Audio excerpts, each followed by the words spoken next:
Come in. Welcome. I'm E.G. Marshall.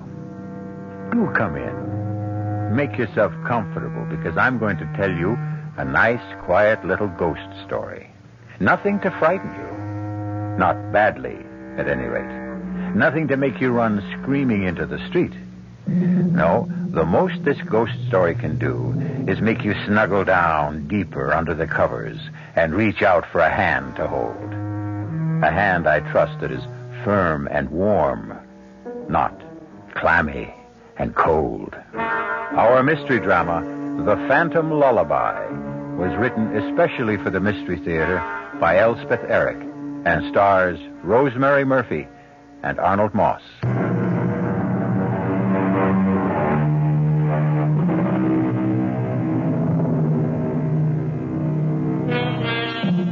I myself have never met a ghost. I don't know why. Perhaps something in my personality puts them off. But if ever I should, I hope he'll do something more than moan and sigh and clank chains.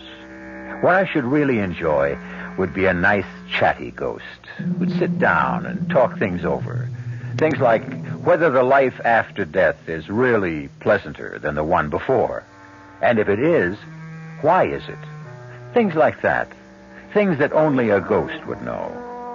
Ah, well, perhaps one fine day or some dark night, if I hold myself in readiness, my ghost will visit me. Meantime, relax, won't you? And listen.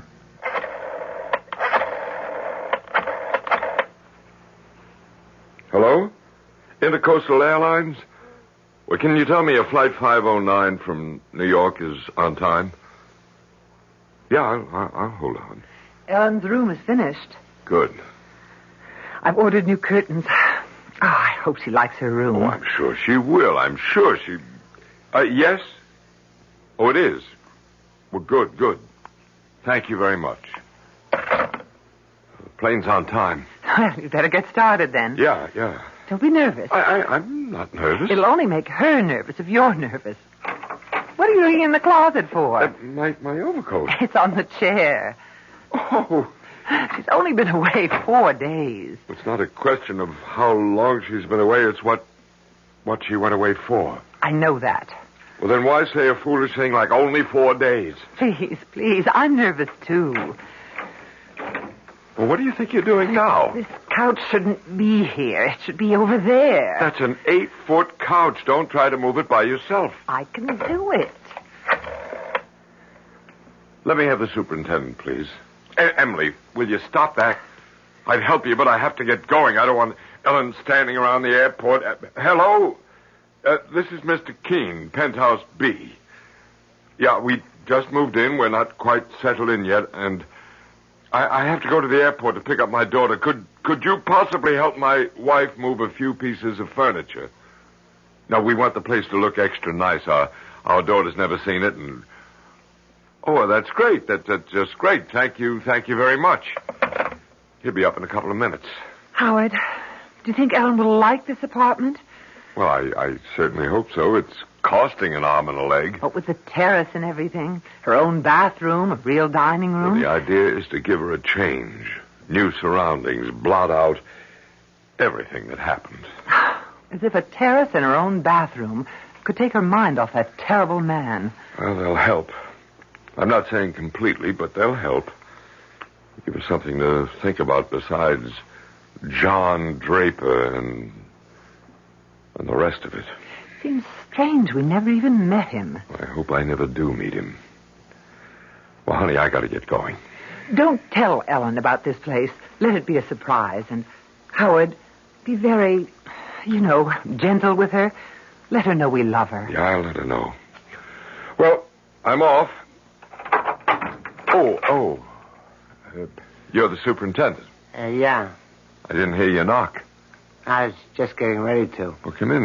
This is my wife. She'll show you what she wants done. Oh, and here's something for your trouble. Oh, okay. Honey, I'll be back in an hour. Good luck. Take care. Well, now, You like this place? I'm sure we will like it. We just moved in. I know. It's a nice-looking apartment with a terrace and all. First thing I want to do is move the couch over there to the long wall. Everybody likes this place when they first move in. If you take one end and I take the other. 1, 2, 3 months, then they start getting jumpy. Jumpy? They pay up what they owe on the lease and they move out. I didn't know that. Oh, yeah, it happens every time. Well, let's move this thing if we're going to... Let me move the coffee table first. No, I'll do it. Yeah. How'd you happen to hear it was vacant? Well, actually, friends of ours called us. They'd met some people at a party who said they were giving up this beautiful apartment, and we thought... That would be the Winthrops. Yeah, they lasted 6 months. Where do you want this table? Right where you're standing. Okay. And before them was the Katzes, and before them the Millbrooks, and before them the Kramers, and before them... Why did they all move out? What's wrong with the place? Search me. They would never say, any of them. Just paid up and moved out. You know what I think? What? I think the joint's haunted. Now, where does the couch go?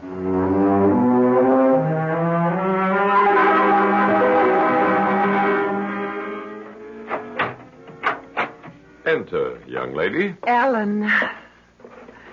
Darling, it's so good to have you back. I'll put the suitcase in the bedroom. When you see your bedroom, darling, make allowances for the curtains. I had to put up your old ones, and they're too short, but I'm expecting new ones, maybe today. But I got you a new bed. Oh, heavens, the fuss they made about delivering it.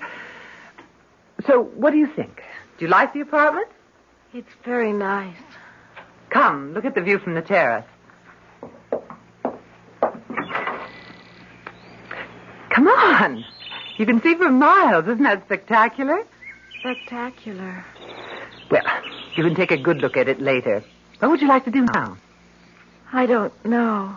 Take a hot bath. You have your own bathroom now. Really? Do I? Or would you like to just sit and talk? All right. If you want to. Ellen, was the operation very bad? You mean the abortion? No. It wasn't bad at all. I'm glad of that. I opened your suitcase. Let a little air in, huh? I didn't unpack anything, though. I'll do it. You want to do that now, dear? Maybe take that hot bath, and I'll start lunch, and then when it's ready, I'll call you. All right. It's the door on the right. Oh, here, I'll show you.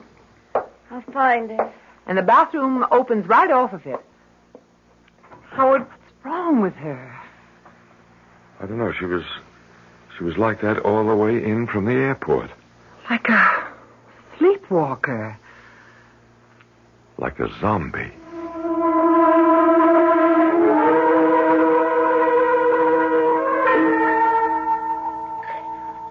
Howard?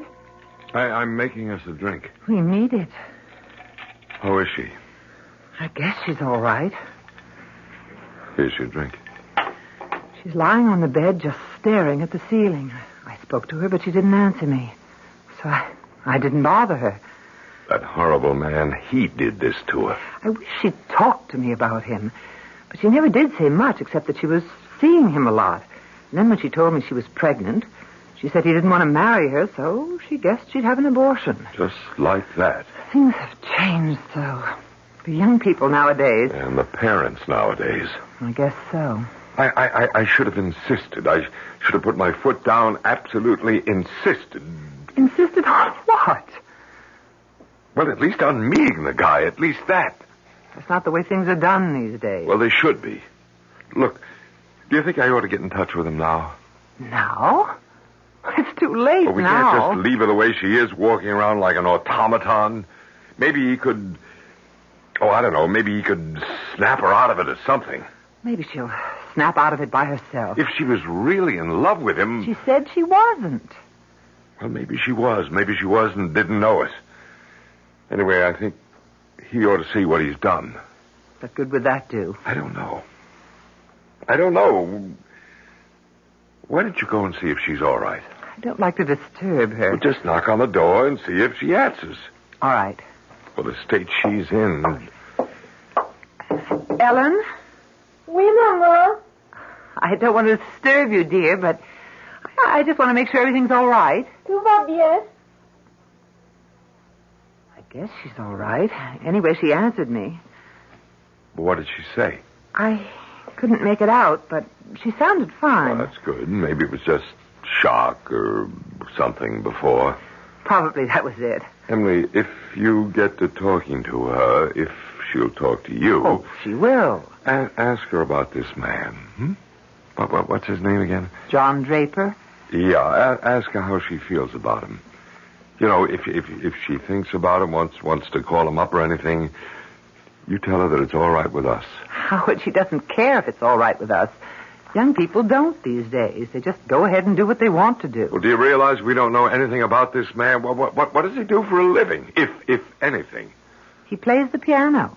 I think he gives lessons. Where does he live? Over on Market Street, I think. Yeah, that figures. Has he got a phone? I imagine so. I don't know. Well, if he gives lessons, he's got to have a phone. He's got to be in the book. I think so, anyway. Oh, here he is. Look. John Draper, 121 Market. You're not going to call him. No, I'm not going to call him. I just want to know that he's alive and breathing somewhere in this town. If Ellen isn't better by tomorrow or the next day... Howard, she will be. Go knock on the door again, will you? What'll I say? Say anything. Say we're having a drink out here. Why doesn't she join us? All right, if you say so. But keep it light and, you know, cheerful. Ellen, dear, your father and I are having a drink. Don't you want to join us? Oh, maintenant. How's that, dear? Je suis occupée.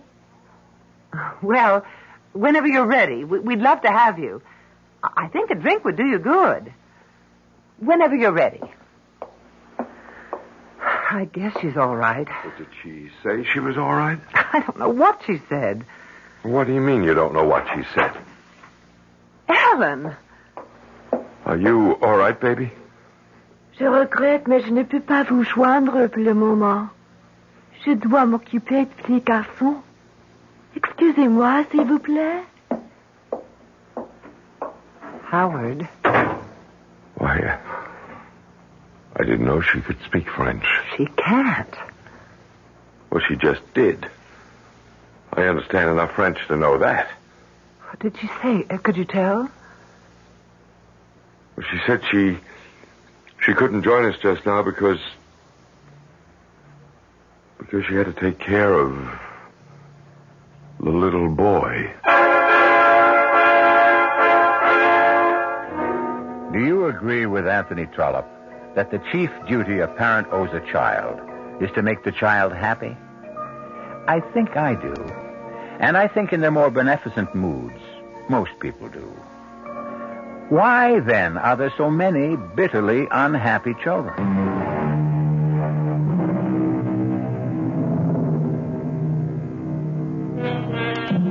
Ellen Keene, only daughter of Howard and Emily Keene, came home a little while ago after the removal of an incipient life from her body. In the new penthouse apartment her parents have rented in an anxious effort to lift her spirits, she has just now delivered her longest utterance since she arrived. Je regrette, mais je ne peux pas vous joindre pour le moment. Je dois m'occuper du petit garçon. Excusez-moi, s'il vous plaît. Howard? Why, I didn't know she could speak French. She can't. Well, she just did. I understand enough French to know that. What did she say? Could you tell? Well, she said she couldn't join us just now because she had to take care of the little boy. What little boy? Well, how should I know what little boy? Howard, the operations affected her mind. No, don't say that. That's not true. Must have meant more to her than we knew. How could we know she acted as though it was nothing? That's how young people are these days. I'm going to call that man. John Draper? What good would that do? He ought to know what he's done. Howard, it isn't right to blame it all on him. I don't care. There, here. Here's his number. I don't see why you think he can help. Well, maybe she still loves him. Maybe he can get through to her. Maybe. Hello? Mr. Draper? John Draper? Yes? I'm Howard Keene, Ellen Keene's father. Yes? Ellen came home a little while ago. I thought you might like to know. How is she? Is she all right? No, she's not all right. What's the trouble? They didn't hurt her, did they? Physically, she seems to be all right, but other ways, she's not. I'm glad you called me. What can I do? My wife and I thought it might help if you came to see her, Why, of course, right now. if you can. I'll have to cancel some lessons, but I'll be there as soon as I can. Oh, hold on just a minute. We've moved to a new place. Oh? You've moved? Yes, we took a penthouse on the spur of the moment, just moved in this morning. It's at 42 Cedar Terrace. Do you know where that is? 42 Cedar Terrace? Yes, penthouse B. Have you got that? Hello? Mr. Draper, are you there? Hello? I'm sorry, Mr. Keene, but I'm afraid I won't be able to get there after all. Give Ellen my love. Hello? Mr. Draper? Hello? Howard? I don't get it. He was very nice, very concerned about Ellen. He wanted to help. He wanted to come to see her right away, and then all of a sudden, when I gave him the address, he made a sudden switch, and he said he was sorry. He couldn't. Why would he do that? Thought it over, I guess, decided he wanted no part of it. But you said he sounded nice at first. He's not going to get away with it. Howard, what are you going to do? What was his address again? It's right there in the phone book. I'm going to get him to see Ellen if I have to drag him here. What's the address? 121 Market Street. Howard, I wish you wouldn't go. I'll be back in half an hour. You stay right here. You think I should call Dr. Stone? No, not yet. Well, what could we say to him? That our daughter talks to us in French when she doesn't know any French? That she says she has to take care of a little boy when there isn't any little boy? No, you just stay here with her, and I don't think she'll get violent or anything like that, and I'll be back in half an hour with Mr. John Draper. Oh, dear. Ellen? Ellen, honey? Ellen, don't you want to come out now and have some lunch? I could fix us both a sandwich and some soup. Je suis occupée. We haven't had a chance to talk. Va-t'en, maman. You're sure you're all right? Tout va bien, maman. That's the phone buzzer from downstairs, dear. I have to answer it. Yes? This is Super, Mrs. Keene. I got a big package down here for you. Package? What kind of package? Oh, it's big. It's from, Standish Decorators. Oh, it must be the curtains for my daughter's room. You want me to bring it up? Yes. Would you please? Yeah, I'll be right up. Thank you. Ellen, darling? Ellen, the curtains for your room have come. You remember I told you I ordered new ones? What do you think? Shall we take down the old ones and put up the new ones? I'm dying to see how they look. Ellen, dear? Ellen? Voilà, mon petit. Ne pleure pas, mon petit. Ellen? Ellen, answer me. Va-t'en, maman. Je suis occupée. Dear God. I don't know what to do. I don't... Yes, I'm coming. I'm coming. Just a minute. Your package, Mrs. Keene. Thank you. Thank you. You, okay, Mrs. Keene? What? Well, you look kind of peculiar.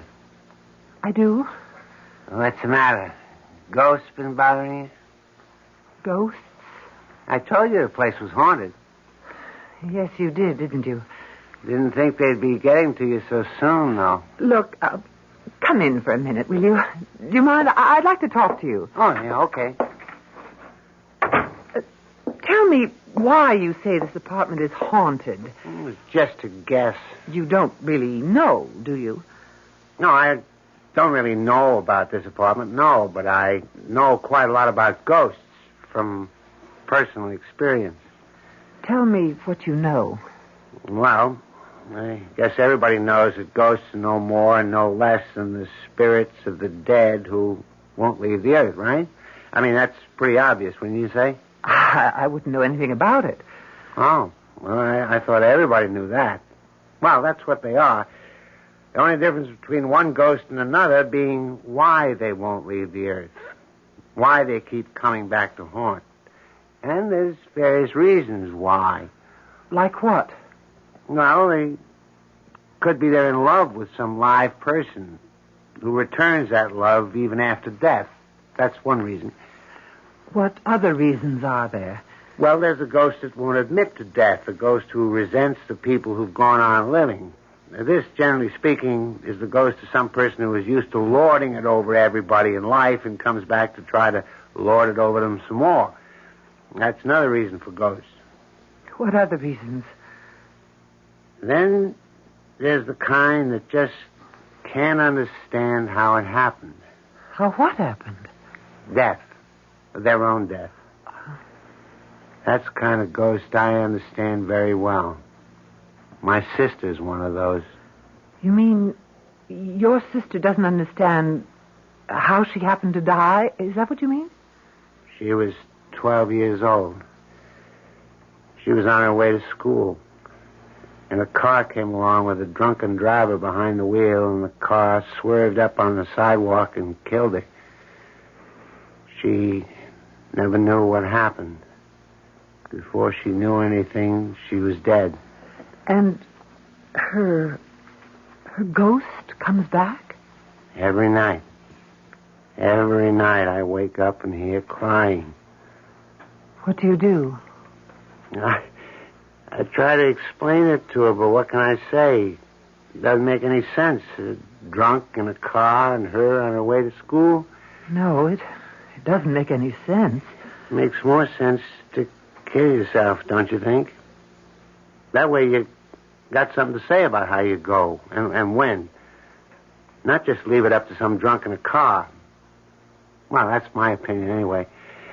All right, I better be getting back downstairs. Couldn't you just stay for a little while? I don't feel like being alone right now. My husband will be home in about half an hour. He went to see somebody over on Market Street. No, I can stay a little while if you like me to. I'd appreciate it. We'll talk about ghosts, huh? That's my favorite topic. Ghosts.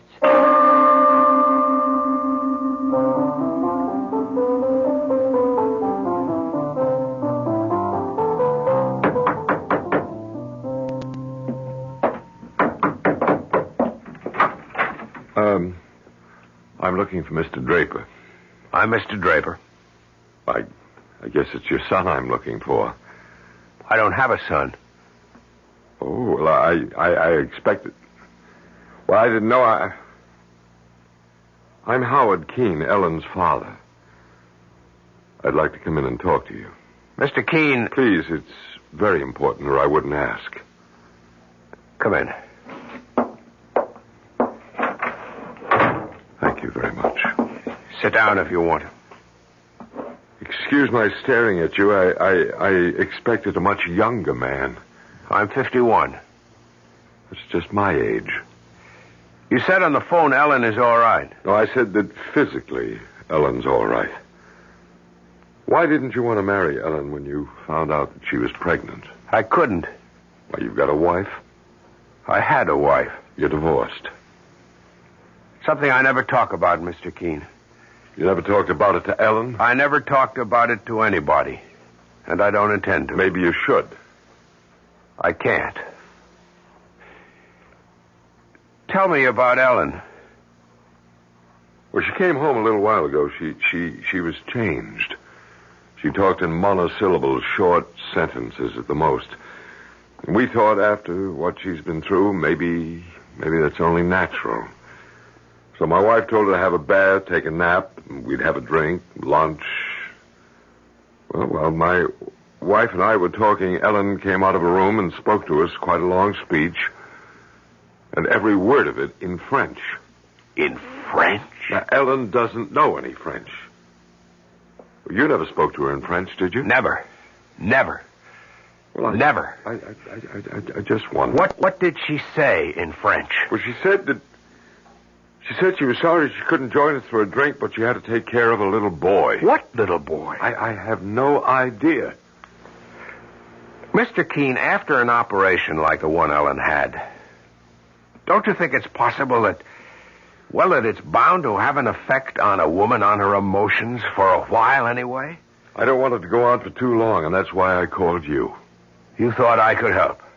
I hoped you could. Get your coat. I've got a cab waiting outside.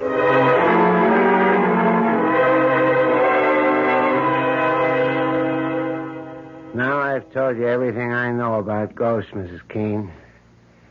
Have you seen the one that's haunting this place? No. I'm not even sure there is one. Well, I'll be getting on downstairs if you don't need me for anything. Well, if you could, I'd really appreciate your helping me put these curtains up. If you have the time. Oh, yeah, I got a few minutes. They're for my daughter's room. I'm not sure we should go in there. She's been resting. I'll tell you what, I'll knock on her door. If she's up, I know she'd love to see the curtains. Ellen, dear, it's Mother.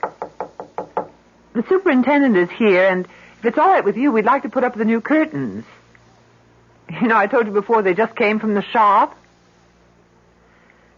Ellen, dear, I'm going to open the door and come in because I think you've been by yourself long enough. I really do. Ellen? Oh! What's the matter? Oh! Mrs. Keene, what? Good Lord. She's not moving. She's not breathing. Her eyes are wide open. She's dead. She's not dead. Don't say such a thing. Don't you dare say such a thing. Mrs. Keene, what are you doing? Calling the doctor, you fool. Doctor won't do any good. She's dead.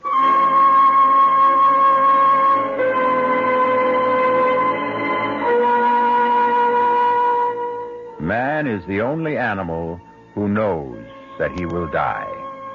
So said the great Voltaire. The knowledge that he will one day cease to live permeates man's days and poisons them a little. I think that if ever I am given another life, I should like to live it as a bird or a monkey or a chipmunk or a beetle. It doesn't add much to the enjoyment of life to know that it won't last long. You'll remember I promised you a quiet little ghost story? I think I've kept my promise so far. Though, of course, in any story, there must be an explosion or two. At this moment, Mr. Keene, Ellen's father, is preparing to enter a taxicab with Mr. Draper, Ellen's one-time lover. Is that married? Yes. But you weren't divorced? No. Your wife died? Yes. I see. How long ago was that? What? How long ago did your wife die? 25 years ago. Did you and your wife have any children? Yes. One. Where is the child? Dead. At birth? No.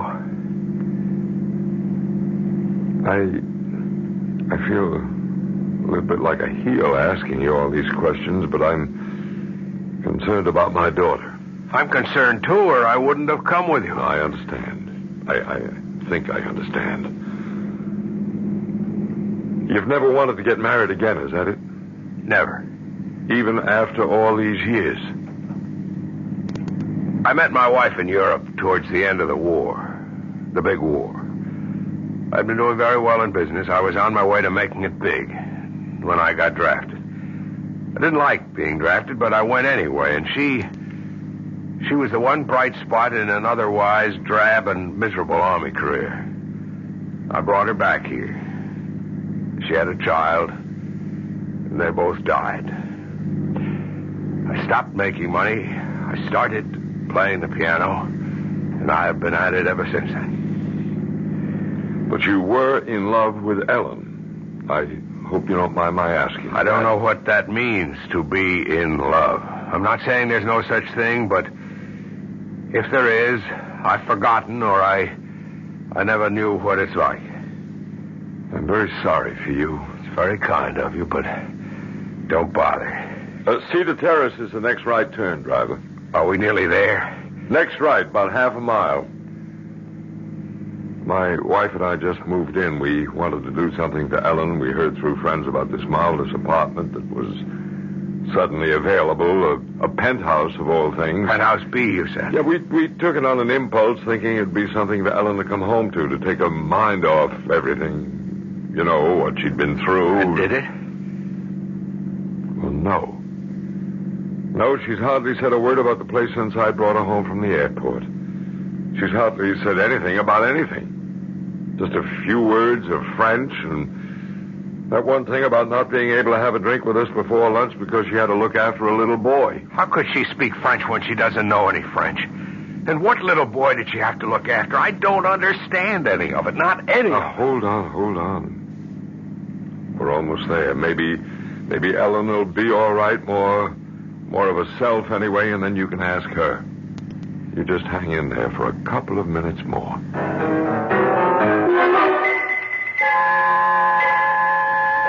Dr. Stone, what's wrong with Ellen? Well, Mrs. Keene, I can't detect any vital signs at all. I hesitate to pronounce her dead, but what can I say? I can find no pulse, no heartbeat, no reflexes. I've done everything I can think of. Injection, massage. She's not dead. Tell me she's not dead. Like you, I refuse to conclude that at the moment. But if your daughter is alive, Mrs. Keene, she is in the deepest coma I've ever encountered. It's as though she were not in or out of this world at all.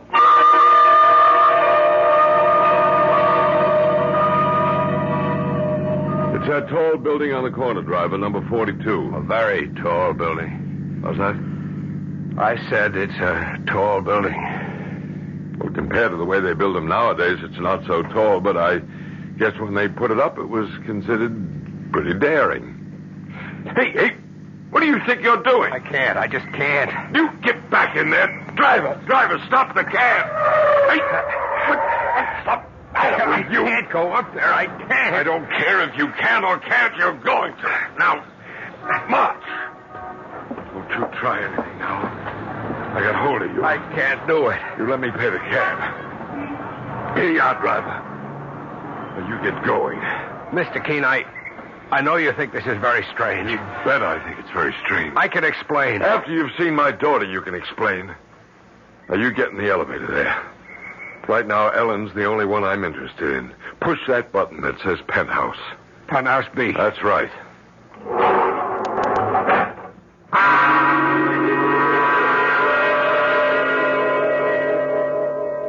Mrs. Keene, if Ellen isn't dead, and I'm still not convinced, then she's either in a very, very deep coma or...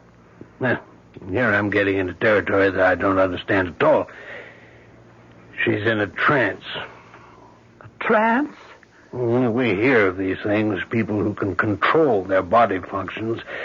I was told of a man who could make one half of his arm stone cold and the other half blood warm. He could do it at will, or so I was told. I can't believe it. Do you believe it? Mrs. Keene, there isn't a doctor alive today who would deny the power the human mind has over the human body. But... Oh, that must be my husband. Well, I want to talk to him. I'll only be a second. Yes, I'm coming. Howard. Mr. Draper? That's him. I'm Ellen's mother. Howard, I called Dr. Stone. He's with Ellen now. He wants to talk to you. I'm in here, Mrs. Keene. Dr. Stone, how is she? She shows no vital signs of life at all. You don't mean that she's dead? Oh, no, she can't be. Emily, what happened? Mr. Keene, we don't know precisely what happened, and I don't Well, for some reason I can't really explain, I don't think she's dead. Either she's in a deep coma or she's in a trance state. Well, what's that, a trance state? It's something medical men know very little about. So, I want your permission to take her to the hospital and have her examined by another doctor there. And if he gives us no convincing diagnosis, we'll call in a psychic healer. You have our permission to do anything you have to. Of course. All right, I'll call an ambulance. Mr. Draper, I've been very rude. We've paid no attention to you at all. Thank you so much for coming. It's quite all right. You can see we're beside ourselves with worry. Yes, I can see that. There's an ambulance service. There's Dr. Stone. Mrs. Keene, do you suppose that I could see Ellen? Oh, I don't think so. Not now. Why didn't somebody wake me up? Ellen. Thank you. Darling. Is it time for lunch? Ellen. Well, how do you feel? Dr. Stone. What are you doing here? And John, you know, it's funny. I thought I heard your voice, but then I decided I must have imagined it. Yeah, but how do you feel, Ellen? Well, I feel perfectly fine. I had a wonderful sleep. You're sure you feel all right? Well, I just told you I feel fine. I was tired when Daddy brought me home from the airport, but I had a lovely nap, and now I'm fine. But what are you doing here? And John, how did you get here? How did you know where to come? Your father, he told me. Oh, really? Oh, that was nice. Then you've met. Yes, we've met. You'll stay for lunch, won't you, John? Mother, is that all right? Is there enough for John, too? Yes, dear, there's enough. But first, don't you think you ought to bathe and change your clothes? I guess I should. I was going to do that before, wasn't I? When I first got here. But then I got busy with something or other, and I forgot all about it. Want me to come with you, dear? That would be nice. We haven't had a chance to talk, have we? No, but we will. See you off for lunch. Yes, Ellen. You'll stay, Mr. Draper? I'm not sure that I can. Please do. Ellen seems to want you to. Mr. Keene, I don't know any of the whys or wherefores, but your daughter seems to be all right. Yes, she seems to be. All right. I'm going back to my office. I'll be there all afternoon. If anything happens to alarm you, please call me. I can be here in 5 minutes. Thank you, Dr. Stone. No, don't bother to come to the door. I'll let myself out. I'm glad she's all right. I suppose you don't believe there was ever anything wrong. I don't know. After all, you didn't see her when she was, well, the way she was. I know your daughter very well, Mr. Keene. I know what a sensitive girl she is. I told you in the taxi that I didn't believe I knew the meaning of being in love. Now I'm not so sure. I think I was, in my own neurotic way, in love with Ellen. We were very close. Well, why did you make such a fuss about coming here? Why did you try to jump out of the cab? What was that all about? I had been here before. When? When were you ever here? I used to live here. In this apartment? Penthouse B, yes.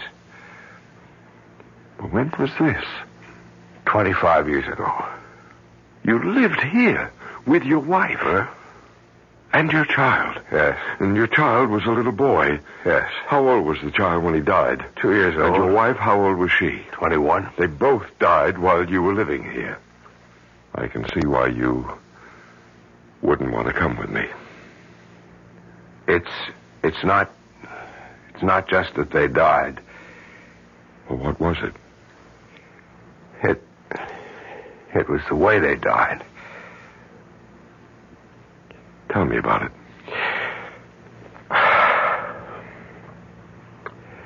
When I came back from Europe, I started up in business again. The business which the war had so rudely interrupted. I was determined to work my way up the ladder again, and I threw myself into my work. I think my wife felt neglected.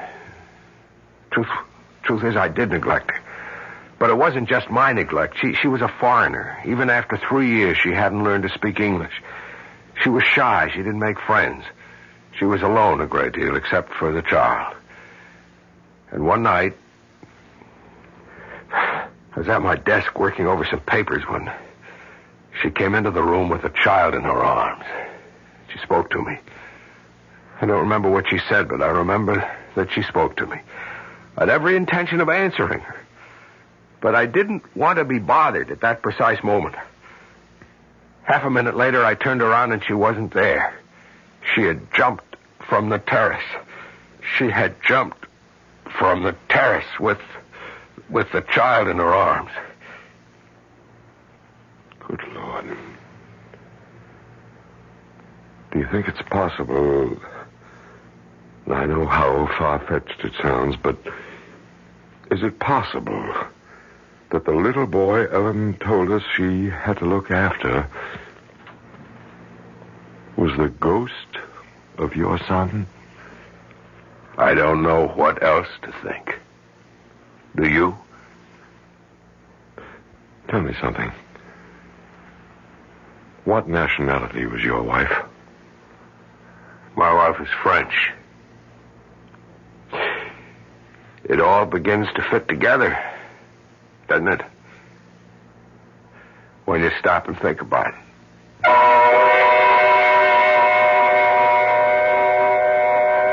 When you stop and think about it, you don't want to stop and think about it? That such things don't bear thinking about? All right. Don't stop. Go right on doing the things you've always done. Waking in the morning, putting in the hours until it's time to go to sleep again. Don't, for an instant of your busy day, think about such things. But that won't make the things go away. Now, will it?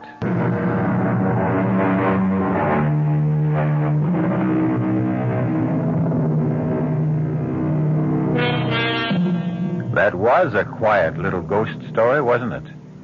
Just as I said it would be. Personally, I prefer ghost stories to be quiet. For ghosts, generally speaking, having no physical equipment, tend to be quiet. But like so many living people who are quiet, ghosts are also tenacious and persistent. And they are everywhere. Our cast included Rosemary Murphy, Arnold Moss, Mason Adams, Corinne Orr, and Robert Dryden. The entire production was under the direction of Hyman Brown. This is E.G. Marshall inviting you to return to our Mystery Theater for another adventure in the macabre. Until next time, pleasant dreams.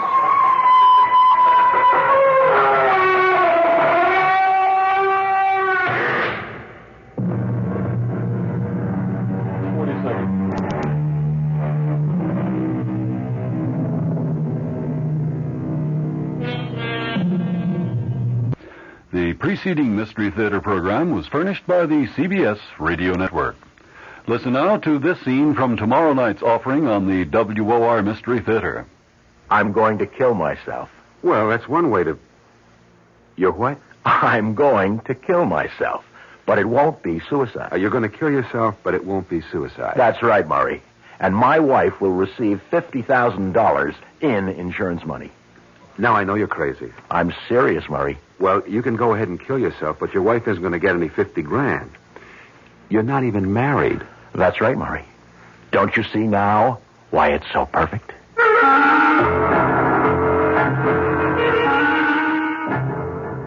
Dressed to Kill stars Robert Morse and will be heard tomorrow night on the WOR Mystery Theater, following Fulton Lewis at 7 o'clock.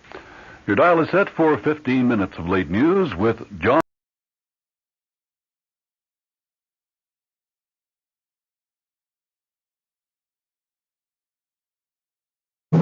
I'm E.G. Marshall. I've been waiting for you. Welcome to the world of suspense, imagination. A world where nothing is impossible and every...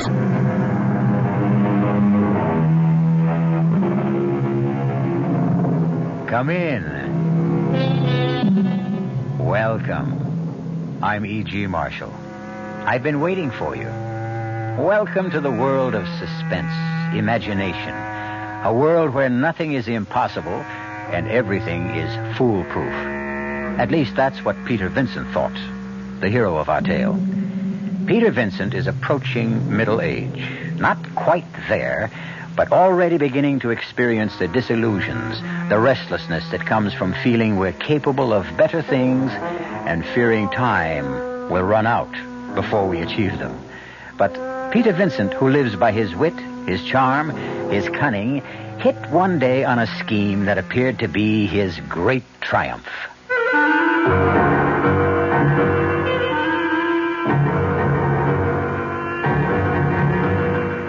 Our mystery drama, Dressed to Kill, was written especially for the Mystery Theater by Bob Juran and stars Robert Morse. It is sponsored in part by New Sugar-Free Diet 7-Up and Buick Motor Division. I'll be back shortly with Act One. And now, another story of the ball and chain, as Kellogg's Special K presents The Library. Welcome to the public library. May I help you, sir? Yes, I'd like to check out... Famous Laundromats of the World by Audrey Schnorbart. Sir, excuse me, but isn't that ball and chain you're wearing just like the ones they use in the Kellogg's Special K commercial? This ball and chain? Yes, that one. How are you going to get rid of it? Well, lots of good exercises, and by eating smart at every meal, starting with the Special K breakfast. Don't you have to watch your calories? Yes, and the Special K breakfast is less than 240 calories. Less than 240 calories? Right. A 1-ounce bowl of high-protein Special K, 4 ounces of skim milk, tomato juice, and coffee. It's really tasty, and it's going to help me get rid of this ball and chain. I'd say it's long overdue, get it? Your happy ending could begin with the Special K breakfast from Kellogg's. North Jersey is certainly getting a higher yield this spring, especially with Suburban Savings Special High Yield Savings Certificate that you can raise for fun and profit. All you have to do is plant a modest $2,500 minimum in Suburban's limited issue 7.50% savings certificate. Then put your certificate in a nice safe place. Suburban takes care of the rest by compounding interest continuously from day of deposit paid quarterly. You'll get a nice healthy 7.90% effective annual yield on your 7.50% savings certificate when you let it grow from 4 to 10 years. Early withdrawal prior to maturity is, of course, subject to a substantial penalty. So for a nice healthy 7.90% annual effective yield, grow Suburban's 7.50% savings certificate for fun and profit at any Suburban savings office in Bayonne, Edgewater, Elmwood Park, Emerson, Hackettstown, Marks Plains, Nutley, Paramus, and Sparta. There is no mystery about the morning when you come rambling with gambling. Good evening, mystery fans. This is John Gambling, and every morning, Monday through Saturday, here at WOR from 5 a.m. till 10, we get the crew together to try to put the morning together for you, to tell you what the weather's going to be like, whether there's heavy traffic coming into the city, whether the subways and the commuter trains are running. Bob Harris is in WOR's Weather Center every morning with all that very complicated equipment that he has to help prognosticate the day's weather. We cover sports completely with Don Crickey. In the news department, Peter Roberts, Henry Gladstone, and Harry Hennessy. And up in the helicopter, George Meade or Fred Feldman, keeping an eye on the traffic scene. So altogether, we do try to take any mystery out of the morning. And just to brighten up the beginning of your day a little bit, I think we have some kind of nice, listenable, and tuneful music. So tune in tomorrow morning or any morning for Rambling with Gambling. Now, back to the mystery.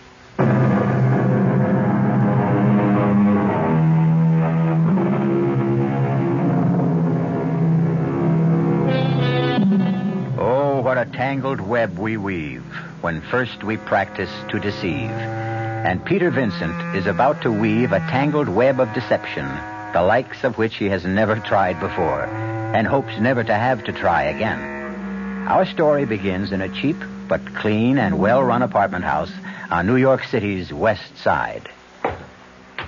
Oh, Mr. Vincent. Yes, Mrs. Gretsch. It's the 5th of the month. Well, thank you, Mrs. Gretsch. Do you tell the time, too? Look, I'll thank you not to be so smart when you're late with the rent. 2 months late at that. Only 2 months this time. Things are looking up for you. I got my bills to pay, too, you know. And everything going up. Everything goes up around here except the heat. I've been meaning to speak to you about that. There is an energy crisis. I have to conserve all You'll have your own crisis if I catch pneumonia and can't work. I shall sue you, Mrs. Gretsch, for depriving me of my livelihood. I'd like to know just what that is. You know what I do. Well, you call yourself an actor. Actors act. You haven't been in a show since you started living here. Does that make me any the less an actor?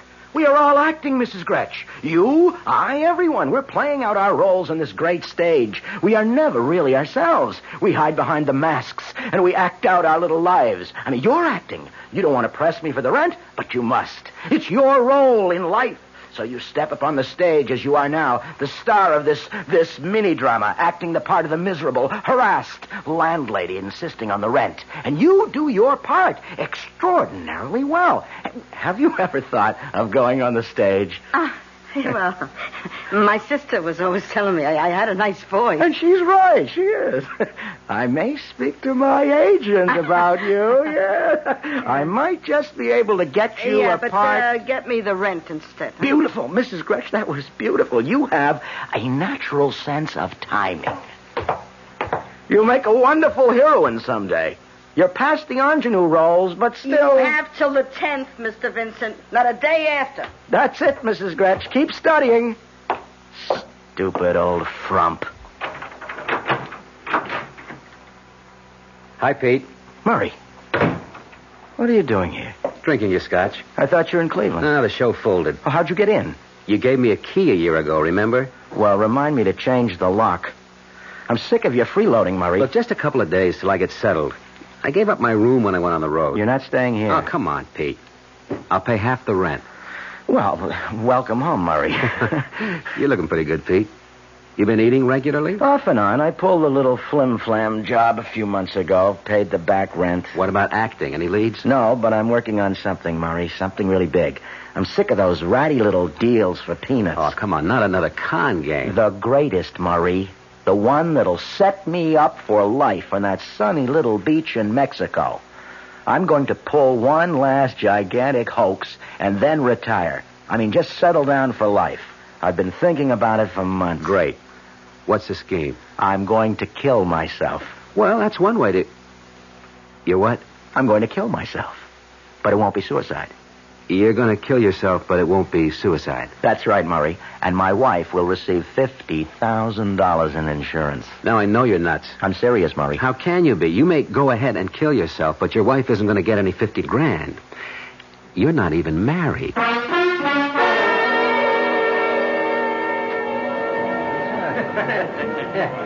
I'm going to have another martini while I try to focus in on this.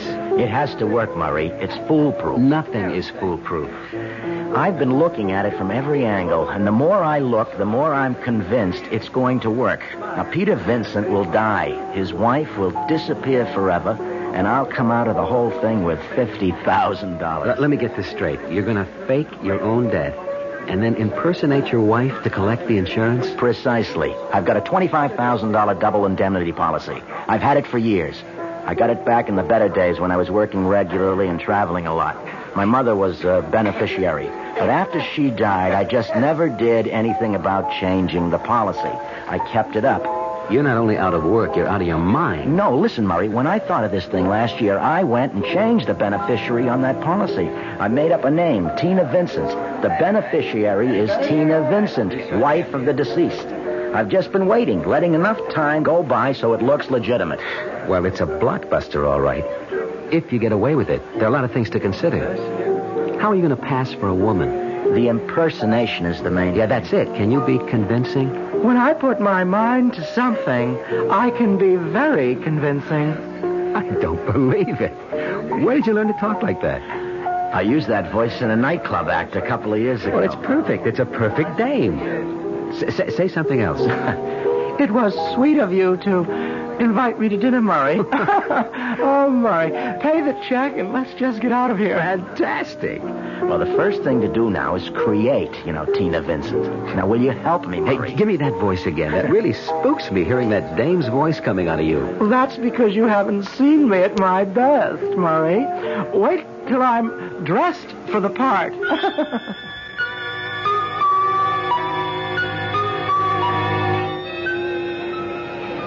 May I help you, sir?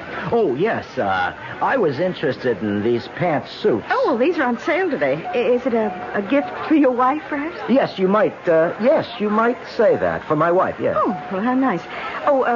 What's her size? A size? Oh, about, like mine. Like yours? Oh, rather tall, then, huh? Decidedly. Oh, let me see. I'd say about an 18 tall. And if it doesn't fit, you can always bring it back. Fine. Now, the suits on this rack are all size 18. I'll take this blue, and how about that black velvet? That was fast. You certainly know your wife's taste. Yes, I do, rather. All right, well, I'll have these boxed and gift wrapped. Will there be anything else, sir?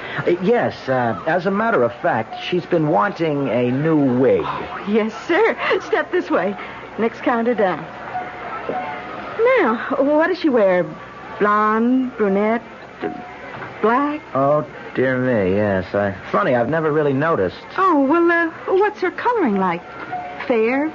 Dark? Fair. Like mine, almost. Oh, uh-huh. Oh, this frosted blonde would be perfect. Yeah. Oh, this one, yeah. Yes, I think that would do. Oh, here, just for fun. You try it on. Huh? Oh, come on. You say her coloring is like yours. No, please, that's silly. Oh, here, let me just slip it over your head. Ow. Adjust it a little and... What? It's incredible, sir. What's incredible? Well, I don't know, this wig, I hope you'll forgive me for saying so, but... What? With that wig on, you could pass for a rather attractive woman. Really? Yeah, except for one thing. And what's that? Well, your mustache.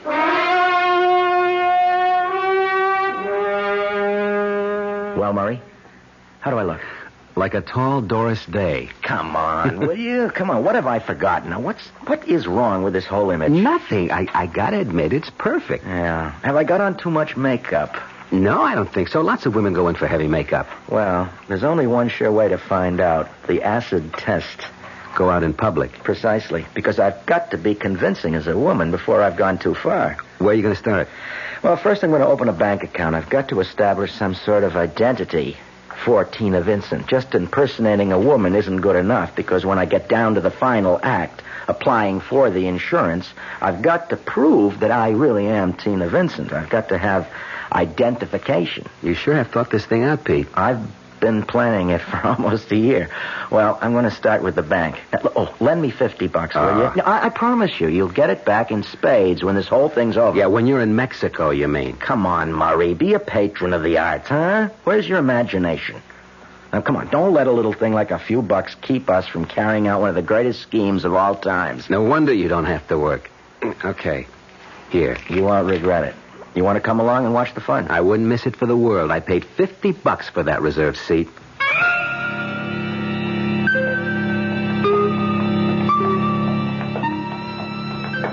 Stage fright? No. At this point, I have nothing to lose. Let's call it a first read-through. Okay, give me that Tina voice again. You got to get in character. Good afternoon. I'd like to open a savings account. Perfect. Is the wig straight? Yeah. Everything looks fine to me. Okay, Murray. All right. All right, here I go.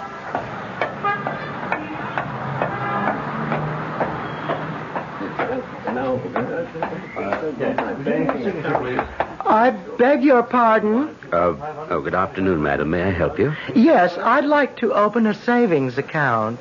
Certainly.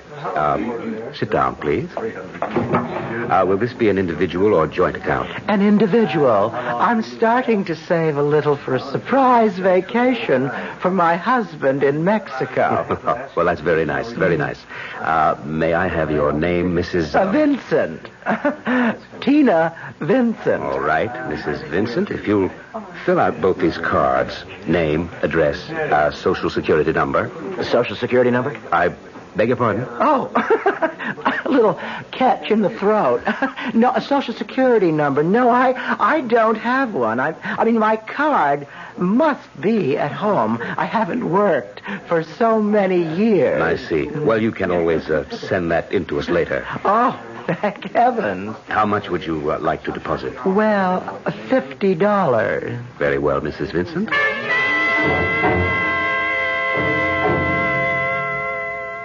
You should have seen his face when I dropped back to my own voice for that horrible second. Did he realize? I don't think so. He was startled, but I carried it off. I have to do better than that, though, when I face an insurance company. I've got to be totally convincing. Well, you just need more practice. You're right, Murray. I've got to try and live an entire week as Tina Vincent. Everywhere I go, everything I do will be Tina Vincent. Yeah, but I got my doubts, a lot of big doubts. Why? Well, maybe you can talk like a woman and dress up like one for a while. But I don't think you can keep up the pose. Sustain it, I mean. That's what I want to find out. And I've got a great idea. This will be the test to end all tests. If I can fool that hawk-eyed superintendent, Mrs. Gretsch, the toughest insurance man will be a pushover. Yeah, how are you going to do that? Another brilliant piece of business, Murray. I just hope I can keep from laughing in her face. Because I've got to fool her in order to live here this week as Tina Vincent. In fact, she doesn't know it, but she's going to be an unwitting supporting player in our little drama. And I do mean supporting, particularly if there should be an insurance investigation later. Yeah, and that's a very likely possibility. I've been wondering how you plan to stage your own death. That's Act 2, Murray. Now, let's establish the bereaved beneficiary first. But there's got to be a body. Yes, it is customary. Insurance companies don't pay out until they're sure the policyholder is dead. That's right, Murray. Then, as I see it, if you're going to get away with this thing, you've got to get away with murder. Indeed. Get away with murder. And get away with being a convincing Mrs. Tina Vincent. In order to get away with $50,000. A tall order for even the best actor or female impersonator. Particularly when someone else is in on the whole scheme. But first things first. Let's see how well Peter Vincent makes out spending a week as Mrs. Vincent when we return shortly with Act 2. It's safe to assume that some of you are listening to my voice from the inside of the wrong car. Not the wrong make, the wrong size. It's especially important these days that the cars we drive fit the way we use them. Now look around. If you've got more room than you've got passengers, maybe a smaller car would be better. If you've got wall-to-wall people, maybe the car is not big enough for the way you use it. And if you've taken the big car and left the small one for your wife to use for her carpools and shopping and Cub Scouts and whatever, well, we've got a message for you. If she hasn't given it to you already, make sure your car fits your lifestyle. Sometimes small is right. Sometimes big is right. Buick makes both right. From Opel to Electra 225, Buick has a car for the way you drive. Hey, Mom, what's for dinner? Hey, Mom, what you got? ShopRite's answer to what's for dinner this week is first cut choice grade beef chuck steaks, just 59 cents a pound. Shoulder steak, just $1.49 a pound. Nutritious young beef liver, 69 cents a pound. Fresh sweet corn, 10 ears for 99 cents. And price-conscious shoppers can save with Alba instant powdered milk. An 8-quart box is just $1.79 at ShopRite. That's well under 25 cents a quart. For more what's for dinner ideas, visit your nearest ShopRite and save. She loves her family. She wants the best. She does all that she can do. She lets ShopRite do the rest. Hey, Ma, what's for dinner? ShopRite has the answer. This is WOR New York, an RKO General Station, your station for Mystery Theater.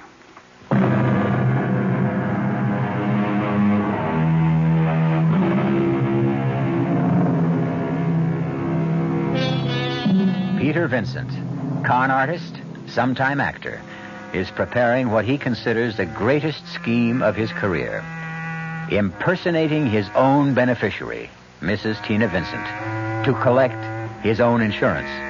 But first, he must prove to others and to himself he can carry out the impersonation. So, for the next few days, Peter Vincent will disappear, and Mrs. Tina Vincent will take over. Who is it? I'd like to see the superintendent. What do you want? I'm looking for a man named Peter Vincent. I was told he lives in this building. Well, his name's on the mailbox, 2A. But I don't think he's in. I haven't seen him since yesterday. Well, would you be kind enough then to let me into his apartment? Oh, certainly not. I don't know you. I'm Mrs. Vincent, his wife. His wife? Hey, I didn't know he was married. He's lived here 2 years. We're separated, but I'm still Mrs. Vincent. Oh, glory be. What next from that man? I know Mr. Vincent wouldn't mind your letting me in. He doesn't know I'm in town. I want to surprise him. I'm afraid not, Mrs. How do I know he'd be glad to see you? Look, if he wants you in his apartment, he'll be the one to let you in. Well, of all...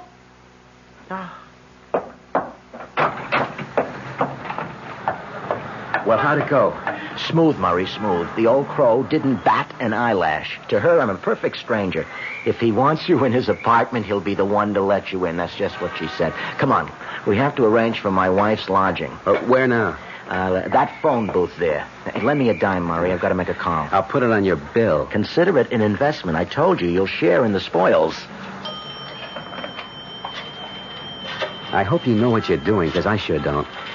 Another scene in our little drama, Murray. Hello? Hello, Mrs. Gratch. This is Peter Vincent. Oh, Mr. Vincent, where are you? I'm out of town, Mrs. Gratch. I had an unexpected chance for a part, and I won't be back for at least a week. Would you keep an eye on my apartment for me? I've done that already. There was a woman here not 5 minutes ago and said she was your wife. Tina? Tina was there? Oh, that's what she called herself. Is she really your wife, Mr. Vincent? Yes, we're separated. I haven't seen Tina for years. Oh, well, she wanted me to let her into your apartment to surprise you, but I wouldn't do it. Oh, Mrs. Gratch, I wish you had. What? You mean it's all right? Well, you wouldn't have had any way of knowing. Tina and I are the best of friends, Mrs. Gratch. Look, if she should come back, if you see her again by any chance, please, let her in. In fact, she can stay there until I get back. Let her use my apartment, if she likes. Well, all right, if you say so, Mr. Vincent. I hope you have a good run. A what? Oh, just a little show talk I picked up. You did say you're in play. Oh, yes. Oh, it's going to be a very good run, Mrs. Gratch. In fact, it seems to be going beautifully.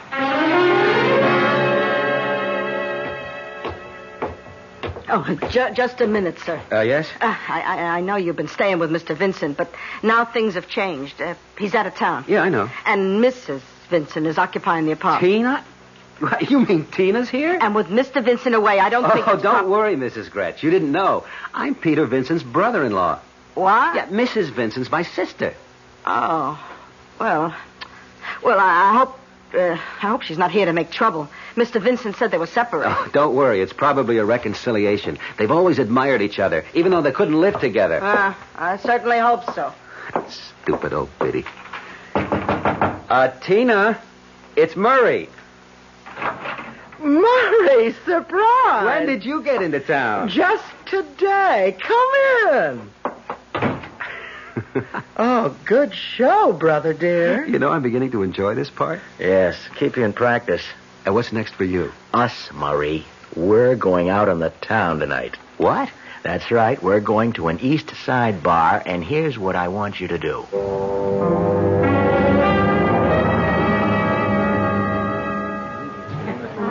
Another martini, Murray, please. Bartender, a martini for the lady.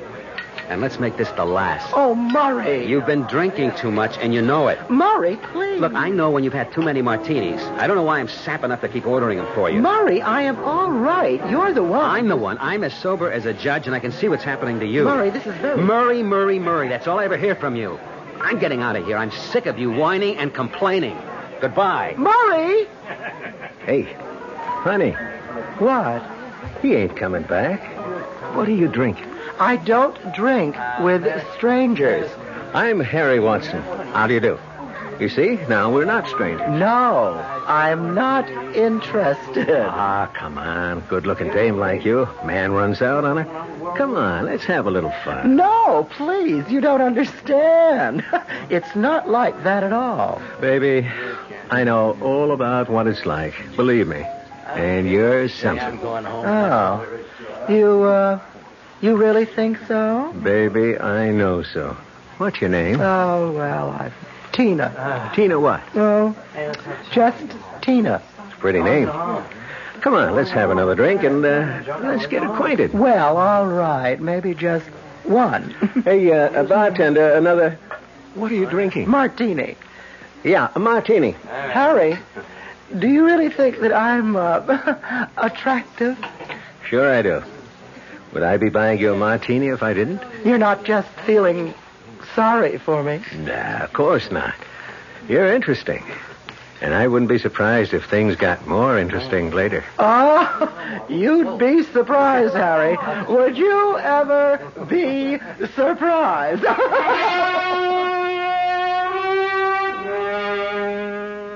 And then what happened? I drank the martini and left.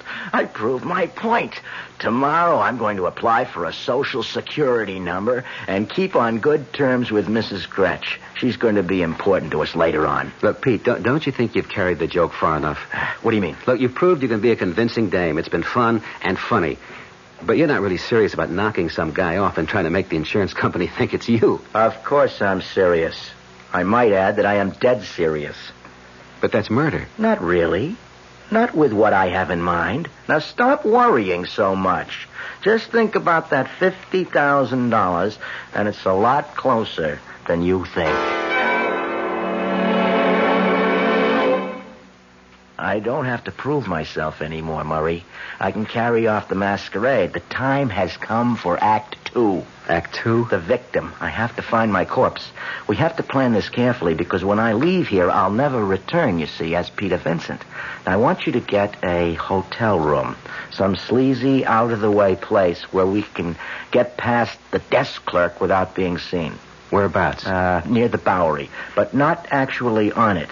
Now, call me from there. I've got some preparations to make here, because today, Peter Vincent meets with his accident.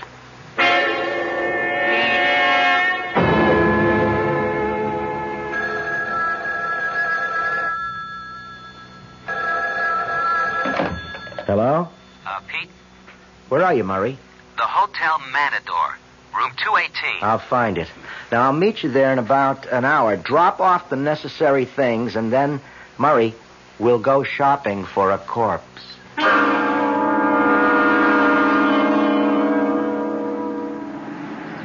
What a neighborhood. Perfect hunting ground. Yeah, if we get out alive. They're all too drunk to care about anything but where their next drink is coming from. Look at that creature there. Let's try him. You'll never get him on his feet. You. Hey, wake up. Wake up. How would you like to make $10? What, $10? Enough to keep you in Muscatel for 2 weeks. Hey, what do you guys want? A little of your time. I don't know you. You will shortly, and all your troubles are going to be over. Oh, well, that's nice. Now, just come on. Come with us. We'll make you nice and comfortable. Easy. Isn't he perfect, Murray? He's so disgustingly depraved. Yeah. $10. For what? For doing us and yourself a favor. What's that? Just please, come with us. Take it, Murray. Take his arm. All Take right. his arm. All right. All right. Let's get him to the hotel. Can you see anyone in the lobby? No, just the clerk at the desk. Do you think you can distract him? Well, what's the difference? This place is full of guys in this condition. I don't want any suspicions aroused. I want to get up to that room and out again without being seen. Hey, wait a minute. The clerk's going toward the elevators. Hey, what's this all about? Shut up. He's gone up. All right, now. Come on, move.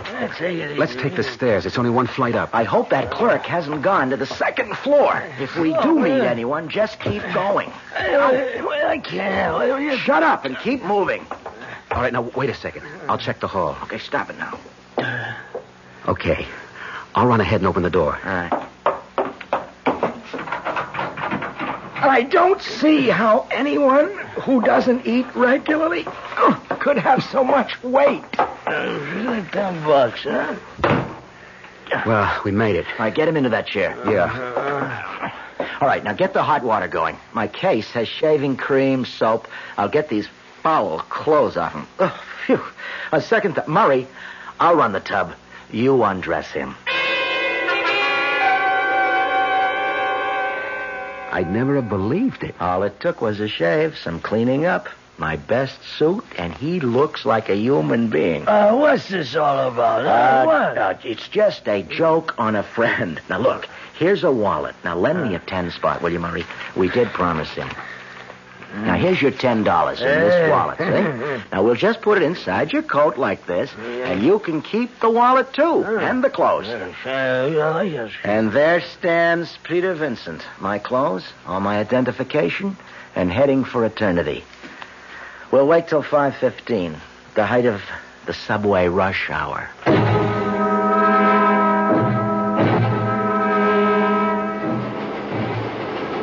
This looks like home. Move to the rear of the platform, Murray. That way, when the train passes us, it'll be going full speed. Look, this is ridiculous, Pete. We got 200 witnesses. Safety in numbers, Murray. We're lost in the crowd, and not one of them will know what's happened till it's all over. A man falls in front of a subway train. There'll be 30 different versions of what happened. We should have done this at 2 o'clock in the morning. Yeah, then we would have witnesses. We stand out like a red nose. Edge a little closer. I want to lie down. You will very soon. Murray, just before the train reaches the platform, let go of him. We both step back. And when he totters and falls, we lose ourselves in the confusion. Isn't there an easier way? It has to be an accident to collect the double indemnity. And I don't want any body left to identify. Just the wallet and my identification. Here it comes. All right, a little closer to the edge. Now step back, Murray. Split, Murray. I'll meet you back at the hotel.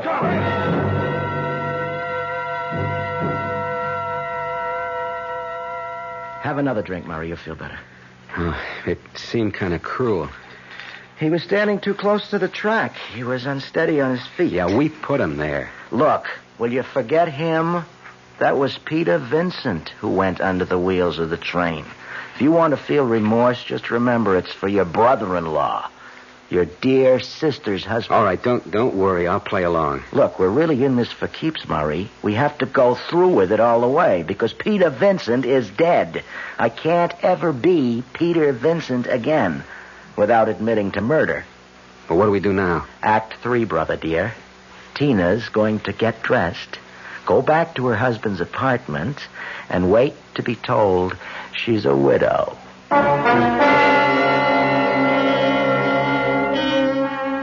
Peter Vincent has certainly got himself into a tangled web.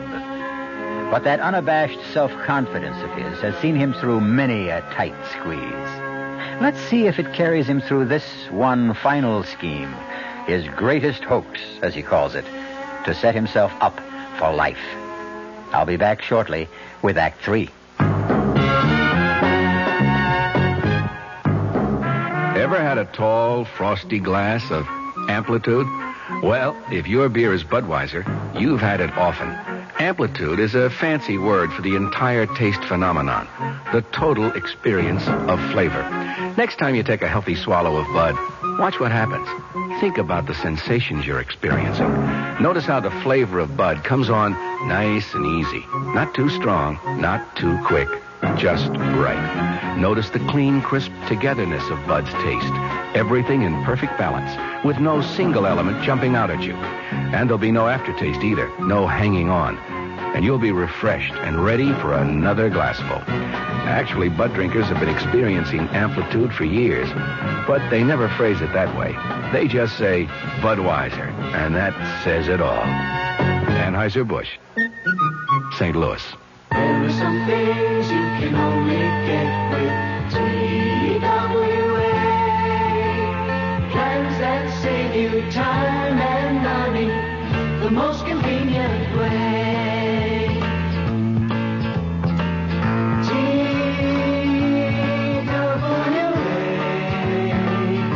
This year, if you're vacationing in the U.S., there's TWA's Free Wheeler Plan. Here's what it gives you for $16 a day per person when two people are traveling together. A Hertz Pinto with unlimited mileage and a room at most Travelodges, Ramada Inns, or Sheraton hotels. There are a couple of conditions. You pay for gas and taxes, and you must return the car where you rented it. For full details of the $16 a day freewheeler plan, call your travel agent or TWA.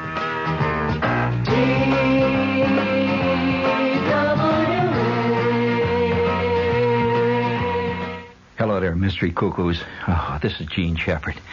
Oh, speaking of mysteries, as far as I'm concerned, the greatest mystery of them all is the one that you used to see in the old movies. You remember when you were a kid and you'd go on a Saturday afternoon, you'd see these movies with guys like Charlie Chan in them, and there would always be a scene where these people are living in a haunted house that was owned by the dead Duchess or the dead Countess, and there was reputedly ghosts or something terrible there. And this girl is asleep in this bed, and the wind is blowing the curtains.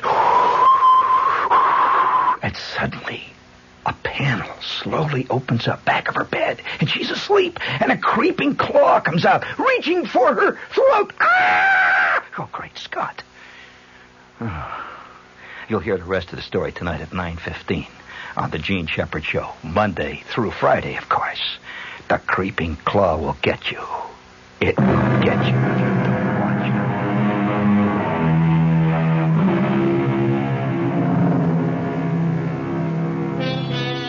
it. So, Peter Vincent has been conveniently disposed of, to all intents and purposes, under the wheels of a speeding subway train. And now, Tina Vincent is back at the apartment, nervously awaiting the news of her husband's death. Hello? What's the word? I told you not to call me tonight. Well, I just want to know if anything's happened. No, nothing yet. Now, I'll be in touch with you. Stay at that hotel. Look, there's the door. I've got to go. Who is it? Police. Police? What is it, officer? I'm Detective Sergeant David, ma'am. This is the apartment of Peter Vincent. Why, yes, it is. You are Mrs. Vincent? Yes? There's been an accident, Mrs. Vincent. I'll have to ask you to come down with us to headquarters. Wait, what is it? Has something happened to Peter? Yes, ma'am. Well, tell me. He fell in front of a subway train at the Times Square station. I know this is painful for you, Mrs. Vincent. Yes, this is Peter's wallet, all right. The cigarette lighter I gave him for his birthday. And this is all that's left? Well, there's no use asking you to identify the body. What happened? Well, until we find the complete report, there's nothing official. The witnesses' stories differ. Now, all we know is that he fell in front of that train. We don't know how or why. Do you know where your husband was going? No, not really. He just said he was heading downtown. Did he often do that? I mean, go without telling you where he was going. Well, Peter had been drinking heavily for several days. Oh, well, that's important. It may have a strong bearing. Do you suppose he passed out? We'll have to hold judgment on that, Mrs. Vincent. We may need more information from you. Yes, of course. Well, that's all for now. We'll get you back home, unless there's some other place you want to go. A friend's, perhaps. No, thank you. I'll go back to the apartment. Call my brother to be with me.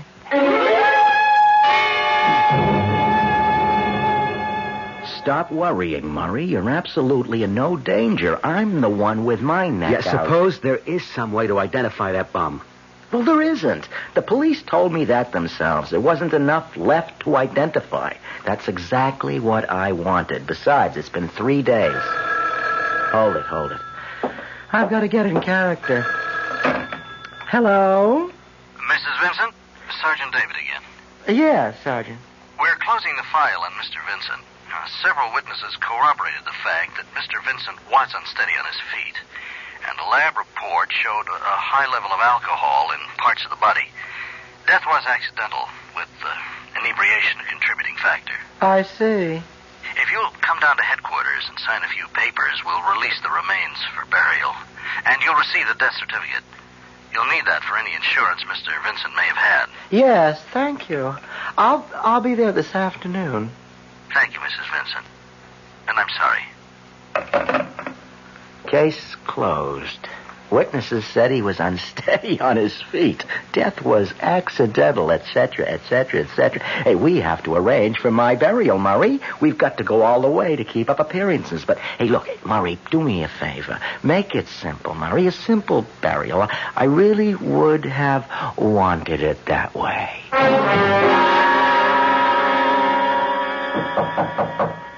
Yes, who is it? I'm from the Independent Insurance Company. I'm looking for Mrs. Tina Vincent. Oh, just a minute. I'm Mrs. Vincent. May I come in? Yes, certainly. Richard Stevens, Mrs. Vincent, my card. First, I want to offer my sympathy. Thank you. I know these times are hard to live through, but the living must go on living. Yes. Mrs. Vincent, you made a claim on your husband's policy with our company. Term life policy number H22098, $25,000, double indemnity. Yes. Is anything wrong? Oh, no. The death certificate was in order. Premiums were up to date. I'd just like to ask a few questions, if you don't mind. I'm afraid that I don't understand. Well, you see, Mrs. Vincent, in accidents of this kind, we just want to rule out certain exigencies. Well, if you have any questions about my husband's death, I'm sure you'll find the answers in the police report. Not all of them. Was your husband given to heavy drinking, Mrs. Vincent? Mr. Vincent drank at times, yes. Was he disturbed about anything in particular? Mr. Stevens, if you're trying to suggest my husband's death was a suicide, you are very mistaken.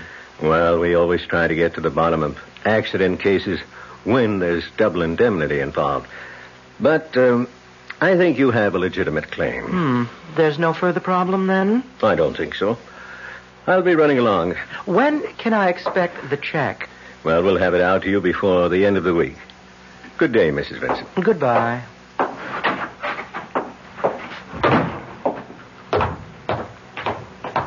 Oh, excuse me. You've been to see Mrs. Vincent. Are you a doctor? No. Oh, well, I'm Mrs. Gretsch, the superintendent. How is she? She seems to have held up well so far, poor thing. Oh, she seems well. How long have the Vincents lived here, Mrs. Gretsch? And who are you to be asking? I'm investigating her insurance claim. Ah. Well, if it'll help Mrs. Vincent get what's coming to her, I'll be glad to help, too. I guess it won't hurt to answer your questions. Was Mr. Vincent a heavy drinker? Not that I know of. Of course, I don't snoop into the tenant's business. How about Mrs. Vincent? Well, I don't know much about her. She only just got here. What do you mean? Oh, well, you see, they've been separated. She only arrived here a week ago for a reconciliation, her brother said. Her brother? Yeah. He and Mr. Vincent are good friends. I see. Well, thank you, Mrs. Gretsch. You've been very helpful. Calm down, Dick. Hank, I just know this dame and her brother did that Vincent guy in for the insurance. It all adds up. They were separated. All of a sudden, she shows up on the scene. Boom, he's dead, and she's $50,000 richer. Where's your proof? I haven't got any. But I'm going to do a little checking on Mrs. Vincent. The guy's death was accidental. Now, how can you prove she had anything to do with it? That's what I'm paid to find out. This is the first time I've seen you lose your cool. I'm sick of hanging around like this, but I don't dare let down the masquerade. I want to get that money and get out of here. Maybe you should have gone down to the insurance company. Yes? Who is it? Richard Stevens from Independent Insurance. Just a minute. Come in. Thank you. This is my brother, Mr. Wilcox, Mr. Stevens. How do you do? How do you do? I'm sorry for the delay, Mrs. Vincent, but as I said, we have to be careful. When can I expect the money, Mr. Stevens? Well, in the next mail. Now, if you'll just sign this form. Very well. Anything to get this over with. I'll sign here and here. I hope this is the end of it. So do I. Oh, my pen, please. Yeah. I hope I haven't inconvenienced you, but you do understand. My sister's been under a great strain, Mr. Stevens. Yes, I imagine she has. Well, good day, and good luck. There's something in his manner I don't like. He's paid to be suspicious. Well, he's sure earning his money. Murray, here it is, the check, $50,000. I don't believe it. Mexico, here I come, Murray. I'm on my way to the bank. Make me a plane reservation for Acapulco. Now, I'll be right back to give you your split, and then I'm splitting for sunny Mexico. No, we're going to the bank. You don't trust me, eh? Not at this point in time, no. You know, you are totally unprincipled, Murray. But what would I have done without you? Come on. I'm not even packing. You're welcome to the apartment, the furniture, and Mrs. Gretsch. Thanks. Now for my final performance.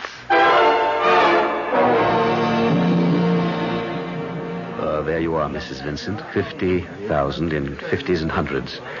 And I can't tell you how sorry I am about your husband. You were saving for a vacation, weren't you? Yes, I'm surprised that you remember. Well, again, my sympathy. And good luck. Thank you.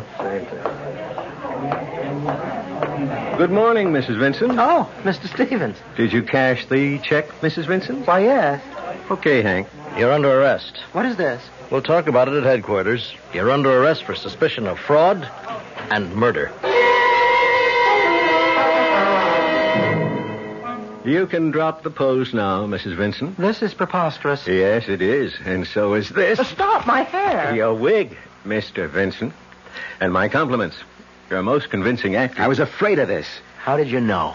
We were ready to pay the claim until I learned that your wife had just arrived in town. Mrs. Gretsch. Yeah, some support. I thought Mrs. Vincent and her so-called brother here had killed you for the insurance. So I decided to do some checking up on Mrs. Vincent. I needed her fingerprints, and I got them from the pen she, or rather you, signed these forms with. Remember? Yes. Now it happens that in checking out the deceased Mr. Vincent, I learned he applied for a passport some years back. I had his fingerprints, too. And what do you think I discovered? I can hardly guess. That the prints on both Mr. Peter Vincent and Mrs. Tina Vincent were identical. How extraordinary. So I knew what your hoax was, Mr. Vincent, because no matter how much a man and wife share in a marriage, they can never share the same fingerprints.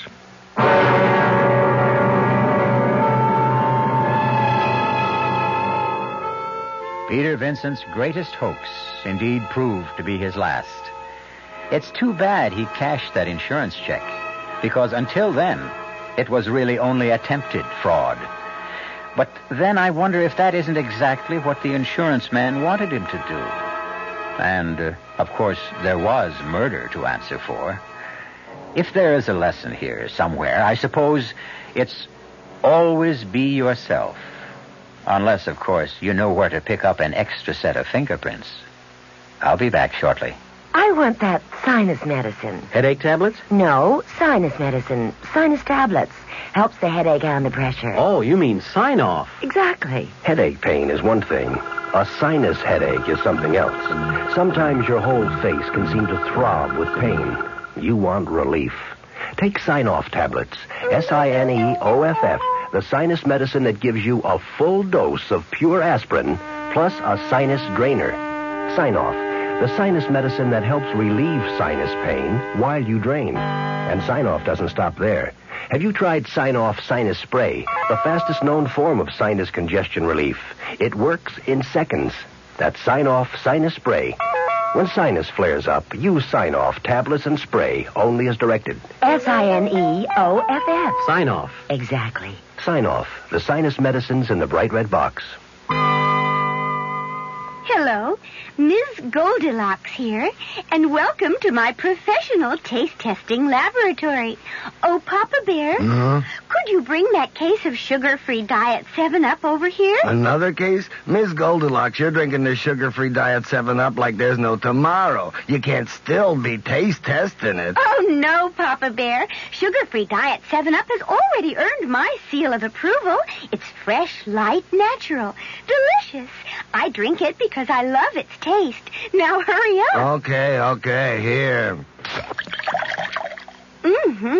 This sugar-free Diet 7-Up really tastes delicious. Ladies, if you're tired of switching from one diet drink to another, take some advice from Ms. Goldilocks. Try sugar-free Diet 7-Up and you'll say, yes, this one's just right. I'll bear witness to that, Goldie.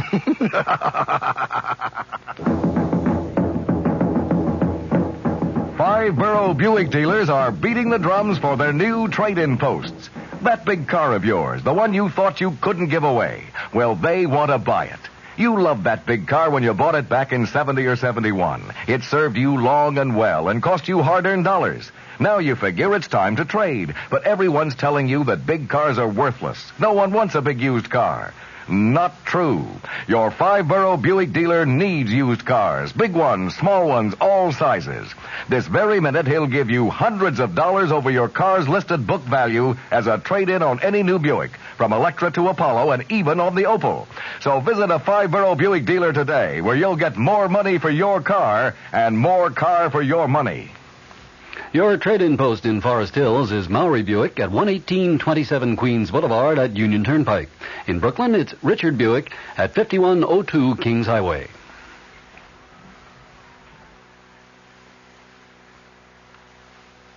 Akko and Earl Hammond. The entire production was under the direction of Hyman Brown. Radio Mystery Theater was sponsored in part by Sign-Off, the Sinus Medicines, Anheuser-Busch Incorporated, Brewers of Budweiser, and the Kellogg Company, makers of Kellogg's Special K cereal. This is E.G. Marshall inviting you to return to our Mystery Theater for another adventure in the macabre.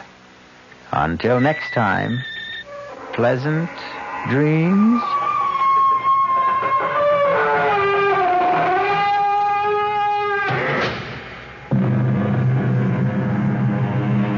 The WOR Mystery Theater was brought to you by ShopRite Supermarkets, where you get a lot more for a little less. And by Suburban Savings, with offices throughout North Jersey.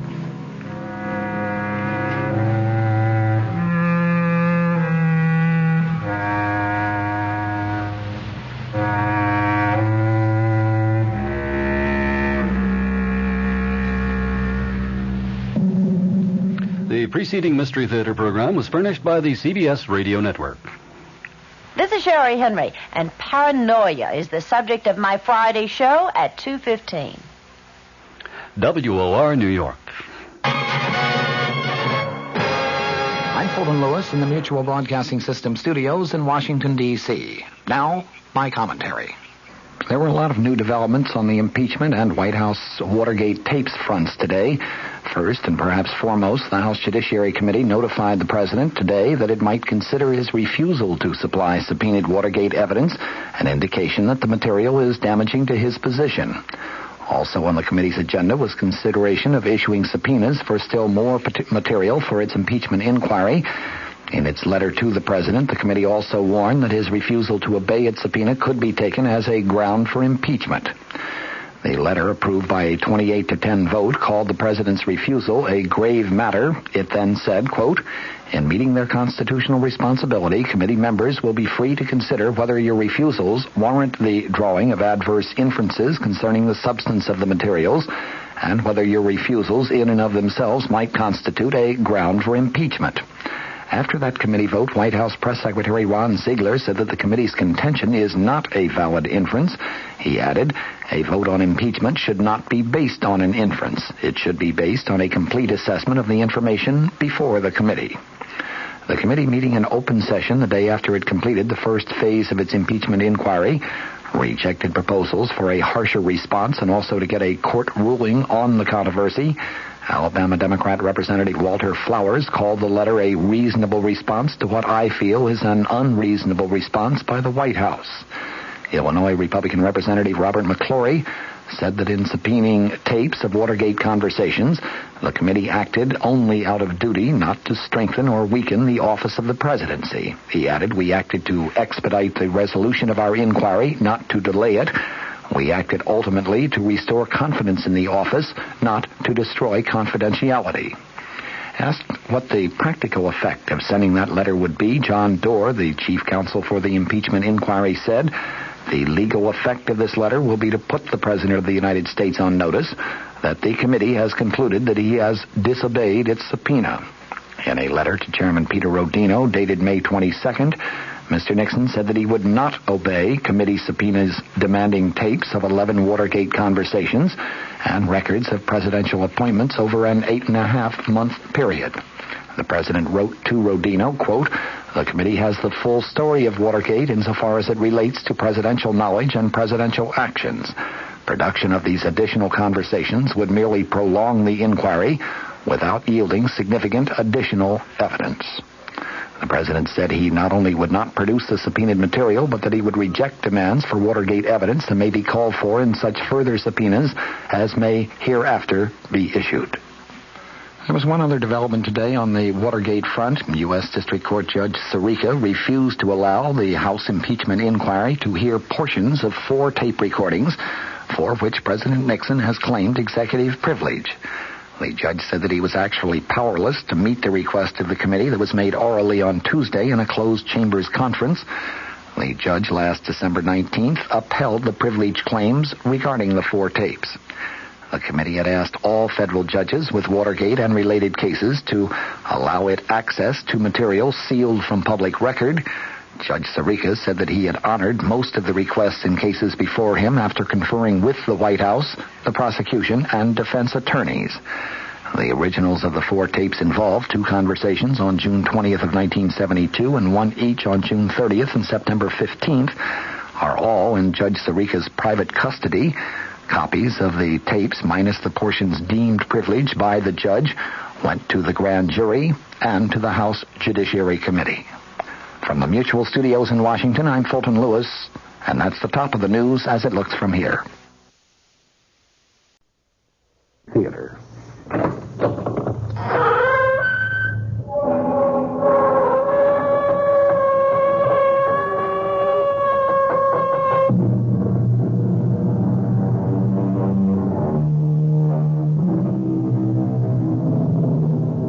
Come in.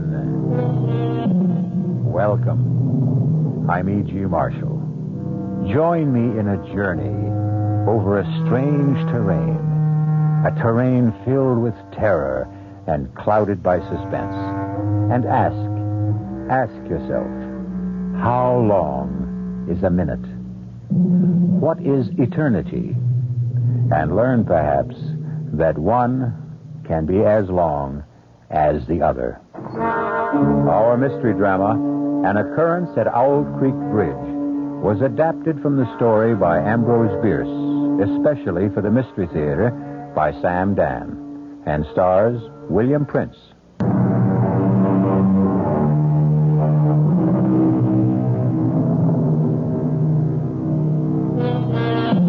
They're going to hang Peyton Forrester. Hang him by the neck until he is dead. Hang him high from the top of the Owl Creek Bridge, 50 feet above the rushing torrent, which is now raging in full flood. Peyton Forrester stands on a single, fragile plank. The rope is already around his neck. 30 feet of slack neatly coiled beside his boots. But this is not a lynching, nor even an ordinary execution. This is a formal military ceremony. Peyton Forrester is a rebel, literally a Southern civilian, and he has been captured by the Union Army in the fall of this year of 1863 as he tried to sabotage the Owl Creek Railroad Bridge, and now he must pay the price. Actually, the only distress evident in the entire scene seems to be manifested by a young soldier who, with his corporal, is stationed some 10 feet from Peyton Forrester. where they serve solemnly as his guards. Corporal? Just stand steady, boy. Just you stand steady. I'm going to be sick. Oh, no, you ain't, Woody boy. No, you ain't. Now, this thing will be over in less than a minute. See? Corporal? See? Sergeant Smith's getting the board ready. I don't want to know. I don't want to know. Just you take some deep breaths, son. You're going to be all right. Like I said, he's positioning the board that's supporting the plank that Johnny Reb is standing on. I said I don't want to look. Now, nobody says you got to look, Woody boy. Only it's a pity to miss a good hanging. How many you expect to see in your lifetime? I don't want to see none. This one here, this is a prime hanging. Son, much of the time you get to see cutthroats and riffraff and lowlifes. But here, you got a gentleman. Corporal? Yeah, boy? The prisoner. What about the prisoner? Well, what do you suppose the prisoner is thinking about right now? What indeed am I thinking about? I'm thinking that the water I see below me has been turned to gold by the early sun. Gold. Golden. The same golden tints I see in Millicent's hair. I'm thinking of Millicent. Millicent. Golden Millicent. And I hear the very last words she spoke to me. It seems ages, centuries ago. Is it true? Can it be true that it was only last night? Peyton? Yes, Millicent, darling. Now, young Robbie Tompkins is here. Robbie? I thought he was raiding Yankee supply lines. Oh, he was. He's back. He's safe now, bless him. Well, he needs a horse. We can have anything he wants. Bring him in here. Why? Why do you keep him waiting? Now, you and I must talk first, Peyton. You mean one of the true heroes of our country must be kept cooling his heels while you and I... He's not exactly cooling his heels, Peyton. He's busy having his first decent meal in weeks. But I want to see him this minute. After all, he hasn't much time to spend here. Must be in a rush to get home, see his folks. He's not headed home. He's not? No, he's off on a mission. What do you mean? Well, it has something to do with blowing up a bridge someplace. Well, then he needs help. Peyton, I was afraid... I've been sitting here doing nothing for almost 3 years. Now, that's not true. You've been raising food and you've been growing cotton. While better men have been getting killed. Now, what you're doing is more important. And safer and easier. Well, it's not your fault the doctors say you're unfit to serve. But I'm fit enough to help Robbie Tompkins blow up a bridge. Oh, Peyton, darling. No, honey. You know I can't shirk if there's a job to be done. You've got your job. No, honey. It's not enough. Don't go. What are we arguing about? He hasn't even asked me. He'll ask you, Peyton. He'll ask you. Well, then, I've got no choice. Please listen to me. You've always been a man of honor. Now, be a man of common sense. Now, what's that supposed to mean? Peyton, the war is over. What are you saying? We have been bled white at Gettysburg. The war has just begun. Peyton, for 6 months, maybe a year, there'll be more slaughter, but it'll be for nothing. The war is over. Don't say that. But it's the truth. Millicent, don't you believe anymore? I believe we need a miracle. Then we'll have a miracle. We'll work harder. We'll fight harder. We'll pray harder. You'll see. We'll have that miracle. You, Mr. Peyton Forrester! Robbie, you young scoundrel!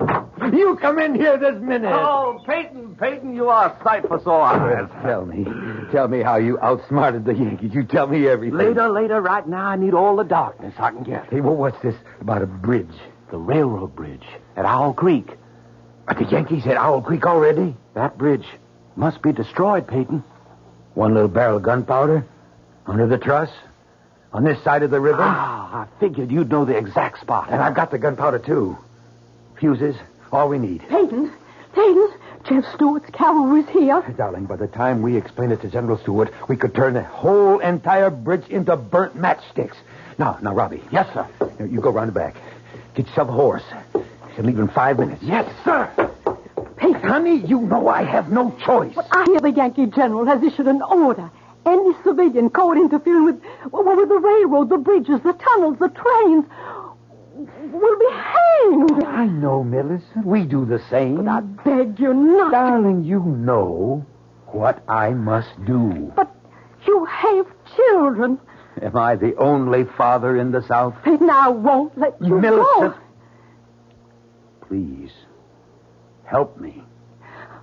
What can I do to... Pray for me. Pray for the miracle.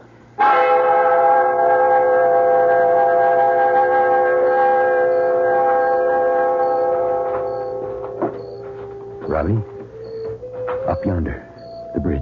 We must be right in the middle of the Yankee camp, Peyton. Keep low to the ground. They won't see us. So I said to Mama, I promise I ain't going to take up with any bad women. I hope, Woody, you kept your promise. Well, I ain't had a chance to test it one way or the other so far, Corporal. To tell the truth, Woody, actually there ain't no such thing as a bad woman. That should be a corporal. Maybe 5, 6 men. Let's move to the right. Now. Hey, Corporal, you hear something out there? Son, you start seeing Johnny Rebs behind every tree and we won't get a wink of sleep. Yeah, but I'm sure I heard... Spence is supposed to be pulling guard duty out there. Hold it, Robbie. There's a sentry between us and the bridge. Now I see him. Headed this way. We have to get rid of him. I'll do it. He doesn't know we're here. As he walks past, I'll jump him.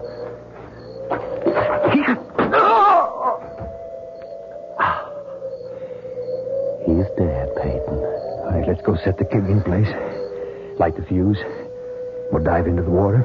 Swim for it. Say, it's time to relieve Spencer. Hey, Spence! Come on in. Woody'll stand guard. Hurry, Robbie. Spencer! Corporal, I hear somebody out there. Huh? Everybody, grab your weapon. On the double. Right.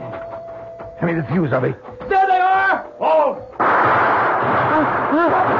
Robbie, I'm hit, Peyton. I'm hit. Robbie, let me. No, run for it, Peyton. Hold your fire. Run for it. We can take them alive.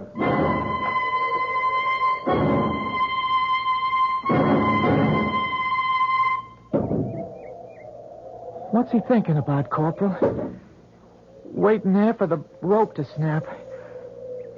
What must he be thinking about? What would any man be thinking about, Woody? The wife? The kids? I wish we hadn't caught him last night. It was our duty. It would have been so much better if we'd have shot him like his pal. Do you hear that, Woody? What? I hear nothing. Nothing. That's exactly it. Nothing. Sergeant Smith has just finished positioning his board. He has got it in a state now where one more blow releases the plank Peyton Forrester is standing on. And then, down he goes, till the rope snaps. I don't want to hear it. Look, the captain knows Sergeant Smith is ready. When he raises, then lowers his sword, Sergeant Smith is going to give that board one whack. And that's it. And Forrester knows it. He can see it. What must that man be thinking about? I'm no longer thinking, son. I'm praying. Praying for a miracle. I'm praying the rope is going to snap and break. And I'll get my hands free. And I'll fall into the river. And it'll carry me swiftly away from here to safety. That's what I'm doing, son. I'm praying. praying for the miracle. Sister Millicent is praying. Just you're praying, too. I can tell by your voice, son. You don't want me to die this way. With all of us praying, has to be a miracle. Has to be. Oh, dear Lord. The captain, he's raising his saber. Woody, you don't have to look. He's bringing it down. Goodbye, Johnny Reb. Corporal, look, the rope! The rope! It snapped, it broke! It broke! It broke! It's a miracle! The miracle! Get my hands free! Roger, I've got to get him free! Come up for air! Dang it! Oh, it's loose! I'm free! Free! Air! And the air! There he is, moving downstream. That's it, there he is! Shoot! Fire! Fire all, Yanks! Fire all day, Yanks! Fire everything you got! You won't hit me! You can't hit me! It's a miracle! You can't shoot a miracle!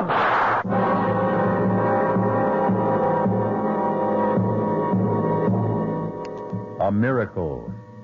Perhaps if you want something strongly enough and pray hard enough, the rope can break, the rifles can miss, and you will not drown in the raging torrent. Miracles do happen. Have we had one here?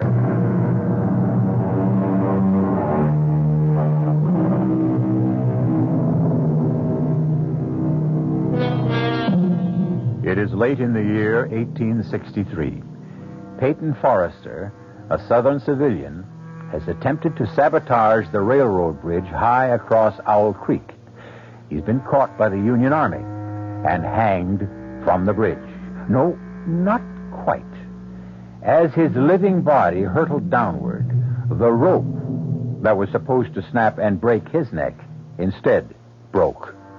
Peyton has fallen unharmed into the stream. A squad of soldiers is in rapid but futile pursuit. It's a miracle! Miracle! You can't shoot a miracle! Spread the alarm! He's escaped! I've got to get to General Stewart. I've got to. If we destroy the bridge, the whole Yankee army and this side will be cut off. No supplies, no ammunition. I've got to get to Jeb Stewart. Get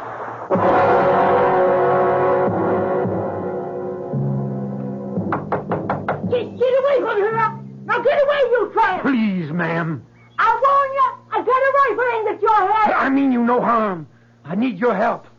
I'm Peyton Forrester. Peyton Forrester? No, just a second. I still got this gun aimed at your head. Good Lord.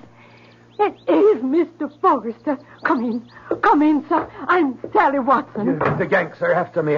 Just a bite of bread and a glass of water. I have to keep moving. Peyton Forrester, the man the Yankees couldn't kill. I have to hurry. You have to rest. No, there's not time. But you're going to drop.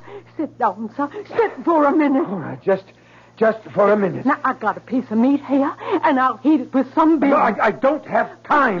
Just rest. There's a storm coming up.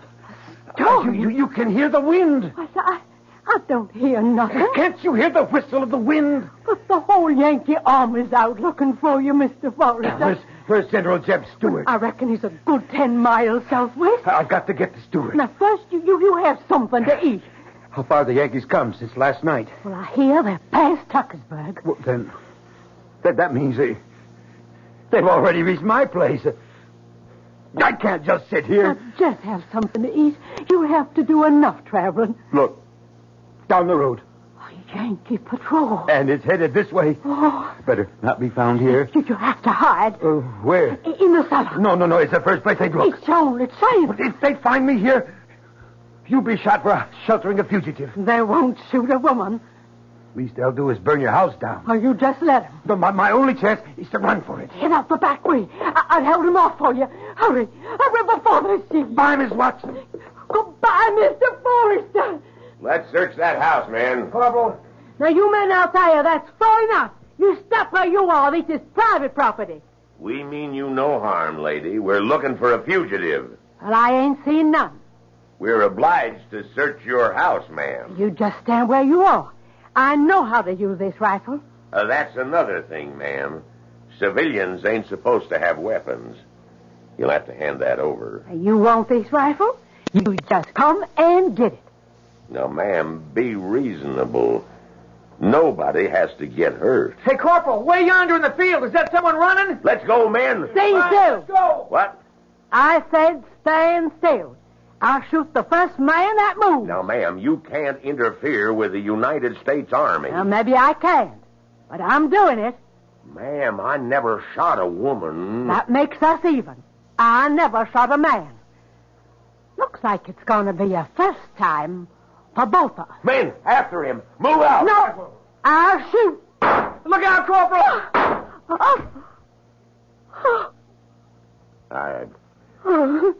I'm sorry, man. I'm awful sorry.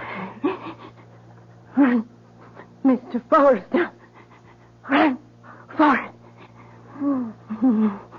They'll never catch us, sir. Nobody can ever catch you.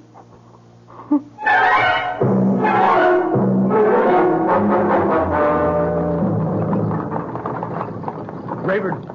John Rayburn. Whoa! Whoa there! Rayburn. Hey, it's Mr. Forrester. Rayburn. The Yankees are after me. Oh, you don't have to worry about the Yankees, Mr. Forrester. They can't kill you. Nobody, nothing can kill you. Let me hide in your wagon, underneath your load of hay. Yankees are still down along this lead, but they're headed this way.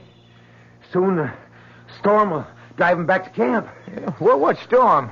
Well, can't you hear the storm? The wind. No, sure. But they'll have to come this way. They mustn't see me, Rayburn. Look, get underneath the hay, Mr. Forrester. Get underneath quicker than lightning. Hey, you all set, Mr. Forrester? Let's get. Come on, you broke down, bandy-legged polecats. Get up!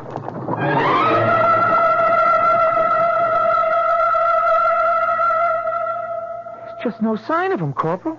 All right. Rest of you men, let's head back. I guess he got away, huh, Corporal? No, not for long. He's still a good ways from the rebel lines. We got men sweeping every square inch of the ground. Yeah. Now, what's that? Well, since you come from the city, Corporal, that's a hay wagon. Yeah? We'll see about that. Hey, you! Yeah, yes, sir. Oh, there. What you got on that wagon? Guess I got me a load of hay. What else? Well, nothing else. Nothing else, huh? You sure? You're sure there's nothing living in that load? Well, there might be one or two field mice. Sometimes they get pitched in with the hay. Field mice, eh? Yeah, maybe. Maybe not. Well, let's see. Let's see about everything. You men, fix bayonets. Now, let us ventilate that hay a little bit. Just. That's it. Up and down. All the way across. Come on now, put a little muscle in there. That's not how I taught you to use a bayonet. Rush. Rush. That's it. Everybody's doing just fine. Anybody got himself a little red on this blade? No? Well, maybe there's just hay in there after all. All right, men, all right, that's enough. See? Bayonet's good for something else beside roasting potatoes. What's your name, Rebel? Zeke Rayburn. Mr. Rayburn, go your way. Go in peace. You're a fortunate man. Indeed you are. Get up! Get up! Get up!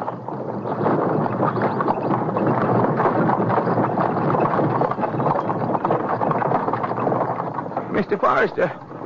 Mr. Forrester, you all right? Mr. Forrester, it's all right to come out now. Yes, I'm all right. Had a bayonet thrust through my coat, but That was all.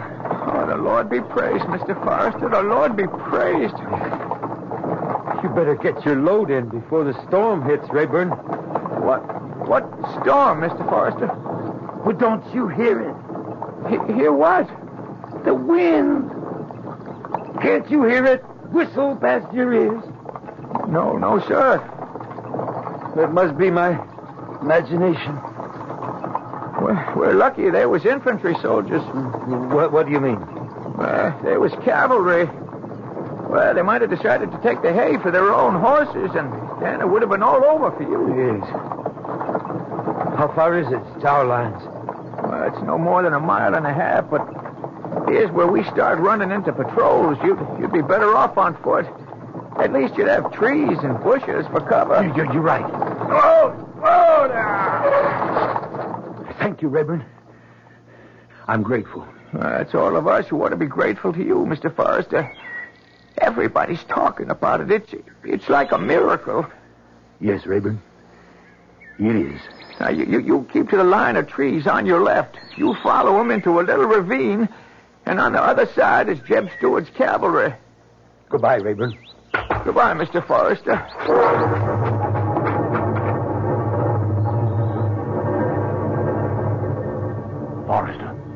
Forrester, don't be scared. Who are you? Lieutenant Burns, with Stewart's cavalry. What? There's a Yankee troop up ahead. You scared one of the sentries. Lie still just for a minute. What are you doing here? Well, some of us come out to look for you. Figure you'd be headed this way. Well, then, I'm saved. Saved? Well, we got to get home first, but that's nothing. I got a squad in back of me. When I give the signal, they'll open fire. And while everybody's shooting, you and I'll sneak away. Are you ready? Ready. Now! Let's go, Forrester. Let's go!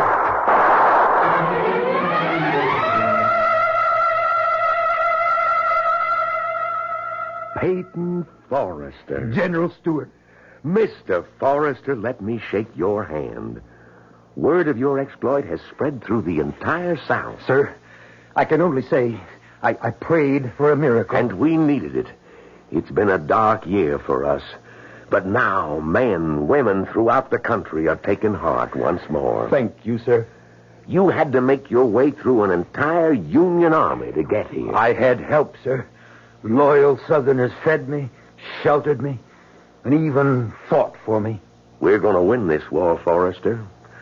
I've never been as convinced of it as I am now. I see new spirit in all my men. And it's all due to you. I only did my duty, sir. And, well, no. No, I can't say I did my duty. I failed. You failed? Yes, sir. I didn't accomplish my mission. Robbie Tompkins and I set out to destroy the Owl Creek Bridge. Robbie's dead, and the bridge still stands. The explosion was not strong enough. The bridge must be destroyed. But I don't have the men. But you don't need men. Oh, it's strange. What's strange? The wind feels like a storm, and yet the trees are still. Why do you say I don't need men to take Owl Creek Bridge? The wind. Why is the wind howling like that? Why don't I need men, Forrester? Because I'm not talking about an assault.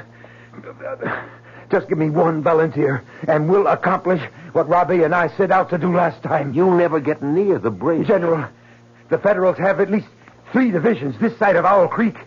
If we destroy the bridge, we cut their only supply line. We have them in a trap.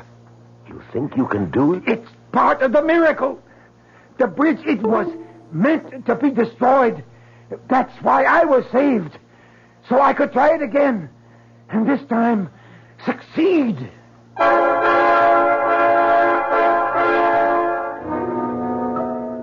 One miracle, evidently, is not enough. What Peyton Forrester is asking for is another. And why not? If it's a question of knowing how to ask, certainly Peyton Forrester has discovered the secret. However, it's also possible to run out of miracles.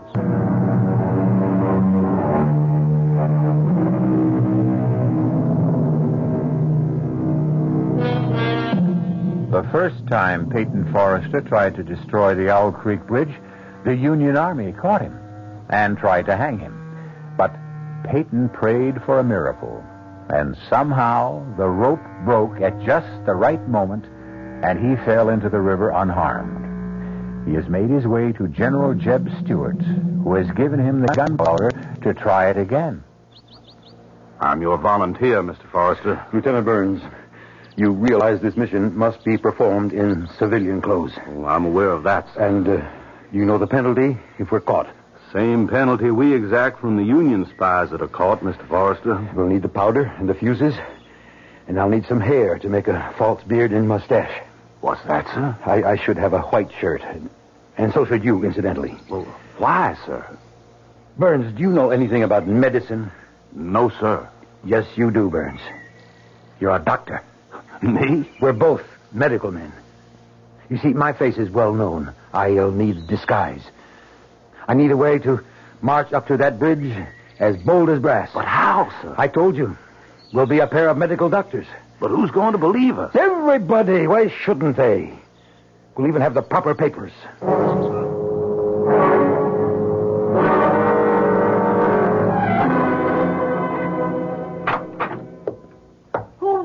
Hosea? Who are you? Millicent.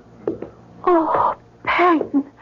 Oh, it's you. Well, if the disguise can fool my own wife. But darling Yankee soldiers patrol through here all the time. Oh, I know. Oh, you're alive, and I prayed so hard. We prayed for the miracle, Millicent. Now, I want to see you more than anything in all the world, but why are you back this way, darling? The whole Union Army is after you. You should be hiding. I haven't completed my mission. Peyton, the Yankees mustn't find you here. Millicent, Honey, what is it, Peyton? My neck. Something seems to be rubbing against my neck. It's something stiff, something sharp. Oh, you're not well. You're not well, darling. It was such a horrible experience. You're real. No. I'm all right. I need strength. I came home. I saw you. I'm all right. I'm all right now. Peyton, you're not listening to me. Peyton, what is it? Listen to the wind, Millicent. The wind.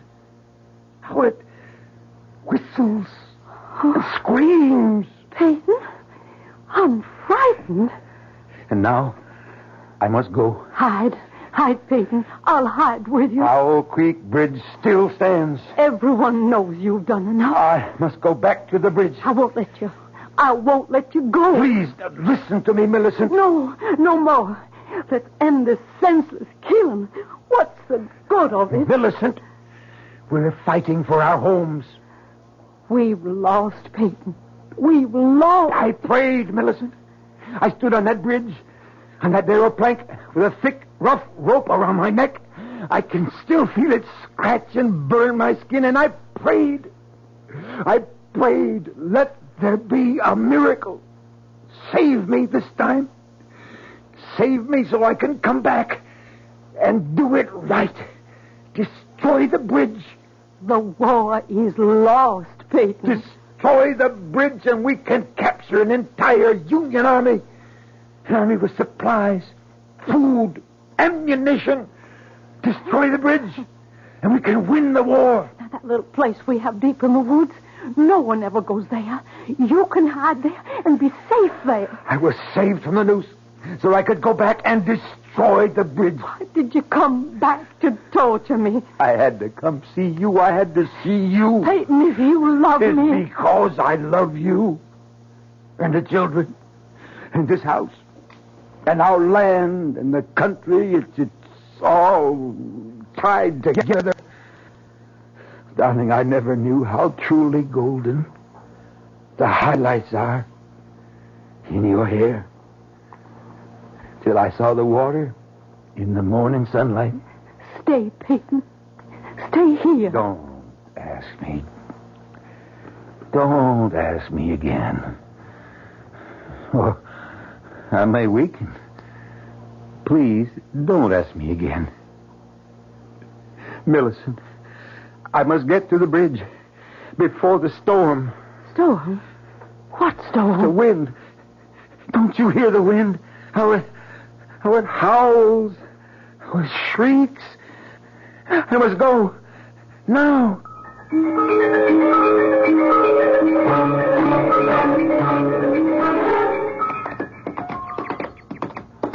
Mr. Forrester.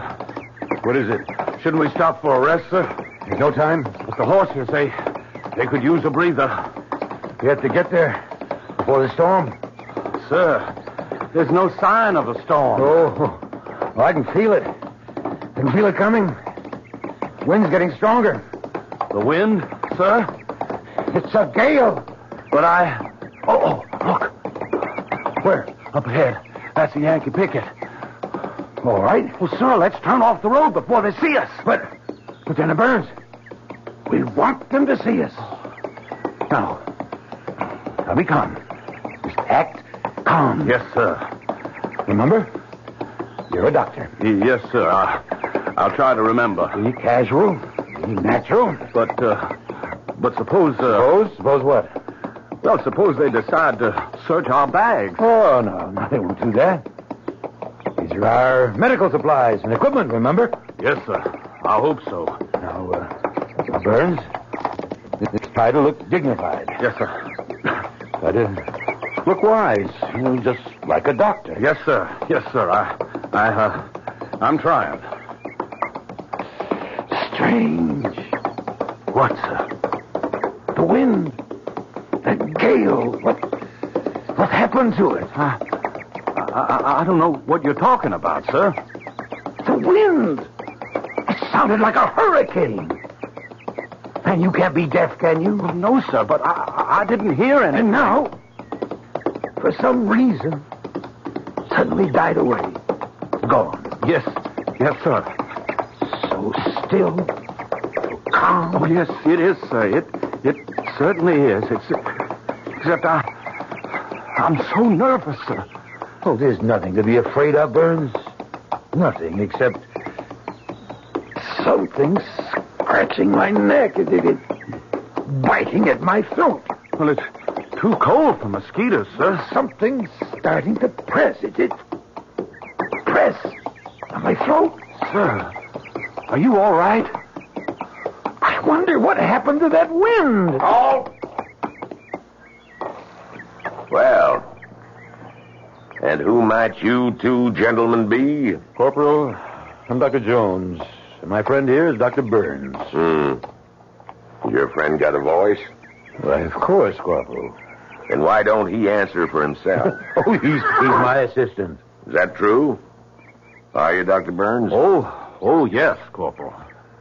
Well, let's see what we got here. We got one gentleman who claims to be Dr. Jones, another who says he's Dr. Burns. Corporal, if you don't mind, we happen to be on an errand of mercy. Is that so? Well, tell me about it. Now, we have permission from your General Grant to... Something wrong, Doctor? No, Corporal, I just seem to have something in my throat. You were saying you had permission from the General to do what? Well, to visit some of our wounded prisoners. You do, huh? Yes, Corporal, and here's the safe conduct. Mine and Dr. Burns. Woody. Yes, Corporal. Bring the lantern. Hold this up. All right. See what it says, Woody. You're better at reading than I am. All right. The bearer of this safe conduct is to be permitted free passage within the lines controlled by Union forces in order to perform medical errands of mercy. Signed, U.S. Grant, Lieutenant General. That's what it says, Woody? That's what it says, Corporal. Hand them back their papers. Woody. What is it, Corporal? What are you looking at, Woody? Me? What are you staring at the doctor for? Well, I'm not... That is... Do you know him from someplace? No. I mean, where would I know him from? Well, doctors, be on your way. Thank you, Corporal.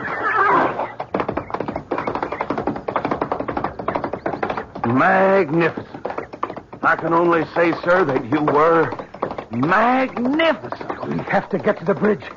Quickly. I could never have handled it that way, sir. Hurry. The bridge is just ahead, sir. I'm beginning to feel very ill. Sir? My neck. Your neck, sir? It's beginning to hurt. I can feel it. It's beginning to swell. Here's the bridge, sir. Easy, boy, a little slower. Now, where do you want to plant the charge? Charge? Where do you want to plant the powder? We have to plant the powder. We have to plant it. Here. Right along. Here. Yes, sir. Stop the horses. Yes, but, sir, you're very ill. No. We could do this. Now, something's choking me. Now, I'll dismount. Yes, sir. Look, we intend to walk our horses across the bridge. Yes, sir. Now, oh, my throat. Place your sack against this support. Yes, sir. Now, quickly, the fuses in this bag. I've got them, sir. Why is it so dark? What do you want me to do, sir? Lay the fuse out along. I know, sir. I know. Hurry. Something's choking the life out of me. I've got him, sir. I've got him. Strike a match. Oh, I can't breathe. We're going to do it, Mr. Forrester. We're going to bring it off. My head. Nothing can stop us now. Burns. Something's choking. This one's ready. And now that one. Choking the life out of me. Whole sky is on fire. Everything. It's all aflame. Lit, sir. She's lit. This pain. She's going to go, sir. She's going to go. Now jump in the water. Jump for your life. My head. I can't stand the pain. My head is going to explode. There she goes.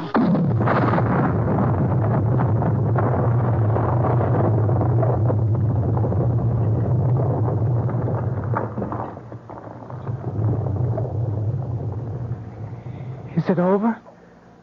It's over, Woody. It's all over. I saw him drop. I closed my eyes. I couldn't bear to see the rest. Well, it's all right, Woody. Corporal, that drop through the air, that drop at 30 feet before the rope snapped tight.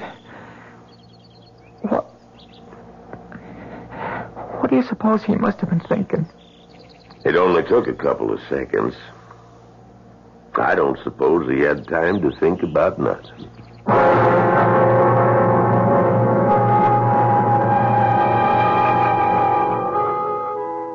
Peyton Forrester was dead. His body, the neck broken, was swinging gently from side to side, suspended from a timber of the Owl Creek Bridge.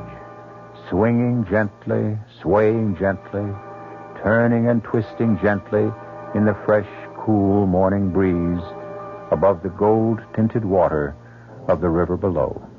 Our cast included William Prince, Mildred Clinton, Jack Grimes, Leon Janney, and William Redfield. The entire production was under the direction of Hyman Brown. This is E.G. Marshall inviting you to return to our Mystery Theater for another adventure in the macabre. Until next time, pleasant dreams.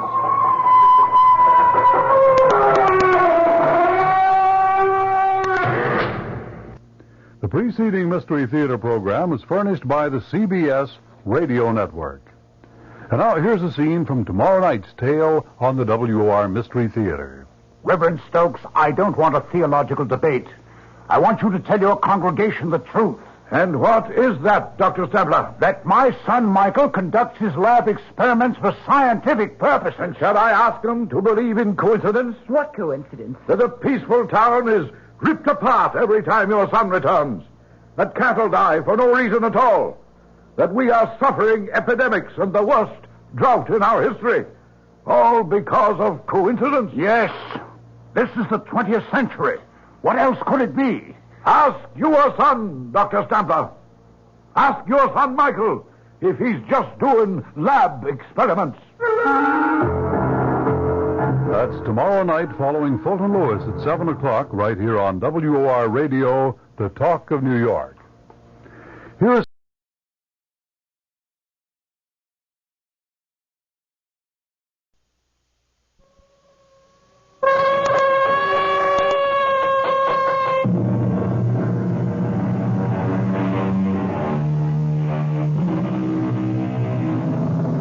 Come in.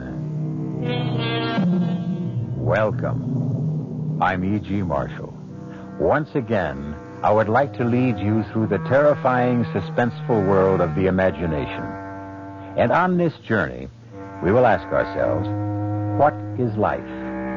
Is life something that man and animals alone may experience?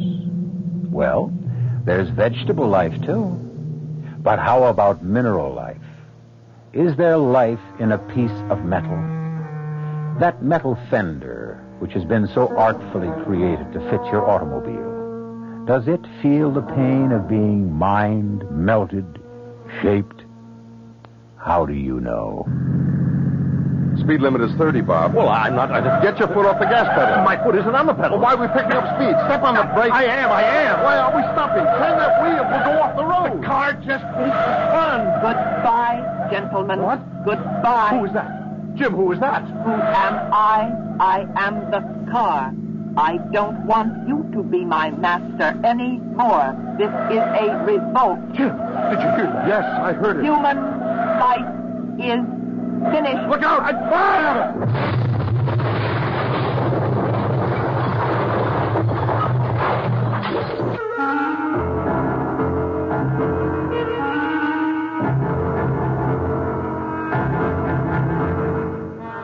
Our mystery drama, Darling, Deadly Dolores, was written especially for the Mystery Theater by Sam Dan and stars Nat Polen and Marion Seldes.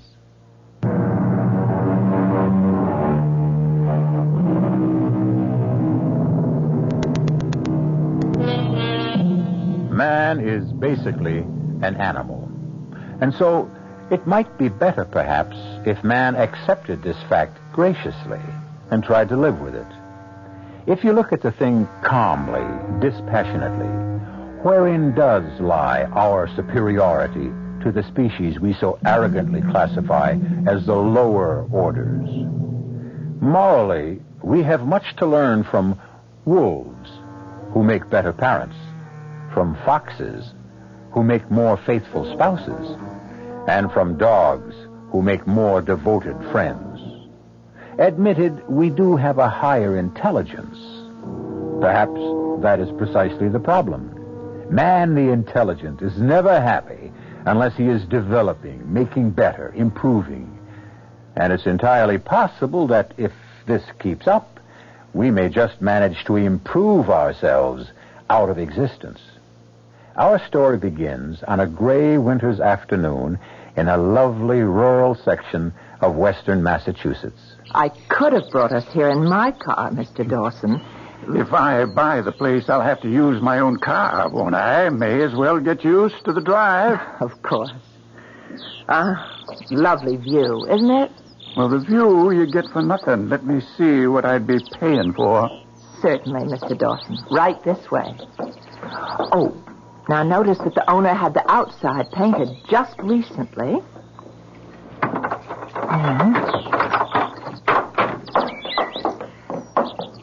And this is your center hall entrance. Well, turn on some lights so as I can see what the house really looks like. Oh, yes. odd. Something wrong with the electricity, huh? I just showed this house this morning. Nothing works nowhere. But the owner knows enough to keep the power on because of the heating system. Well, if the electrical system's out, then the heating system's out. I'd better telephone. The way this is going, I'll lay a bet the phone's out, too.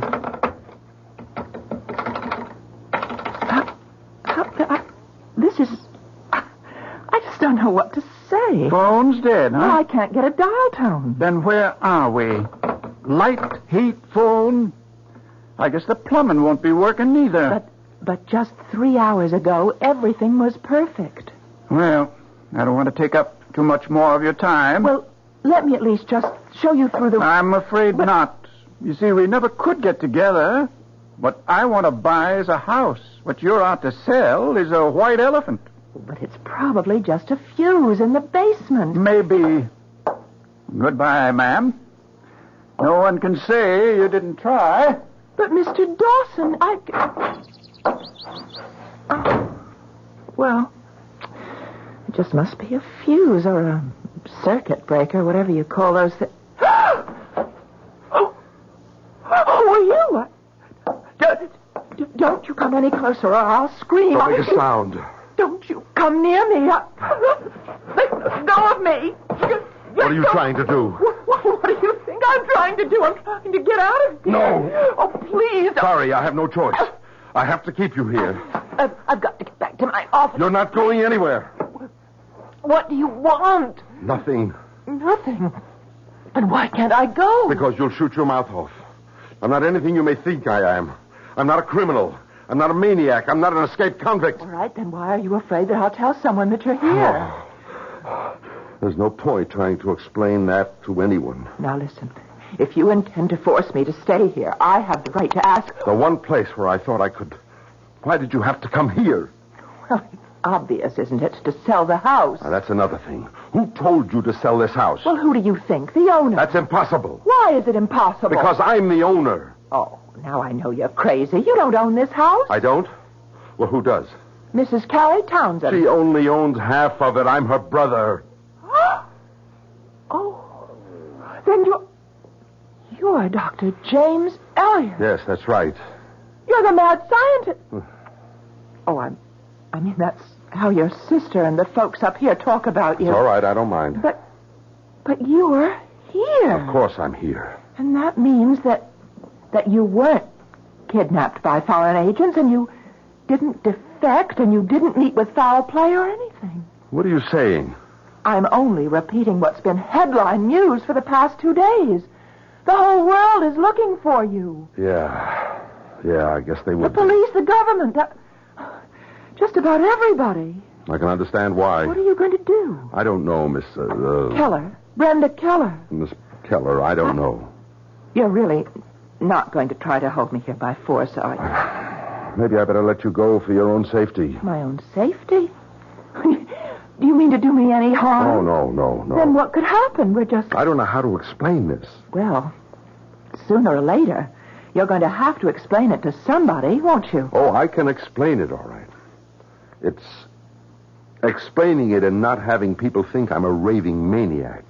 Have you tried to explain it to anyone yet? No. Then try explaining it to me. You couldn't understand. Stop saying that. You insist people won't understand. You keep saying they'll think you're crazy.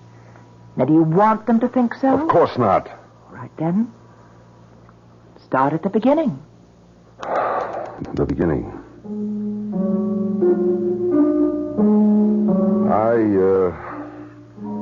I'm working on a top priority project. It's highly secret for the government. It has to do with a weapon. I guess it's the ultimate weapon. Anyhow, it's all mathematics and physics and things you wouldn't understand. I don't think there are 6 people in the entire world who... Anyhow, in order to develop the formula for this ultimate weapon, it was necessary to create a special computer, devise a whole new theory of mathematics in order to program it. And that's where the trouble started. I was working with my associate, Dr. Stoddard.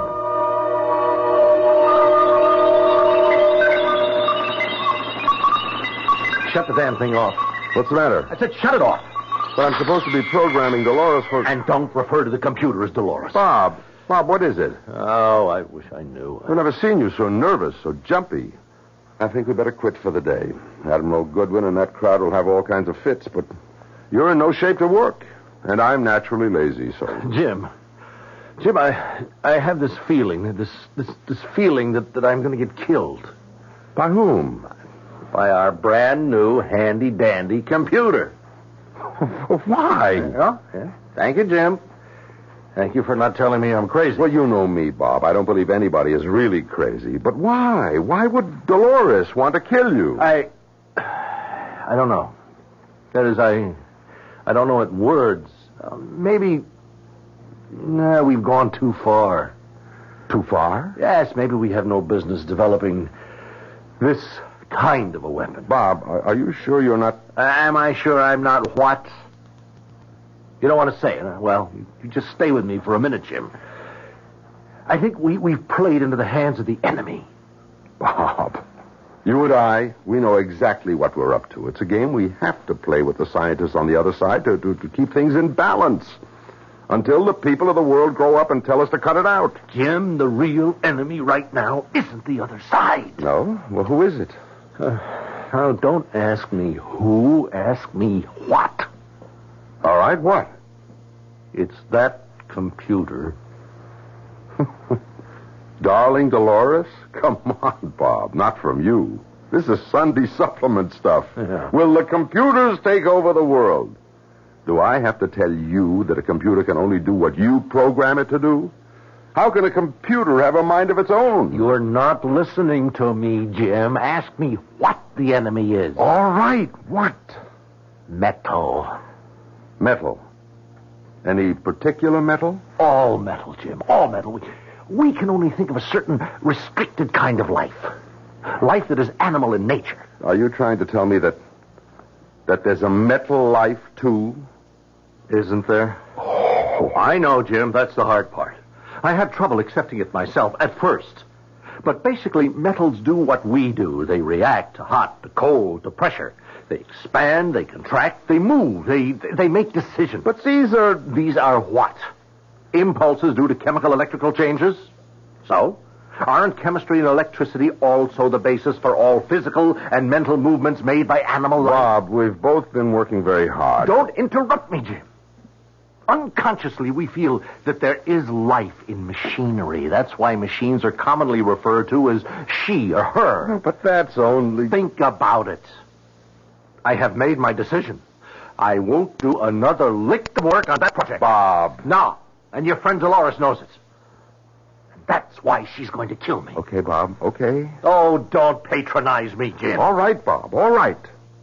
Just tell me how you know. She told me. How? What did she say? Oh, Jim, don't reduce everything to our own limited human standards. I hear her thoughts in my brain. Dolores has told me that I have to be gotten rid of. But why? Because I'm opposed to the project. Have you spoken about this to anyone else? No. I didn't tell her so. Not even your wife?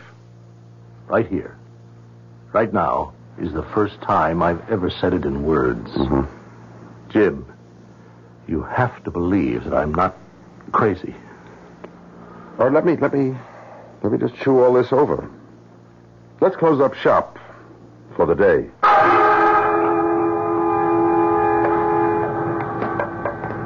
Bob, want me to drive you home? What?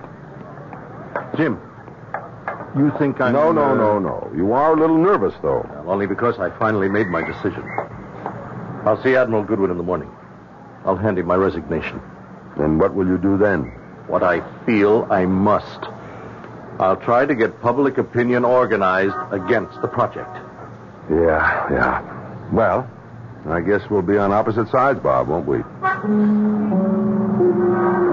were parked next to each other in the lot.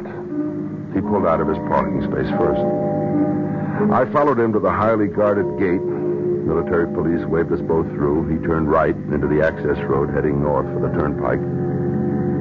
It's a road that's about 4 miles in length, and there's a speed limit of 30 miles an hour. Rigidly enforced. Nobody ever does more. I noticed he was starting to speed. I was amazed. Bob Stoddard was the most conservative driver I know. I became frightened. I tried to catch up to him. Something was wrong. I sounded the horn, but he only kept going faster. I tried to catch up with him, but my speedometer was already registering 80. I was terrified. My car was beginning to shake. And then I saw his face. He had opened his car window.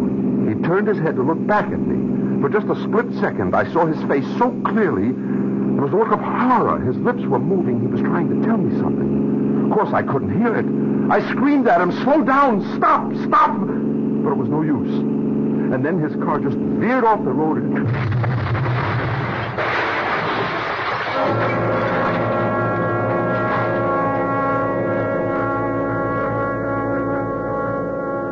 Obviously, he was nervous, tired. He may have been under a terrible mental strain, and he just drove carelessly. No, he couldn't. He was never a careless driver. Has it occurred to you that he may have wanted to commit suicide? These are all suppositions. And the doctors had a field day with all of them. But that's not what happened. Very well. What did happen? His machinery failed him. That sometimes happens. Things go wrong. And when it happens, we call them accidents. But not all of them are accidents. What are the others? I know what happened to Dr. Stoddard. His machinery failed him. Because it was ordered to. Ordered to? By whom? Dolores. Oh, well, sure, if you say so. Never mind that. I say so. And I can prove it. Well, where are you going? You want proof? I'll give you all the proof you need.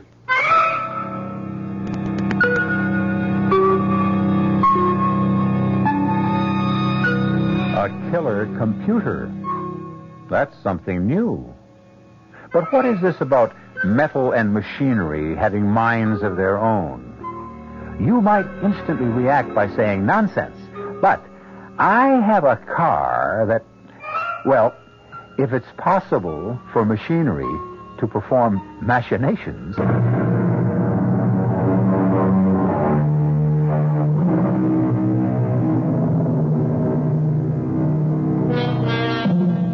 This seems to be an age of intrigue. Almost every day, we are told of some new scheme or plot. Are you ready for this one? How about a conspiracy on the part of machines to eliminate people and take over the earth? A joke? Well, I'll tell you who isn't laughing. Dr. James F. Elliott, a highly respected scientist who has been working on a super-secret project for the government. Now, be sensible, Dr. Elliott. How can you prove... By going outside for a few minutes. And doing what? Nothing. Absolutely nothing. Well, how will that prove that... What's wrong with this house right now? Nothing. That's not true. The electricity is off. The heating system won't kick on. The phone doesn't work. Well... Do you know why? Well, I guess that it's... Don't guess. There's a reason. What? I'm here. You? That's why. Yes.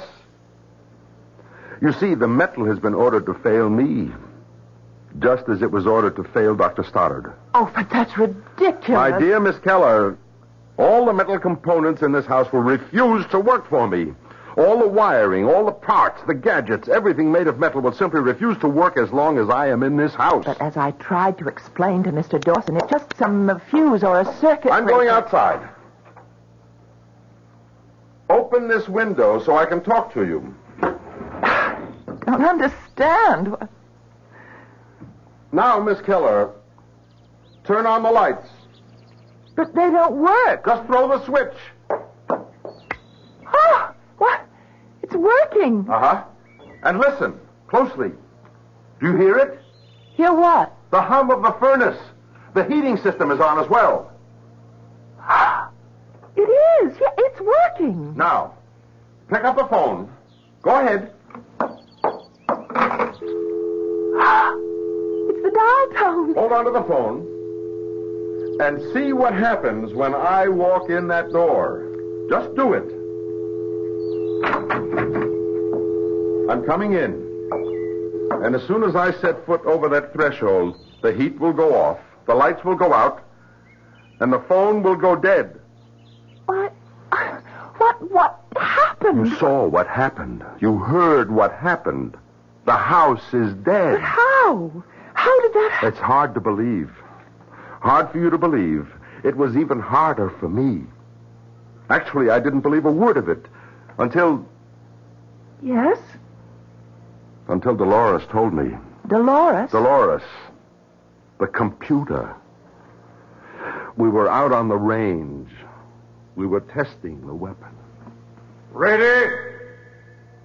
Range 420.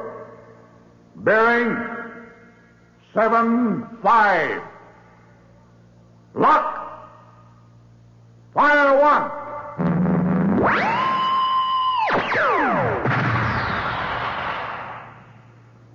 Why are we off target, Jim? I don't know, Admiral. We'll try another. Let me check the figures for range and bearing. How much deviation should there be, Jim? None, Admiral. The tiniest fraction of an inch, and we can wipe out our own people, too. Now, it checks out. Give your firing order, sir. Ready? Range 420. Bearing 75. Lock. Fire 2.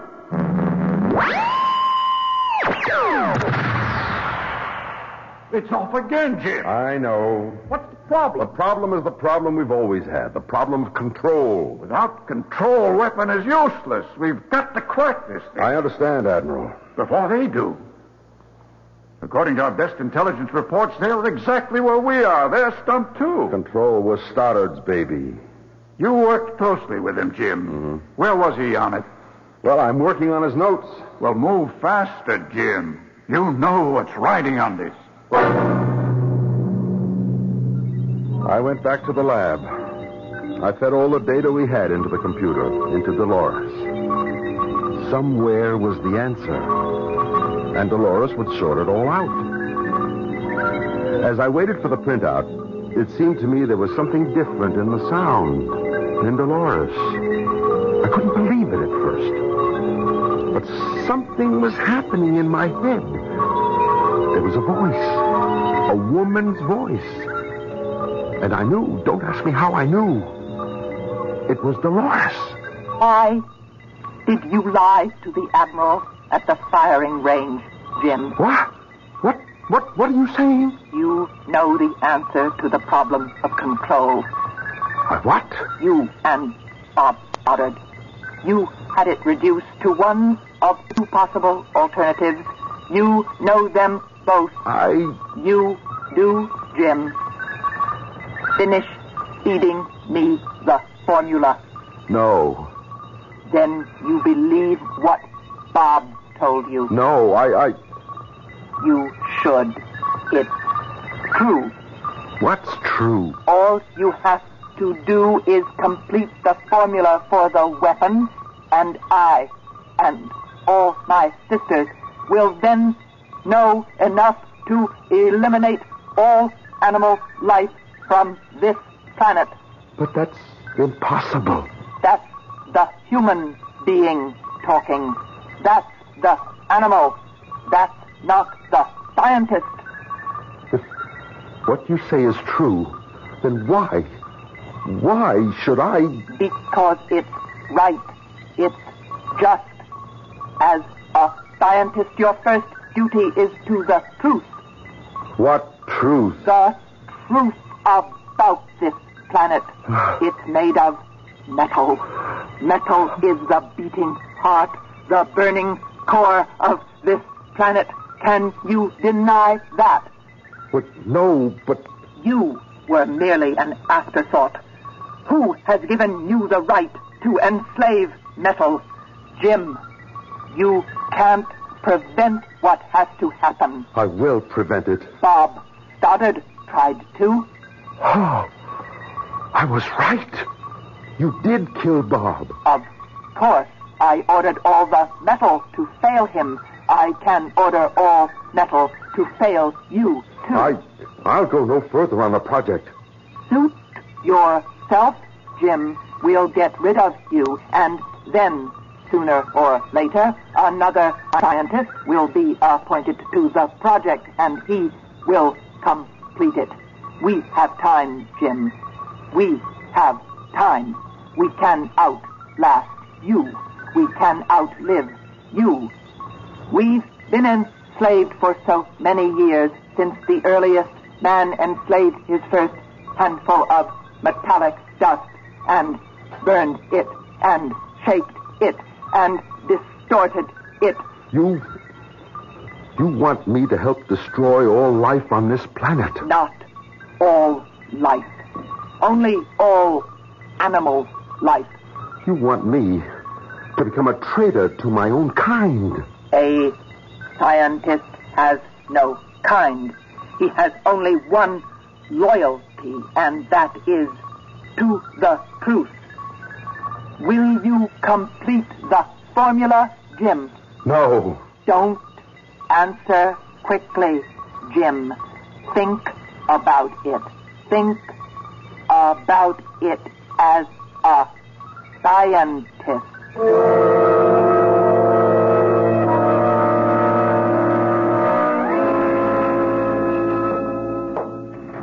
You wanted to see me, Admiral?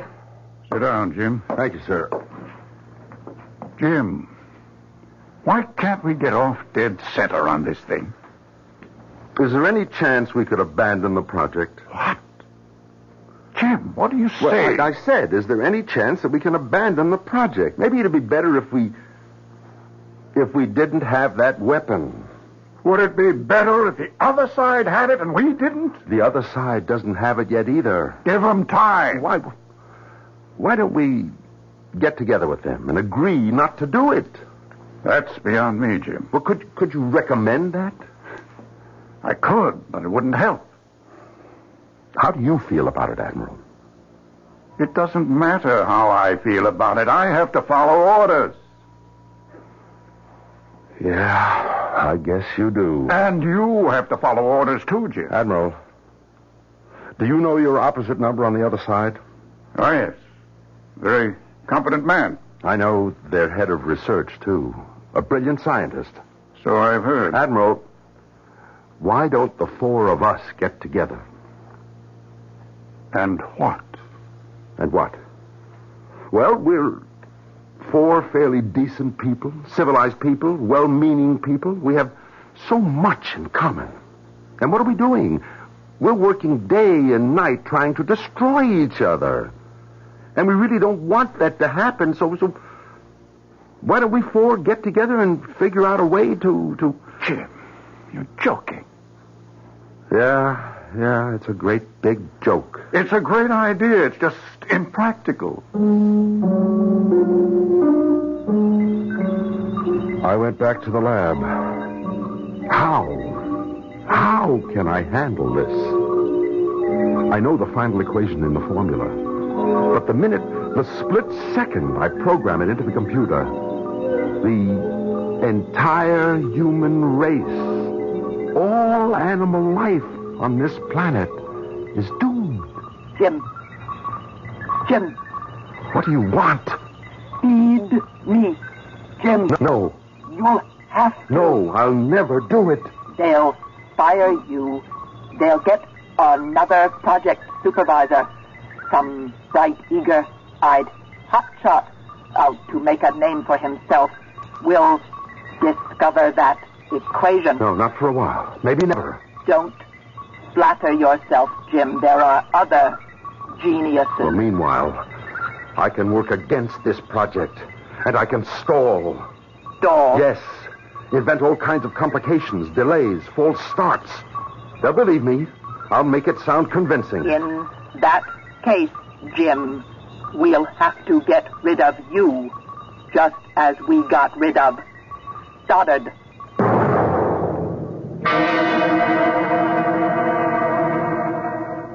That's why I came here. I can't go through with it. I won't. Will you help me? How can I help you? Well, first, don't tell anyone I'm here. And second, the refrigerator's empty. Even scientists have to eat. Oh. Are you sure you're all right? I said this would be a hard story to believe. I admit, I don't Well, look really... at it this way. We're inventing, developing. Isn't it reasonable to suppose that we could destroy ourselves? Well, yes. All I'm telling you is we are absolutely at that point right now. The point of destruction. I need help. Can I count on you? Oh, yes. You do need help. And you can count on me.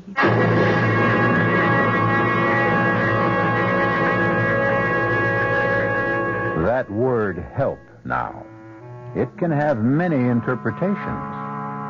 How would you like to be in Brenda's shoes? Here she is, a nice small-town girl just under 30, trying to make a living, and suddenly she gets something like this thrown at her. What should she do?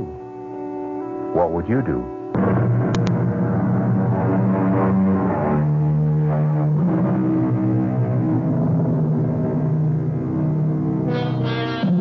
One of the most distinguished scientists in the United States, a man who is engaged in a vital and super-secret project affecting the very life of the country, if not the world, has suddenly disappeared.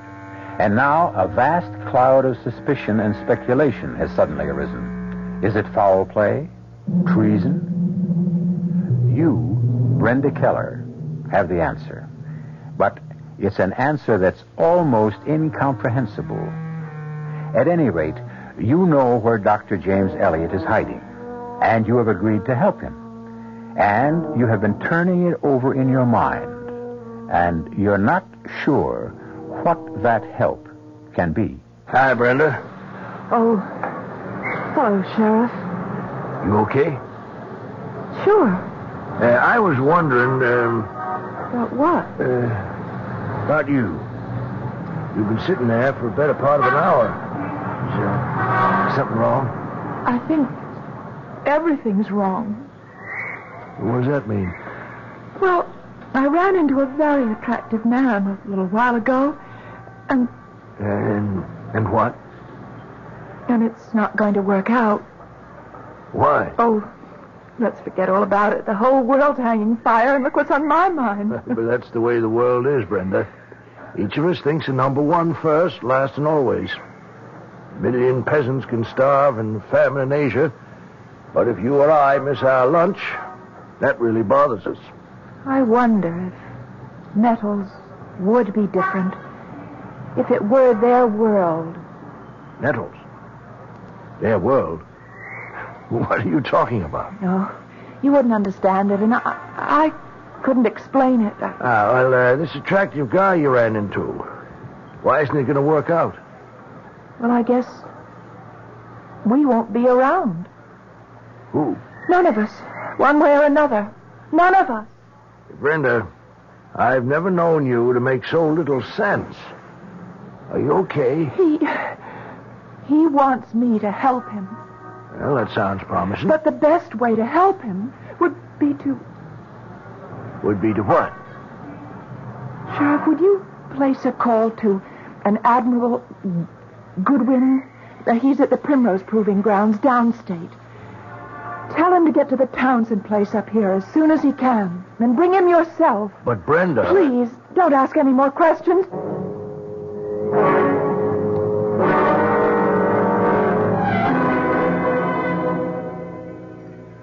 I always look down on candlelight. Why? Well, it's a very inefficient way of creating illumination. However, I see now it can be very romantic. But just think.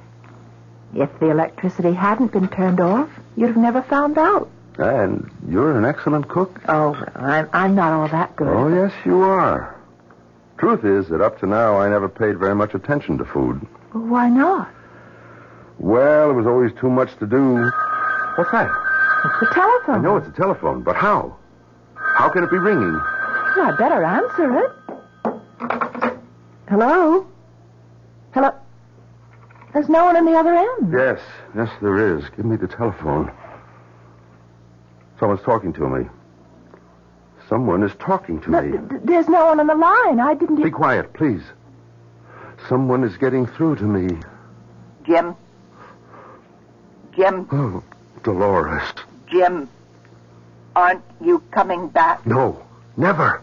Jim, when you complete the formula, you will be hailed as the world's greatest scientist. I'll also bring the world to an end. That never stopped science from progressing.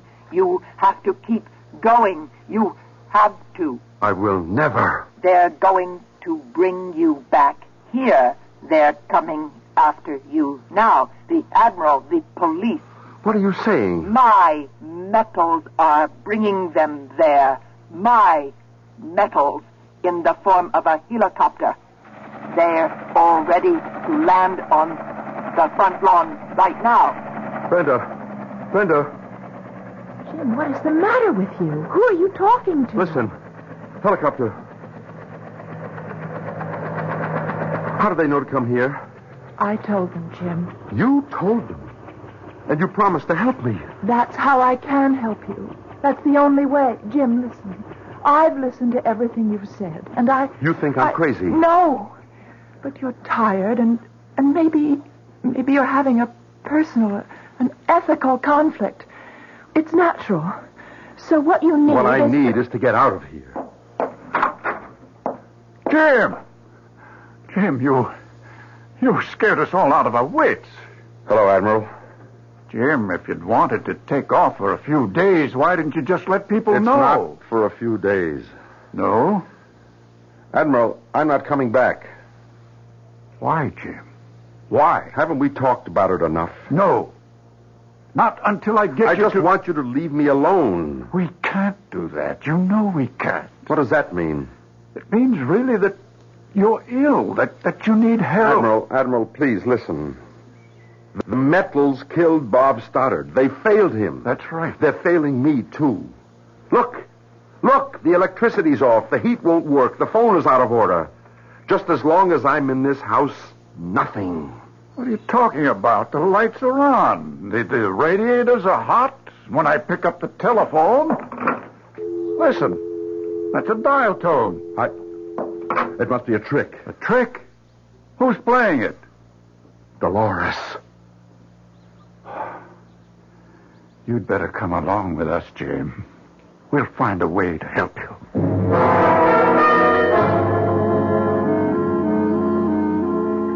Hello, Jim. Oh, hi. I didn't think you'd ever want to see me again. No. You were smart. You did the right thing. Oh, I hope so. Do you like it here? No, it's pleasant enough. Will you be staying much longer? No, I think I'll go back to work next week. The reason I came, I visited Dr. Stoddard's wife. You didn't know her very well, did you? No, Bob and I were close at work, but... Did you know that she was going to leave him before he was killed? Well, no, I didn't. She'd been angry with him. It was a trivial reason at first, but one thing led to another. And he was terribly depressed, and so he could have wanted to kill himself. Yes, now that you mention that, I suppose it's possible. Right. Now, I had an electrician come to your house. That is the one that you own with your sister. There was a loose cable connection, and sometimes the vibrating of passing cars could temporarily cut off the whole system. That could have accounted for the failure of the electricity. Yeah. And, as far as the phone is concerned, up there in the hills, in the wintertime, there's always plenty of on and off troubles. Sure. You don't believe a word I'm saying, do you? Oh, I believe it. I believe it all. I believe it because I just can't afford not to believe it.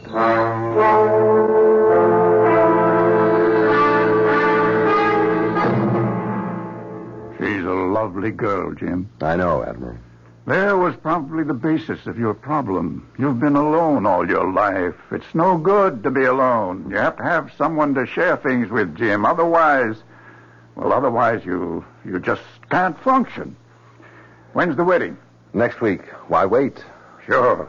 Look, I know it's your first day back and you're raring to get things started up again, so I'll let you alone. How about lunch? Sure, fine. Great to have you quarterbacking the team again, Jim. I looked around the lab. The familiar lab. Everything was exactly as I had left it. All my papers, my notes, my research, everything untouched. And even Dolores, waiting silently, like a good and faithful servant. And I suppose I would have fed the final equation into Dolores' circuits. I would have dismissed all my qualms as delusions and dreams. Had not Dolores been Dolores? Had she not been the eternal female who must always have the last word?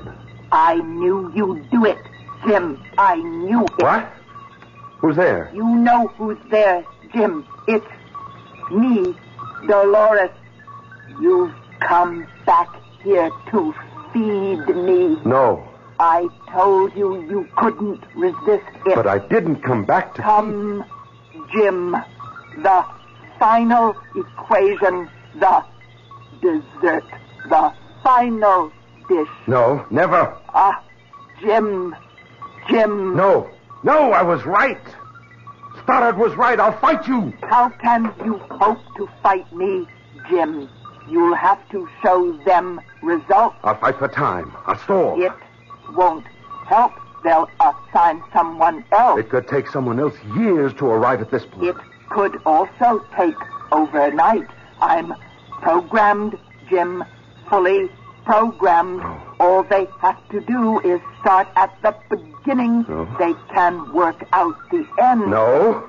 You lose, Jim. You lose. You lose, Dolores. I can destroy your circuit. What are you doing? I'm destroying you, Dolores. No, Jim. No. Stop him. Help me. No one can help you. Not anymore. Help me, Mexico. Strike him down, Wire. Wire, choke him. They can't help you. I've already broken the circuit. Help me. I'm dying. Strike him down. Strike. Kill him. Kill him. Kill him. Oh, Dolores. Goodbye. Dolores, I hope and I pray that no one ever builds you again. I pray no one will ever build you again.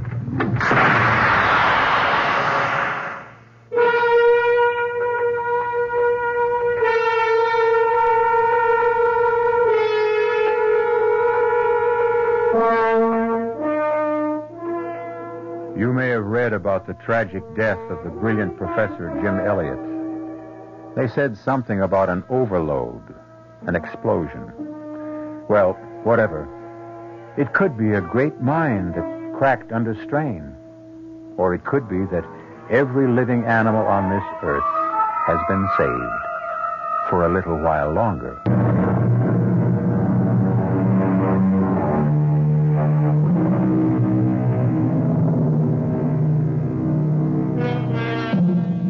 Sometimes a car will simply never run right. A refrigerator can never really keep things cool. A boat just won't go.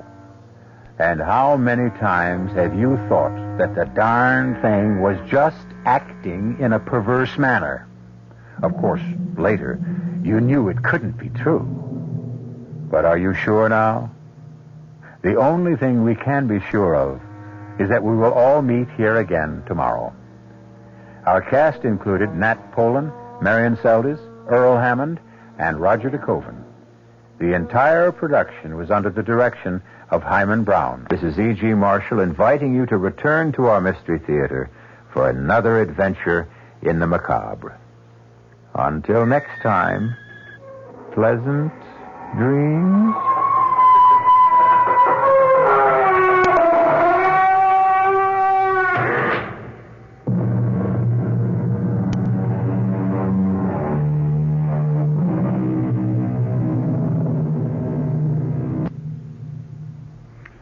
The preceding Mystery Theater program was furnished by the CBS Radio Network. Tomorrow night on the Mystery Theater, you'll hear...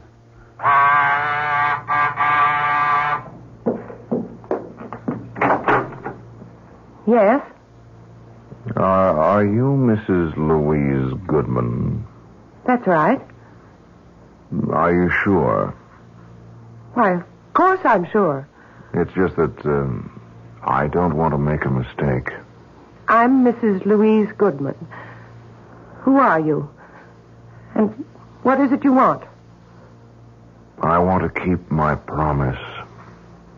Promise? What promise? I promised I'd kill you. Remember?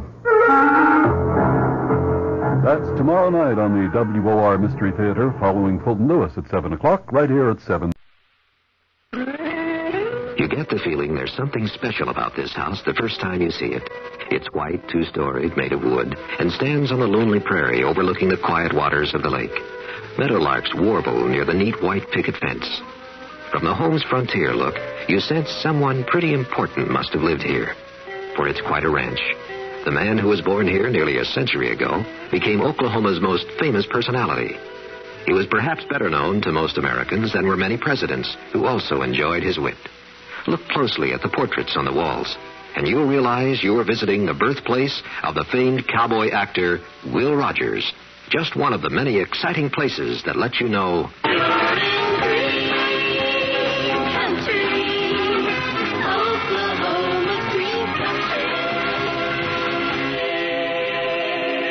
Stay close this year. Visit Green Country. For free tour guide, write Green Country, Box P, Bartlesville, Oklahoma. The CBS Radio Mystery Theater presents...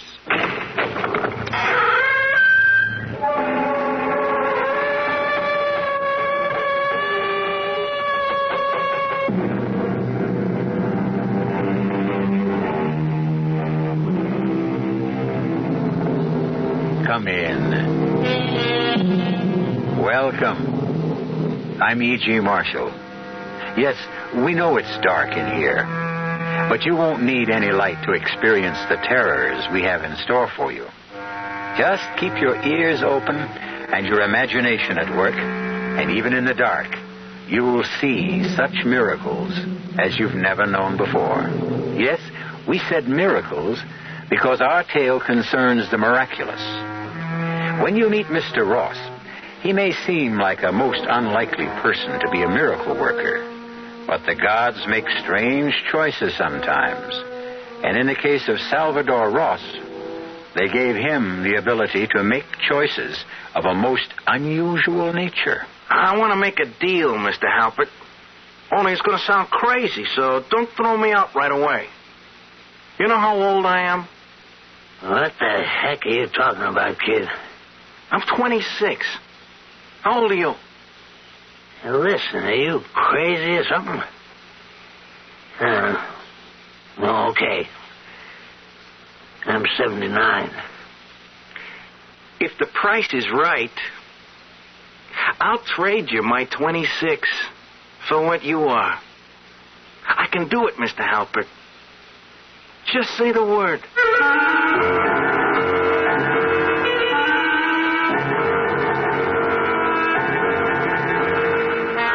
Our mystery drama, A Bargain in Blood, was written especially for the Mystery Theater by Henry Slessor and stars Tony Roberts. It is sponsored in part by the Kellogg Company, makers of Kellogg's Special K cereal and new sugar-free Diet 7-Up. I'll be back shortly with Act 1. Hi, I'm Goldilocks, Ms. Goldilocks, if you please, and I'm a professional taste tester. Here at my taste test laboratory, that's TTL for short, I taste test everything from porridge to diet drinks. Actually, there's not that much taste testing in porridge these days. There used to be. Once upon a time. I mean, that's how this Miz got into the biz. But lately it's been diet drinks. I mean, with so many diet drinks going sugar-free, I've been really busy conducting taste tests. A rather unbearable assignment, to be sure. But then I discovered sugar-free diet 7-Up. Fresh, natural, delicious. My only problem is that sugar-free diet 7-Up tastes so good that it broke my Goldilocks diet drink taste-o-meter. Well, sugar-free diet 7-Up certainly has my seal of approval. This one's just right.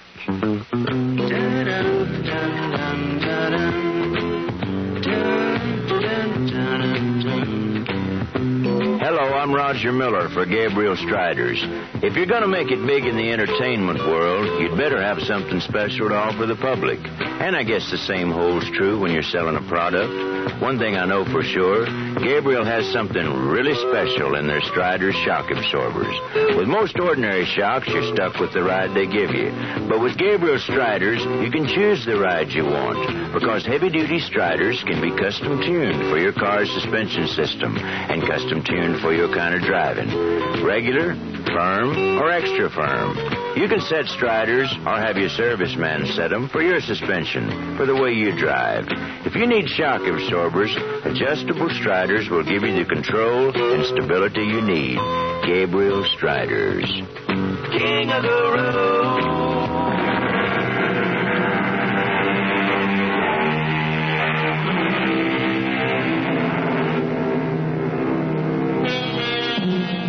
We promised you a story about miracles. This one begins with one of the oldest miracles in nature, the miracle of love. In a not-so-quiet booth at the Neptune Seafood Restaurant, we see a young couple. The boy is Salvador Ross. The girl is named Ruthie Maitland. And Sal is looking into her lovely brown eyes, searching for an answer to the most important question he has ever asked anyone. Please, Sal, let's not talk about it here.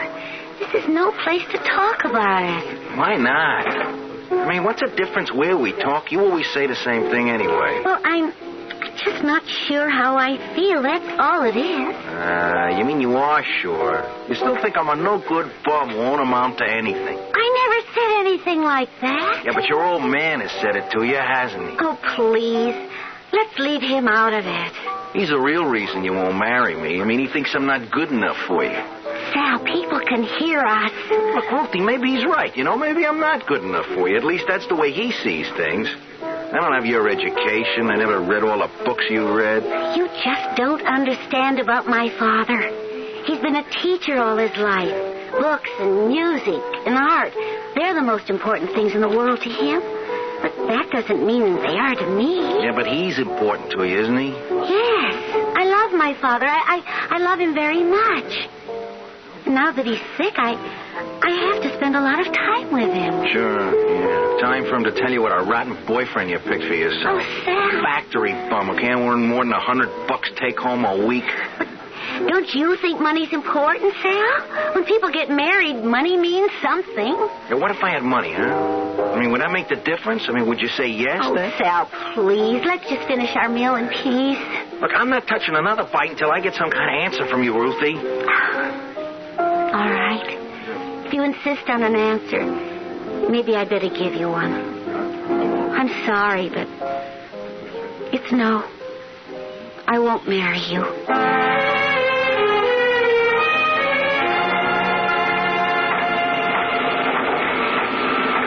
Hey, you, Ross. What are you doing up here in a catwalk? Me? Nothing. Since when do we pay you for doing that? I'm just digesting my sandwich, for Pete's sake. Can't a guy take 5 minutes after lunch to digest his food? Lunch hour was over a long time ago. Get back to the machine. All right. Stop shoving me, you ape. Who are you calling an ape? I'm your boss, remember? If you don't want to get that nose of yours busted twice, you better start down them steps before I count 3. Listen, pal, a better man than you busted my nose the first time around. Yeah. I heard about your big prize fighting career, Ross. What was it, one fight? Paperweight division? Go on, move. Get your hands off me. Hey, look out! I'm falling.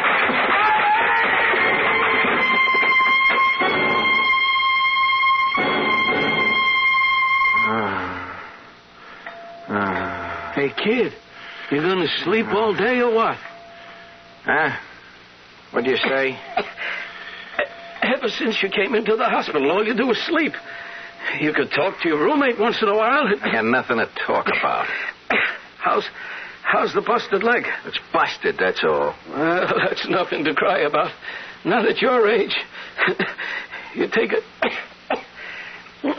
a chest like mine, that's something to cry about. You got a cold, big deal. What cold? I got pneumonia. Double, triple, who knows? I'm lucky I lived to see another day. You'll live, Pop. Listen, I'll trade you that broken leg anytime. You just ask me. All right. I'll make you a deal. You give me that little cold of yours, you can have my broken leg. Eh? You see how you like it, Pop. You think I'm kidding? I do it in a minute. Okay, it's a trade. My broken leg for your pneumonia.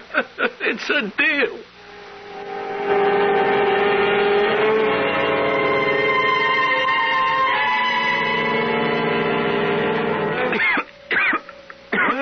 Hey, what's the matter with you this morning, huh?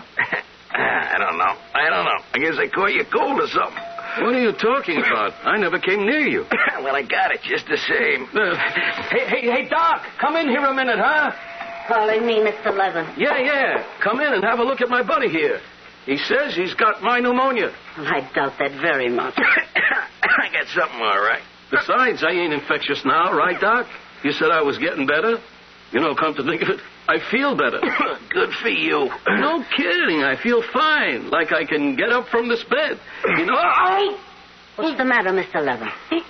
My leg. What's wrong? It hurts. Boy, I can't hardly move it. I think my leg's broken. That's impossible. Oh, it hurts. It hurts something awful. Help me. All right. I'll have a look at it. No! Careful. Don't move me. Don't. It's fractured, all right. You must have fallen out of bed last night. I didn't fall. You think I wouldn't remember falling out of bed? Sometimes the sedation plays tricks on the mind. Mr. Ross. Yeah, what? Do you know if Mr. Levin fell out of bed last night? His leg is broken. No, I didn't hear him fall. Hey, you really mean that? About his leg? That's how it looks to me. And I'd better see about getting that leg in splints right away. Don't move, Mr. Levin. I'll send the nurse in. Oh, how could this happen to me? How? What did I do to deserve this? Hey, Pop. You remember our bargain? What? Your pneumonia for my busted leg. Are you crazy or something? I wonder if my leg is... Hey, doesn't hurt anymore. It feels okay. I'm locked up with a crazy man. I'm telling you, it's true. I got your rotten pneumonia. But you got my broken leg.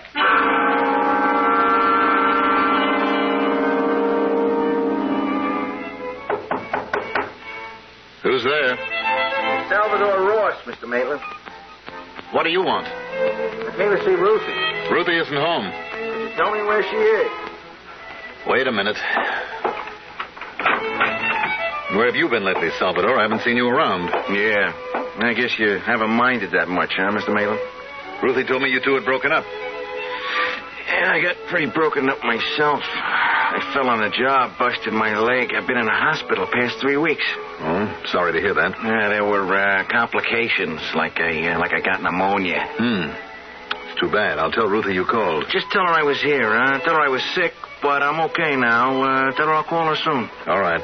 I'll give her the message. And you could also tell her that I quit my job. I'm going to look for something better. Yes, Salvador, you do that. You look for something better. We should all try to improve ourselves. Yeah, that's what I'm going to do, Mr. Maitland. You wait and see. I'm going to improve myself.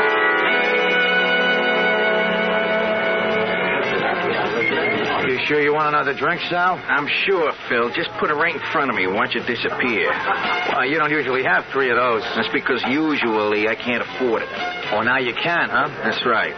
Well, how come? I mean, if you quit your job, like you said. I got compensation from the plant, for getting hurt on the job. Oh, no kidding. So now you're rich, huh? Rich. I got about $10 left. All the rest went for expenses while I wasn't working.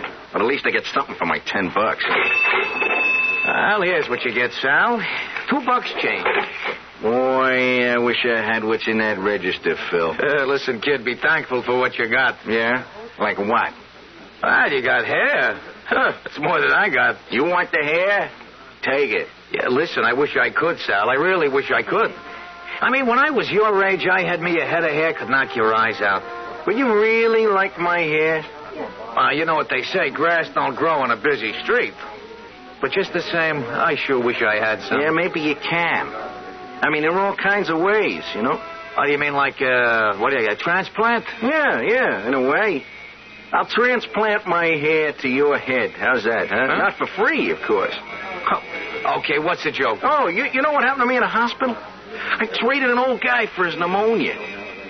How's that? It's true. He got my broken leg. I got his pneumonia. What do you think of that? Give me all the money you got in the register. You can have all my hair. Sure, Sal, anything you say. Only not tonight, huh? I'm busy. Look, you won't have anything to lose. You don't even have to pay me until afterwards. Oh, I get it now. You get yourself a haircut and then hand me the stuff in a cigar box. No, that's not how it works. Phil, look, I'm not sure how it works, but let's wait and see, huh? Will you shake on it? Okay, Sal. Shake.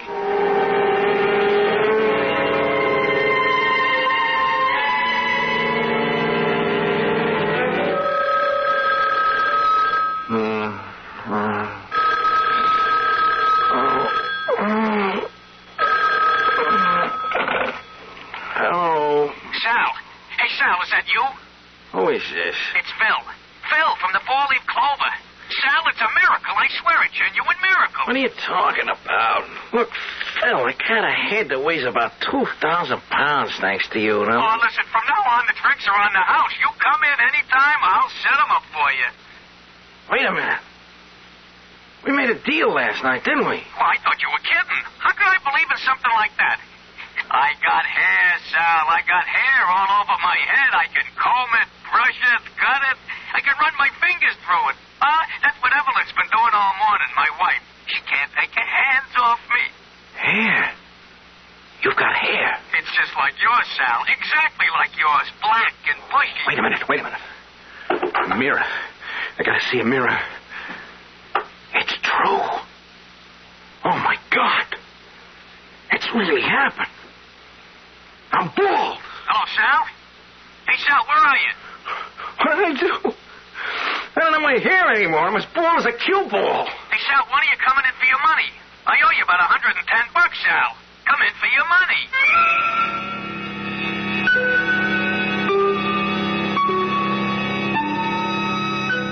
So there is a cure for baldness. However, you have to have the good fortune to know young Salvador Ross. Although young Salvador Ross looks a bit older now. He may regret his bargain now, but who knows what the future will bring? Because now that he knows he has a talent for trading, perhaps Mr. Ross can trade his way into a better, brighter future.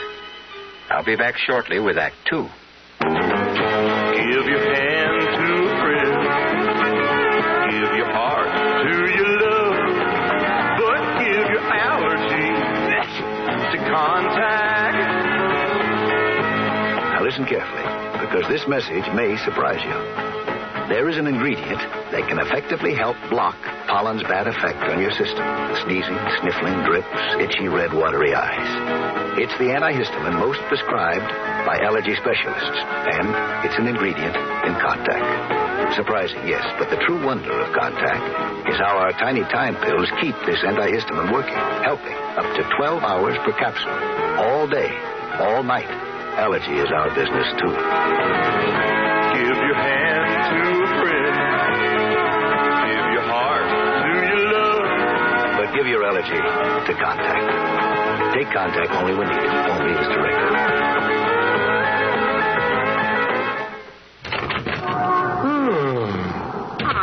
Bad day at the store, dear. Just let me sit down for a minute. Oh. Same old story, huh? Rust-Oleum, all day long. They just kept coming in, wanting to buy Rust-Oleum. Big cans, little cans, spray cans, all the colors. Then there was I know, it's not fair. Don't they know it's Tuesday and I can't sell Rust-Oleum on Tuesday? Only on weekends, Rust-Oleum people say. Touch-up time, they say.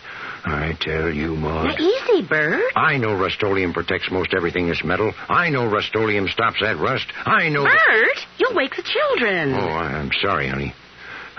What'd you do today? Well, I noticed the lawn furniture was getting rusty, so I touched it up a little and... Touched it up with what, Maud? Eat your dinner, dear. I fixed your favorite. Pot roast. When the weekends come, use Rust-Oleum. Rust-Oleum.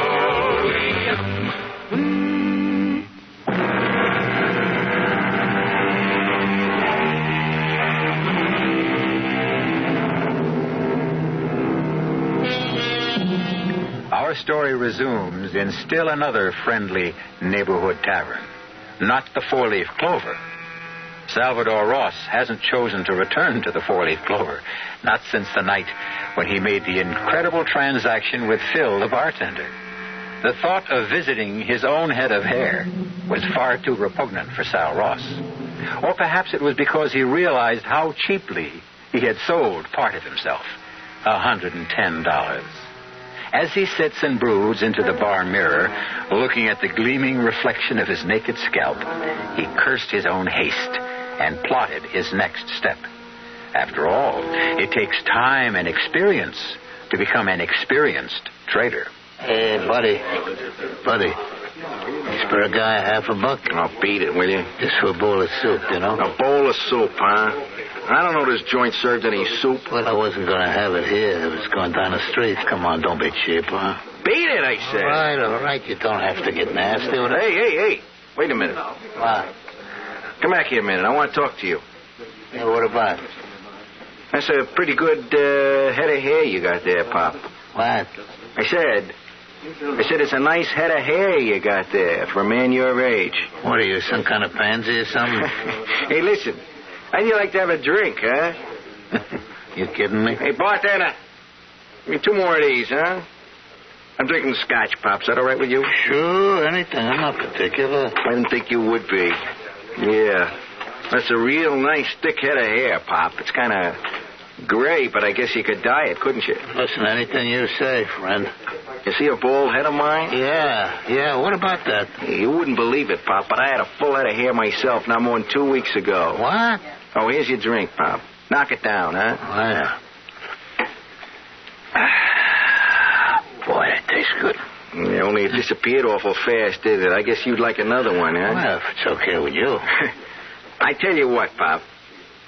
How'd you like to have a 6 bottles of that stuff, all your own? What? You heard me. How'd you like to have a 6 bottles for yourself? I mean, you can have yourself a blast. That ought to last you a whole week, maybe. Where would I get a 6 bottles? From where? Maybe I'll make you a present of them. Why would you do that? Well, let's say maybe I'll make you a trade. Look, mister, I don't know what you're talking about. I'll make a deal with you. Your hair for my whiskey. You know, I think you're nuts. Who ever heard of a deal like that? You just heard of it, Pop. And I assure you my good faith will take you out right down and buy you those bottles. All you got to say is yes.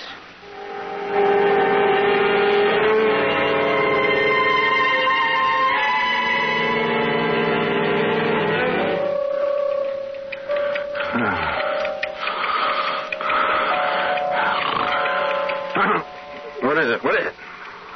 Jeez, I must have been dreaming. What time is it anyway? It's 3:30. I was going to stay awake and see what happens to... Oh, my God. My hair. My hair is back. It's back. I got to look in the mirror. Oh, jeez. It's true.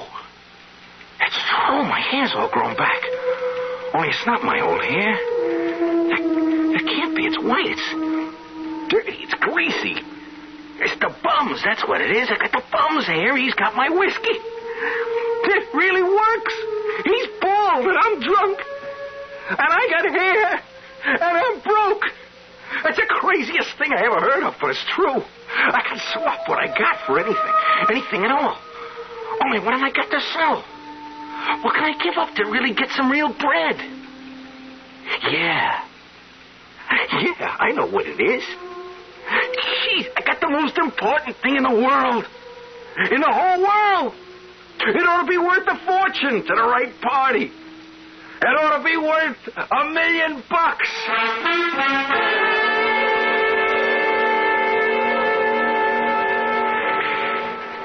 Yeah, that's right, Sal. I'm still looking for the old guy. Come on, you want a game or don't you? Not yet, Joey, not yet. Tell me more about the job. Nothing much to tell. I drive Mr. Halpert's car. Sometimes I clean his apartment. Sometimes I tend bar for him when he gives parties.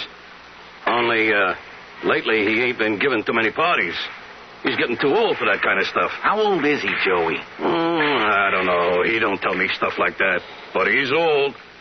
I gotta help him in and out of the limousine all the time. He's rich, ain't he?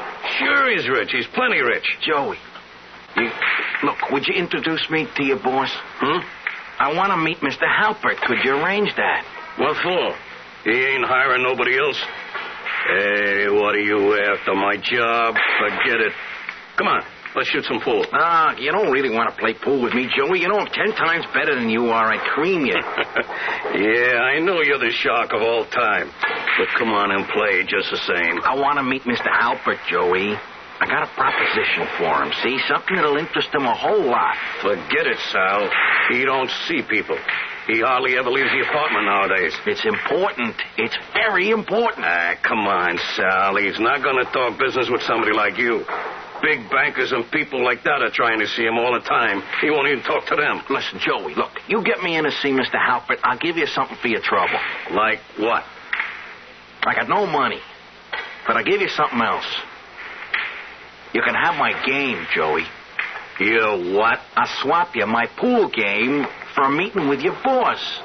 I mean it. You say the word, you can play as good as me. You mean like you'll coach me? I don't have to. You don't. Look, you'll play as good as me, that's all. I can do things like that. I can't explain how, but I can. Just say yes, Joey. That's all you got to say. And if you start shooting real good, look, will you get me in to see Mr. Halpert?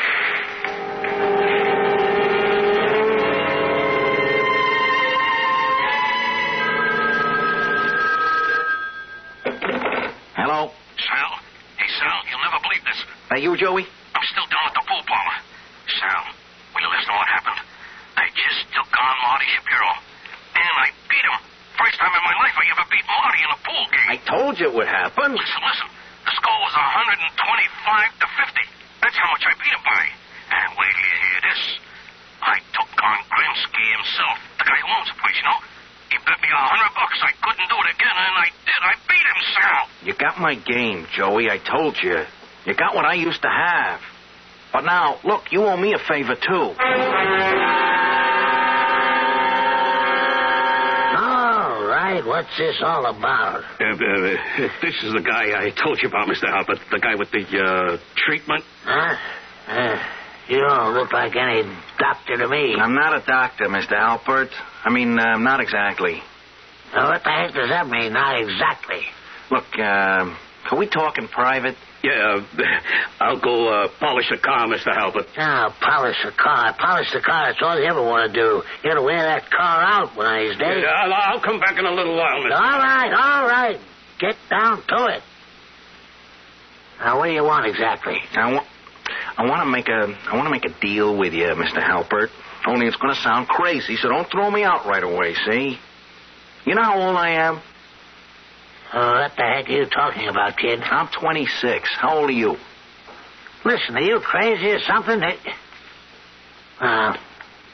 Okay. I'm 79. If the price is right, I'll trade you my 26 for what you are. I can do it, Mr. Halpert. Just say the word.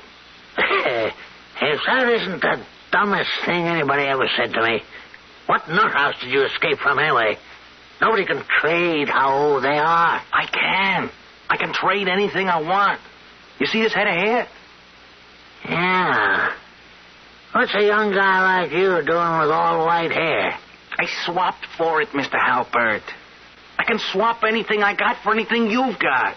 And what you got is plenty of money. And years, kid. Too many years. I'll take them off your back. You just say yes. That's all you have to do. Okay. That's enough. Beat it. Look, you gotta believe me, Mr. Halpert. Give me a chance to prove it. You don't have to pay me off until it works. I mean, what would you give to be 26 years old again?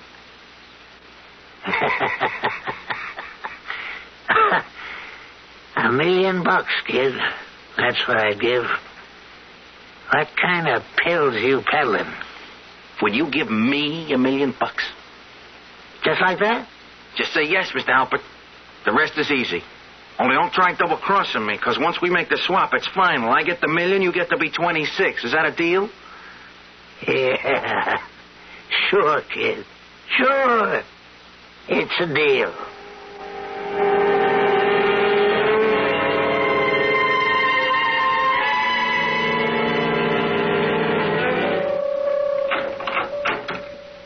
Hey, Mr. Ross, best suite in the hotel. Wait a minute while I turn on the lights. And this here's your air conditioning unit, Mr. Ross. You can adjust it for any temperature you want. Mr. Ross, you okay? Yes. Yes, I'm all right. I'm just a little bit tired. Well, you just sit right down here, Mr. Ross. I'll put your bags away. Wait a minute. There's something I want you to do for me first. Oh, yes, sir? I want you to read me this story in tonight's paper. I can't see the small print. What's it say there about this man, Halpert? Well, let's see now. It says here, Wayne Halpert disappearance sends company stock tumbling.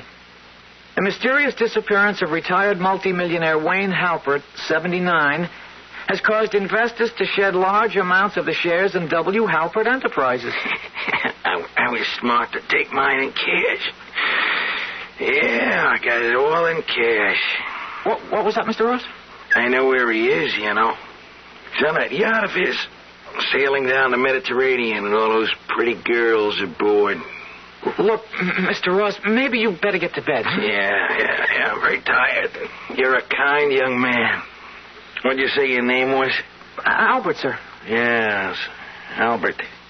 You're a very kind young man. How old are you, Albert? 19, sir. You're 19, only 19, huh? Well, you got your whole life in front of you, haven't you, Albert? Oh, yes, sir, I guess so. How much you earning in this hotel, Albert? Well, not too much, sir. Including tips, about $75 a week. How long you think it'd take you to save $1,000, Albert? Me? About 20 years. What would you give to have $1,000 in your pocket right now, Albert? Are you kidding? You're only 19 years old. What if you were 20, huh? That bother you a lot? Of course not. 19, 20? What's the difference? It's just 1 year. That's all, Albert. 1 year. Could you make a deal like that? You swap 1 year for $1,000? Oh, boy, would I? It's good, Albert. That's good. Then I'm going to write you a check right now. Hey, you really mean it, Mr. Ross? That's right, Albert. Anytime you want to sell more years, you come see me, huh? You can tell your friends about it, too. I'm always good for ready cash.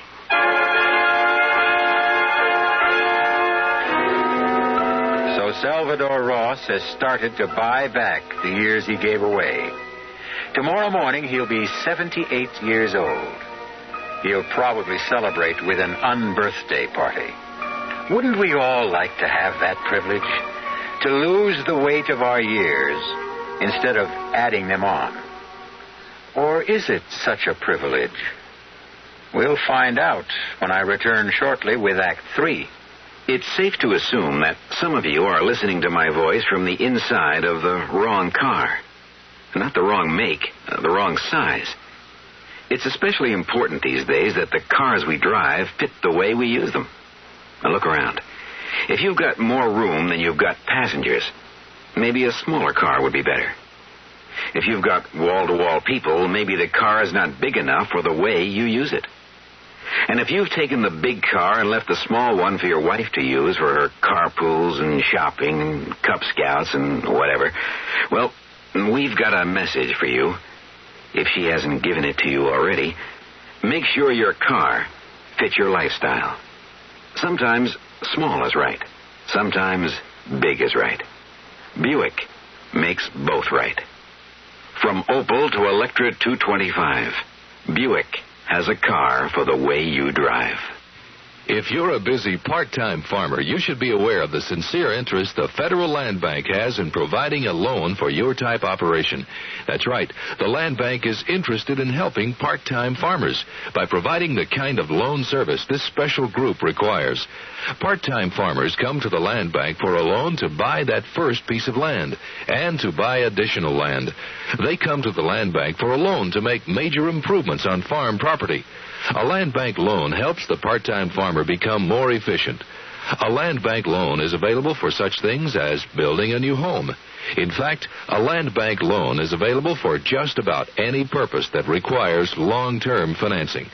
So if you're serious about part-time farming, come to the land bank for a long-term loan at reasonable cost. Write to the Federal Land Bank of Houston, Post Office Box 2649, or see your local Federal Land Bank Association.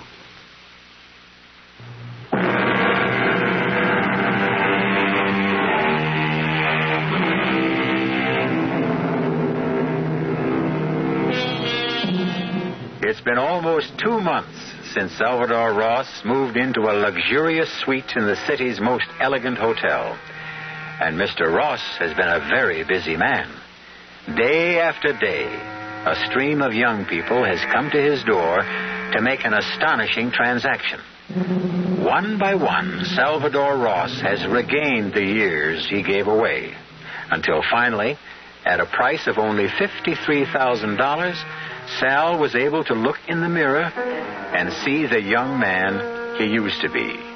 But now there was a great difference, because the young man who looked back at him was a very rich young man. And when he paid his next visit to the home of Ruthie Maitland, he drove to her residence in the back of a chauffeur-driven limousine. Who is it? It's Salvador Ross, Mr. Maitland. Well, what do you know? Back from the dead, Salvador. Like me, hmm? How are you, Mr. Maitland? It's been a long time. You can see how I am, Salvador. You see the wheelchair, don't you? Your eyes are still good, aren't they? Yes, sir. My eyes are all right. That's more than I can say for myself. You've been sick, Mr. Maitland? I've been sick. I've been hit by lightning in the brain. Pardon? They call it a stroke, Salvador. You see, I can't move this side of my body. I'm really sorry, Mr. Maitland. Is Ruthie here? Yes, Ruthie is here. Poor Ruth is always here. Ruthie, come out. You've got company. Where's it, Pop? Come see for yourself. Mr. Maitland, I just want you to know that things are different with me since I saw you last. Things are a lot better. I'm glad for you, Salvador. You told me to go out and prove myself, and that's what I did. Sal. Hello, Ruthie. Sal. Oh, for heaven's sake, I haven't heard from you in months. Yeah, I know. I've been busy, you know. A lot of things have been happening to me. That's the way life is, Salvador. Things happen to people. Some good, some bad. Ruthie, you think you could come out with me for a little while, huh? Could I take you to dinner or something? Oh, I don't think so, Sal. My daughter doesn't like to leave me alone. She thinks she has to watch over me night and day. Oh, come on, please, Ruthie, just for a little while, huh? I gotta talk to you. I got a car downstairs. A car? Yeah, a car and a driver. So we could just go for a ride.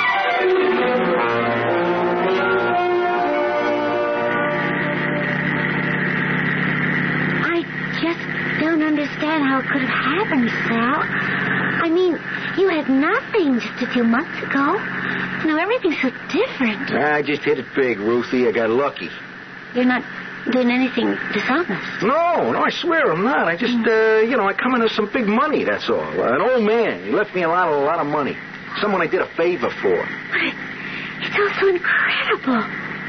And you look so different. Even your face looks different. It's your nose, Ruthie. That old broken nose of mine. It's gone. I swapped it for... had it fixed. I don't know what to say. I'm just overwhelmed. Well, say you see me again, Ruthie. That's all I want to hear. I know you turned me down when I asked you to marry me, but, at least see me again, huh? Well, yeah, of course. Only it can't be too often. You saw my poor father. Yeah. It's too bad about what happened to him. He's so terribly ill, Sal. He needs me. Yeah, I need you too, Ruthie.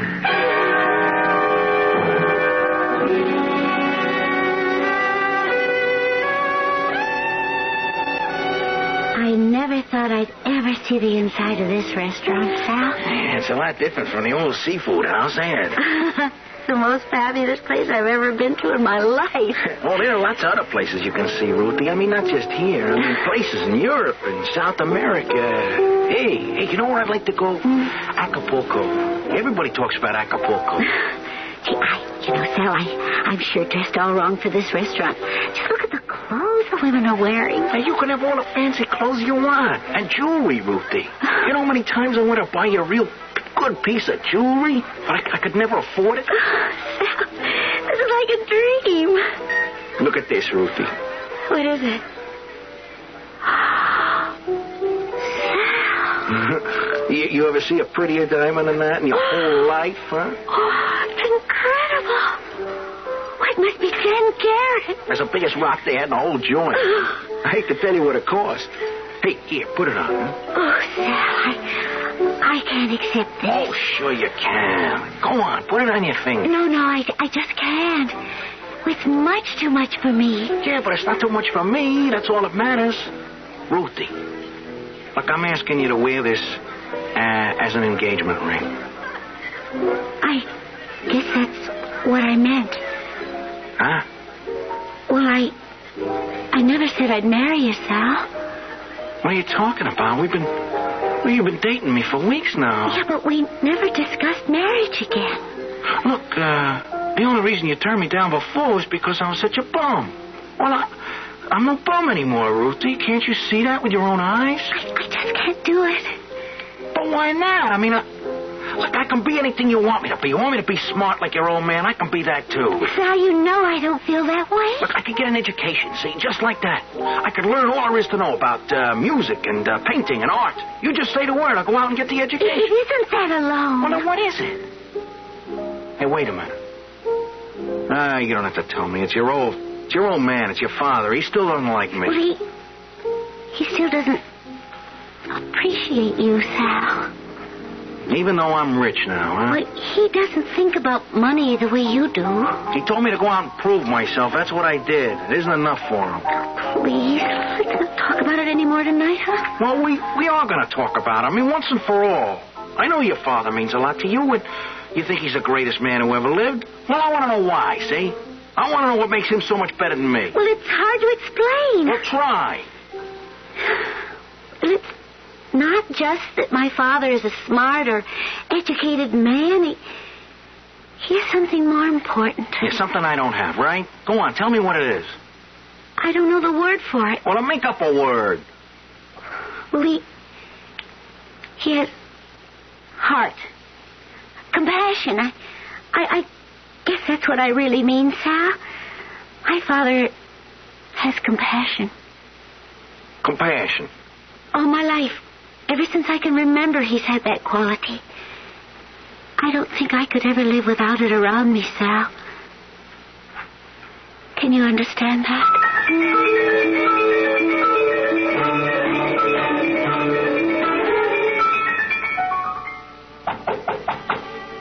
Yes, who is it? Sal Ross, Mr. Maitland. Can I come in? Ruthie's not home. I know, Mr. Maitland. I want to see you. Why me, Salvador? I want to talk to you about something. All right, come in. I don't have very much to say to you, Salvador. You found that out a long time ago. Yeah, I know that. And in case you came here to argue with me about Ruthie, don't waste your time. My daughter makes up her own mind. And she told you I proposed to her, huh? She tells me things, yes. You tell her a few things, too, don't you? Salvador, Salvador, I'm a sick man. I don't have long on this earth. A few months, maybe only a few weeks. I wouldn't want to leave my Ruthie in the hands of the wrong person. You're meaning me, huh? Leave us in peace, Salvador. I didn't come here to talk about Ruthie, Mr. Maitland. Then why did you come? It's you I came about. I mean, I came to talk to you. Look, I know what you think of me, and I didn't come here to change your mind. I come here to talk business. Business? I want to make a deal with you. I want to buy something you got. Look at me. I have nothing. Even this wheelchair is rented. You still got something I want. I'm willing to pay for it, any price you name. You could use money, I know that. Not for yourself, not... I mean, money for Ruthie. Money to take care of her when she's alone. I have nothing to sell, don't you understand? Yes, you do. You got something I need real bad. I don't know what you call it exactly. Ruthie says it's like, compassion. What kind of crazy talk is this? Do you even know what you're talking about? A lot of people thought I was crazy when I offered them this kind of a deal, but I've done all right. I take my word for it. I've done great. You think you can buy a thing like that? And pay for it like eggs? I know I can. All you do is say yes. I'll give you any amount of money you want. I think maybe you don't feel well, Salvador. Look, $100,000, huh? How does that strike you? Would you make a deal for $100,000? You're really serious? I'll bring you the check tomorrow morning. It's enough money to take care of you for the rest of your life. And Ruthie, too. You know, you're a crazy man, Salvador. Crazy. But all right. If that's your insanity, all right.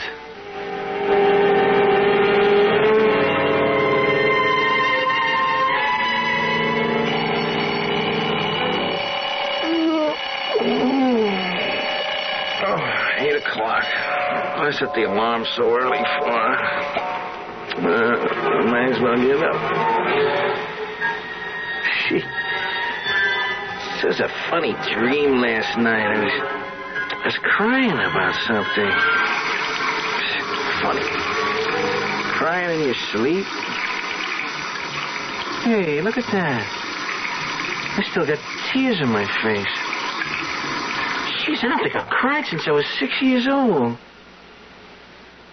I feel so different today. What's the matter with me? I don't feel like myself. I feel like I want to go outside. I want to look at people. I want to talk to them. Hey, what a nutty thing. I want to be with people. Hey, what is this? Is this what Ruthie was talking about, that compassion stuff? Oh, what's so great about it? All I feel is sad. I feel like crying. I feel like the whole world is on my shoulders. What's so great about feeling like that, huh? Ruthie. I gotta see Ruthie. I gotta tell her what happened to me. I gotta hold her in my arms. My sweet little Ruthie.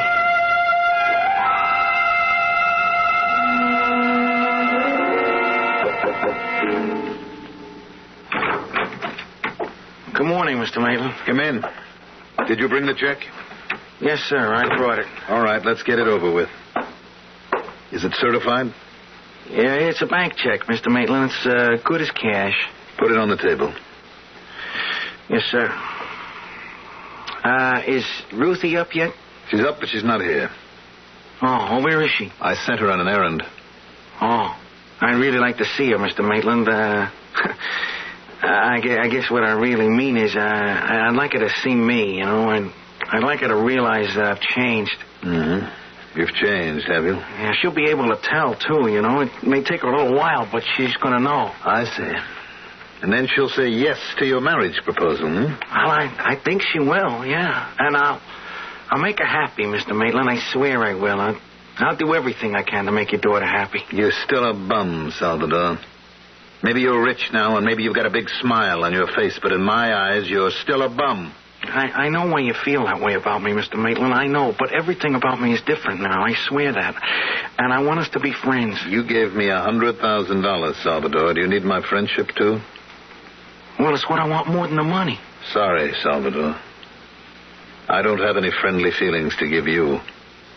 This is what I have for you. Hey, Mr. Maitland, what are you doing with that shotgun, huh? I kept it around here for robbers. The neighborhood is full of robbers. But now the biggest robber of all is right here in front of me. Mr. Maitland, put the thing down, will you? Be careful. You're not taking the most important thing in my life, Salvador. Stop, Mr. Maitland, please. Have mercy. Please. Sorry, Salvador. I don't have that anymore. No mercy. No compassion.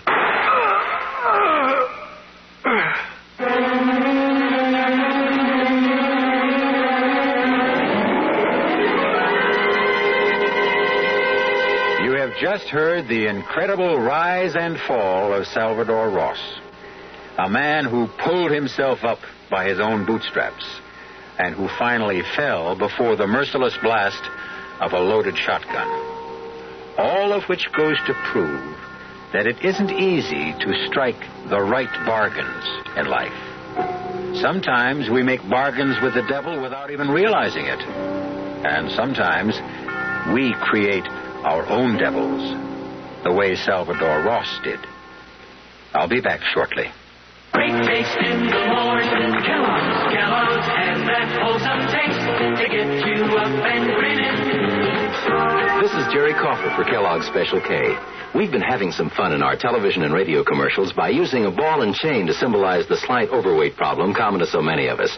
We point out that being a few pounds overweight is just a little more difficult for you. Climbing stairs, just walking around, even sitting down can feel, well, like you're wearing a ball and chain. In case you missed the message, it's this. If you really want to get rid of that extra weight, you really have to work at it by exercising and with sensible meals like the Special K breakfast. A 1-ounce bowl of Special K, America's favorite high-protein cereal, 4 ounces of skim milk, tomato juice, and coffee. Less than 240 calories. Nutritious and, by the way, delicious. So why not begin each day with a Special K breakfast and then keep up the good work? Special K can't help you lose weight all by itself, but it really is a good start.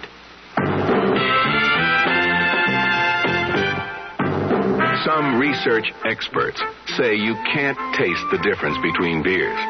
Well, if they're right, then Anheuser-Busch wastes a barrel of time Beechwood aging Budweiser. Only they don't think so. Brewing beer right does make a difference. And they're betting a bundle that you can taste the difference in Bud. When it comes to brewing Budweiser, the Anheuser-Busch choice is to go all the way because they still care about quality.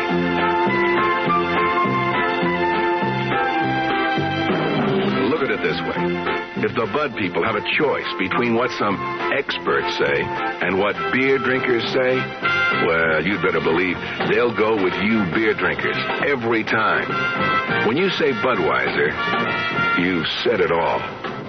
Anheuser-Busch, St. Louis.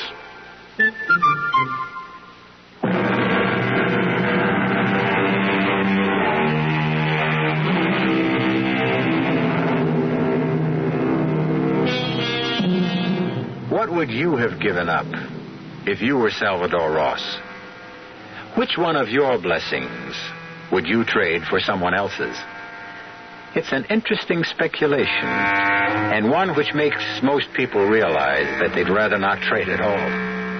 And speaking of swaps, thank you for swapping that television program for this one.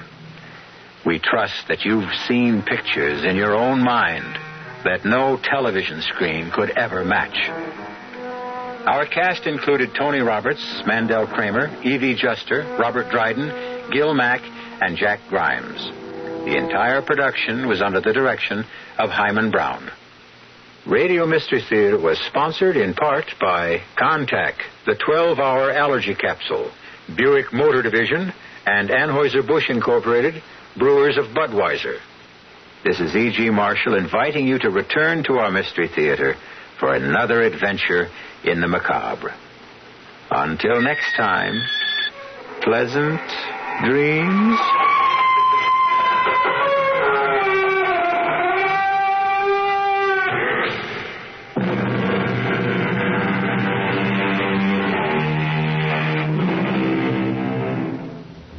There's a beautiful little red Fiat idling its 1600cc engine on the Ewing Buick showroom floor right this minute. Hear it? It's calling your name. It's saying, I'm sporty. I'm superbly engineered. I'm economical to operate. Don't keep your little Fiat waiting too long.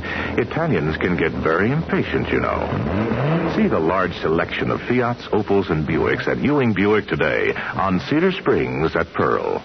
KRLD, Dallas. If you love spaghetti like I love spaghetti, I know what you're looking for. So come on, get ready for great spaghetti at the spaghetti store. If you want spaghetti, the best spaghetti, you don't have to look no more. Get your taste buds ready for great spaghetti at the spaghetti store. I really think they ought to change the name of the spaghetti store. But the spaghetti store serves 6 different kinds of spaghetti dinners from $2.10 to $2.85. They should change the name to the spaghetti and ravioli and lasagna and steak and hamburger and sausage and sandwich store. They have all those things? And more. But that name would be a little hard to remember, don't you think? The name might be hard to remember, but the food unforgettable. So when you come in, bring your appetite. There's one thing you know for sure. Great spaghetti we've got, and it don't cost a lot at the spaghetti store. 2731 West Northwest Highway. Also Arlington and Fort Worth. The CBS Radio Mystery Theater presents...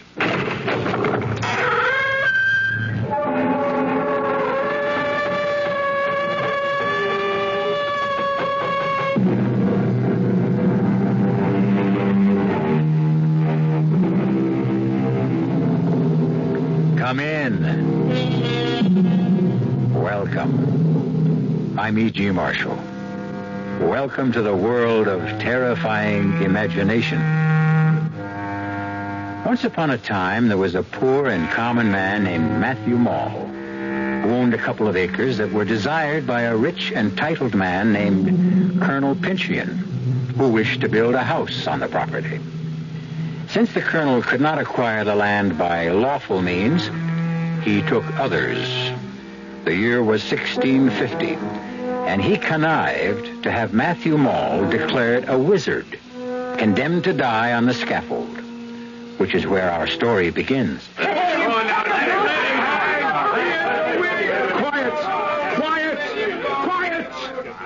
You have not heard the last of Matthew Mall. You or your children, or your children's children. In particular, you, Colonel Pynchon, and all the family who follows you.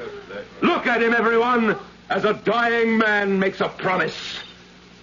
Colonel Pynchon, God will give you and yours blood to drink.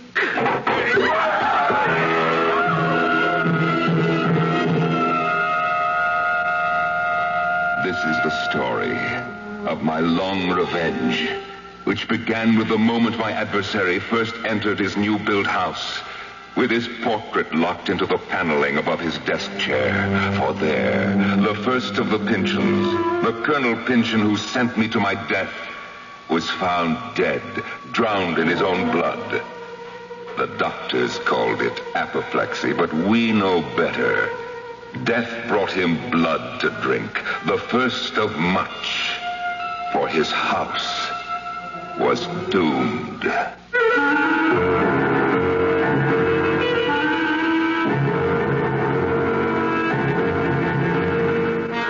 Our mystery drama, The House of the Seven Gables, was especially adapted from the Nathaniel Hawthorne classic for the Mystery Theater by Ian Martin and stars Norman Rose. It is sponsored in part by Sign-Off, the Sinus Medicines, and Anheuser-Busch Incorporated, brewers of Budweiser. I'll be back shortly with Act One. Buick introduces a new concept for you to consider in light of all the concern about miles per gallon. Range. Range is what you get when you multiply the mileage your car gets per gallon by the number of gallons your car's gas tank holds. Range is one of the things that help make Buick Apollo such a special small car. It comes from coupling the Apollo's economical 6-cylinder engine with a standard 21-gallon gas tank. It holds a lot, but it doesn't use a lot. Look into the Apollo. It's the Buick of small cars. Hello, this is Goldilocks. It seems like only yesterday that I was a little girl tasting porridge. You know, this one's too hot. This one's too cold. And now I conduct taste tests on diet drinks. And there's one I must tell you about. Sugar-free diet 7-Up. It has a fresh, natural, delicious taste. It drives my taste-o-meter crazy. Sugar-free diet 7-Up. This one's just right.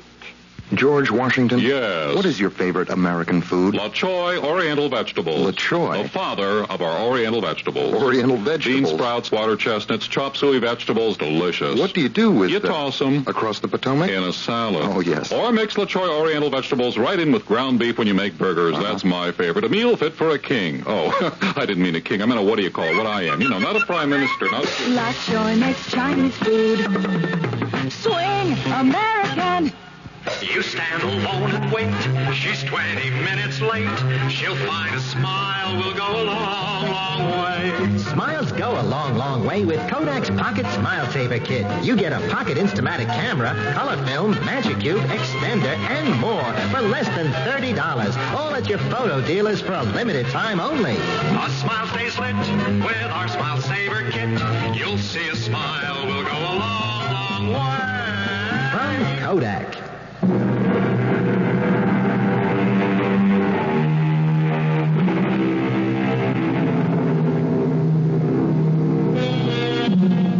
Halfway down a by street in one of our New England towns stands a rusty wooden house with 7 acutely peaked gables facing towards various points of the compass and a huge clustered chimney in the midst.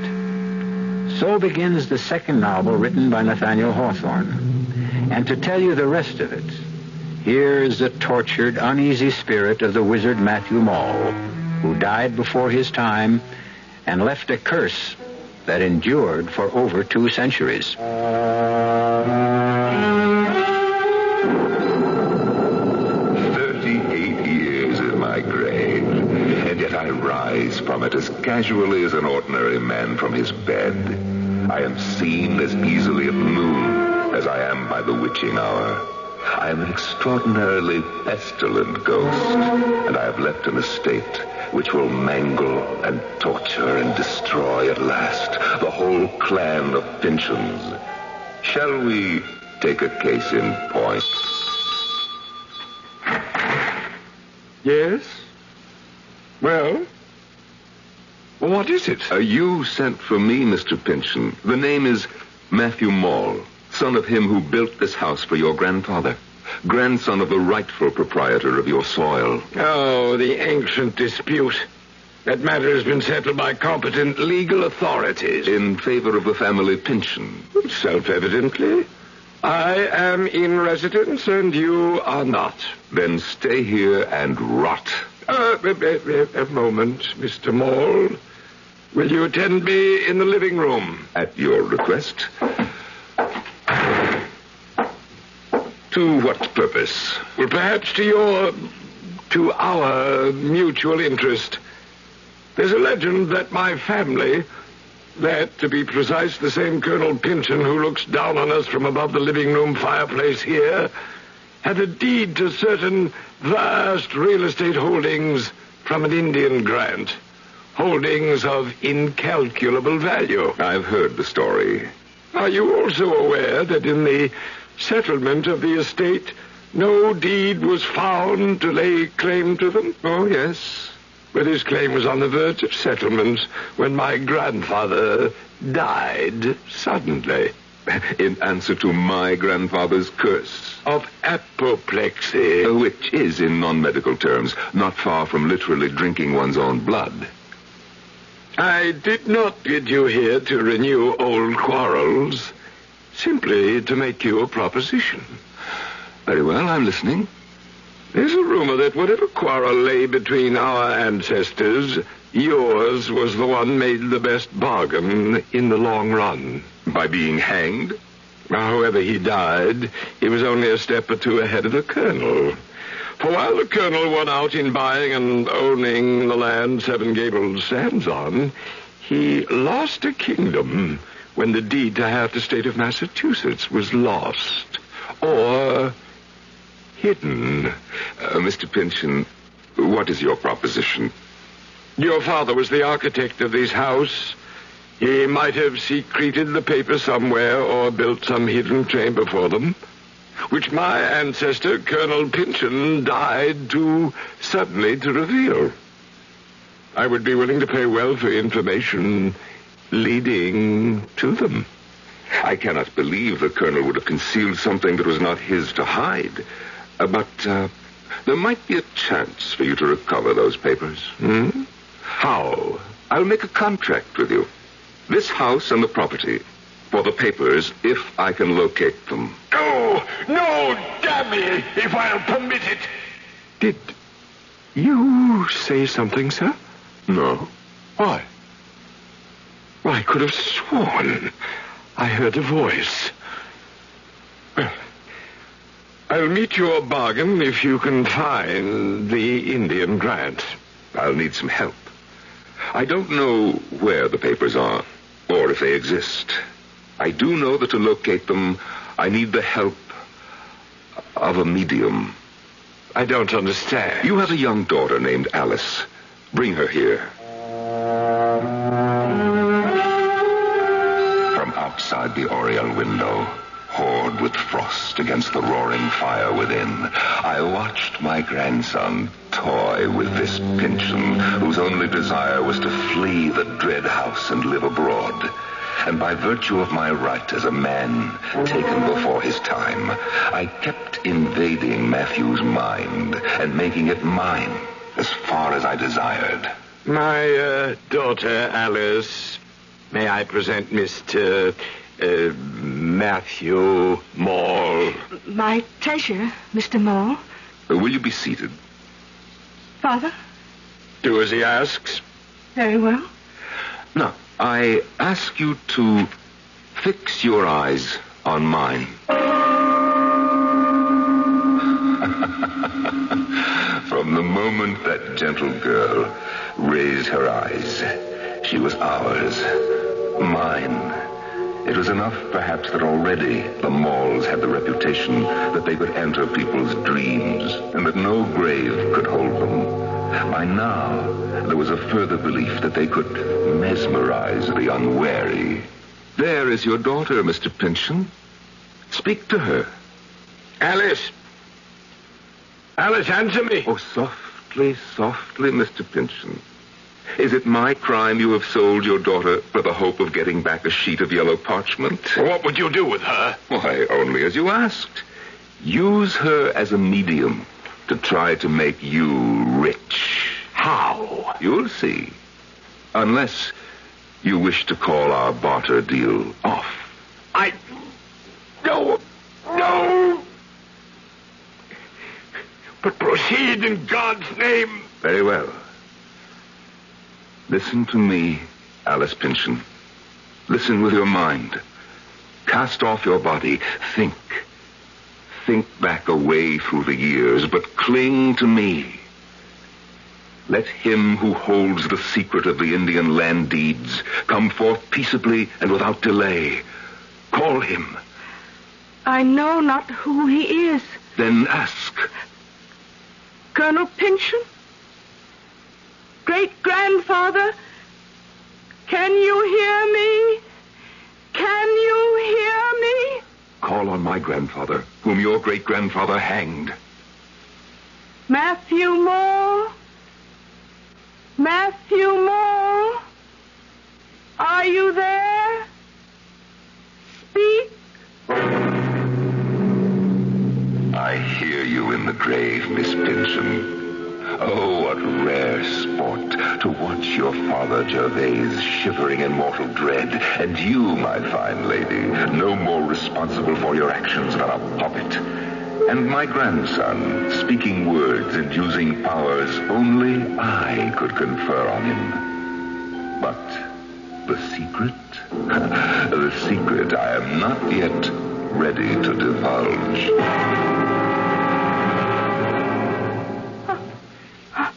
Enough! Would you kill the child? Bring her to. Without your answer? Have you not found it? Only this. Your grandfather's secret is one he must choke with until it is of no further value. So, keep the House of Seven Gables. Wake my daughter from her trance. As far as I can. What mean you? Well, she will walk and live and breathe. But what, man? I meant no harm. I meant only to humble you and yours. I did not mean to steal her soul, but I'm afraid that is lost.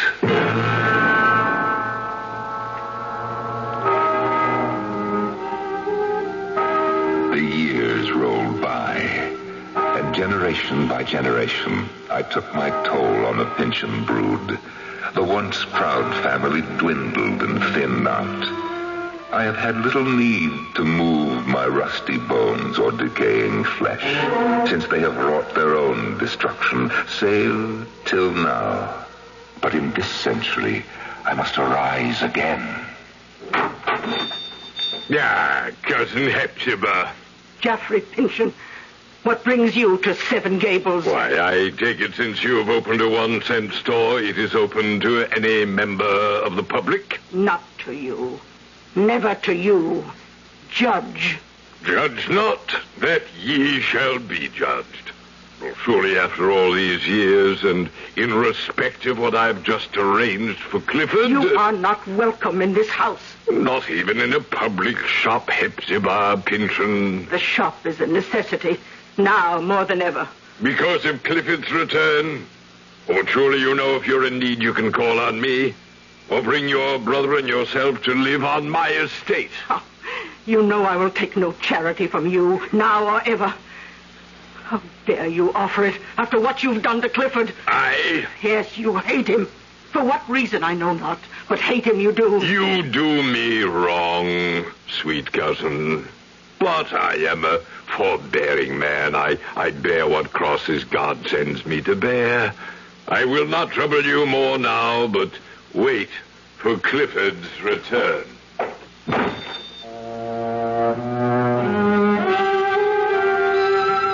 4 Pynchons are left. Nearsighted, angular, tall Hepzibah in her rusty black. The smiling, fat, oily Judge Geoffrey Pynchon, who so closely resembles the portrait of that black-hearted colonel who hangs in the massive gold frame in the living room, and who hanged me by the living neck. 2 yet. We are still to meet. Bless my soul, the omnibus. And stopping before my shop door. It can't be Clifford yet. No. Then who is it? Cousin Hepzibah. Cousin Hepzibah. Well, don't you know me? Cousin? Oh, no Pynchon ever looked as lovely as you, child. Cousin Hepzibah, you flatter me, but you can't deny it. I am your country cousin. And my mother sends you her love and regards and hopes my visit to you will not put you out. Your visit? You intend to stay? Didn't you get my mother's letter? No. I don't understand about the letter. Oh, it doesn't matter now. You're here. But, child, I don't see how you can stay. Oh, I don't expect to be a guest. I mean to earn my bread. I can find plenty to do, cousin. The garden and flowers and the chickens will keep me out in the open air, and I can't help in the shop. Please let me stay. Well, you can stay at least the night. But in any case, the decision whether or not you remain at the House of Seven Gables is not up to me. Tomorrow, its master returns home. My brother Clifford, who is coming home at last. I think I remember my mother and father mentioning him, but as though he were dead. Where has he been? In prison. Prison? Why? For the murder of our uncle, the judge's father, Geoffrey Pynchon.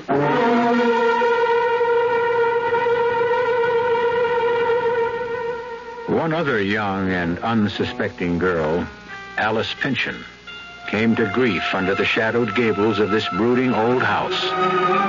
Is another to share the same fate? We'll find out when I return shortly with Act 2. And And now another story of the ball and chain as Kellogg's Special K presents Veronica and Jack. Oh, Jeffrey, isn't this romantic? Out in a quiet lake at night with you rowing the boat. Yes, Veronica, it's really neat. Jeffrey, what was that? Frogs. Frogs that go bonk? They're pretty weird frogs. Oh, Jeffrey, you're such a card. You have a ball and chain, like the ones they use in those Special K commercials. Yes, Veronica. It symbolizes my few pounds of extra weight. But I'm going to get rid of it. How? By exercising. You know, like rowing this boat and eating smart at every meal, starting with a Special K breakfast. You mean a 1-ounce bowl of high-protein Special K, 4 ounces of skim milk, orange juice, and coffee? Precisely. It's less than 240 calories, and it tastes delicious. It'll help me get rid of this ball and chain. I'll help too, Jeff. After all, we're all in the same boat. You have a ball and chain, too. Your happy ending could begin with the Special K breakfast from Kellogg's. The 74 Indy 500 is now history, and to no one's surprise, the winner was equipped with custom Monroe Racing shock absorbers.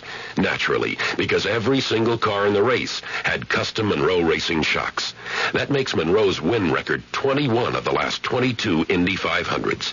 That's quite a performance, the kind you'd expect from Monroe. We're the #1 maker of replacement shock absorbers for your car, and we're the #1 choice on the track. At Monroe, we can't lose, and neither can you. Just when you need it more than ever, you can find it more places than ever. That's Quaker State Motor Oil. Why do you need it more? Because if you're using your car less, that engine just isn't getting the exercise it needs. But Quaker State's quality protection is tailor-made to handle deposits that build up in an underworked engine.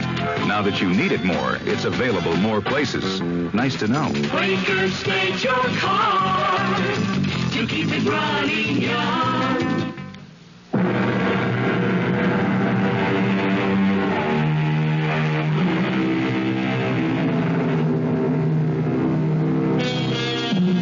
This is not my story, so let me quote from the man who first told it. The mysterious Clifford is about to return, and here is how he is foreshadowed in conversation between Miss Hepzibah Pynchon and the newly arrived Phoebe. 31 years ago, my uncle, master of this house, was found dead beneath the portrait of our ancestor, Colonel Pynchon. Death was accountable, the authorities decided, to a blow on the head. Since the desk in his private papers had been rifled, it was suspected that it was robbery and accidental murder committed to avoid discovery. By Cousin Clifford? Oh, I shall never believe that. Oh, you will see for yourself when he returns how gentle, sweet, unworldly. Oh, Clifford could never have been guilty. I'm sure from that kindly face you showed me in the miniature he was wrongly judged. No question of that. Just as I am sure that Cousin Jaffrey, why I cannot understand, was the one most instrumental in sending him there. How could that be? It was he who discovered Clifford by the rifle desk, our uncle lying on the... Oh, hush. Dear Cousin Hepzibah, think of the present and not on the past. Then Cousin Clifford will be home again. But surely it grows very late if he is coming today. Oh, well, you'd best off to bed. Perhaps I should greet him alone.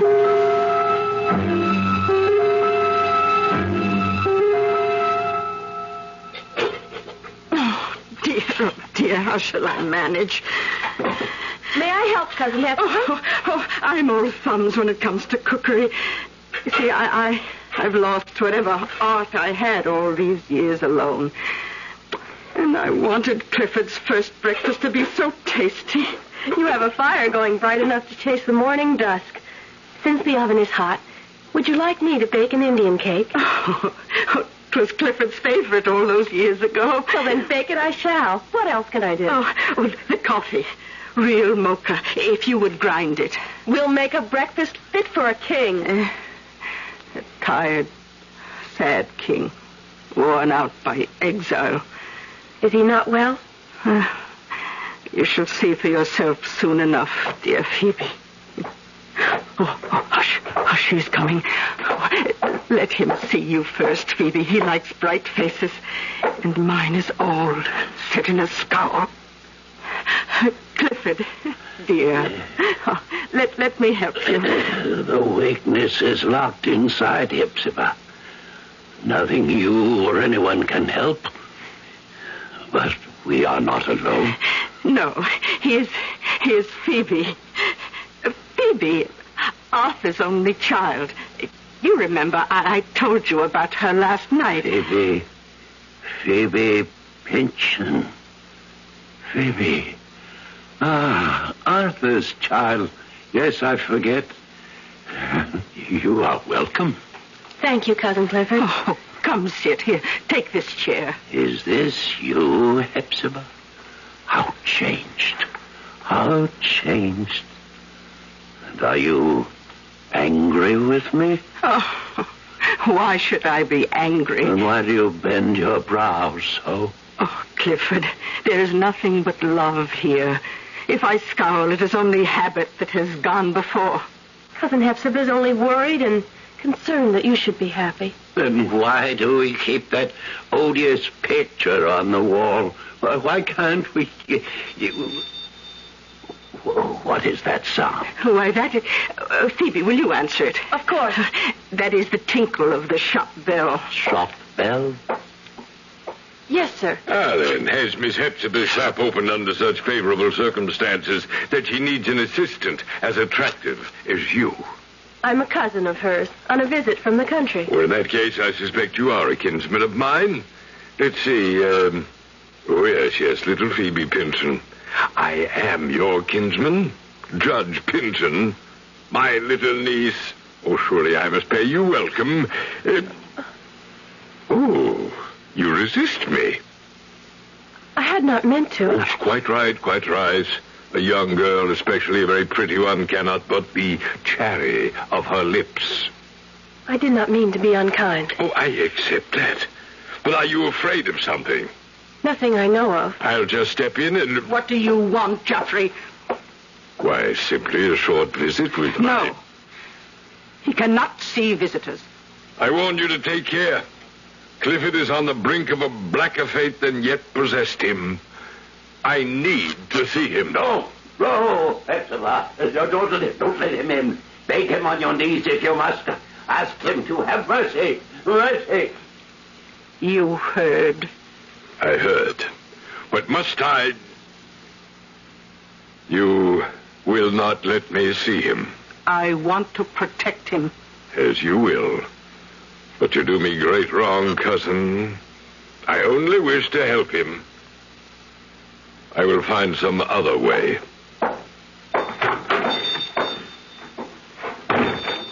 He seemed kind.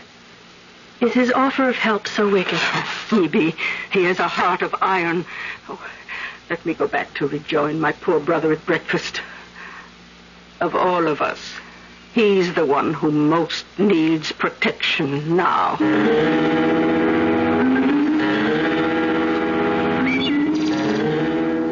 Don't do it, lady. What? Drink from that. Or even wash your face. I was only looking at my reflection in it. May I ask who you are, sir? Oh, forgive me. Miss Pynchon has not mentioned me. Mr. Holgrave, the boarder. The same, at your service. And you must be Miss Phoebe. Which gable is yours? Oh, my window is the one... Perhaps it is more seemly to ask the question of you, sir. By all means. I count mine the 7th, since it is by all odds the most remote and separate. See, up yonder, beyond the eaves. You live there all alone? A question hard to answer, Miss Phoebe.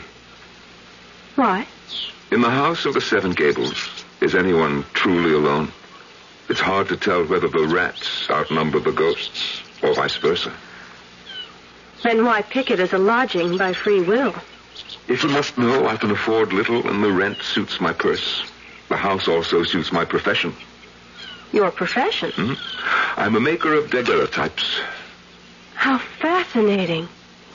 Can you really point a machine at someone and make a likeness of them? I can. You doubt it? Why, it sounds like a kind of magic to me. Technically, in its way. But the result is a quite faithful reproduction of the subject. For example, this. created this? I recreated this, shall we say. It is a likeness. Never mind the likeness. Miss Phoebe, look deeper. What kind of man is this? Why, by all effects, a man of probity, of kindness, of property. Is the picture that alone? Or can one look deeper? Not knowing the subject, I don't see how. Look at that eye. In the midst of a sunny countenance, speaking of an open heart. And yet, observe carefully the cast in the eye, the line of jaw, the subtle twist of mouth. Here is the man, the true man, sly, subtle, imperious, hard, and withal as cold as ice. Do you recognize him now? Judge Pynchon. Still, there's some other resemblance. The daguerreotype is of the living judge. The resemblance is quite marked. Give or take the style of whisker, the fashion of cloth, the bloat of jowl, it could be the original Colonel Pynchon who choked on his own blood. Why have you this picture? For the same reason, I wish to have all the Pynchon clan. Miss Phoebe, will you sit for me sometime? All right. In any history, one must balance the good against the bad. Who are you? A recorder of history by choice. Miss Hepzibah's lodger by chance. Will you sit for my portrait of you? To what end? That is beyond my power to say at this moment. Only that I can promise you, you are safe from any harm. And what do I get out of it? Well, first, what you put into it. Second, a record of your beauty. And third... And third? No less than your future. One way or another. Then how can I refuse? My object was to make sure, as best I could, that you shouldn't. For once, I was resting more secure in my rotting grave. The urge to wander grasped me less. The Pynchon dynasty was a sorry lot at best, save one. And a new dynamic force was guiding my course to its resolution. It was time to start to pull my winding sheet more closely about me and begin to leave the future to itself. But not yet. The curse was not yet played out.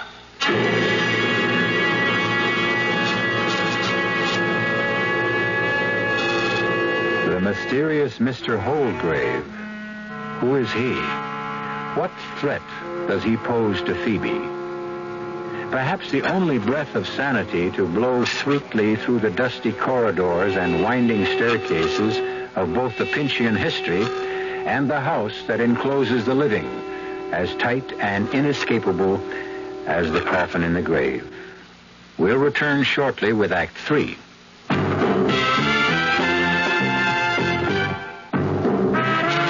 You don't see many people putting salt in their beer nowadays. Not that there's anything wrong with salt on radishes or French fries, but man, not in the king of beers. Truth is, the only thing salt can do for Budweiser is make it salty. An unwise thing to do to the only beer in America that's Beechwood aged. Unsalted Budweiser has become the most popular beer in the world.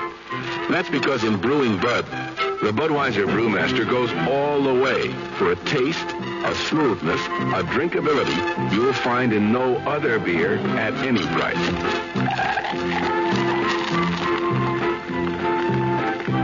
And something else you can take without a grain of salt. The fact that when you say Budweiser, you've said it all. Anheuser-Busch, St. Louis.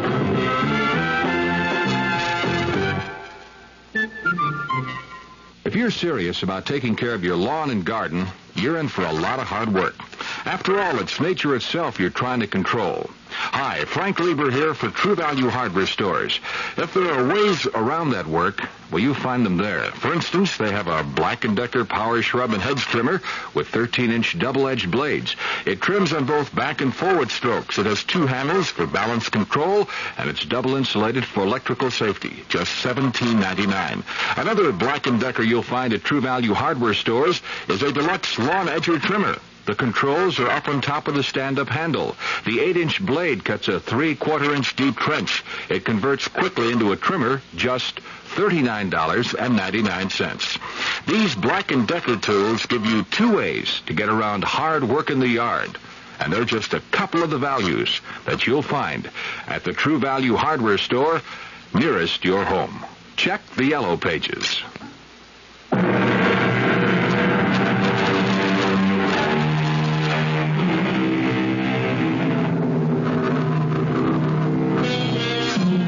For 2 centuries, the curse of the hanged wizard Matthew Mall has hung like a cloud over the house of the Seven Gables. The dark, deteriorating, rat-infested, and ghost-ridden house has outlived its time. Only the family to which it belongs hangs on to some distant remnant of the past. There, Cousin Clifford. Safe in your little eyrie and retreat. I trust you, Phoebe, to find me this spot in my private gable. While from here I can see all the world. The bustle of our little town, certainly. How free I feel after all those years. I have the wildest impulse. What, Cousin Clifford? Are you too young, perhaps, to remember when we blew soap bubbles? A glass of soapy water. And a clay pipe. Yeah, the pipe I still have. Well, the soapy water I can provide. But the lost years, where can they be found again?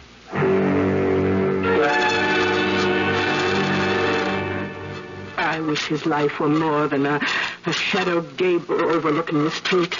My Cousin Hepzibah, to watch the whole stream of life flow by is at least an introduction to the thought of returning to it. Well, perhaps you're right. Here's your soapy water.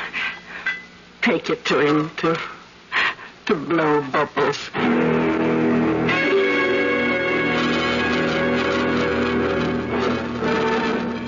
My window on the world, Phoebe.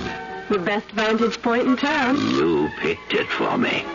And without your support and love and interest, I suppose I should have just let the world go by. Well, you can't do that if it's passing right by your feet. Dear little Phoebe, you almost make me human again. That band coming by, open the windows so that the sound can rumble into this lost, dark room. I scarcely know. I get infected with strange madness.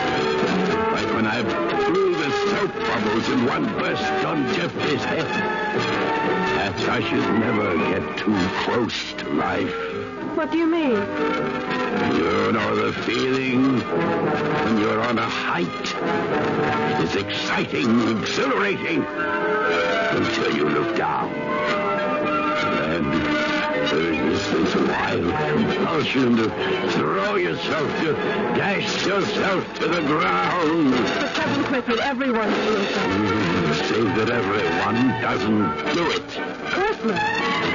Save me. I cannot help myself. No, stop. Let me go. No. I can't help myself. But I can. Cousin Hepzibah! Cousin Hepzibah! You can't stop me. Nothing can stop me. Oh, help! Help! Stop him, please! Stop him!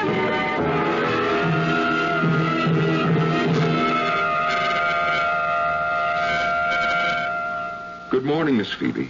Mr. Holgrave, how can I thank you? For what? For answering to my cry? For helping me hold back my Cousin Clifford? It's only fortunate that I was nearby.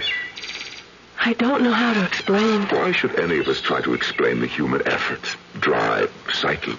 We all react to our impulses and dreams to a greater or lesser degree. Did your cousin really want to jump? I was with him.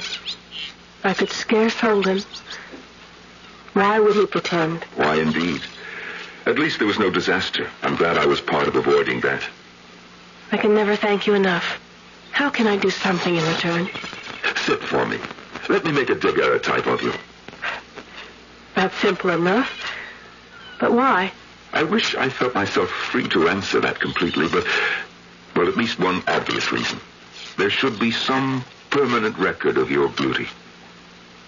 I'm afraid you overstate your case. Or my case. So I must admit that even if you had not half admitted it, I would suspect you of some ulterior purpose. You never have quite trusted me, have you? It's just that I sense you are not quite what you seem to be. I don't know what I feel. What do you want my image for? Say that I want a record of the Pinson family. And that alone? No. My other purpose, I must keep to myself. I could refuse. I hope you won't. It would be ungracious of me. I offered to do something in return for helping save Cousin Clifford's life. When? The sooner the better. There is a skylight in my gable room. The afternoon light would be perfect. If you'll meet me there at 5, I'll be ready for you. I never thought to see the day I would harbor any kindly thoughts for any Pincham. But I find I have it in my heart to accept poor, withered Hepzibah and the half-mad Clifford. And as for Phoebe, well, she shall have an unseen protector observing from beyond the skylight window. There now, Miss Phoebe, we're ready to begin. Should we not have the door open and the windows unshuttered? No. I want no other light source than what strikes across my shoulder to you from above.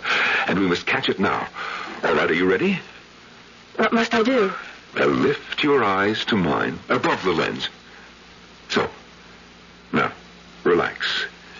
Think of something soothing. Blue sky. The ripples on a sunlit pond. Oh, yes.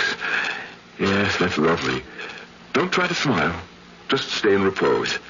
When I expose the plate, you must not move for 20 to 30 seconds. Now, take a deep, slow breath and hold it. Now the plate is exposed. Silvered copper on which a film of silvered iodide has been formed by iodine vapor. The sands are dropping through my minute glass. And slowly, your image develops on the plate. This 1/2 minute, I hold you mesmerized, only to make you immortal, never to be forgotten, to last till the end of time. Now you may relax. It's all over. Phoebe? I've mesmerized her. Phoebe! Oh, God help me to resist my evil desire. Phoebe! Forgive me if now I say what I have not dared to say to you, nor ever will, perhaps, so long as you are a Pinchon. Phoebe, I love you with all my heart. Have loved you since that first moment I saw you in the garden. I cannot dare to hope when all is known that you could return that love. Yet here, at this moment, with you completely in my power, I could cast a spell on you that would hold you forever mine.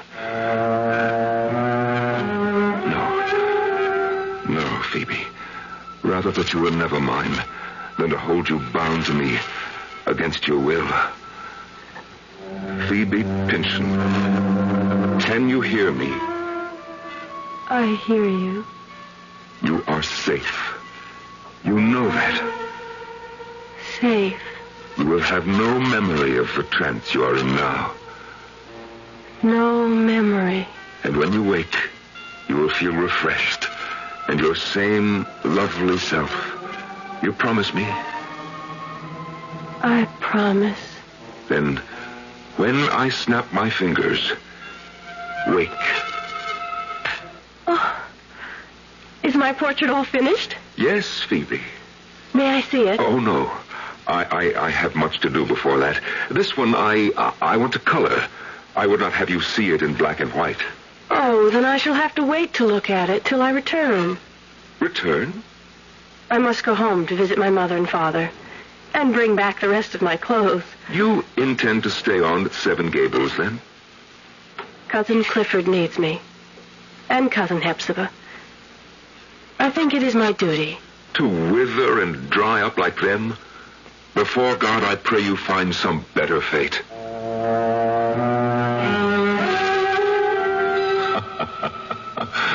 Some better fate indeed. Back in my grave, my bones are ready to settle to eternal sleep, and the curse is ready to be wound up. And the day after Phoebe left became the beginning of the end. Look at him, striding along the street toward the 1-cent shop, the picture of a man who owns most of the world and who intends to clutch the rest of it to him. The 200-year reincarnation of the Pynchon who put me 6 feet under. Judge Jaffrey Pynchon. Judge Pynchon. Yes, Cousin Hepzibah, the same. What do you want? Well, what else, cousin, but to have done with all this? I want to see Clifford. No. It is my purpose to do so before I leave this house. Haven't you done enough to him?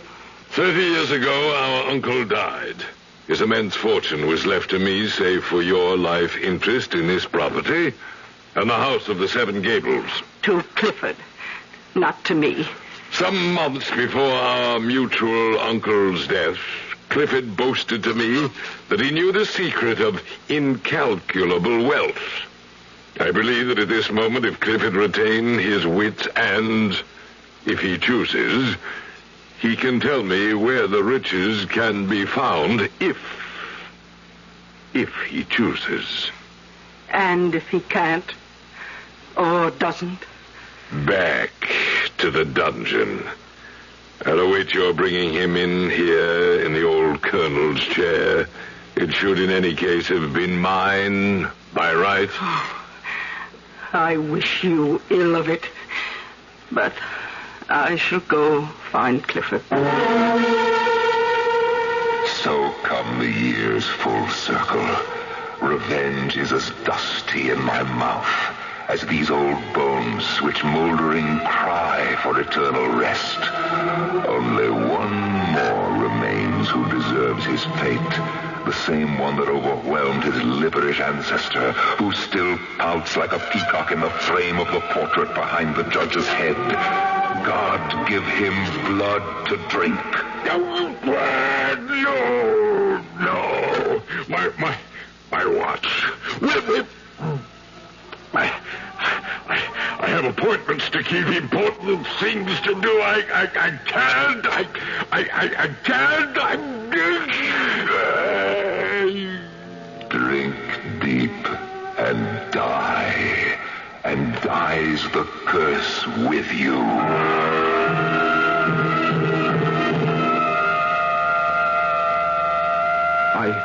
I found him here, Phoebe. Dead of apoplexy, the last of his line. But Hepzibah and Cousin Clifford... They inherit the judge's country estate.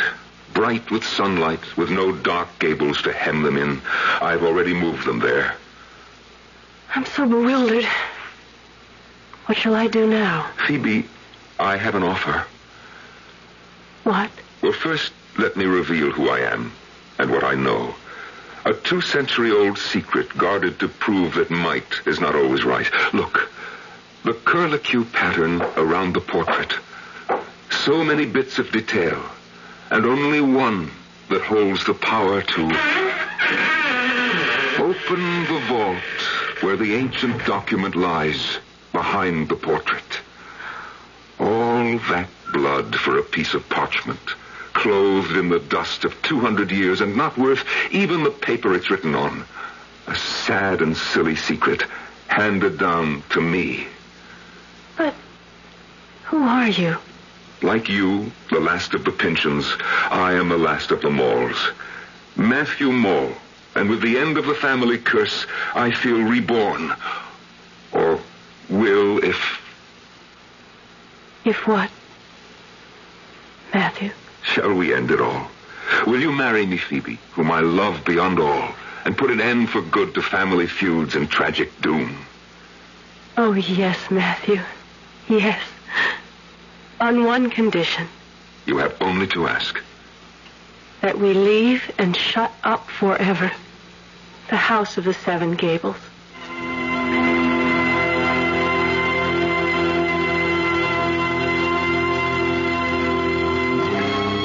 For several years, the house still stood. There were those who, passing it after dark, swore they could hear the tinkle of the harpsichord Alice Pynchon once used to play, the sound of the 1-cent shop bell, the cough of a man choking. But in a very few years, this had little of flesh or blood left in it, like all legends about haunted houses.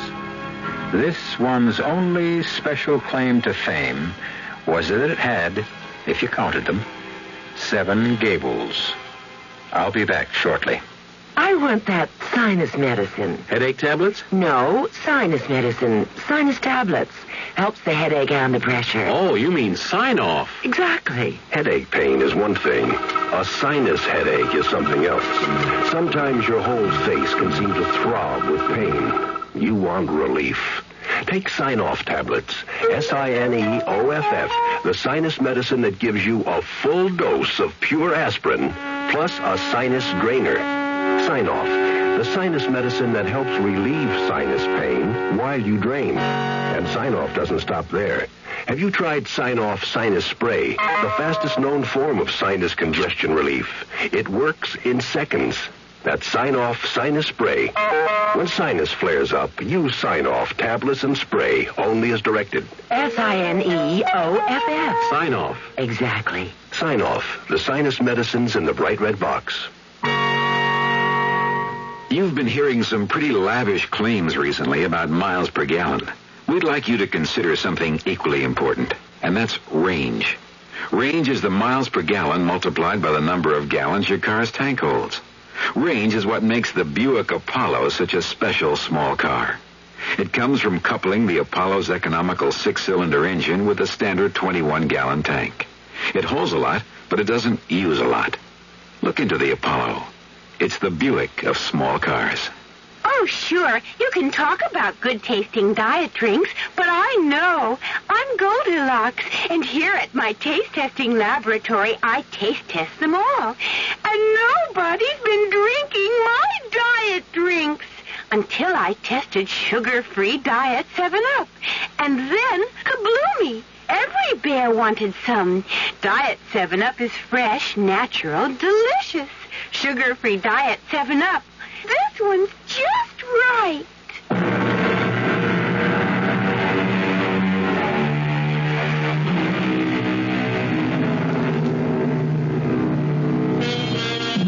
It should come as no surprise that Judge Jaffrey Pynchon was the one who really murdered his uncle. To have made Gentle Clifford the scapegoat was reason enough for Matthew Mall to reach that powerful hand once more from the grave and exact what so seldom happens to the villains of this world: due retribution. Our cast included Norman Rose, Arnold Moss, Bryna Rayburn, Jada Rowland, and Stats Cotsworth. The entire production was under the direction of Hyman Brown. Radio Mystery Theater was sponsored in part by Buick Motor Division, the Kellogg Company, makers of Kellogg Special K cereal, and new sugar-free Diet 7-Up. This is E.G. Marshall inviting you to return to our Mystery Theater for another adventure in the macabre. Until next time, pleasant dreams.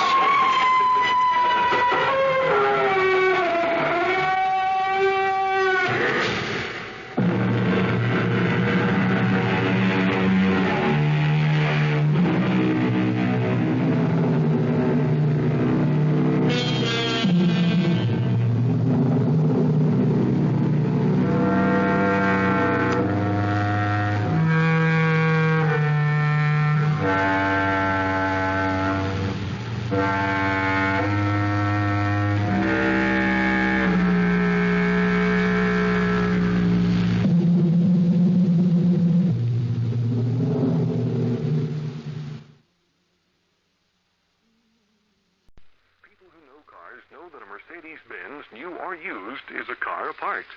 At Auto House, we know Mercedes-Benz. We're your authorized dealer, and we found that people tend to take care of a Mercedes-Benz. They know it pays to properly maintain and service their automobiles. You will feel it when you get behind the wheel, and you'll see why, year after year, a Mercedes-Benz, no matter what model, no matter what year, holds its value better than any luxury car made in America. Talk to Hank Snyder, our used car manager at Auto House. He spends all of his time with our inventory of fine used Mercedes-Benz automobiles. He'll make certain you find the model you want. We're Auto House, 14185 Dallas Parkway. Call us at 233-0313 when you're ready to talk Mercedes-Benz. The CBS Radio Mystery Theater presents...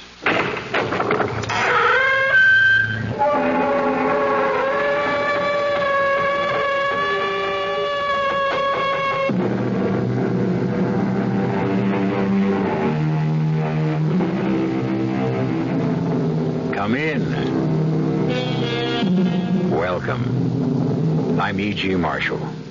Won't you join me once again for an adventure in mystery and suspense, where space is as boundless and as unlimited as your imagination, and time is measured by the beat of your heart. Most of us know who we are, but how many of us know why we are? Rich man, poor man, beggar man, thief.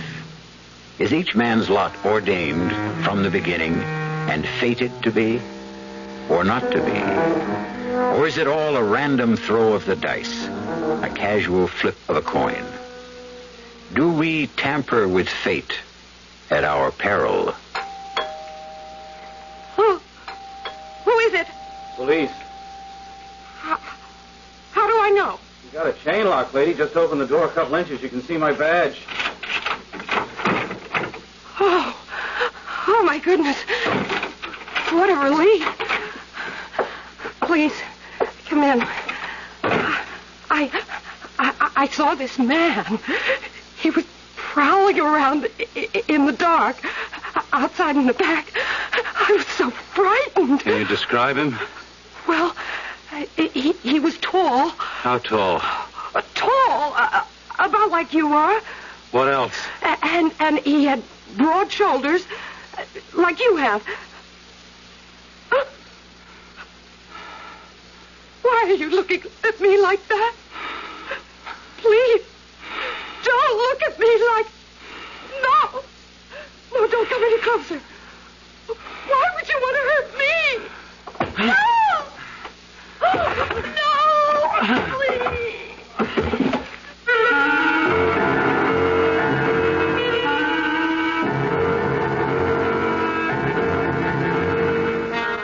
Our mystery drama, 3 Times Dead, was written especially for the Mystery Theater by Sam Dan and stars William Redfield. It is sponsored in part by Buick Motor Division and Anheuser-Busch Incorporated, brewers of Budweiser. I'll be back shortly with Act 1. And now another story of the ball and chain as Kellogg's Special K presents Veronica and Jeff. Oh, Jeffrey, isn't this romantic? Out in a quiet lake at night with you rowing the boat. Yes, Veronica, it's really neat. Jeffrey, what was that? Frogs. Frogs that go bonk? They're pretty weird frogs. Oh, Jeffrey, you're such a card. You have a ball and chain, like the ones they use in those Special K commercials. Oh, yes, Veronica. It symbolizes my few pounds of extra weight.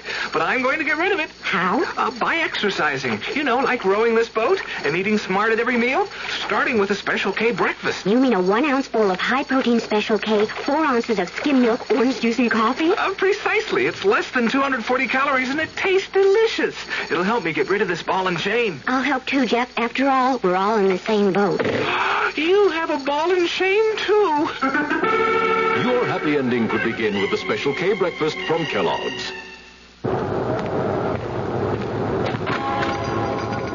How do you do? Can I help you? Yeah, I just want a can of Rust-Oleum. What do you mean, I got some patio furniture that's getting rusty. And I know Rust-Oleum comes in lots of colors, and they'll stop that rust, and I want some of it. Look, this is a retail store, right? Right. You sell people like me the things we want, right? Right. And I want some Rust-Oleum, right? Right. So you're going to sell me some, right? And why not? Well, we think people should use Rust-Oleum only on weekends. Today's only Tuesday. If you took some Rust-Oleum home today, you'd want to try it right away. Once you saw how easy it is to use Rust-Oleum and how good it looks, why, you'd want to touch up everything that needs touching up, and that might take you through Thursday, and your boss will be calling to find out how come you missed work for 2 days. Now, do you think we want a thing like that in our conscience? That's why we sell Rust-Oleum only on weekends. But on vacation... When the weekends come, use Rust-Oleum. Rust-Oleum.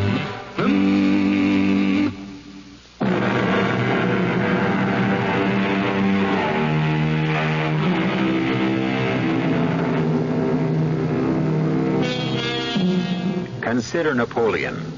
Historians agree that his doom at Waterloo had been ordained some 3 years before in his costly victory at Borodino, a tiny village on the road to Moscow. They say that at Borodino, he lost the flower of his army.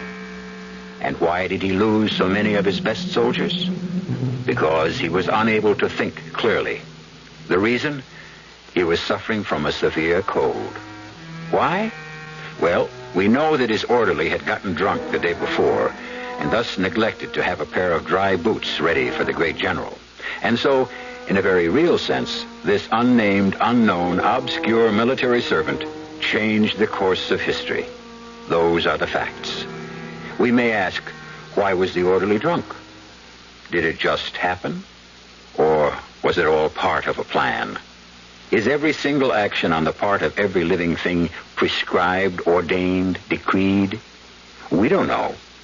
We're just asking, as will some of the people you're about to meet. All Area 4 units proceed to 160 South Benton. Reported holdup in progress. Repeat. All cars to 160 South Benton. It's an antique shop. Suspected holdup in progress.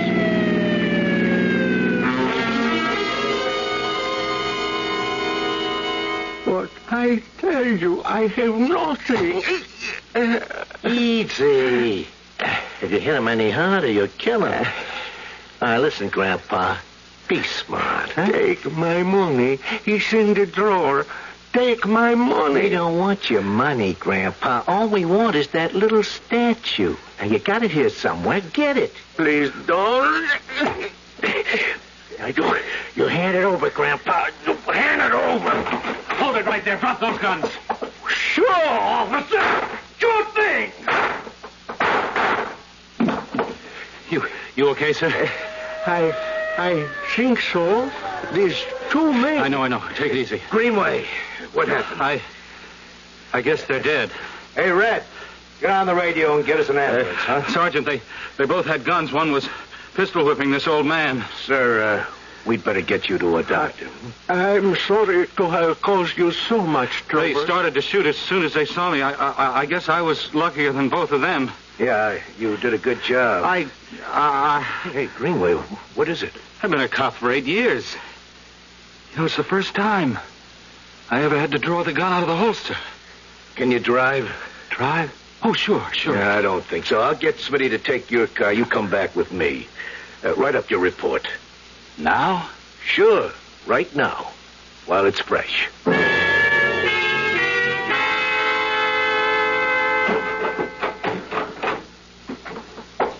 Don? Yeah, it's me. I heard about it. It was on the radio. Yeah, it's going to be on the TV news, too. Before we could even get out of the place, everybody was there. Microphones, cameras. 2 men are dead, and what? Well, nobody seems to realize that... Don, everybody knows they're dead. Look, honey, I can't explain it. These 2 men, they're dead. Their lives are finished, see? I ended the world for them. They don't exist anymore. That's what being dead is. Don, you had no choice. I know. It's part of your job. I know. I guess I never looked at that part of the job. I always had the idea I was a cop because I wanted to help people. You helped that poor old man today. You saved his life. I understand, honey. I know all the arguments. And what is it? I just never thought I'd have to go for the gun. Don. I feel as if some part of me is gone. What? I don't know. When I saw those 2 men dead on the floor, I felt that some part of me simply disappeared. Something Something in my mind. Something like what? I don't know, but it's something that I felt was very special and important to me, and now it's gone. It's disappeared. What you did was absolutely necessary. I agree, but it doesn't change the basic fact, which is I killed. Listen, how about dinner? I didn't know how you feel, so it's wide open. Okay, let's go out. Sure. Dress up. I'll take you to Ferretti's. Oh, we're going to make this an occasion. Well, it is an occasion, I guess. Maybe it marks my coming of age. 39,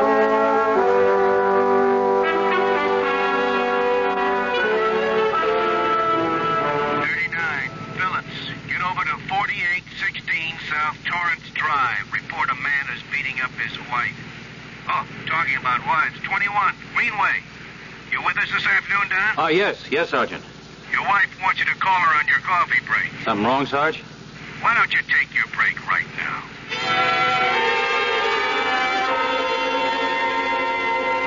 He said he wants to entertain both of us this evening at his home. Are you sure? He said his name was Mr. Sanchez, the one whose life you saved. Oh, I thought it was something important. It is important. Well, that is, he made it seem like a matter of life and death. Look, I already promised him we'd be there.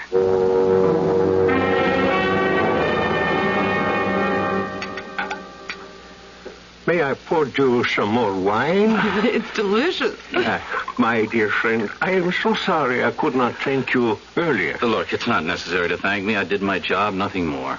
Unfortunately, I have been in the hospital for the past week, so I have been unable to show my appreciation. And tomorrow my business takes me abroad for an indefinite period, and so it must be tonight or never. Well, what do you mean? Consider this tiny statue. Oh, it's beautiful. Hardly 6 inches tall and is pure gold. It's exquisitely made. See? The figure of a woman, and twined around her, a serpent. Now, why do I show you this? Because this is the object those two thugs were after. Oh. But why? I mean, what did they know about it? Probably nothing. Perhaps someone had paid them to get it. Who? It could be anyone. That is, anyone who might be aware of the legend that surrounds this statue. A legend of Don. It is said that whoever owns this statue will be granted 3 wishes.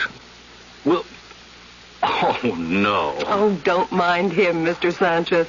He's always skeptical about everything. Now, do you know what year this is, Mr. Sanchez? All that went out with the Arabian Nights. Son, can't we have a little romance? You say that the statue will grant you 3 wishes, so why didn't you use it to save yourself when those hoods were beating you up? I did. What do you mean you did? I wished to be saved, and you arrived. Mr. Sanchez, I arrived because I got a call on the police radio. But you arrived, and it was their 2 guns against your 1. And they fired first, yet you killed them both. How? What are you getting at, Mr. Sanchez? Everything or nothing. Now, I wish to make you a gift. Oh, no, I couldn't. Of this statue. Don! No, please, that's out of the question. Besides, why would you want to give it away since you seem to be convinced that it works? Because when I asked to be saved, that was my 3rd wish. Mr. Sanchez, I appreciate what you want to do, but it's illegal for me to accept payment for performance in the line of duty. This is not payment. It is a token, a gift. Look, I am leaving the country for an indefinite period. I am an old man. I cannot make any long-range plans. I may never see you again. There is no way to slice this to make it come out differently, Mr. Sanchez. Are you saying that there is no way I can show you my appreciation? No way beyond the thank you, and I've already received that. Ella, look, it's getting late. But, Don, Mr. Sanchez is very sincere. I know he is. It's still getting late. Before you go, consider. In the ordinary way, I should be dead. That was the obvious way fate was working. However, by means of this statue, I changed it. In doing so, I also changed your life. You're a different man because of me. I'm the same man I always was. You don't realize it yet. So, take this statue. Look, I'm very sorry, sir, but You may need it. You may even now be headed for a fate that you may wish to change. Mr. Sanchez, thank you for an excellent dinner and a very pleasant evening. Ella, tomorrow's an early day for me. Then there is nothing I can say to you? I'm afraid not.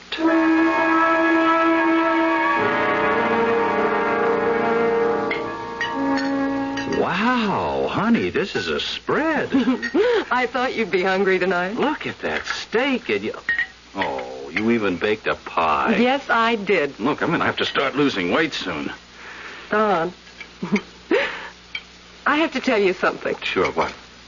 Well, at first I thought maybe I could keep it a secret, but... Hey, what is it? Look up there. On the shelf. On the statue. Before you say another word, it's mine. Yours? Listen, Don. He stopped off here this afternoon on the way to the airport. He asked me to accept the statue. Couldn't you tell him that I can't? I told him. I even told him I couldn't accept it as a gift either. Well, so how does it happen that it's sitting Well, he said, let me sell it to you. Sell it? Let me sell it to you, he said, for $50. $50? It's worth at least $1,000. Don, he convinced me we might need this statue one day. Honey, for what? Who knows? Anyhow, it's my statue. I have the bill of sale made out to me. Here it is. Now, what would you like me to wish for? Nothing. Nothing? Nothing. And Ella, I want your word of honor that you will never use that statue to wish for anything. But, Don... I want your promise. But you can't be serious. Look, I'll tell you how serious I am. If you ever make a wish on that statue, I will break up our marriage. Now, can I have your promise?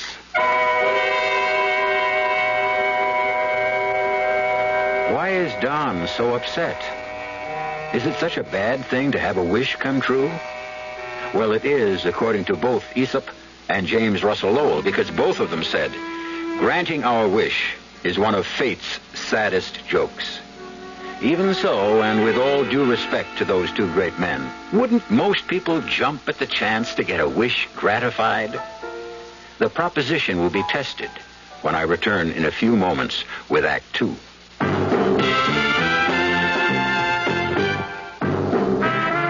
You don't see many people putting salt in their beer nowadays.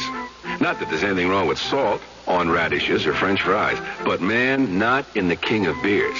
Truth is, the only thing salt can do for Budweiser is make it salty. An unwise thing to do to the only beer in America that's Beechwood aged. Unsalted Budweiser has become the most popular beer in the world. That's because in brewing Bud, the Budweiser brewmaster goes all the way for a taste, a smoothness, a drinkability you'll find in no other beer at any price.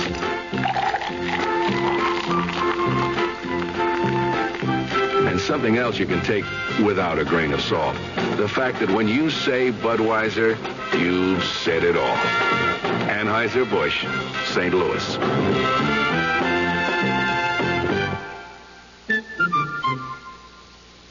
I never thought I'd admit it.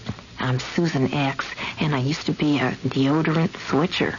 I kept switching from one underarm spray to another, looking for one that gives me everything I want. And I found it. It's called Body All. Body All is different. It says so right on the label. Its deodorant is micro-encapsulated, so I get a fresh surge of deodorant every time I perspire. Now that I switched to Body All, I promise I'll never switch again. This is Al Wisk. Southern Methodist University and the Southwest Conference will be our topics Tuesday night on Sports Central Dallas. My guest will be SMU's athletic director, Dick Davis. We'll talk about the Mustangs and the expansion of soccer in SMU's athletic program. We'll look at what's brewing in the Southwest Conference, like the postseason basketball tournament. SMU Athletic Director Dick Davis, our guest, Tuesday night, 6:15 to 7 p.m., right here on KRLD, the sports voice of the great Southwest.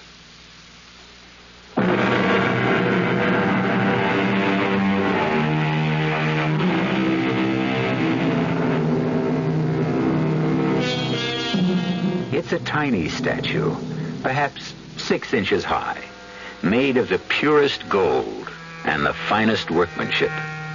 It's the figure of a beautiful woman with a serpent coiled about her waist. It is said to have the power to grant its owner 3 wishes. And would you believe that it's the source of a violent argument between Don and Ella Greenway in this day and age of electronics and jets? Don, wouldn't it be something, though? Wouldn't what be something? If it were all really true. If we could get 3 wishes out of it. Now, Ella, I meant what I said before. No wishing on that statue. Don, do you mean you believe the old man? Well, do you? What's the difference? But, Don, how could... Ella, remember what he said last night about how I happened to be there? Yes, but... When I pulled up in the squad car and jumped out, I couldn't see inside that shop. Do you know what I mean? No. There's a window display. It blocks your view. The door was closed, and it's a heavy wooden door. What are you trying to tell me? Listen. The call came in, you see? It was relayed to Sergeant Carter. The assumption was some passerby had seen the holdup. Well, that has to be what happened. How? How could anyone on the street have seen anything inside the shop? Maybe someone passing by heard the old man scream. No. See, I was there at the height of it. I didn't hear a thing. I didn't see a thing. Until I threw that door open. Well, but what?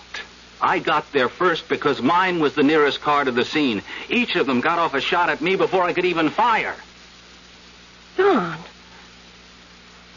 Please, I don't even like to think about it. Ella, I didn't even want to shoot. Would you believe it? I had to force myself to pull the trigger. Still, when the smoke clears, there they are. They're dead. I'm alive. Could there have been, fate or whatever you call it involved there? On the other hand, it could just be the way things happen sometimes. That's right. So, let's let things determine themselves, right? For better or for worse. How would it be if I wished you made sergeant? I'm going to make sergeant anyhow. That's true. How about money? No, Ella, I want you to listen. Forget that statue. I won't wish for $1 million. Look, Ella, I'm telling you. All this is extremely practical and justified.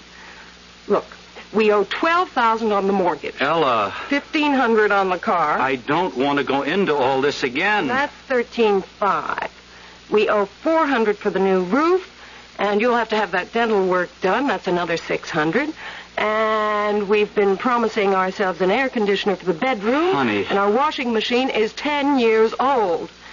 Comes to, say, $15,000. I don't want to hear any more, Ella.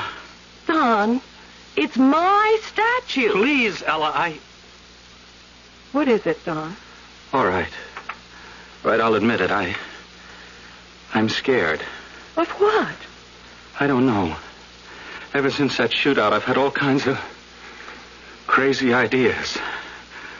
Crazy ideas? Well, not crazy so much as mixed up. And I don't even know if they're ideas. They're more like feelings. Can you... No, I can't describe them. Honey, just please, listen, don't do anything right now to upset me, okay? You need a vacation. I'm all right. Let's just let everything sit for a while. Hey, what time did it get to be? I have to sign in at 5. Goodbye, honey. Bye, darling. Ella, just humor me, will you? I mean, promise. I promise.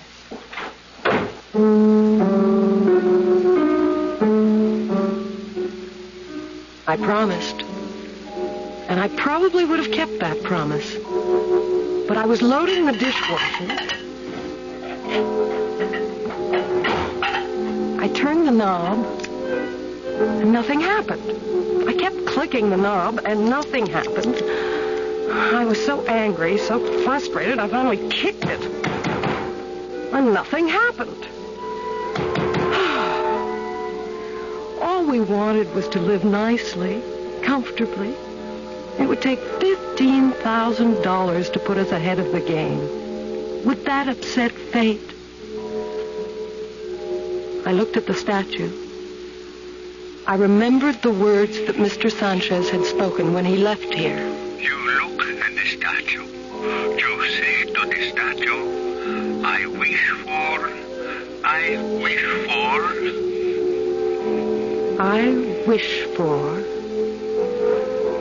I wish for $15,000.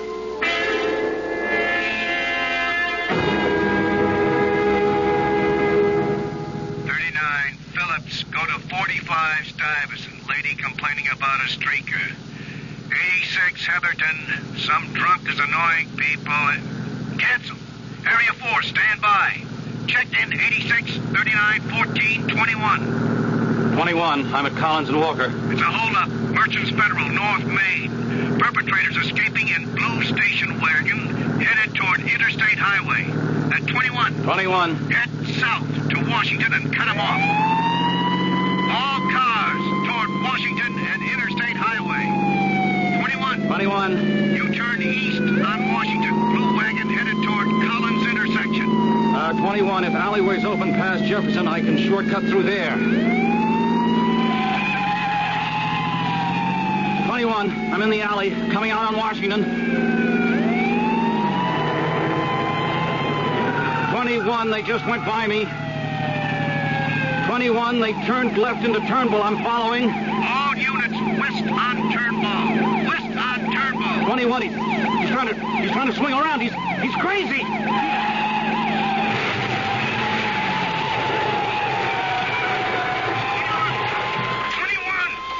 Come in, 21.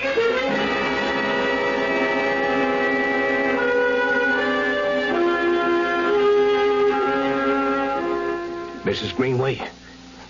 Sergeant Carter. Where is he? Oh, they just brought him down from the operating room. Just tell me. Don't try to break it slowly. I have to know. Well, as of right now, he's still alive. Oh, thank God. We had him trapped. They tried to turn around and get by him. It was a head-on crash. I want to see him. Sure. Come inside with me.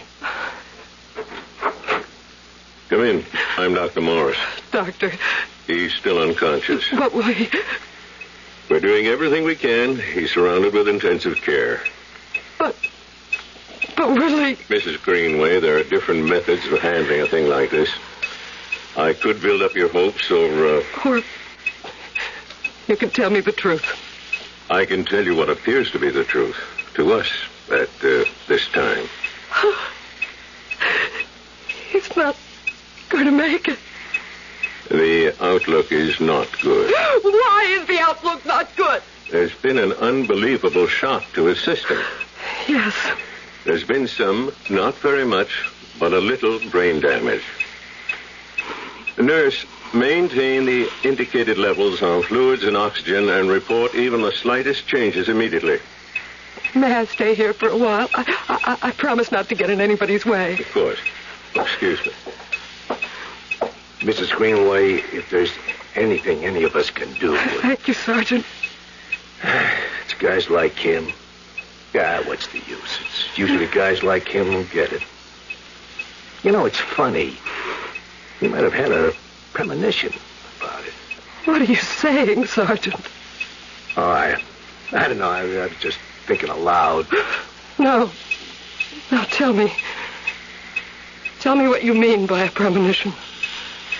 Well, it's just how things work out, you know. A couple of months ago, we got this new Benevolent League special insurance. And Don never paid any attention to it. But this morning, before going on duty, he said to me, "Hey, Sarge, hand me a form. I'll sign up." He signed up for special insurance this morning. Yeah. How much insurance? How much? Well, let's see if I can remember. Oh, sure. It was the same as mine. $15,000.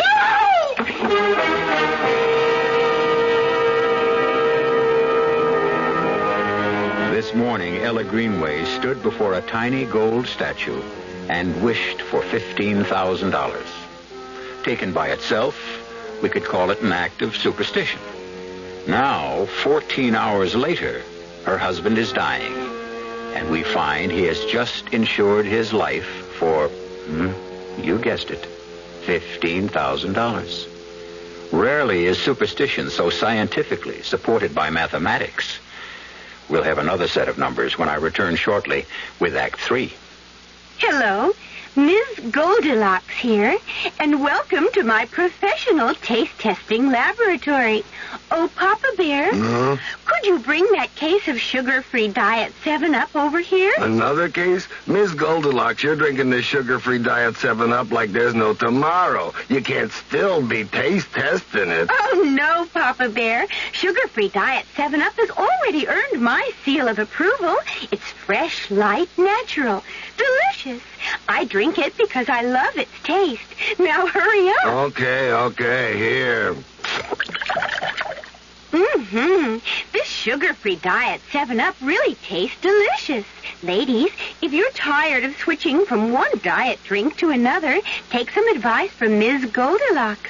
Try sugar-free Diet 7-Up and you'll say, yes, this one's just right. I'll bear witness to that, Goldie. You know, if we didn't have the name The Gentle Sound, I honestly don't know what we'd call the music. We try to create an environment, sort of an environment for living, you know. And naturally, we want it to be comfortable. You are the words, I am the tune playing. And not so oddly, I guess, we've ended up with a unique sound. The music, the little comments we add.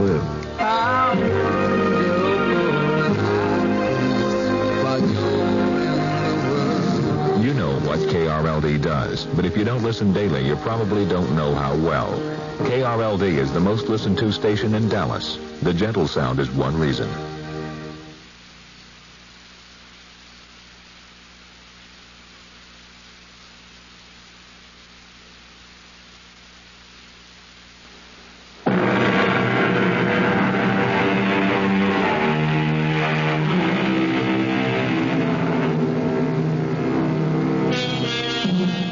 If you could have 3 wishes, would you take them? Ella Greenway was warned.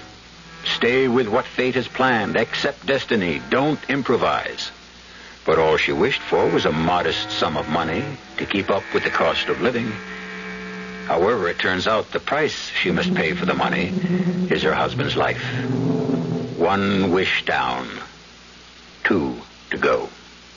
I don't want the money. I don't want that. Mrs. Greenway. Huh? Mrs. Greenway? What? Oh, where am I? Are you all right?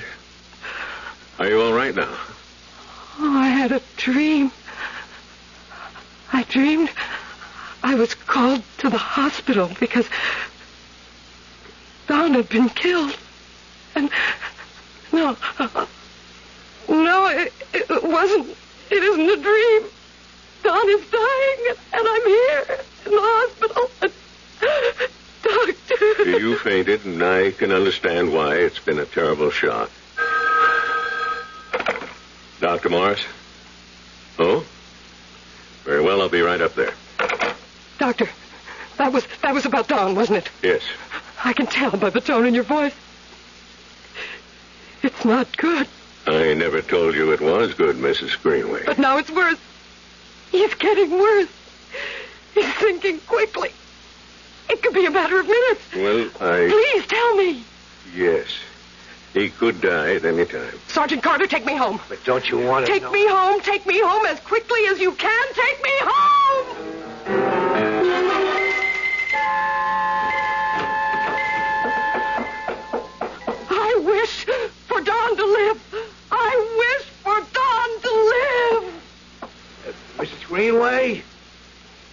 Mrs. Greenway. Oh. Yes. I just had to make sure you were okay. I'm all right. You had me worried the way you were. Yeah, I'm fine. And about Don, well, maybe the doctors don't know everything, you know? Maybe there will be something to... Don will be all right. Just remember, if there's anything at all... Well, Mrs. Greenway, aren't you going to answer it? Answer? The phone. Okay, don't bother. I will. Hello. Is that you, Sergeant? Yeah. Could you bring Mrs. Greenway back here right away?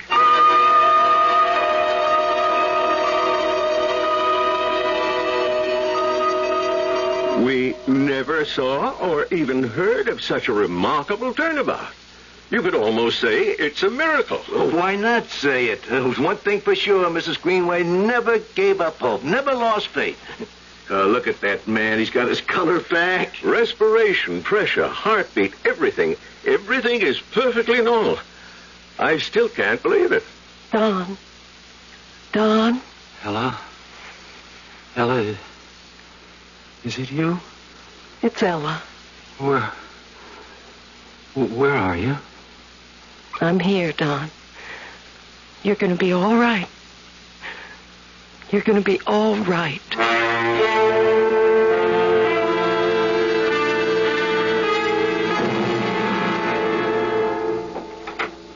Hi, honey.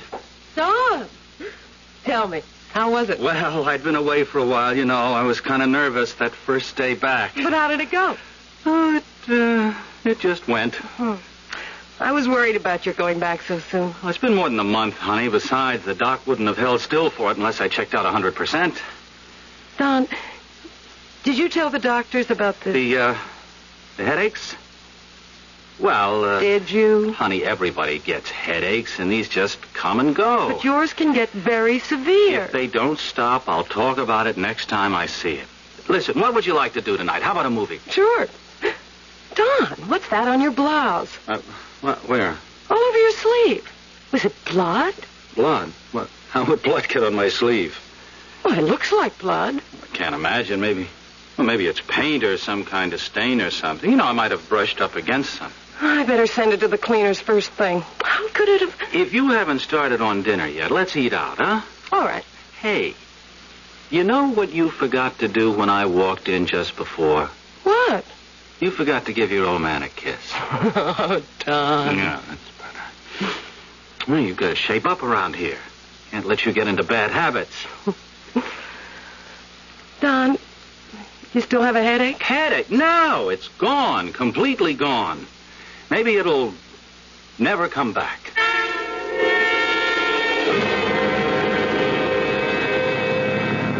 All right, we got some new little goodies for you boys in blue out there. Be alert for stolen Gold Arrow convertible. License plate 1232N, as in nobody. Brand new Toro sedan, shell pink, yes indeedy. Plate number 5498. 21 calling in. 21 calling in. Yes, 21. Sarge, I think I should come in. Something wrong, Don? Oh, I think I'm starting to get a headache. Where are you? 3100 block on North Sheridan. Well, this is on your way. Just check it out.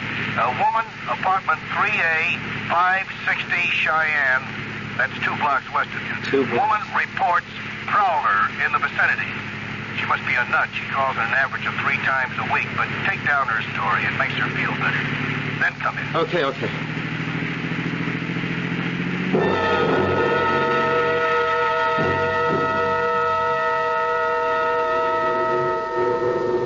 Oh, what am I going to do with this headache? Oh, let me see. 3A.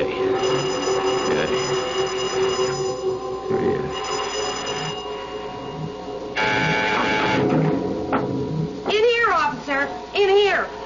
Oh, come in. take your sweet time getting here, I could have been murdered. Yes, ma'am. Yes, now just tell me. You ride around in your cars and you think you do a day's work. Please, madam, just I tell pay me. my rent. I pay my taxes. Just tell me what... Oh, my head. Will you just tell me what you saw? Don't you yell at me. You're a public servant. My servant. Oh. Why are you looking at me like that? Why are you looking at me? No! No, don't! Don't! Please! No, please! No! My head. What a relief. I never want to have another one of... Wait a minute. What am I supposed to be doing? Yeah, I go to apartment 3A. 560 Cheyenne. Woman saw a prowler. I'm here. What the... Lady, are you...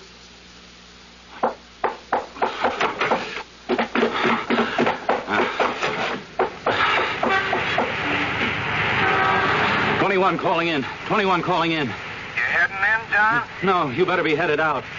The prowler was there, all right. She's dead.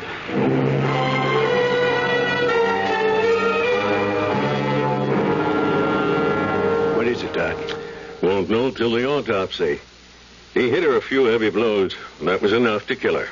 She was lying there. I could see she was dead or close to it, so then I called in. Then what did you do? I had a look around the back. Anything? Nothing. From what I can see here, she tried to put up a little bit of a fight anyhow. See? Yeah. Slight trace of blood under this fingernail. She might have scratched him. Well, Don, write it up.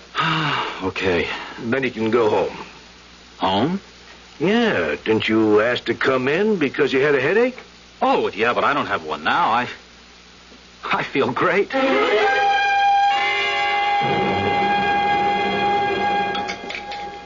Oh, sweetie, I'm sorry I was so late for dinner. I heard about the murder on the news. Yeah, I know. Oh, she wasn't a pretty sight to see. Why? Why was she killed? We don't know. Well, did you get a chance to see anything? No, I got the call to go to the address because she'd complained about a prowler. The next thing I knew, I was in the apartment. She was dead on the floor. Don, what do you mean? The next thing you knew? Well, because that's the next thing that happened. You know, that's how you write your report. You go from one fact to the next. Listen, honey, let's not talk about it, please. I never wanted to be a guy who brings his job home. Don, what did you do to your face? Huh? Where? Well, it looks like a scratch. Just below your right ear. I don't know. Well, how did you... You sure there's a scratch there? Well, it looks like one. Well, I might have gotten it from shaving this morning.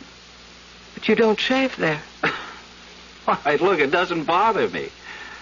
But how did And if we worry about every tiny little scratch...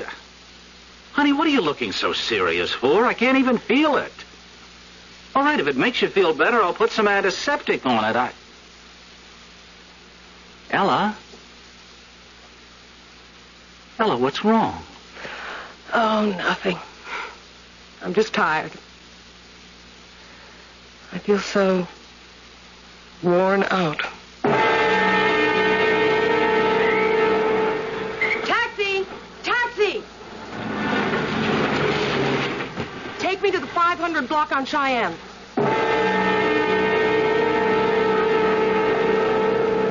554, 556, 558, 560. Outside entrance. Inside door, and it's locked. Locked. Why, hello, Ella. Sergeant Carter. Oh, what are you doing in this neighborhood? Oh, just shopping. There's some very fine shops. Ella. Yes, Sergeant. Tell me, since Don's been home from the hospital, has he...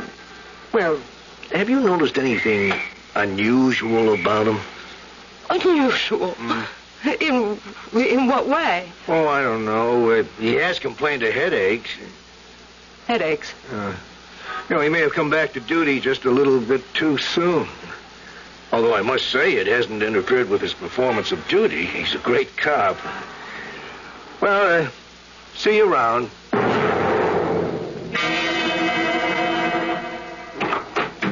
Ella, hey, where have you been? I've been home for about 2 hours.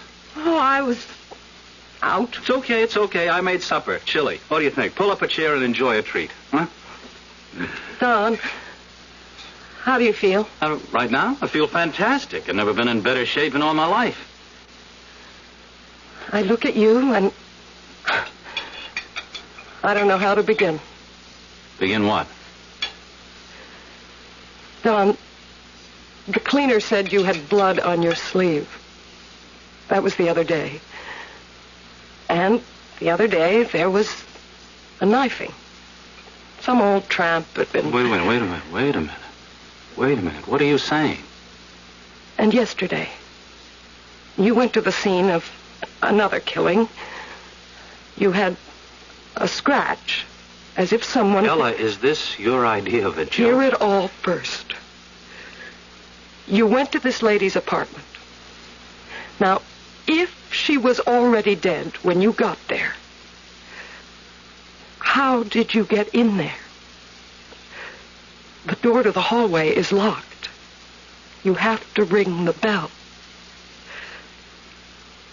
Donald, how did you get in there? How did I get in there? What? How do you think I got in there? I rang the bell. No. Listen. No. What are you making it so complicated for? I rang the bell. She sounded the buzzer. She let me in. She let you in? Well, who else would have let me in? She lives all alone, doesn't she? But Don. Oh, Don. Look, I got this headache again. Don, listen to me. I have to lie down. Something's terribly wrong. When I get this headache, I can go crazy. It really wasn't murder. You didn't know. I knew. When I feel this way, I can kill. Carter. Sergeant Carter. He was there again today for the same reason I was. He suspects. Will you shut up? You need help. Don, oh, darling, don't. Don't, please. Don't look at me that way. Don, don't look at me that way. No, it isn't even human. Look, keep away. Don, it's me. Don't.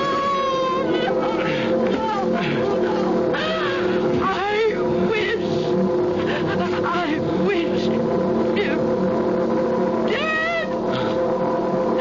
I wish him dead. Ella. Oh, Ella, everything hurts so much. I just want to sleep.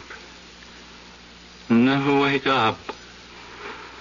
I just want to sleep. Don.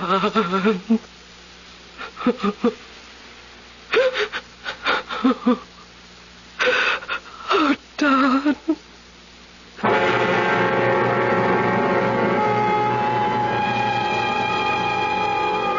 3 times dead. And you can have the story any way you like. The supernatural powers of the little golden statue, or the sudden rallies and collapses that still defy the best thinking of medical science. Random accident or predestined fate. We always have something for everybody. As usual, I'll have something for you when I return shortly. I'd like to describe a car to you. See what you think of it. First of all, it's small. Second, it's got a 6-cylinder engine, a pretty handy asset these days. Third, it's a Buick. Now, in spite of the fact that it's small, this car can seat 6 easily. It's got a 21-gallon fuel tank, which gives it great range. And it weighs several hundred pounds more than most imports, which in a small car is good. Now, what does it look like? Well, that's pretty tough to handle on radio. I'd hesitate to call it glamorous when it sure isn't homely. I think handsome would be fair, and it offers some pretty attractive styling and trim options. The interior is definitely its strong suit. Now, if that sounds like a little more than your average small car, then I've described it properly. Because remember, this small car is a Buick. The car is called Apollo, Buick Apollo, and it's about as much small car as you'll find on the road today. See for yourself at your Buick Opel dealer. I want that sinus medicine. Headache tablets? No, sinus medicine. Sinus tablets. Helps the headache and the pressure. Oh, you mean sign-off. Exactly. Headache pain is one thing. A sinus headache is something else. Sometimes your whole face can seem to throb with pain. You want relief.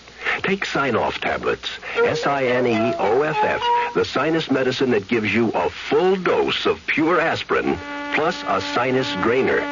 Sign-Off, the sinus medicine that helps relieve sinus pain while you drain. And Sign-Off doesn't stop there.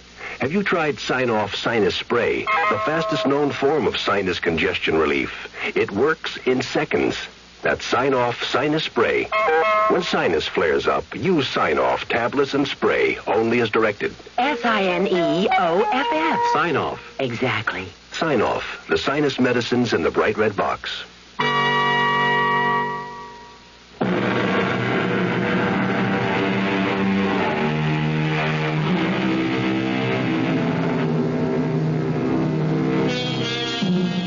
I wish I could tell you what happened to the little statue, but I can't. Ella Greenway's house was robbed a few years ago, and the little statue was part of the loot. It may have been stolen by someone who knew its powers.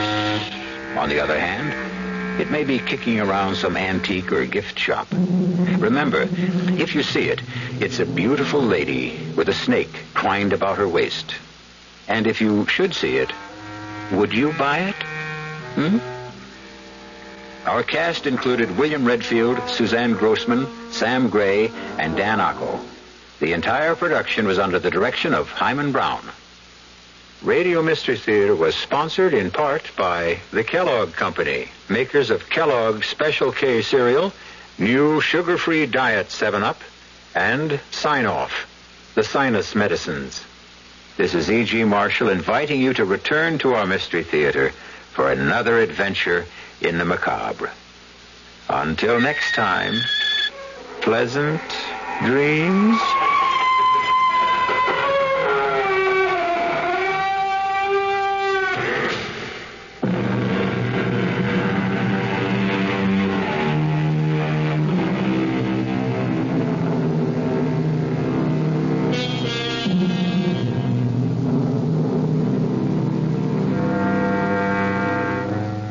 Drive a truck? Thinking about getting a new one? Well, you've picked the right time. Your 12 Dallas County Chevy dealers have 2,000 trucks for you to choose from right now. Now, with that many trucks to look over, you're going to make the best deal you've ever made. Big savings on any size pickup, any color, with any options you want. Choose a Chevy pickup from the greatest total inventory ever and get the best deal ever. Right now at any one of your 12 Dallas County Chevy dealers. You're listening to KRLD Dallas, 1080 on the dial. In the next minute, you're going to hear about something many car dealers shy away from: service. Auto House on Dallas North Parkway, your authorized Mercedes-Benz dealer, knows service is important to you. And it's the best form of owner protection plan we know of. Jerry Watts, our service manager, tests every man who wants to work on Mercedes-Benz automobiles at Auto House. He's tough about it because our customers expect the best. Some men don't make it because he won't hire anyone but experienced professionals. Auto House won't take a chance on hiring anyone else to work on your Mercedes-Benz. Even the men who do qualify have to go to school before they can be Mercedes-Benz service technicians. And no matter how experienced they are, every one of our technicians must keep going back to school at regular intervals. That way, they know the latest techniques, equipment, and information. The man who services your Mercedes-Benz at Auto House is a service specialist, because at Auto House, good service is the best form of owner protection we know of. The CBS Radio Mystery Theater presents...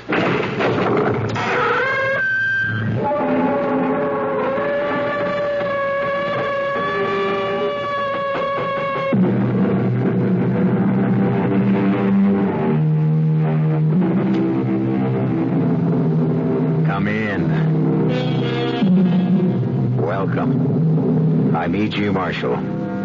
Welcome to another hour with the great forces of the unknown. Those majestic forces that move around, above and beneath us, pushing and pulling at our lives, our bodies, our brains. Forces no less powerful because we know them not. And here's a thought. How much of their power actually derives from their mystery? Were we to fathom them, explode their secrets, would they then become as comprehensible as, say, the centrifugal force in the spin dryer at the laundromat? Well, the day is far off when we can be that knowledgeable. So, in the meantime, listen. How will you do it? A gun?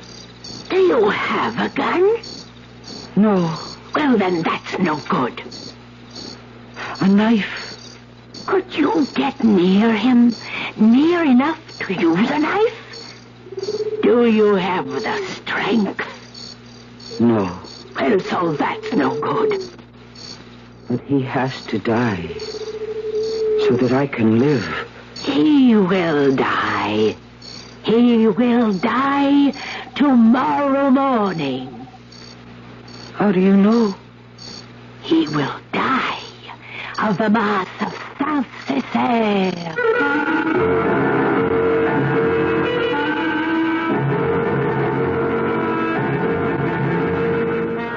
Our mystery drama, The Secret Doctrine, was written especially for the Mystery Theater by Elspeth Eric and stars Mercedes McCambridge. It is sponsored in part by the Kellogg Company, makers of Kellogg's Special K cereal and new sugar-free diet 7-Up. I'll be back shortly with Act 1. I want that sinus medicine. Headache tablets? No, sinus medicine. Sinus tablets. Helps the headache and the pressure. Oh, you mean sign-off. Exactly. Headache pain is one thing. A sinus headache is something else. Sometimes your whole face can seem to throb with pain. You want relief. Take Sign-Off tablets. Sineoff, the sinus medicine that gives you a full dose of pure aspirin plus a sinus drainer. Sign-Off, the sinus medicine that helps relieve sinus pain while you drain. And Sign-Off doesn't stop there. Have you tried Sign-Off Sinus Spray, the fastest known form of sinus congestion relief? It works in seconds. That's Sign-Off Sinus Spray. When sinus flares up, use Sign-Off tablets and spray only as directed. Sineoff. Sign-Off. Exactly. Sign-Off, the sinus medicines in the bright red box. If you're handy, or even if you're not, you know that a good part of getting the job done right is having the proper tools. Hi, Frank Lieber here for True Value Hardware Store. They'd be the first to agree with that. So to help you acquire the tools you need, they keep their prices low. For instance, get an 8-inch adjustable crescent wrench for just $3.99. Men who know, professional mechanics and tradesmen, ask for the Crescent brand by name. Just $3.99 at True Value Hardware Stores. A tape measure? The Lufkin Measure-Lock tape measure locks open, glides back at the touch of a button. The 12-foot size is just $3.49. Or how about a Weller soldering iron kit? It's a handy tool for a variety of hobbies and chores. The complete kit has an iron, 3-tip soldering wire, and is just $3.49. Weller soldering iron kits, Lufkin tape measures, and Crescent wrenches, they may be just what you need to get the job done right. And they're sensibly priced at the True Value Hardware Store nearest your home.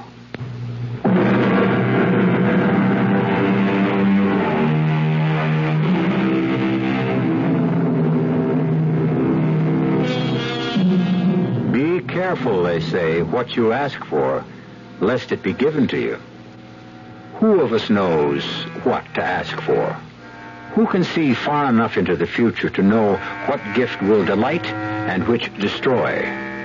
Better simply to accept whatever comes, with gratitude, whenever possible. Listen with me now to the somber story called The Secret Doctrine. You can begin now, Louise. Now, Father Giles? The others have gone. You said your confession would take some time, so let's begin. Bless me, Father, for I have sinned.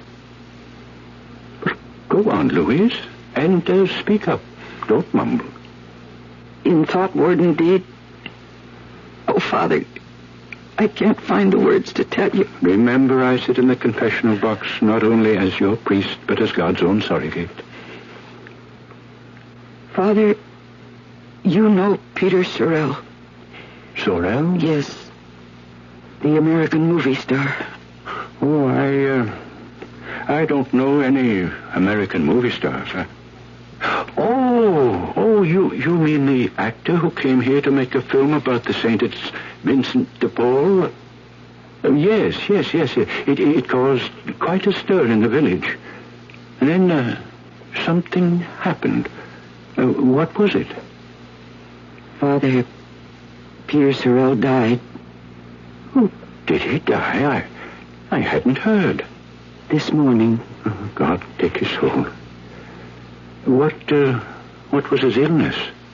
He was not ill, Father. He simply died. He slipped away. But he was not an old man. What did the doctor say? Just what I told you. That he was not ill. That he simply grew weaker and weaker until death took him. I know what he died of, Father Giles. You know? He died of the Mass of Saint-Césaire. Do you know what you're saying? The Mass of Saint-Césaire has not been said in Gascony for hundreds of years. Most priests have never heard it. Oh, no good priest would even say it. I think you would best tell me all about it, Louise. Yes, Father. I was in love with Peter Sorrell. In love? Well, you never knew him. He only came here a month ago. I've seen all his films. Each one many times. When one of them came to Dax, I'd walk the 20 miles to see it. And if it was there for 2 days, I'd roam the streets all night to see it again and again. As many times as it was shown. You call this being in love? How old are you, Louise? I'm 38, Father. Have you ever loved a boy, a man? No, Father. I've been in love with Peter Sorrell since I was 18. I've written to him in Hollywood every week for 20 years. And once he answered me. And he sent me his picture. And when I heard that he was coming here, I saw the hand of God. Take care you don't blaspheme, Louise. That is how it seemed to me, Father Giles. Go on. The company he worked for had rented the big house on the hill for him. And the first day he was here, I took him some of my onion soup. Well. What have we here? I brought you some onion soup, Mr. Sorrell. If you'd care to accept it. I'd care like crazy. I've seen all your films, Mr. Sorrell. I love them all. You've got a big heart. And the next day I took him a bottle of wine. It's called sand wine, Mr. Sorrell. A local product. Like you. You're a local product. It's very good. Really, it is. So are you. What's your name? And the next day, I took him a bottle of brandy. It's Armagnac, Mr. Sorrell. It's the best brandy in France. I'll just bet it is. There's a dish I know how to make with this brandy. Roast capon. And you're going to make it for me, aren't you, Louise? That is your name, isn't it? Louise? The next day I went to his house. But this time he wasn't alone. There was a man with him. A young American gentleman. I shouldn't have let you talk me into this picture, Gabe. Me talk you into it? Who cares about saints anymore? Well, there's got to be a reaction from all that demon stuff eventually. Pardon me, Mr. Sorrell. The capon is... Louise, meet my agent, Gabe Hauser. How are you, Louise? Mr. Hauser, I'll keep the capon warm until you're ready. Please. Yes, when you're ready, call me. Who is that? A fan. One of my millions of fans. What's for dinner tonight, Louise? Gascony pork and cabbage in a special sauce. Why can't we eat like that on the set, huh, Peter? Because Louise isn't on the set. Oh, if only I could be. Hey, we could fix her up with a walk-on or something, couldn't we? You could. Hey, she could be one of the Sisters of Charity. Why not? Louise, the star has spoken. So then, Father, I could be with him during the day, and not just in the evenings. I was in heaven. You have strange concepts of theological matters, Louise. But go on. Oh, the atmosphere of that place, all the fuss and the laughter and the excitement, it all went to my head. And I forgot that I only wanted to serve him. I wanted to love him, to belong to him, and to have him belong to me. You poor woman. I watched him every moment. My eyes were fastened on his face. My ears strained to catch every word that fell from his lips.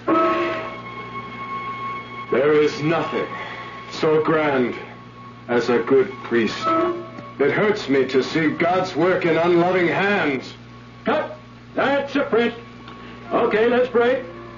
I didn't think anyone noticed how I stared at him, followed him about, waited for him after the day's work. But one day as I watched him... And the city hospital.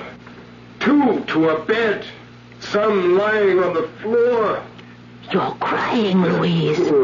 He's doing the scene with the cardinal. Oh, it's not a sad scene. It's not even a good scene. Oh, it's a very good scene. It's a wonderful scene. Everything he does is wonderful. It was Noemi, Father. You know her? The woman who came here from the Basque country last year. She got herself a job, an extra like me. And so I saw a lot of her after that. My father. I degraded my father. I scourged my father. Why, you want him for your very own. Not the way you mean, Noemi. Oh, yes. Precisely the way I mean. What other way is there? Oh, my Savior. I need to confess. Cut! Bring it! Break for lunch.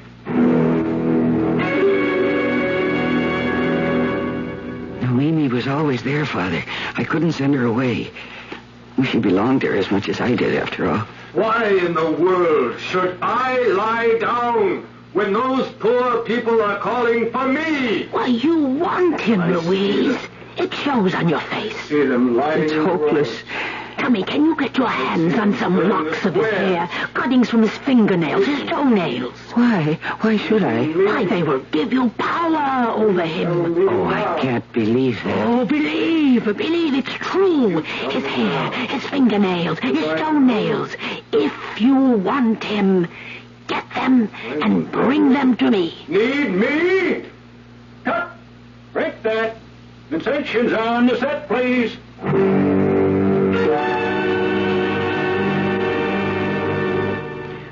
I didn't believe her, Father, not really. But my desire had become so great, I thought I should go mad. I had no trouble finding bits of his hair. I picked up all I needed from the floor of the makeup room. But the cuttings from his fingernails and his toenails, that was more difficult. Then one evening at his house...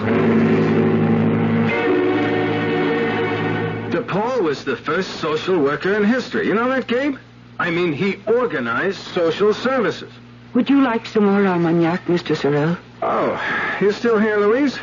You can go home whenever you feel like it. You don't have to stick around. I've been listening and watching. A great dinner, Louise. I noticed you bite your nails, Mr. Sorrell, when you talk. Oh, yeah. A childhood habit. You shouldn't do that. Yeah, that's what my mother always said. If you'd let me cut your nails properly... My mother always said that, too. I have a scissors right here with me. My mother also always had the scissors right there with her. So while they talked, I cut his fingernails. And I saved them all. even the little bits of cuticle in my kerchief.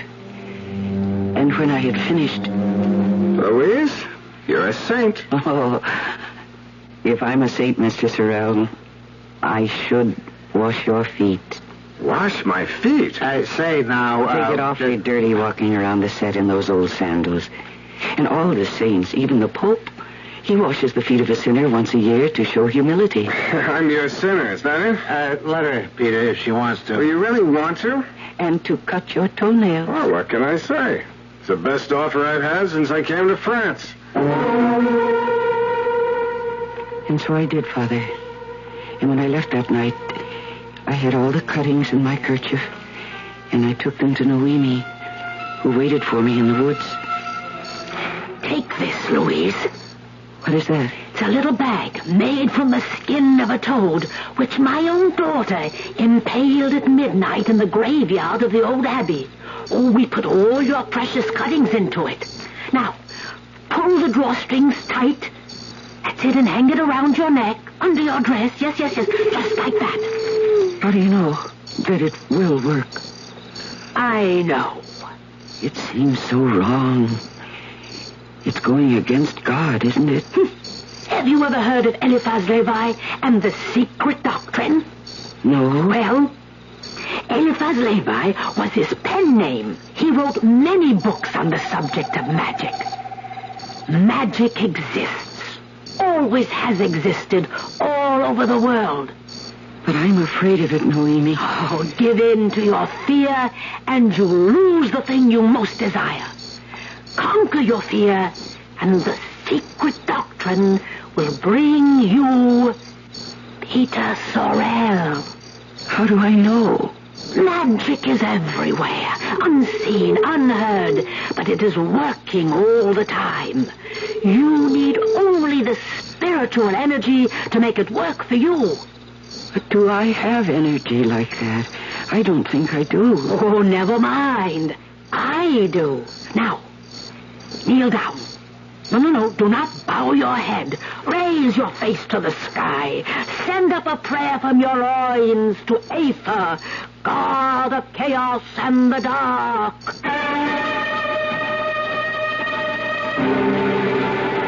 Well, the secret doctrine has been kept from me, I must say.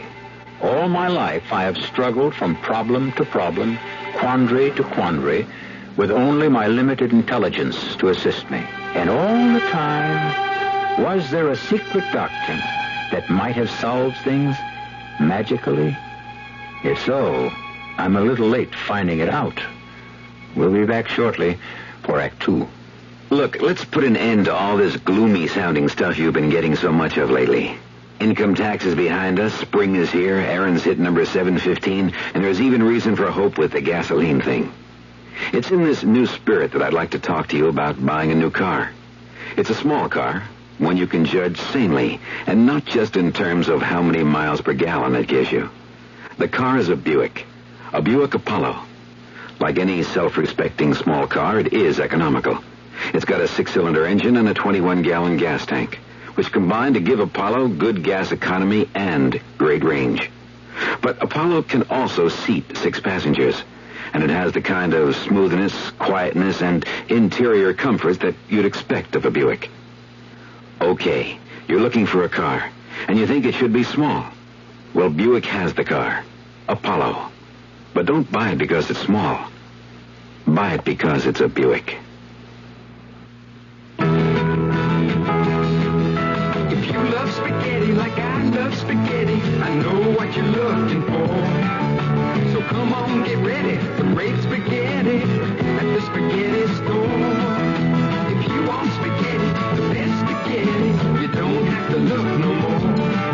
Get your taste buds ready for great spaghetti at the spaghetti store. Here's a riddle for you. What has 6 different kinds of spaghetti? Chicken, mushroom, meat sauce, shrimp, meatballs, or a combination of any of the above? Oh, that's easy. And dinner prices from $2.10 to $2.85. Still easy. And additional selection from ravioli to steak. That's not a riddle, that's a cross-examination. Come on, what's the answer? The spaghetti store. Now, here's one for you. What has blue eyes and a craving for spaghetti? Paul Newman's stomach. No, me, meatball. So when you come in, bring your appetite.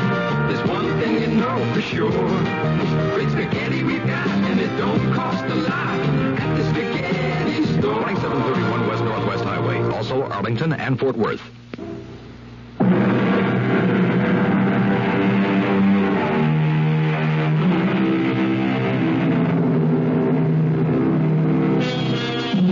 The only magic I have ever known was long, long ago, when I expelled a loud and angry scream, and food instantly appeared. Talk about rubbing a lamp. Talk about wearing a bag of discarded nails and hair about your neck. Well, we shall see if they can match my infant cry. Some sort of magic was working, Father Charles, because when I got to my feet after that strange prayer to the God of Chaos, there in the woods with the toadskin bag still hanging round my neck, I felt that I was a beautiful woman. Can you imagine that, Father? Yes. The next day was my last, so far as the film was concerned. I hated to step out of the Sister of Charity habit and get back into my own clothes. But my spirits rose to the sky when Peter stopped me and said... This was your last day, wasn't it, Louise? Yes, my last day. Well, it won't be the same around here without you. We'll miss you. Will you? Will you miss me? I'll miss you the most. But I'll see you at the house, won't I? You're not going to desert me now, are you? Never. I'd never do that. Why, you'd better not, Louise. I met Noemi late that night in the woods, and I told her what Peter had said and what I had said. You see? The magic is beginning to take hold. I couldn't go to the set the next day. What reason would I have? So I spent the day in his house cooking a shoulder of lamb for him in the Gascon style. You know how long that takes, Father. Louise! In the kitchen. What smells so good? It's something special I'm cooking for you. Louise, what have I done to deserve you? You're the greatest thing that's happened to me since... Well, you're the greatest thing that's ever happened to me. Let's put it that way.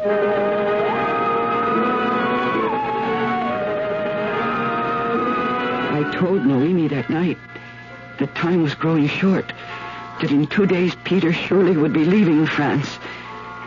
And I told her I must go with him. Now, listen, Louise. This is what you must do. When he comes home, you must be waiting for him on his bed, all naked and perfumed, and he will love you. I had loved him, Father, for so many years. And now every dream, every desire would come true. I was lying on his bed, as Noemi had told me I should be, with my hair all freshly washed and perfumed, as my body was. And I heard the front door close. And I heard his feet on the stairs. Louise? I couldn't answer. I waited for the bedroom door to open. And it did.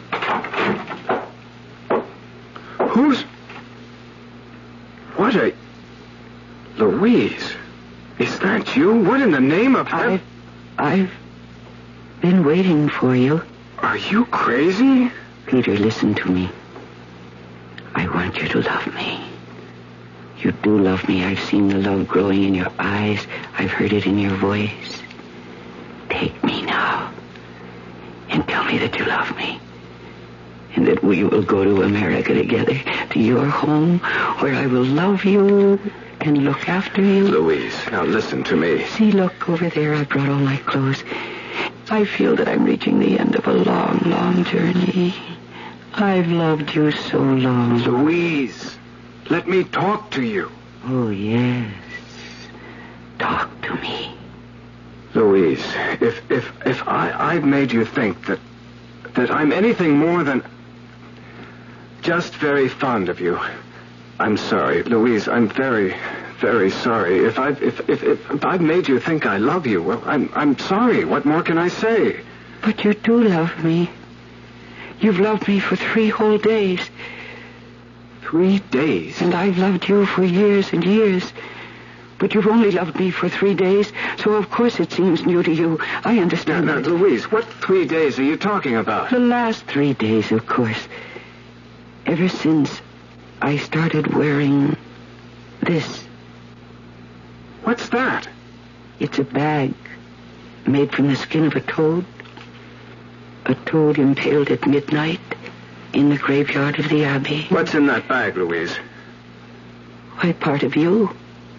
Bits of your hair, bits of your fingernails, your toenails, little particles of you. What kind of a game are you running on me, Louise?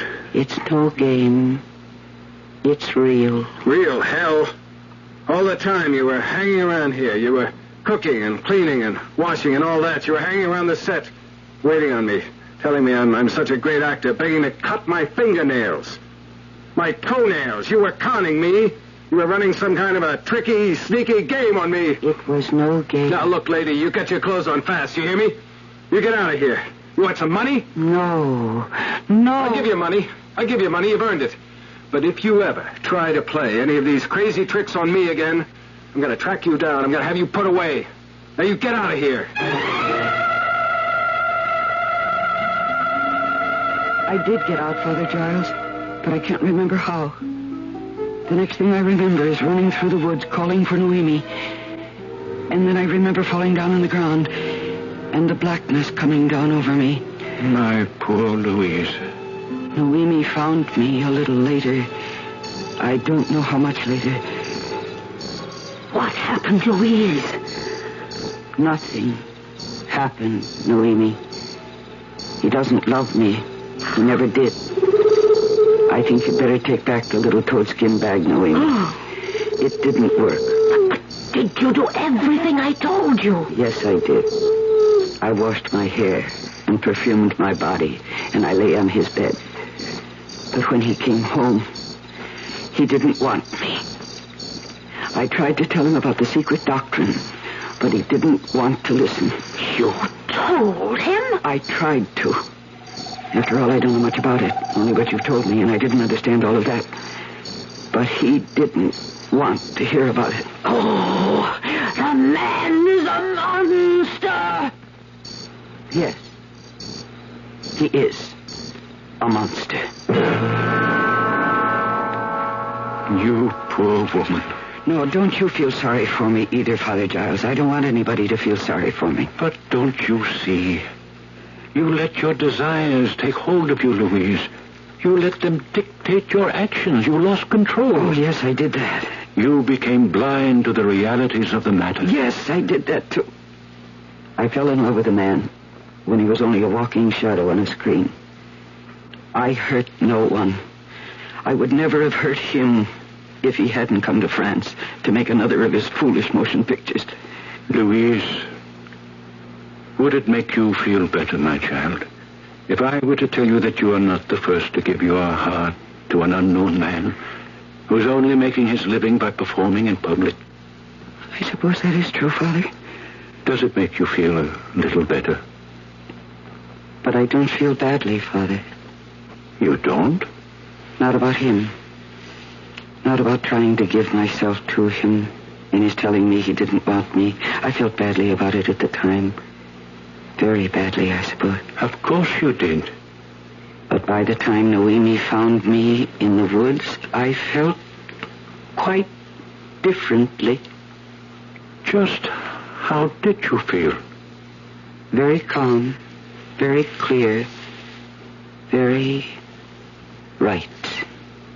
Right? About what? Clear about what? About what I must do. And what was that? I kill him, of course. But you have said that it was all your own doing, that no one else should be blamed. Quite so. But I had to kill him in me. Don't you see what I mean? I'm not sure that I do. Father, he was part of me. He'd been part of me for many, many years. There was more of him in me than there was of myself. Oh, you must understand. I'm trying, Louise.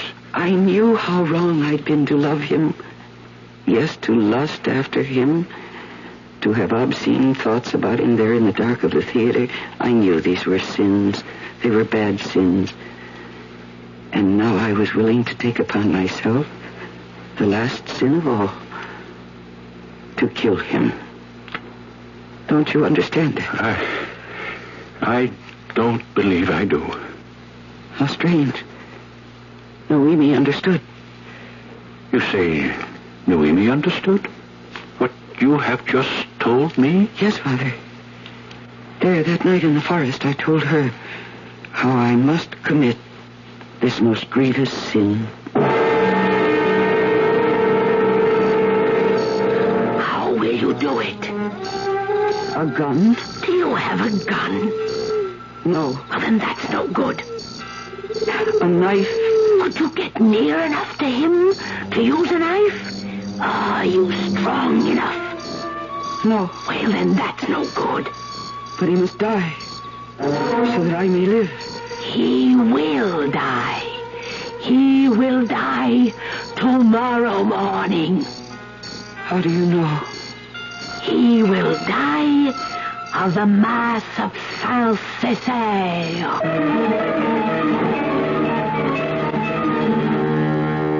Hell hath no fury like a woman scorned.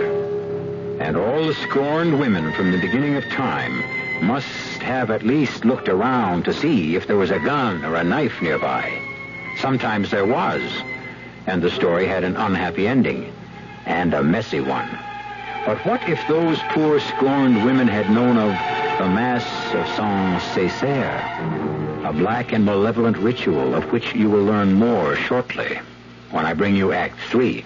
Hi, I'm Goldilocks, Ms. Goldilocks, if you please, and I'm a professional taste tester. Here at my taste test laboratory, that's TTL for short, I taste test everything from porridge to diet drinks. Actually, there's not that much taste testing in porridge these days. There used to be. Once upon a time. I mean, that's how this Ms. got into the biz. But lately it's been diet drinks. I mean, with so many diet drinks going sugar-free, I've been really busy conducting taste tests. A rather unbearable assignment, to be sure. But then I discovered sugar-free diet 7-Up. Fresh, natural, delicious. My only problem is that sugar-free diet 7-Up tastes so good that it broke my Goldilocks diet drink taste-o-meter. Well, sugar-free diet 7-Up certainly has my seal of approval. This one's just right. I was having dinner in Old Town Village last week, and as we were leaving, we noticed that the waterbed store was open. Well, we went in. You know, I'd never really looked at waterbeds because I always thought they were for the kids, and if I ever got on one, I'd probably get seasick. But it was different. The salesman there got us to lie down on a bed and told us why we'd sleep better on a hydro-rest waterbed system. He also took the time to tell us about frame construction, mattress durability, and the safety features incorporated into each of their systems. We got home and read the literature and decided that a hydro-rest system makes good sense. We're going to buy a waterbed from Dallas's oldest and largest waterbed company, Waterbed Systems International. They have 3 locations, 3323 Oak Lawn, Old Town Village, and a brand new store in Town East Mall. I tried hydro-rest. I was impressed.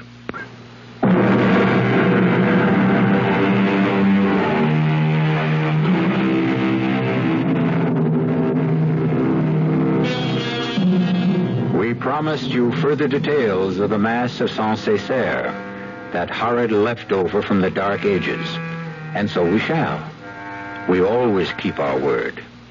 Let us pick up our story where we left off, with Louise and Noemi talking in hushed tones beneath the moon in the dark woods of Gascony. He has to die so that I can live. He will die tomorrow morning. He will die of the Mass of Saint-Césaire. How can anyone die of a mass? Oh, the Mass of Saint-Césaire is the Mass of revenge. The peasants of Gascony have known this for centuries. I must ask Father Giles. Oh, no, you will not breathe a word of this to Father Giles. But if he would perform the Mass... He wouldn't dream of it.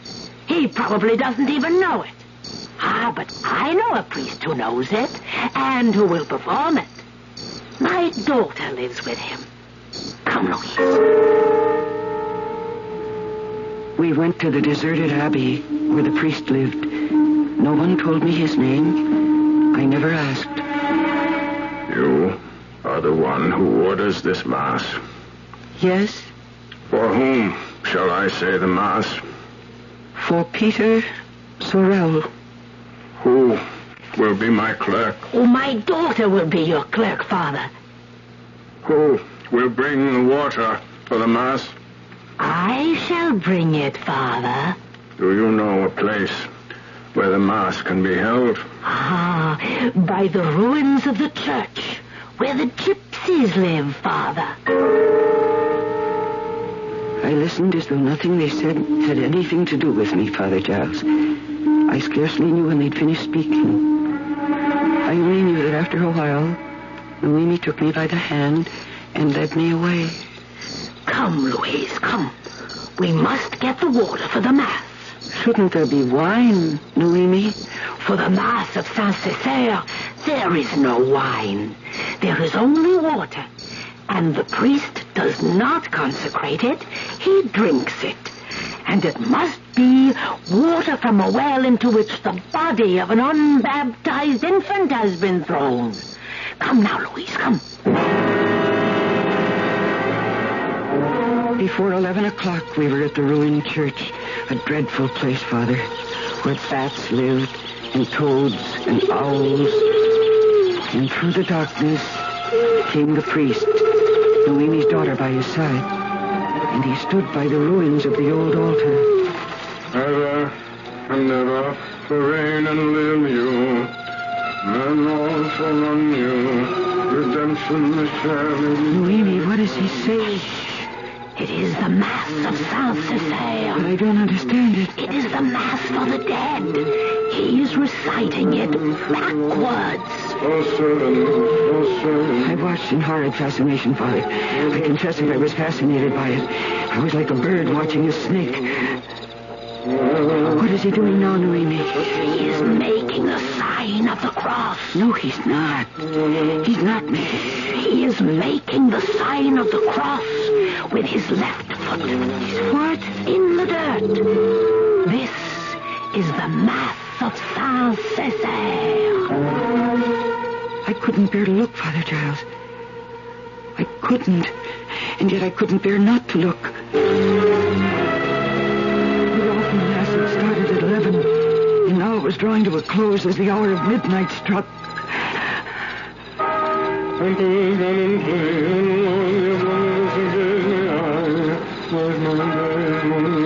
then the Mass was suddenly over.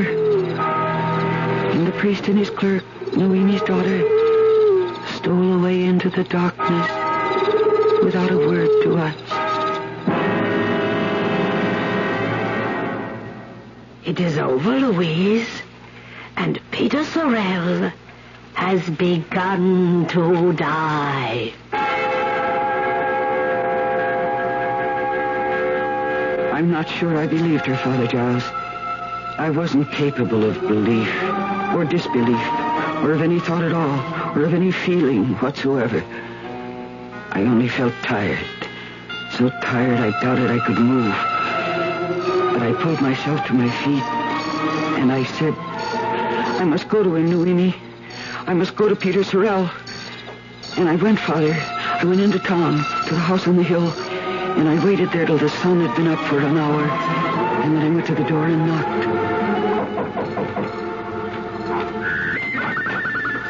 Oh, Louise. I suppose you want to see Peter. Is he here? Yes, he's here. But he's very ill. The doctor's with him. And no one knows what's the matter with him.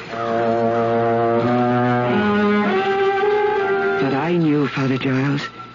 He was dying of the Mass of Saint-Césaire. Louise. I went to the door every hour, Father. Once, I was told that they'd sent for his doctor from the States. But if that doctor arrived, he came too late. For at 10 o'clock, when I knocked at the door... Louise. He's dead, Louise. He died a few minutes ago. No one knows why or how or what it was he died of. I see. I know you were very fond of him. I was. Very fond. Very fond. I went home. I took off my clothes, and I lay down on my bed. The little toadskin bag was still around my neck. I took it off. I kissed it.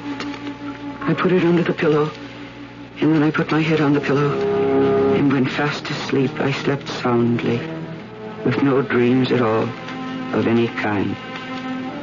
And when I awoke, it was noon. Such a beautiful day. And I started to come here to make my confession. On the way, I met Peter Sorrell's friend once more. He died, Louise, of nothing at all. Nothing at all? He was perfectly well. Talking of going home in the morning. Then, about midnight, he said he was tired. He thought he'd go to bed. But he could hardly climb the stairs to his room. I had to help him. He lay on the bed and closed his eyes. He said he felt as though he was slipping away. Wasn't that a strange thing for him to say? That he was slipping away? I murmured something, that it was strange indeed, though of course I knew it wasn't. He died of the Mass of Saint-Césaire, Father.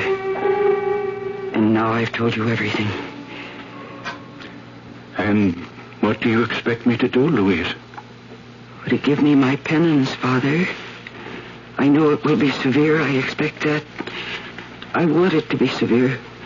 I know what a grave sin I have committed. Do you, Louise?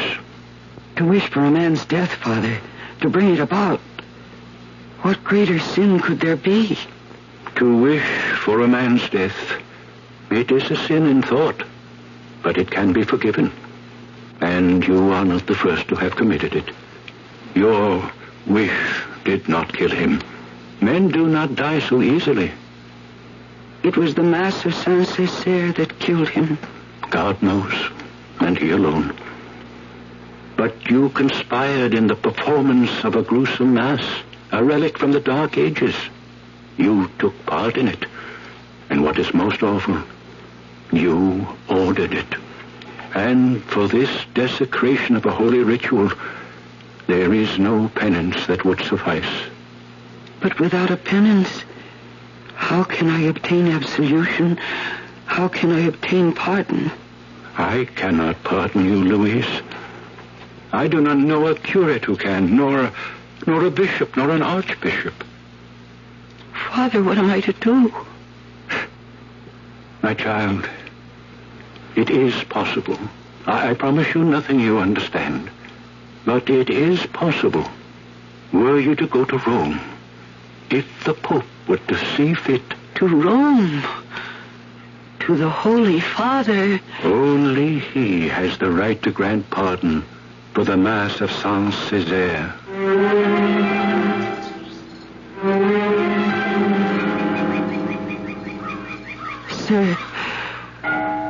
Sir, can you tell me, sir? May I ask you? Yes, Signora. Can I help you? Please. Is this the Vatican? This is Vatican City, yes. Is this the square of St. Peter? Yes.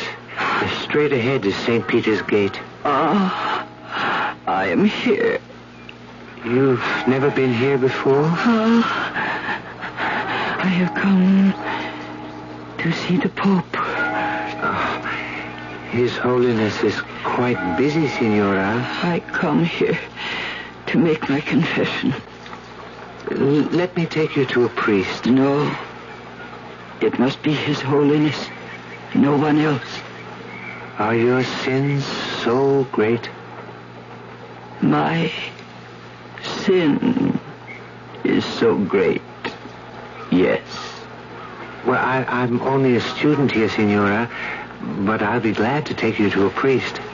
No priest can help me. No bishop. No archbishop. But a priest might be able to arrange things so that you could see His Holiness, and not right away, of course. It would take time. I have time. It has already taken me a long time just to come this far. How long has it taken you? 1,000 days. Where did you come from? France. A little town in Gascony. But that could take you almost 3 years? Oh, you must have stopped off at different places. Each night to sleep and pray. You mean you walked all the way? An old woman like you? Do I look like an old woman? I have just turned 40.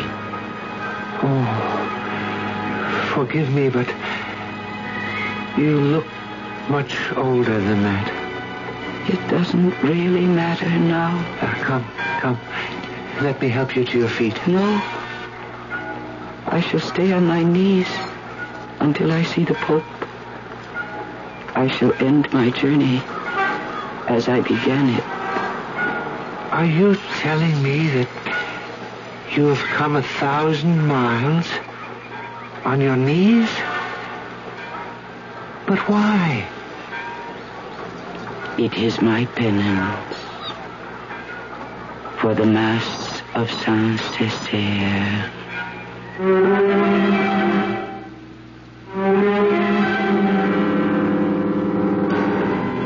1,000 miles, 1,000 days, on her knees. What awful retribution we expect of ourselves.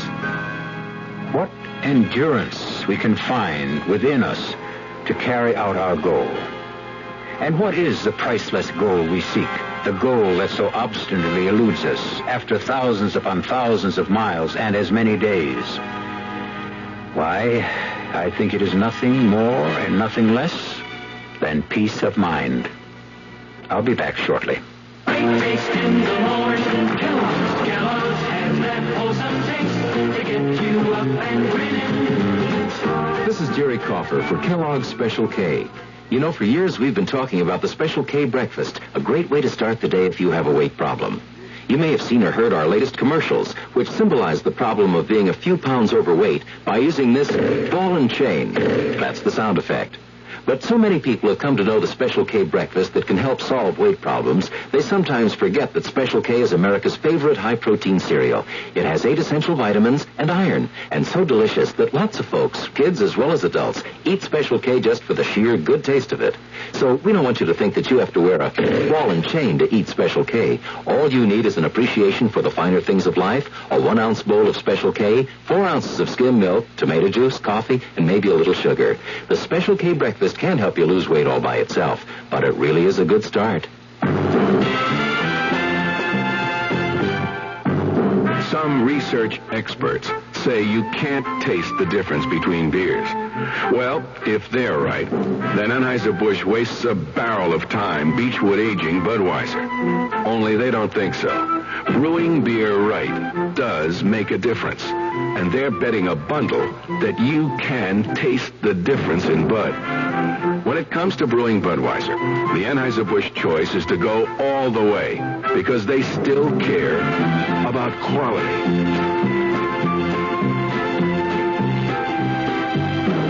Look at it this way. If the Bud people have a choice between what some experts say and what beer drinkers say, well, you'd better believe they'll go with you beer drinkers every time. When you say Budweiser, you said it all. Anheuser-Busch, St. Louis.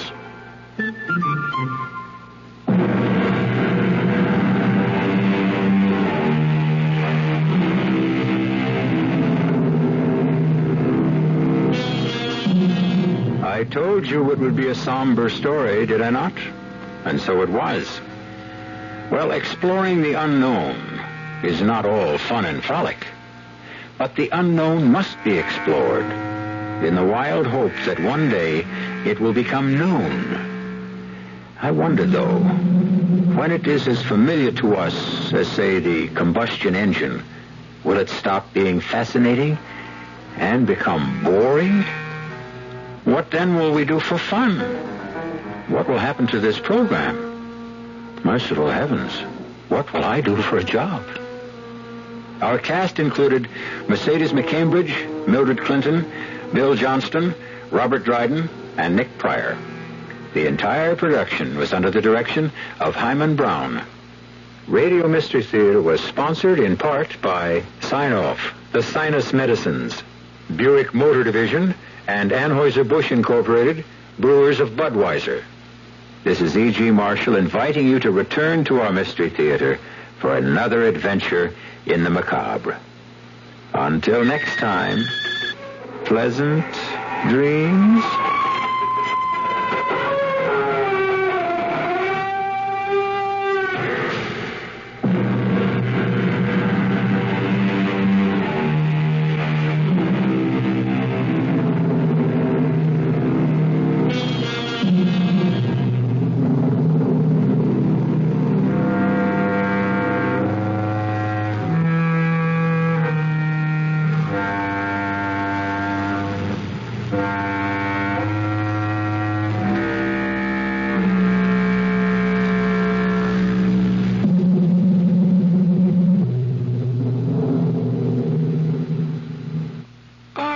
Now, I caught you sneaking out of North Park National Bank on Saturday. But, officer, North Park National Bank is open on Saturday. Oh, sure, the driving tellers maybe, but not the whole bank. Look inside. Well, I'll be. North Park National Bank is full of customers. Okay, let's get going. But, officer... Oh, nothing to worry about. I only want to meet your banker.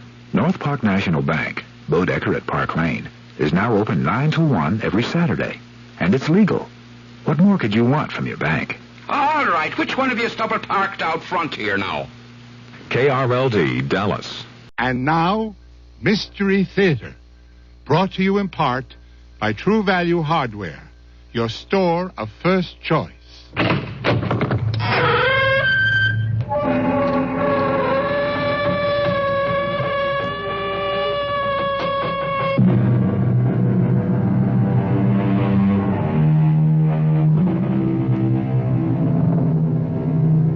Come in. Welcome. I'm E.G. Marshall. Welcome to the sound of suspense, to the theater of the mind, where on the unlimited stage of your imagination, we'll play out a drama of terror. Terror for three people who might be called babes in the wood. It's a frightening thing to lose your way, and even more terrifying if you're lost in an unfamiliar forest with nothing to give you a sense of direction. And that's where we find two escaped convicts, Hank Farley and Will Chase, fugitives from an army stockade, together with Hank's wife, Dolly, who tried to help them escape. But being lost is only a part of their problem. Well, whatever it was, it's gone. But it's still out there, somewhere. What are we going to do? I think we ought to stay here. Till we starve? We've got to keep moving. But Hank's leg... Okay, look, I figure it's about early afternoon. Let's wait till the heat of the day passes. Give Hank's leg a rest and then go on when it's cooler. But if we can't find our way out before dark... Then we spend another night in these woods. With that? That thing out there? That and... God knows what else.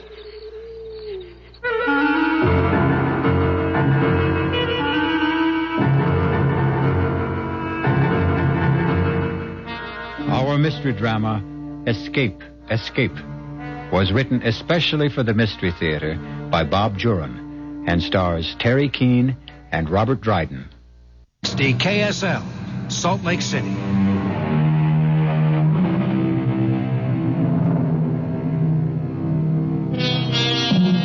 Welcome to a rainy August night in Louisiana. The lights of an army camp shine dimly through the sheet of water that falls from the cold black sky. Little rivers run in gullies across the deserted, muddy compound of the stockade. All is quiet except for the rain. And then... Get down! Get down! They'll see us. We'll never make the fence. Shut up and do what I tell you. Let's go back. That'll really be the end of us. We killed one guard already. No, we're going to go down trying. This rain's on our side. The searchlights don't shine as far.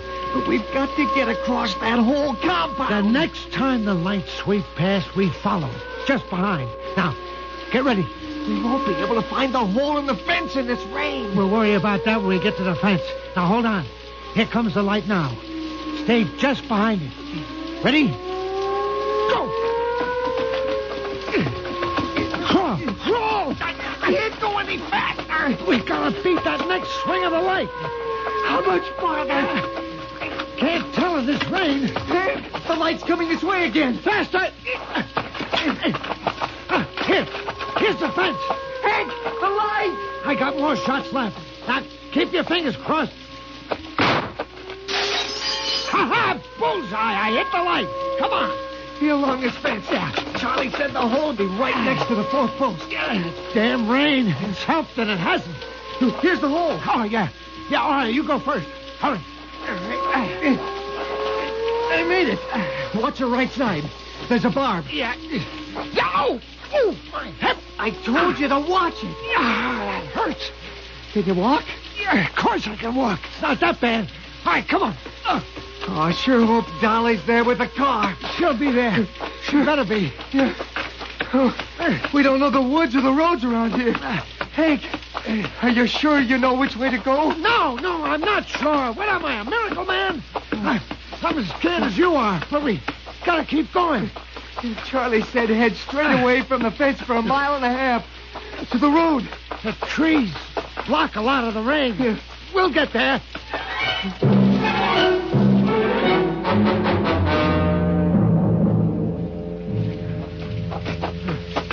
There's a clearing. That must be the road. Yeah. Oh, that looks like a car, Hank. Huh? It's too dark to be sure. Keep moving. It is a car, Hank.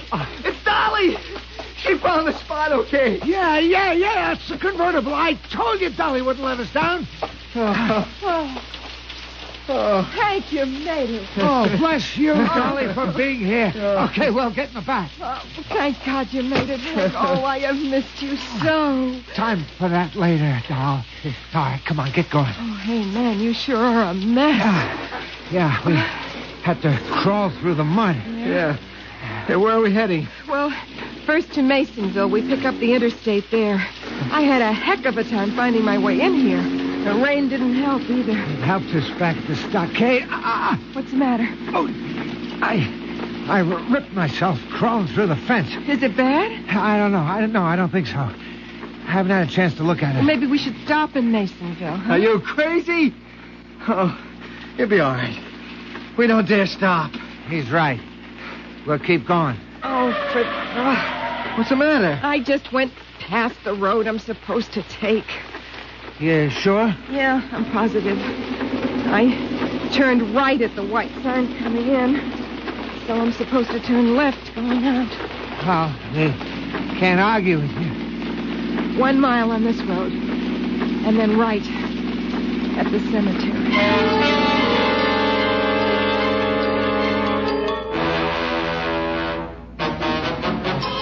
Now what? I know this was the road, but we should have come to the cemetery a long time ago. We probably missed it in the rain. Maybe we should go back. Yeah, we'll have to. That cemetery's my only guidepost. We're on dirt now. The roads coming in here are all paved. Maybe we ought to stop and wait till daylight. Hey, there's a light up ahead. Let's ask. What are you, a dummy? What do you think we are, tourists? They've had an alert out for us for an hour. Well, look, maybe I should ask. You two stay in the car. No. Wait a minute. It might not be so bad. It's isolated out here. Maybe they haven't heard about us. And even if they have, it doesn't make any difference. What are you talking about? We're going to spend the night in that house. What? No use wandering around getting lost in the rain. We're all going in and help ourselves to their hospitality.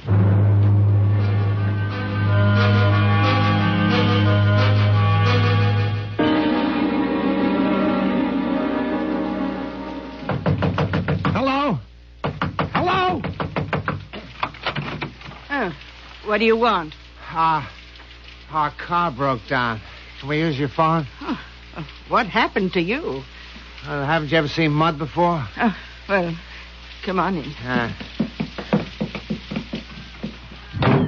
This is very kind of you, Mrs. Call me Granny Good. That's how I'm called. We're on our way to Masonville, Granny. Can we call a service station? Oh, well, there's the phone. I don't know if Amos had come out this late. Oh, we don't mind waiting. I'll just... Oh, my phone! What did you do that for? You just got some unexpected overnight company, and we don't want to be disturbed. Oh, you've got some nerve. Shut up. You got a radio? Of course I got a radio. Oh, now I know what you want. Shut up. You're the prisoners that escaped from the army camp. Oh, didn't take them long to announce it. They said you killed a guard. Hank, you didn't. We had to. Oh, murderers. Get out of my house. Get out. You just shut up, old lady. You murderers, you'll not stay in my house. Hank, an old woman. You'll be sorry for that. Murderer. Shut up, I said. Get us some food. You'll be sorry. Hank, why are you acting like this? Leave me alone. He's on edge, Dolly. We all are. The past couple of hours haven't been any picnic, you know. What is it? You're hip again? Yeah, Well, here, sit down. Okay. Look, could we have some warm water and bandages? My husband's been hurt. You expect me to nurse him? No, I just asked... Not for a murderer. Let him suffer. Get the bandages. Hank. Oh, all right, I'll get you some water. But don't think you scared me into it. Come on, Hank. Now, relax. Okay. Coming here was your idea, Hank. We got no other choice. We'll stay till daylight and then get moving. Yeah, water and a bandage, and don't ask for anything more. How about some food? I don't have any food. Yeah? What's in that pot on the fire? Snakes and snails and puppy dog tails. You want some, sonny boy? Don't get funny with me. Hey, look, old lady, we're going to stay here till morning, so just get used to the idea, huh? Well, look around. Yeah. See if there's anything we can use and find some food no matter what she says. Hank, sit still. I'll fix your leg. Now, just a minute. Granny. The gun again. Why? Why do you want to frighten me? Barge in and treat me like this? I know you're escaped murderers. Why don't you just go and leave me alone? Hey, well, did you find anything? Nothing much. There's a storeroom back here full of empty bottles, every size and shape. Oh, so Granny likes to put up her own, huh? Where are the full bottles, Granny? I don't know what you're talking about. Where's your booze? I could use a drink right now. There's no liquor here. Find it, Will. Right. No, don't open that cabinet. Open it, Will. No, please. It's locked. Open it. Oh, please, don't. Get away from there. Hey, look at that. Money. It's mine. Stacks and stacks of money. Just laying there. Wow, that is something we can use. No. Don't you dare touch that. There's no hurry. We'll pack it up when we're ready to leave. All right, come on, Will. Wash up and Dolly will find us something to drink. And eat.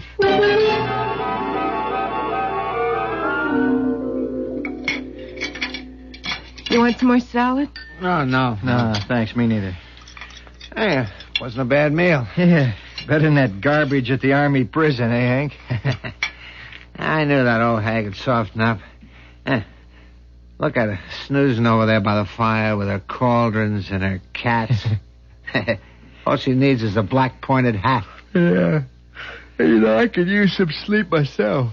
They'll take turns. There's nothing that old Hank can do, but we better not take chances. She might run for help. Yeah, still pouring rain, though. I wouldn't stop her. She knows the way around here. Well, look, I'll stay up. I'm too nervous to sleep anyway. I don't like the way that one cat keeps staring at us. Yeah, I know what you mean. It's bugging me, too. What are you two trying to do? Spook us all? I'll just be glad when we're out of here. Hank, why don't we leave now? Granny will tell us how to get to the main road into Masonville just to get rid of us. No way. She could get us really lost or direct us right back to the army base. Now, we'll wait for daylight. She's waking up. So what? I'm going to sleep. You're all still here. Yeah. I thought you'd be gone by now. I told Rimba to send you away. Who's Rimba? My best friend. Aren't you, Rimba? Yeah. Well, maybe he didn't get the message. It's that cat that's been staring at us. Send them away, Rimba. You have the power. Send them away. Hank, I'm frightened. Keep that cat away from us. Yeah. Go ahead, Rimba. We've been hospitable long enough. Send them away. If that cat comes any closer, Hey! Rimba! Rimba! You've killed Rimba! That cat was mad. It was attacking. You killed Rimba. Now you'll pay. Murderers! You hit me, you steal my money, eat my food. You killed my cat. Oh, you'll pay with your lives. You have no more chances left. Hank, I'm scared to death. She's going crazy. She's throwing things on the fire. Oh, what can she do? That cat was gonna... Fire first, and then the ash. Golden powder from the sash. Powder mixed with basil green. Mandrake root and things unseen. Now a grain into the fire to test fulfillment of desire. Oh, it blew up. What's going on, Hank? I don't know. She's putting on some show. Look, I don't like it. We've got to get out of here. Killers of my faithful friend, on thee the hate of hell descend. Now, once again into the fire, complete fulfillment of desire. No!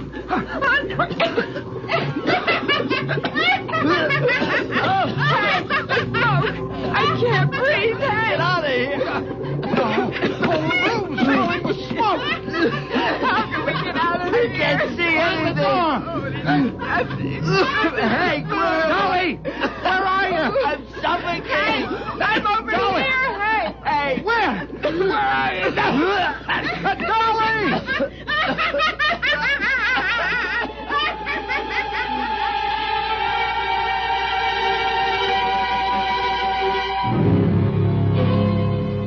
Well, that's one way of getting rid of unexpected and unwanted company. Smoke them out. And Granny is certainly within her rights when nothing but brutal treatment rewarded her hospitality. We'll see how our notorious trio makes out when I return shortly with Act 2. The Evening Team on 1160 KSL, Information Radio.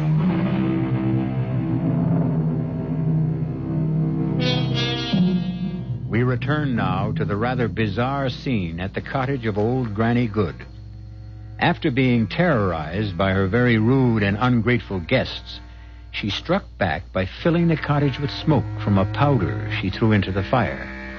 And at this moment, her unexpected company is making a hasty retreat. Oh,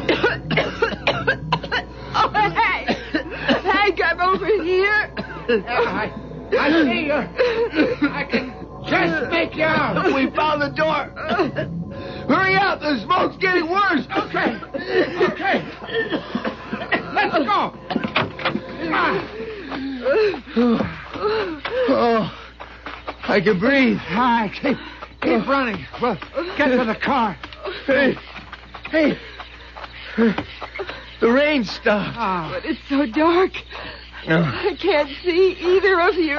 Oh, that's the way it is in woods at night. The car ought to be right over here. We parked close to the cottage. Oh, I can't see it. Look, we can't see the lights in the cottage anymore. Did we run that far? No, it didn't seem like it. Let's double back. Hank, please, do you know which way we're going? Yeah, back the way we came. We gotta get to the car. But Hank, we... What happened? I walked into a tree. I can't see a darn thing. You got any matches? No, have you? No.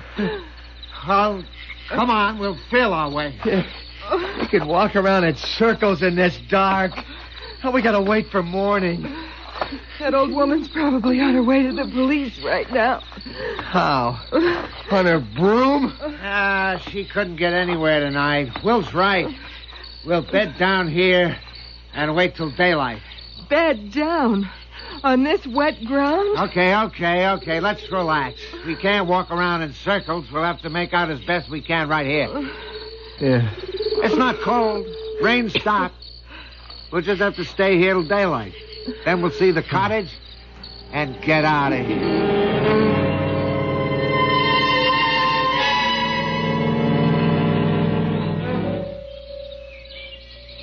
Hank, you awake?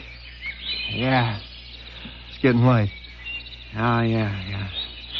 Better get moving. Dolly. You all right, honey? Oh, I'm so stiff.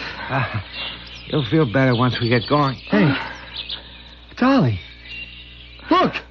What? Where's the cottage? It's gone.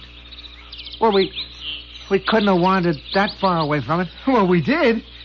We thought we were heading back for it in the dark. Instead, we were walking away from it. What direction should we go? Well, if we keep moving, we gotta come to a road sometime.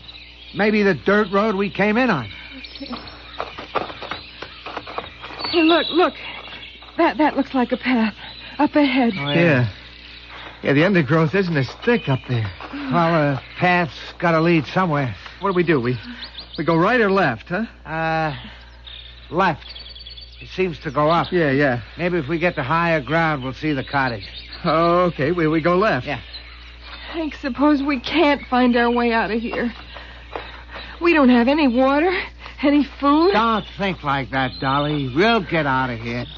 We couldn't have come all that far from the cottage last night. We stopped walking after a few minutes. The cottage and that dirt road have to be close. Yeah. But we may still be walking away from them.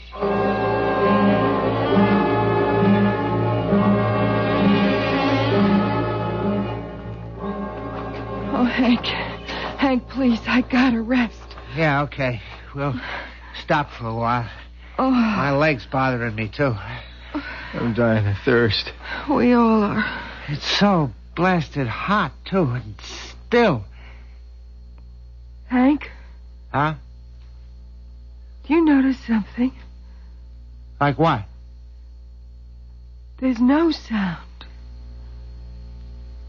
Yeah, you're right. I mean, not a rustle. No birds. Come to think of it, I haven't seen any animals either, like a squirrel or chipmunk or anything. It's unnatural. It's the heat. I just wish we could find some water. Well, look, you two stay here. Maybe I can scout around. No. No, we gotta stick together. Well, sitting here isn't gonna find us any water. Relax, will you? Dolly's tired. Well, so am I. But unless we keep going... We'll go when Dolly's rested. All right, stop it. I'm okay. Will's right. We ought to keep going. Hey, look. Look at that tree over there. Where? To the left. No branches, just flowers at the top. If I wasn't so miserable, they would be almost beautiful. It's Probably a vine, like the bougainvilleas in California. When I was in L.A. one time... Hey, up ahead! It's a clearing. Oh, thank God. Oh, yeah. Maybe we can get our bearings if we get out of this undergrowth. Hey, come on. Yeah, maybe there's a pond or a stream or something. Wow. Look at the size of that rock. That's bigger than a house. And white. It's like a whole hill collapsed into a pile of white boulders. Look, I'm gonna try and scale this one. Maybe I can get a clue about where we are. Be careful. It's not too bad. I can get a footing. Looks like about 30 feet up. It's a solid rock. Not a branch or a blade of grass. See anything? Not yet. I'm going higher. Take it easy. Wow. What a sight. What is it? Hundreds of these things. It's like a desert of white boulders. Far as you can see. Dead end? There's some funny-looking trees in the distance and... Hey, yeah! It looks like a road. A road? How far? It's hard to judge from here, but... maybe 2 miles. We'll have to cross over these rocks. Are you sure it's a road? Wait a second. Yeah, I'm sure it is. It's a paved road running straight along the line of trees. Good. Okay, come on down. Oh, Hank, we're finally getting out of here. Yeah, but let's not waste any time.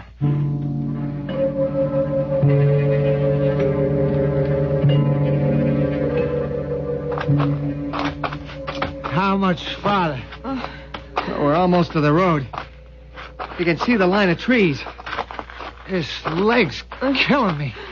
I think it's infected. I've got to have some water. It's not far now. We're coming out of the rocks now. Okay, where's the road? I don't know. It was along here. I saw it. Nothing. Nothing but more jungle.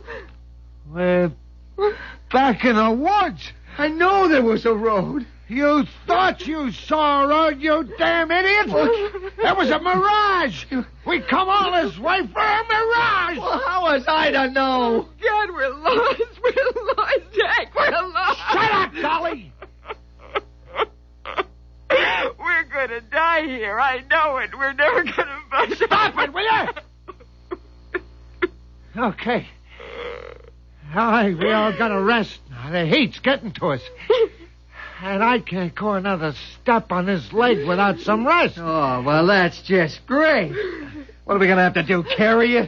You're going to have to carry me if I don't get some water. Now, look, we've been pushing for hours. Let's try to calm down. All right, we're lost, but... What? Listen. What is it? What would someone be doing making a sound like that? Whoever it is probably won't know about us. We can ask him how to get out of here. He's got to know how he got in. Sounds like he's clearing brush. He's coming closer. What is that? Oh, my God! It looks like an ant! A giant ant! Oh, Hank! It's as big as I am! All right, get back under these rocks. It hasn't seen us. I'm going to be sick. Oh, Hank. Down and quiet. Oh, my leg is... Hank, it can't be an ant. Well, you saw it. But I don't believe it. What's it doing now? Hey, it looks like it's eating a plant. Oh, what are we going to do? Pray it doesn't try to eat us. It could. Stop it! I can't stand it! Will you shut up? I think it's seen us. Oh, I heard it. Yeah, it's waving those things on its head. It's trying to find out where we are. Don't anybody move a muscle. It'll stop moving. We're just dreaming this. There can't be ants that big. I think it spotted us. I can't look. It's moving this way. It's moving. We can't fight it. We gotta get back under those boulders. They form a natural cave back there. Yeah, well, I can't make it fast on this leg. You've got to. Take his arm, Dolly. Oh. I can't move. Okay. I'll make it on my own. I can't move. Hey, Will, I'll drag myself. It's attacking! No, I can't stand this! I can't stand it! Here, fast! Give me a hand, Hank. I'm not going to make it. Save Dolly. You make it.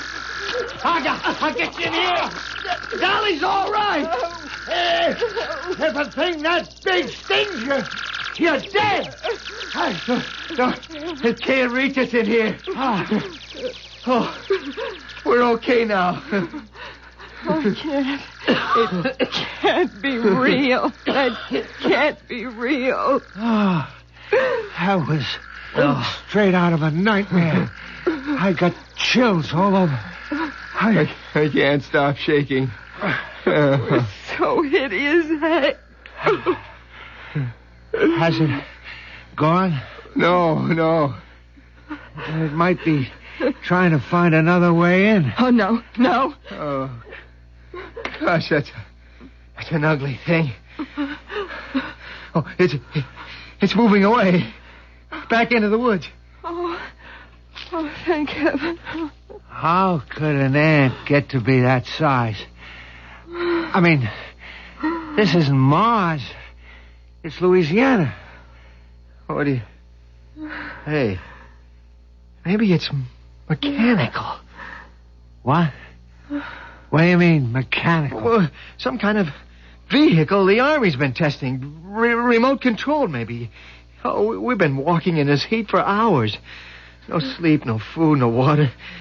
We could be imagining anything. It tried to attack us. There was no vehicle. Well, then how do you explain an ant as big as a lion? I don't know. Well, whatever it was, it's gone. But it's still out there. Somewhere.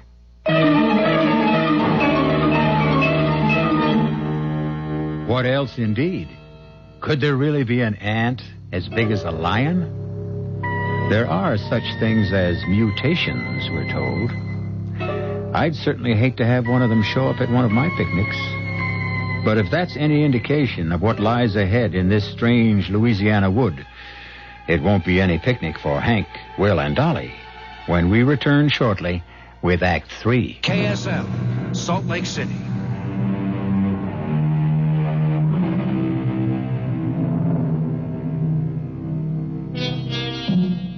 No escape goes unpursued. And at the moment, while Hank, Will, and Dolly are considering their predicament, their pursuers are hot on the trail. Let's return to Granny Good's cottage as a car bearing the word sheriff on its doors winds its way up the road and then suddenly stops. Something wrong, Sheriff? Yeah, that car by Granny Good's cottage. It's got out-of-state plates. Don't see many of them around here. Let's walk the rest of the way. Keep your gun handy. Harley and Chase were on foot when they left the stockade. Well, they could have been picked up by somebody. Hi, Roy. Hi, Granny. Everything all right here? No, it ain't. I just got finished burying Rimba, my favorite cat. Whose car? That belongs to the fellas I think you're looking for. They've been here. They were here. They're gone now. Without their car? Oh, Granny, this here's Major Thomas from the Army base where those two fellows escaped from. He's investigating. How do, Major? Hello, Mr. Good. You say they were here and then left without their car, is that right? Last night, a few hours after they came. And good riddance. They're nothing but murderers. They killed my cat, my Rimba. And they hit me, tried to steal my money. Yeah, well, now, if they didn't take their car, where'd they go? I don't know. It was pouring rain. They run out into the woods. There's a girl with them. She drove the getaway car. Well, she said she was the wife of one of them. Yep, Hank Farley's wife. Chase wasn't married. Oh, well, come on in out of the heat. I have lemonade ready. All right, tell us what happened last night, Granny. Well, Roy, they bust in here around 10 o'clock. Oh, they traveled fast. First alarm went out at 9. They were all covered with mud. But I'd heard it on the radio. I knew who they were. And they pulled the phone out of the wall. But what made them leave? How'd they run into strange woods they didn't know? Oh, it beats me. Oh, here's your lemonade, Major. Thank you, ma'am. Thank you. Roy? Oh, thank you. Major, I don't think you're ever going to find them. Those woods out there, one wrong step and you're lost forever.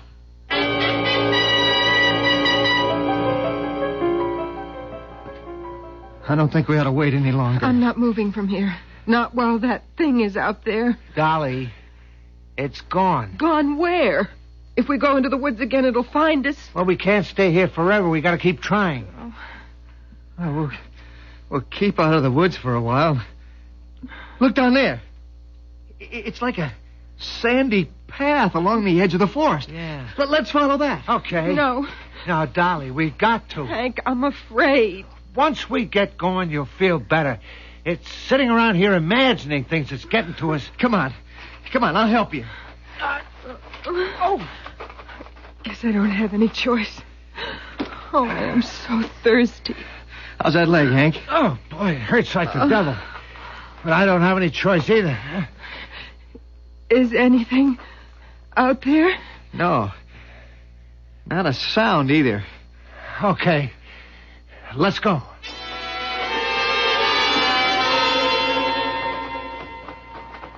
You know, seems to be getting lighter. I think we're coming to something. What do you mean, coming to something? Oh, another clearing, maybe. The sand strip's getting wider.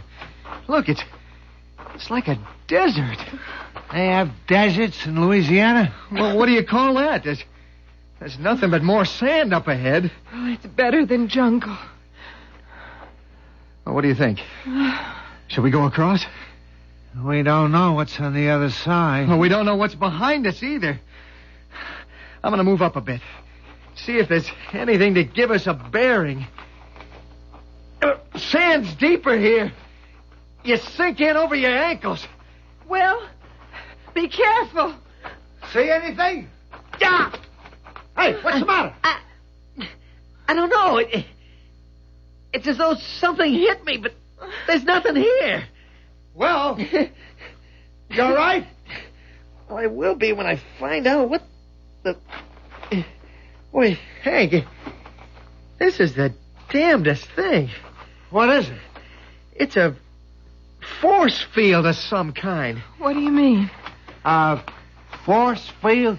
Look, we're standing here. Now walk straight ahead. Slowly. Okay. Ah! It knocks you back. Stay back, Dolly. Don't worry.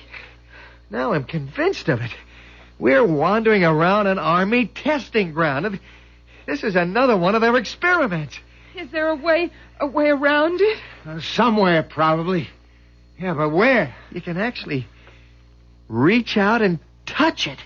It's like feeling your way along an invisible wall. You know what this means? We're right back in prison again. Our only escape is into the waiting hands of Major Thomas. We'll have to go back. Go back to where?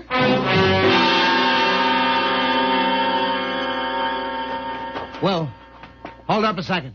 Look off there to the left. Nothing but sky. I think the land drops away at the edge of the woods. Oh, let's find out. Maybe we can Maybe we can get a bearing, huh? Oh, Hank, I'm so tired. I can't keep going. Okay, honey, okay. Sit here for a few minutes. Will and I want to check out that cliff. Hey, we're high, all right. Nothing but space out there.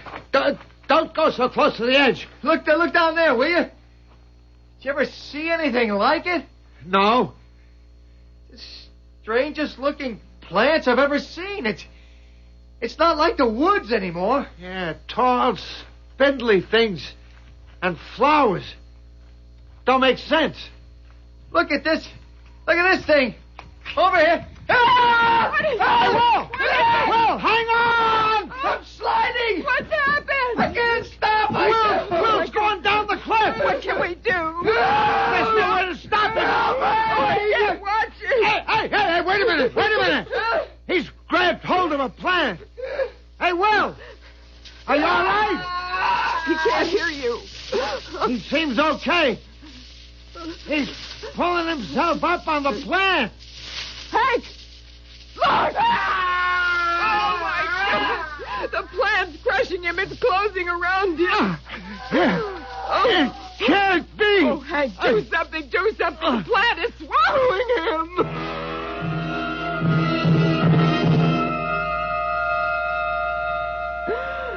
We're never going to get out of this place. I know that. We can't get out.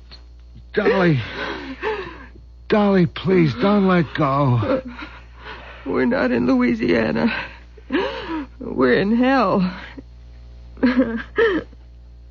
When I was a little girl, I used to have bad dreams about hell. My mama would say, Dolly, if you're not a good girl, the devil will get you. And you'll go to that place. Stop it, and I'd Dolly. go to bed and I would think about hell. And I'd dream about it. Oh, God. And now I'm here. Oh, honey. Oh, Mama. Can I have a drink of water, Mom? I promise I won't call again, Mama. Oh, Lord. Dolly. It's so dark. And I'm so thirsty. Mama, don't make me get out of bed. Oh, please. Water. I hear water. It's water. Dolly, don't go out there. It's water. It's dripping off that big leaf. It's water at last. Dolly, come back here. Dolly!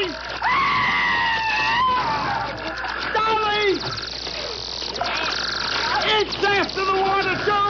It's the end. Help me! I can't move.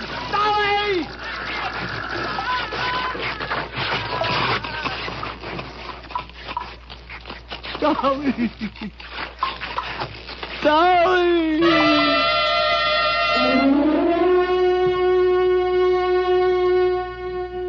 Well, thank you for the lemonade, Mrs. Good, and the information. I'll have Fred and Tony up here in about 20 minutes. Oh, whatever you think best. And I'll get the phone company out to fix your phone before dark. You can't be without that. Oh, I'd appreciate it, Roy. All right, we'll be in touch, Granny. Major, are you married? Well, yes, I am. Well, then I'd be most happy if you'd take this to your wife. A little token of my appreciation. Well, it's very beautiful. Well, it's a terrarium. I see you've been admiring it. Granny's terrarium's famous around these parts, Major. Everybody buys them. My wife's got one with a plant that eats meat. That's the Venus flytrap. There's one in this glass, too. Well, thank you very much. My wife will really enjoy it. My pleasure. Oh, something wrong, Major? I thought I saw something moving in there. Well, it might be an ant. Sometimes they're in the earth when I plant them. It does no harm. Well, thank you again, Miss Good, and don't worry. We'll get those men. Well, you never know. You might be closer than you think.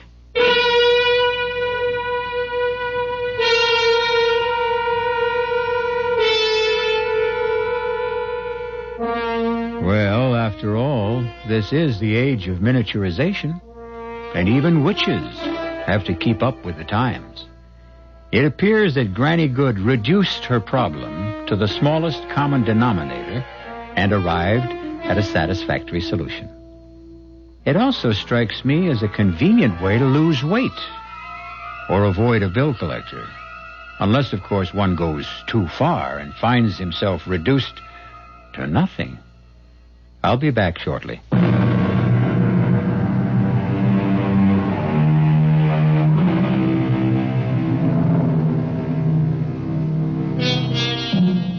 Hank, Will, and Dolly might well have heeded a popular saying before tampering with Granny Good. Never underestimate the power of a woman, particularly one with lots of cats and a cauldron bubbling over the fire. We'll be stirring up some more suspense and terror for you on our next Mystery Theater tale. So do join us again. Our cast included Terry Keane, Robert Dryden, Bob Caliban, and Bryna Rayburn. The entire production was under the direction of Hyman Brown. This is E.G. Marshall inviting you to return to our Mystery Theater for another adventure in the macabre. Until next time, pleasant dreams.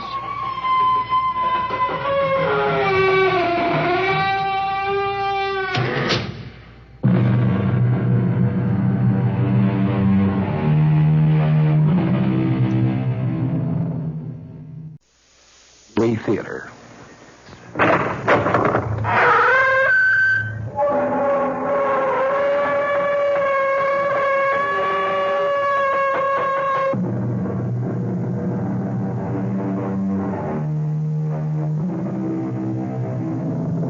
Come in. Welcome. I'm E.G. Marshall. How nice to see you again. It's good to know that you've become a regular visitor. And since you're such a good customer, it's only fair to warn you that the story you're about to hear may be a little bit more disturbing than most. If the sounds of a woman screaming in utter terror unnerve you, then perhaps you may not want to listen to a tale called Where Fear Begins. It's a story about exactly that, fear. But perhaps the best way to find out is to hear what happens to Amanda Shepard on a dark night when moonlight streams through her window, but not just moonlight. Our mystery drama, Where Fear Begins, was written especially for the Mystery Theater by Henry Slusser and stars Kim Hunter.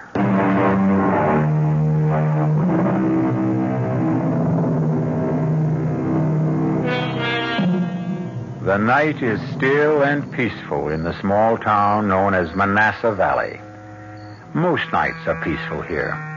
And one person who enjoys that stillness is Miss Amanda Shepard. The big city is only 50 miles away, but for Amanda, it might as well be 50,000. But there are many ways to shorten distances. And tonight, something is going to happen that will destroy the peace and stillness of Amanda Shepard's life.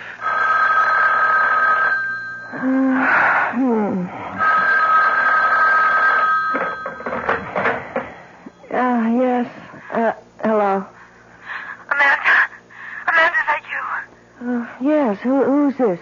It's Vera. Vera? Oh, for heaven's sake, what's the matter with you? Don't you know what time it is? Amanda, I need help. You've got to help me. What are you talking about? Where are you? Amanda, I'm scared. I don't know what to do. I'm so frightened. You've got to help me. Listen, are you drunk? You've got to come out here. You've got to stay with me.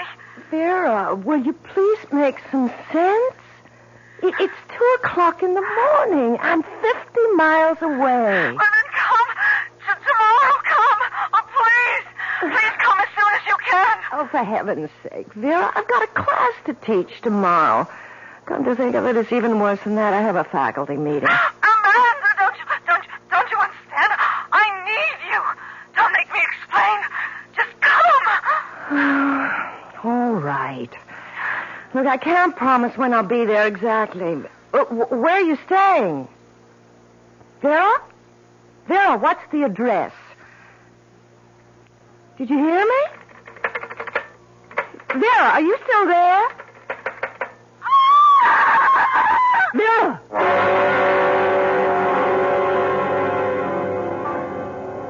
Excuse me. Yes, ma'am. What can I get you? Nothing, thanks. I was looking for the manager. So are his creditors. Well, maybe you can help me. Have you worked here long? Truth is, I don't work here now. I'm what you might call a guest bartender. Oh, I see. Tell me anyway. Well, I'm trying to find someone. I know she no longer works here. She told me she quit her job about 2 months ago, but it's the last bit of information I have about her. Now, who is her exactly? Her name is Vera Shepard. Do you know her by any chance? Nope, I can't say I do. Well, she called me last night and sounded as if she was in trouble. I'm almost tempted to call the police, but knowing Vera could just be some of her melodramatics. Well, thank you anyway. It's okay. Hey, wait a minute. Yes? This Vera Shepard, is she blonde, pretty, about your height? Yes. There's a girl I met in an encounter group last month. Her last name was Shepard, but her first name was Roxanne. Roxanne? Well, that could be her. She always hated the name Vera. She was always threatening to change it. Look, have you any idea where she might be living? Sure. She lives with me. What? In the same rooming house.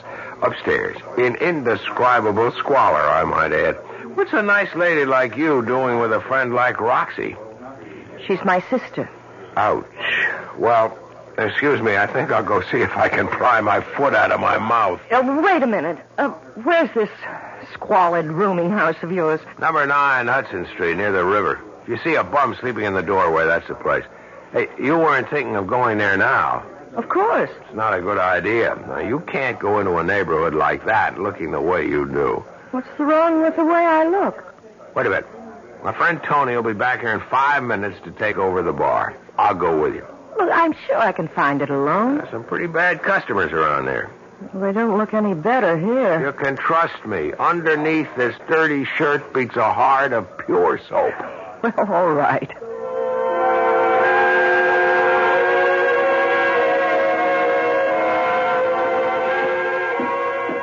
Careful of those stairs. They're in bad shape. Ugh, how can people live in a place like this? Nobody lives here. We exist on another plane. Our bodies may wallow in filth, but our souls live in penthouses. Is that what you learned in your encounter group? Well, here's her door. The grand portal of the Princess Roxanne. She has a radio on. I hope that isn't all she has on. Princess is a little hard of hearing. She must be home. Let me try. Vera? Vera, are you in there? Might be asleep or stoned. Maybe she just went out and left the radio on. Look, I'm terribly worried about her. She really sounded dreadful. She said she was frightened about something. I could always break the door in. It's pretty flimsy. Do you think we should? Just say the word. All right. Please. That's the word. By the way, what did you say your name was? Amanda Shepard. My name is Kurt Davies. Pleased to meet you. There. That was easy. Come on in. Ooh, what an awful place. I told you, indescribable squalor. The bedroom must be in here. Vera? Vera, it's me. It's Amanda. Oh, my... Vera! Oh, my God! What is it? Is she sick? Look at her. Look at her eyes. Easy, take it easy. I don't think she's breathing. She's dead. Oh, my God, my poor sister is dead.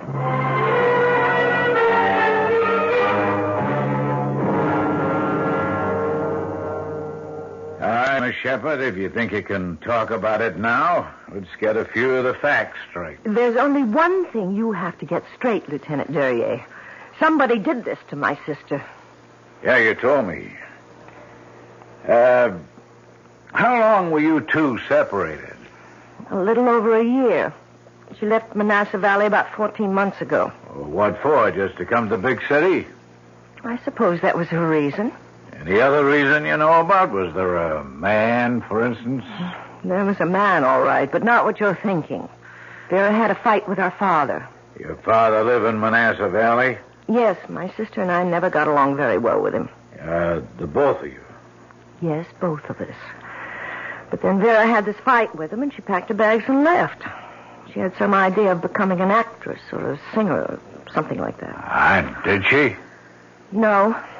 I don't know what she became here. And when she called you last night, what did she say exactly? She just said she was scared. Scared out of her wits. And I heard this terrible scream. Lieutenant, there's only one explanation. Somebody was after her. Somebody was in her apartment last night and killed her. I'm sorry, Miss Shepard, but this is no murder case. But you saw her eyes. You saw the way she looked as if she'd been frightened to death. There's just no such thing, Miss Shepard. At least not in the law books. Your sister suffered a cardiac arrest. That's a heart attack. I can't believe that. That look on her face. It was just a death agony. That's all you saw. Somebody was after her. Some man, probably. I'm sure of it. Maybe she was scared because she was sick. There was nothing wrong with her health. Look, the medical examiner knows his business, miss. Of course, if you want to insist on an autopsy, that's your privilege. An autopsy? That means cutting her open.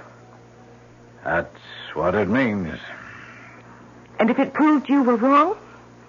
That she didn't die of natural causes? Oh, we'd be the first to admit it. All right, then. I want an autopsy. Look, I'm sure that something horrible happened to Vera. Okay, whatever you say, Miss Shepard. I'll be in touch with you. Oh, where will you be staying? I'll be staying right here.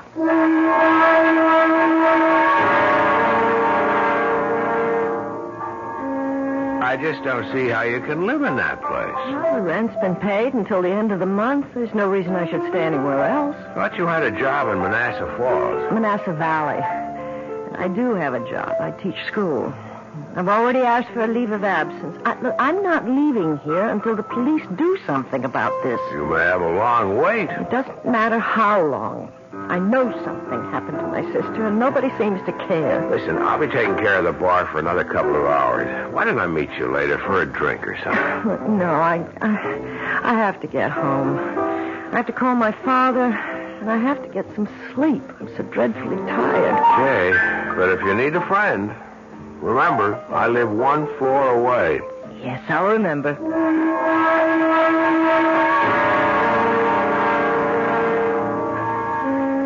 Dad, there was no way I could make the funeral arrangements yet. Why not? Because the police are performing an autopsy on Vera's body to determine the exact cause of death. What? I thought you told me she had a heart attack. Yes, but I still thought it'd be wise to learn more about it. Dad, she was only 26 years old. Yeah, but she wasn't a well girl, Amanda. You know that. She had rheumatic fever when she was a child. Always seemed perfectly well to me. Look, Dad, I'm just not satisfied about this. That's all there is to it. That's why I'm not coming home until I find out more. You're a stubborn woman, Amanda. You're just as stubborn as your mother was. All right, Dad. I'll try to speak to you again tomorrow. What's the hurry? You haven't talked 3 minutes with yet. I'm exhausted. I've got to get some sleep. Goodbye, Dad. How can I sleep? How can I? I know I'm just going to lie awake all night. Just thinking about Vera. Oh, Lord, why did I decide to stay in this horrible place? I have to clean it up tomorrow. It's so filthy. At least that'll give me something to do. Oh, if only I could sleep. I wonder if Vera has anything in the medicine cabinet. Won't hurt to look. Yeah, what a mess of bottles. Half of them are empty. What's this one? Aspirin. Wait a minute. This one's marked. For sleep, thank God. It's the only way I'll get to close my eyes tonight.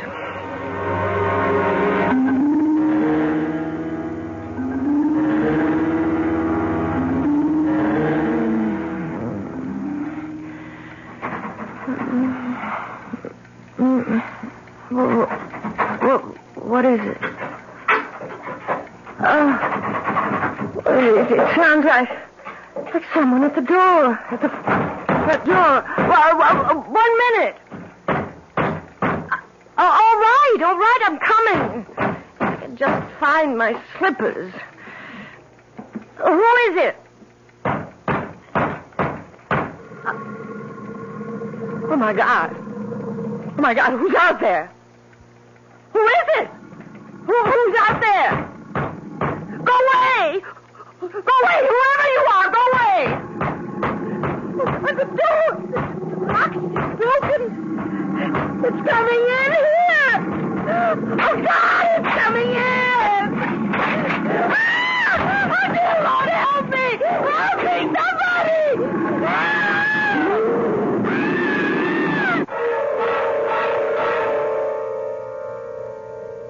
Well, now that's what I would call an unexpected visitor. Of course, there are neighborhoods in every large city that have their share of gorillas, but they're customarily of the human variety. How did this specimen get to Amanda Shepard's apartment? I'd be glad to tell you, but that would be spoiling the surprises that...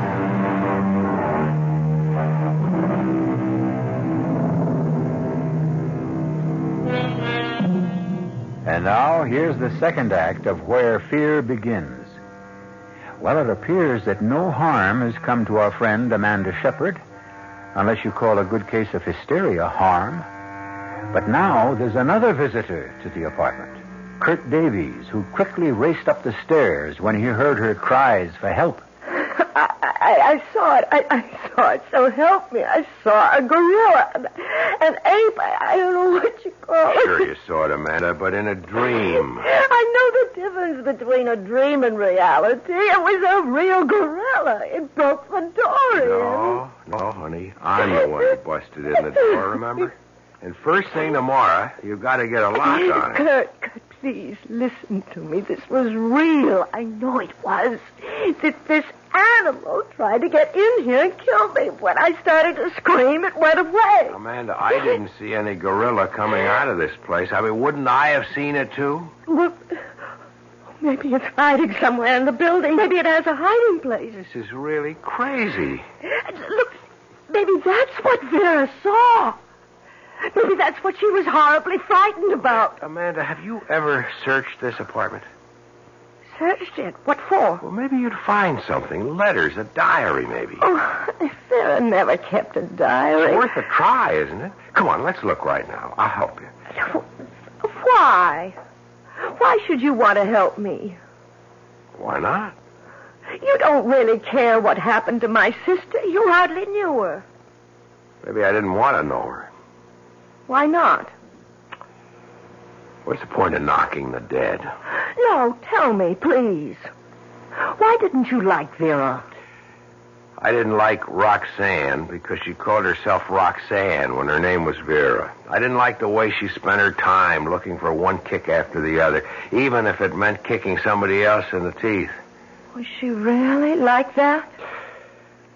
Look, it's late. Maybe you should go back to bed. We'll search the place another time. No. You're right. You know, I should have done this before. Yeah, I remember seeing something in the bedroom, as a matter of fact. See what? It looked like an address book. Wait, I'll get it. Maybe it is a diary. A record of all the kicks she got out of life. No. It's an address book. Not too many names in it. Let me see if I'm in it. No, guess I didn't make that much of an impression. Do you recognize anybody's name? Let's see. There's Tony's. That's the place where I work. I thought you were only a guest bartender. That's only temporary. Till my rich uncle in Argentina dies. That is, if I have a rich uncle. Wait a minute. What'd you find? Are you sure your sister was healthy? Well, my father doesn't agree, but I think she was, yes. I mean, healthy in the head. Ever occur to you that the call she made to you that night was just, well, that she might have been wigging out? Oh, no. Look, I'm sure Vera wasn't crazy. Well, the reason I ask is she has Dr. Swaley's number in her book. Who? Dr. Raymond Swaley. I've heard of him. What kind of a doctor is he? I suppose you could call him a shrink, but I think he calls himself a psychologist. If your sister Vera was all that together, would she be seeing someone like that? I don't know. How would you like me to see Dr. Swaley and ask him?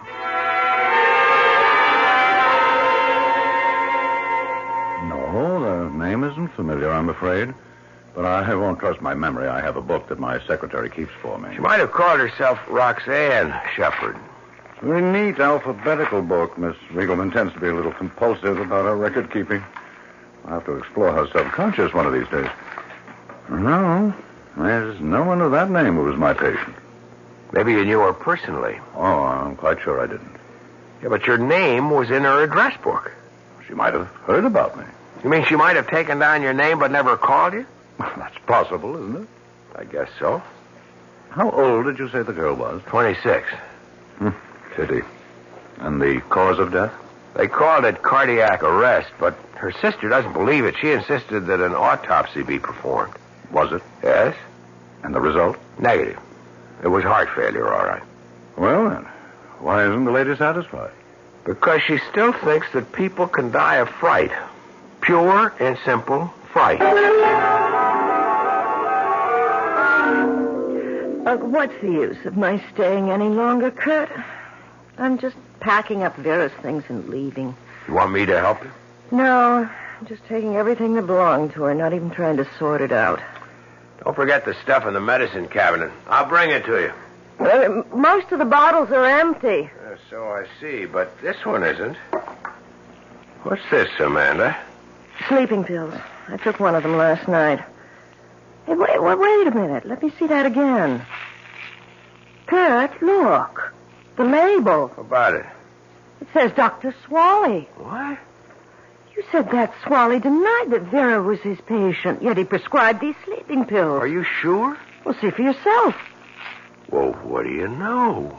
Now, why would he lie about something like that? I don't know. He must be hiding something. And I have to know what it is. Yeah, but how? If he lied to me once, he'll lie again. What if I went to see him? But I told him about you, about your being Vera's sister. What if I didn't go there as Vera's sister? If I went as a patient?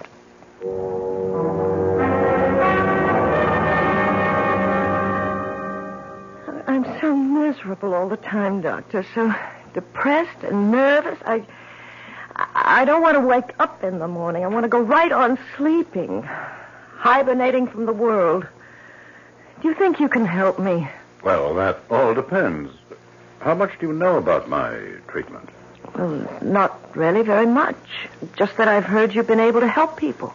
But you must have also heard that my therapy isn't quite orthodox. Well, no, I guess I've never heard of that. Oh, don't be alarmed. Basically, I'm a Freudian. I believe in the theory of the subconscious, but I look at it slightly differently. I call the subconscious the dungeon of the human mind, the place where we hide all our guilty fears. The conscious mind tries to forget their existence, but they cry out and rattle their chains and make our lives miserable. Do you understand? I think so. Personally, I believe that fear is the true enemy of mental health. What I try to do for my patients is eliminate fear. We're all afraid of something, aren't we? Right now, you look as if you're afraid of me. No, I'm really very interested. It's one thing to know what we fear. Insects, mice, grizzly bears, high places. But many of our fears are so buried in our minds that we forget their existence. Do you ever have nightmares, Miss Lewis? Yes. In fact, I had one just the other night. I dreamt that a gorilla tried to break into my apartment. It was, so terribly real. Are you especially afraid of gorillas? I've never even thought about them, not since I was... For heaven's sake. You were about to say, not since you were a child. Yes, when I was a child, only 4 years old. I'd forgotten all about it. But you remember now. Yes, my father took me to the zoo. I was having a good time until he brought me to the gorilla cage. And it frightened you. Well, at first I was fascinated. I'd never seen anything like it before. So much like a man and not a man. So Daddy picked me up so I could get a better look. And it reached for me. It reached out for me. Oh, God, how could I have forgotten that? I screamed at the top of my lungs. And just the other night you screamed again? Yes. Isn't it incredible? But don't you see what happened? You relived this fearful event of your childhood, what we call a traumatic experience. Now that you've done it, faced it, perhaps you've also uprooted it, along with other repressed fears. Well, I don't know about that. All I know is I was absolutely terrified. Terrified, yes, but perhaps also purified. Miss Lewis, I'm sure you've heard of LSD, haven't you? LSD? Oh, yes, of course. It's that drug that makes you see hallucinations. No, it isn't the only drug, you know. There's mescaline, psilocybin, and a new derivative of LSD-25, which I've developed, known as EN30. I don't understand. Well, LSD is the chemical shorthand for lysergic acid and diethylamide. A very small amount can produce hallucinations of every form and variety. EN30 is rather different.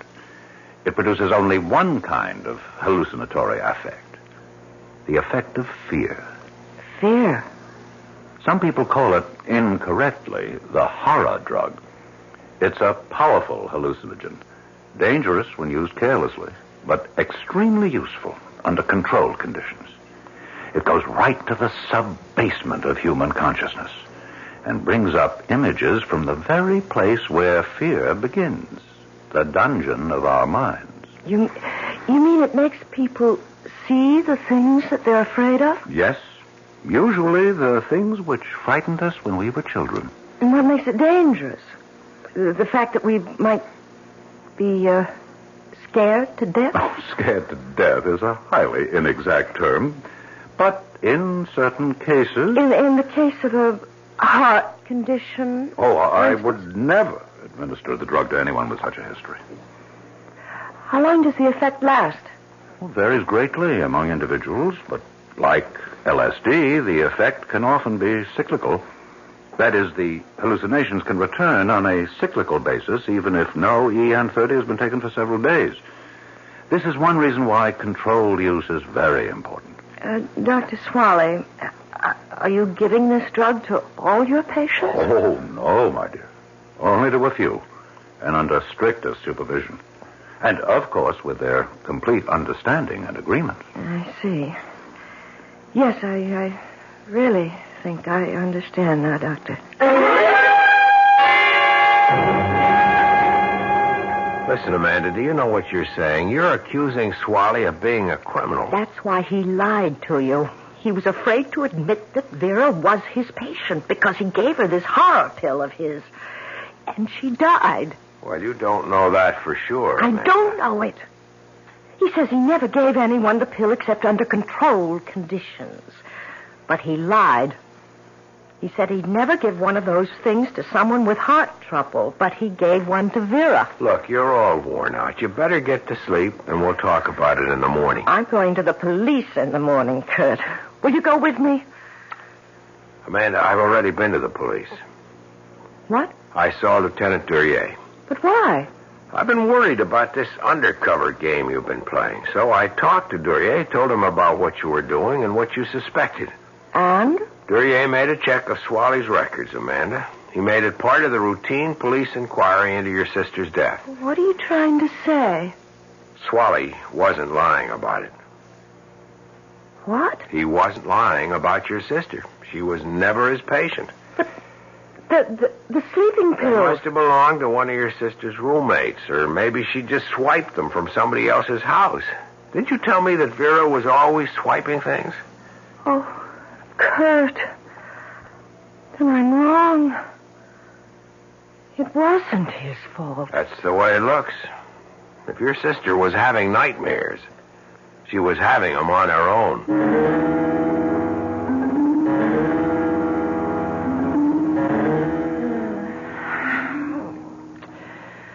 Oh, it's so warm in here. It's too warm to sleep. I've got to open that window or I'll suffocate. It's so hard to open. Oh, there. Whew, that should help a little. What was that? Oh, good Lord. Oh, good Lord, something flew in here. It's right in my room. Ah! It's not a bird, it's a bat. It's trying to get in my hair. Ah, it's in my hair. It's all tangled up in my hair.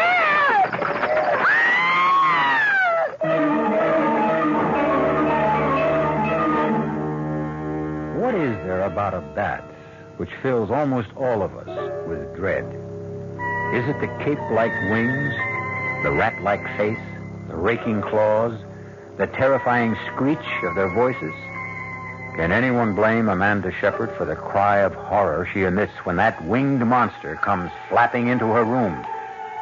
Or was there really a bat? Was it only a creature of her imagination?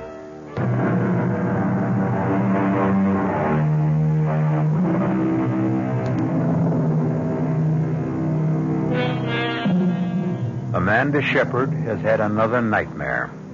A dream so vivid that she lies in her bed this morning in a state of shock, still unable to believe that the bat which flew into her room the night before isn't still entangled in her hair. It may have been the heat, Amanda. This building is a real hot box when the weather turns warm. Yes. I don't know. Maybe that's all it was. Maybe I had some kind of a heat stroke. If you ask me, you ought to get out of this apartment right now. Maybe that's another reason you have bad dreams. This place is depressing you. Yes, you're right. There's no point in my staying here anymore. The police have proved that, haven't they? You just have to accept the truth. Your sister died because she died. And I guess that means I should go back. Doesn't mean you have to go back to Manassas Valley. Listen, have you ever thought of teaching right here in the city? We've got an awful lot of kids here who No, Kurt. No, it's time for me to go home.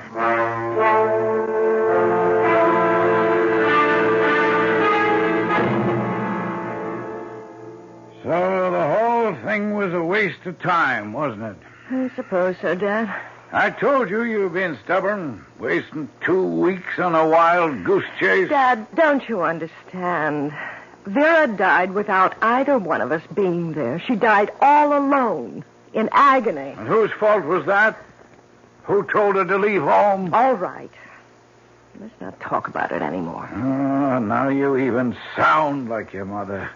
Whenever she didn't want to hear the truth, she'd ask me not to talk about it anymore. We've said it all, haven't we? I'm going to bed early. I've been sleeping very badly lately. Amanda, wait. Yes, Dad? Look, why does it have to be this way between us? I don't know what you mean. It's been like this for years. This wall of ice between you and me.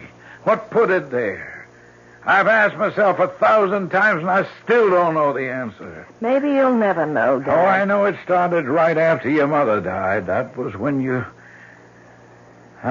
turned against me. You and Vera both. Oh, please, Dad. We'll discuss it some other time. I'm really too tired. Oh, no, you'll never discuss it with me. You'll just go on hating me for the rest of your life. I don't hate you. I saw the look in your eyes the day your mother died.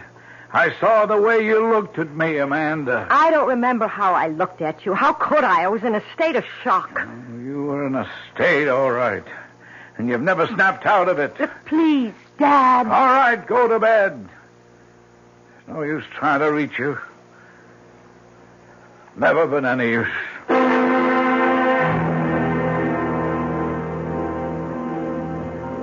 Hi, handsome. Hey, Say, this is turning into a permanent job for you, isn't it? I guess I'm just a natural-born bartender, that's all. What can I get you tonight? Well, how about a Manhattan?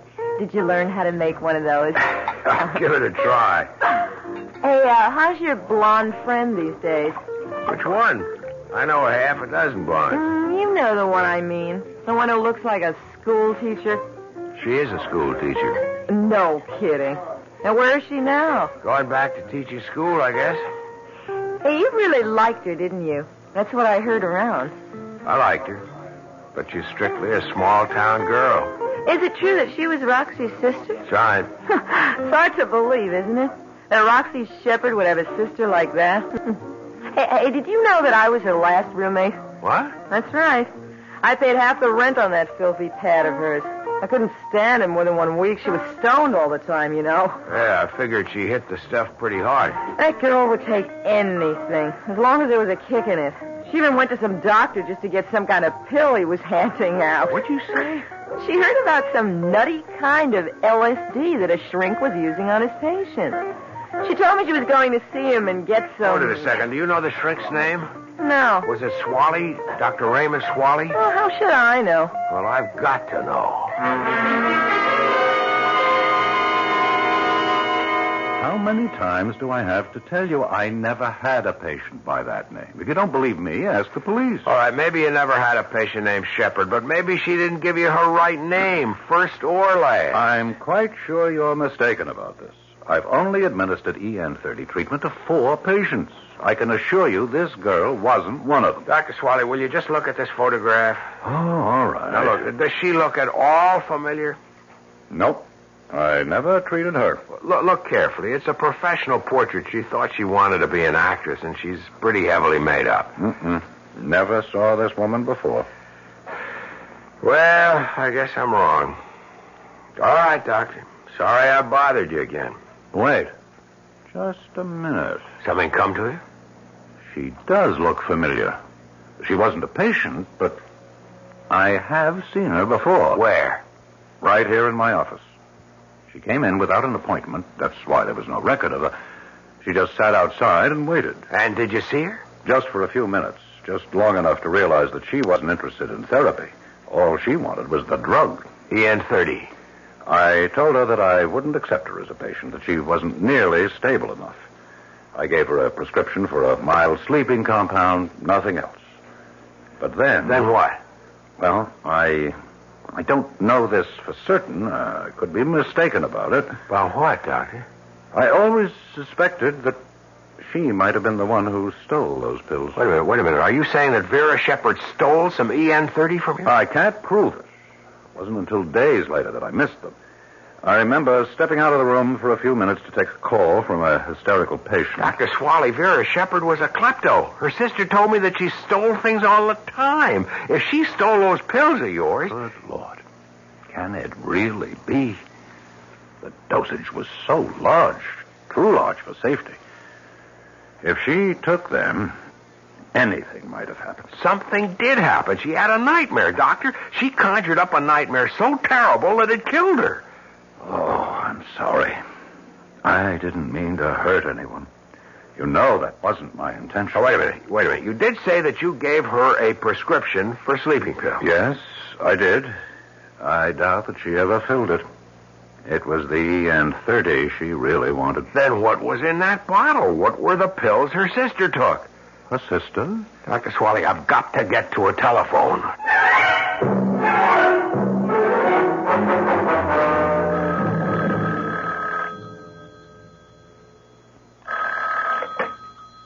Hello?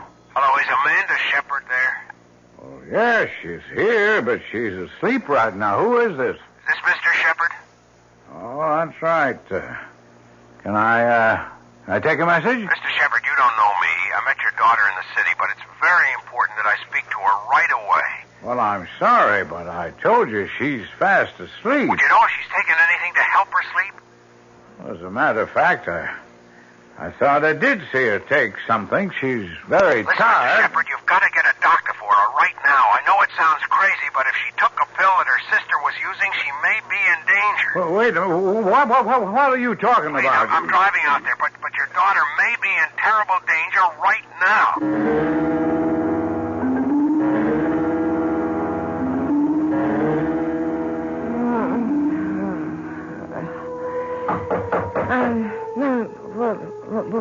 Who is it? Who's there? It's your father, Amanda. Let me in. Dad? The door's open. I can't open it, Amanda. You'll have to open it for me. Oh, all right. Oh! You see why I couldn't open the door, Amanda. I have your mother. I have to hold your mother.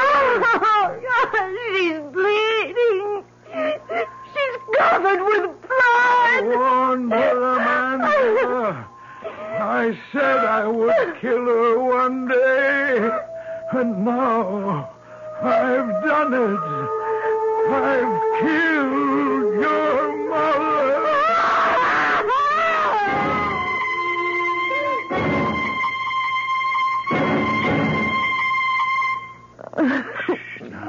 Now, it's all right, darling. It's all right, baby. It's okay now. Oh, my God. Oh, Daddy. It's just a dream, honey. Just a bad dream. Daddy, please hold me. Don't let me go. No, Amanda. No. I won't let you go.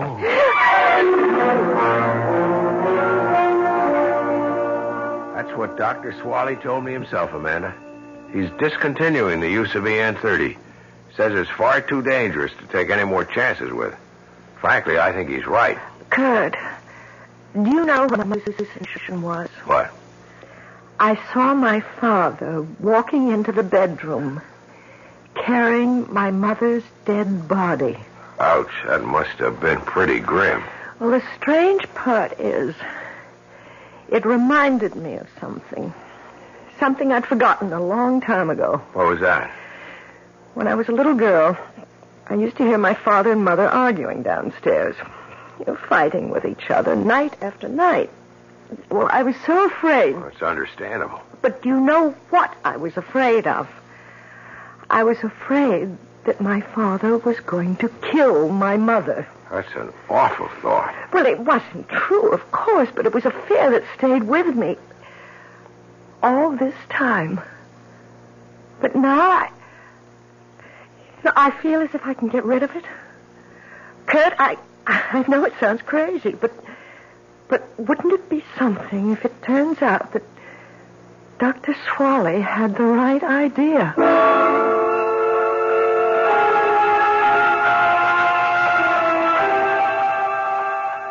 Well, personally, I don't think I would care very much for that kind of shock treatment.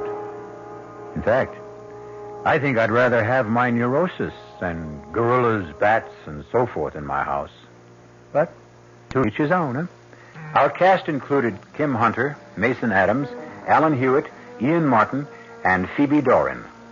The entire production was under the direction of Hyman Brown. This is E.G. Marshall inviting you to return to our Mystery Theater for another adventure in the macabre. Until next time, pleasant dreams.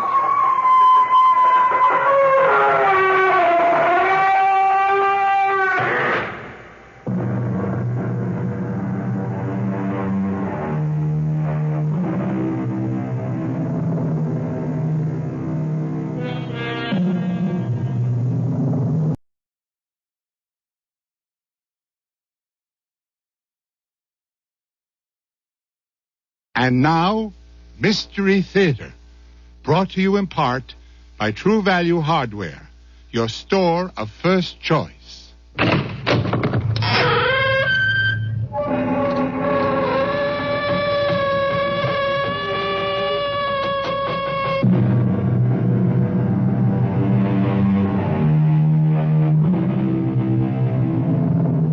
Come in. Welcome. I'm E.G. Marshall. Welcome once again to another adventurous journey across the mysterious and terror-filled terrain of the human imagination. The moving finger, the poet said, writes, and having writ, moves on. Not all your piety nor wit shall lure it back to cancel half a line, nor all your tears wash out a word of it. Well, we seek no quarrel with the great Omar, but the fact is that anything written can be rewritten, even erased. It's all merely a matter of knowing the right people. What do you need the money for? To bet with. It's immoral. It's a way to make a fortune. Besides, you can lose. Oh, not me. I've heard people say that before, on the way to the poorhouse. Jerry, listen. I know who's going to win the World Series. I know who's going to be elected president next year. I know what stocks are going up. You're crazy. Just let me have the money, Jerry. I'll double it, quadruple it. There's no limit to what we can win. I know everything that will happen in the next 21 years. We can be the richest people in the world, Jerry. We can own the world.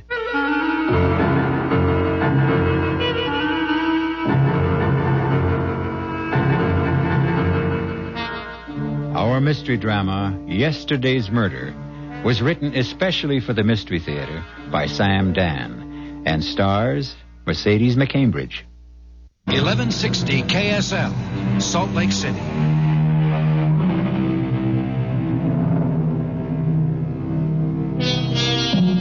Admittedly, this is not the best of all possible worlds, but it's the only world we have at this point. And so there are times when we despair of the inequity and unfairness of so many things. But we should remember, there is justice.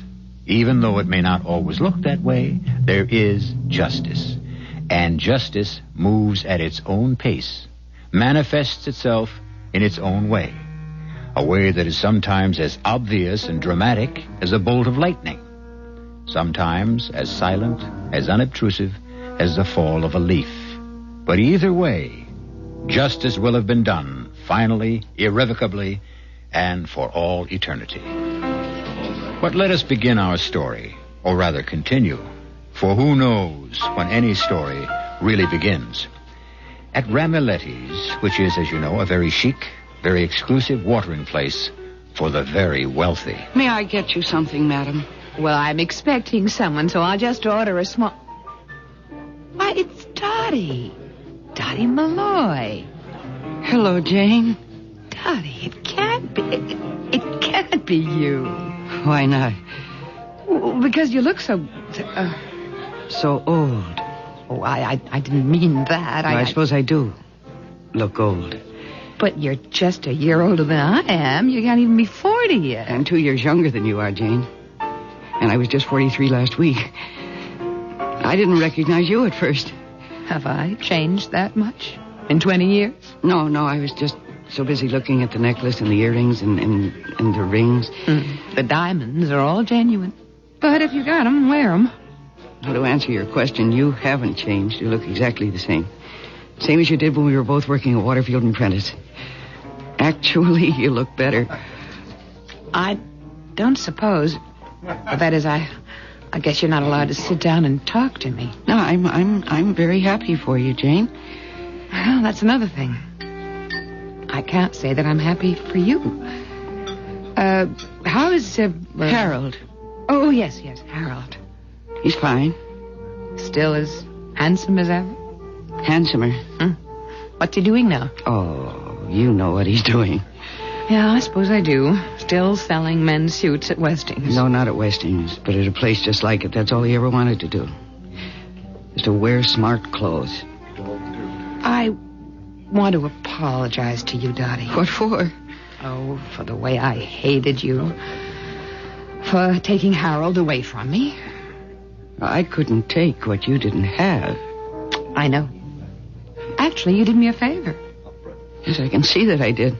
I would have been stuck with Harold just as I am. Well, this way I made 3 fantastic marriages.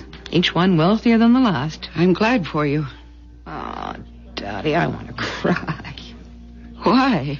Because I look at you and I remember how you used to be, how you sparkled. Well, that's life. No, it's not life. It's money. Or I should say not having money. Dottie, let me do something for you. What? When I just don't take what I'm about to say the wrong way, Dottie. Let me give you some money. No, Jane. Money can't help me. Now, don't say Nothing can help me. It's the only way to put it. And I'm serious, Jane. The only thing I can say is that I'm under a curse. Dottie, that's... It's true. And I deserve it. So, what's your order? Dottie? Is there any point in my saying that we should get together soon? No. No, Jane, you know as well as I do, there is no point in your saying it.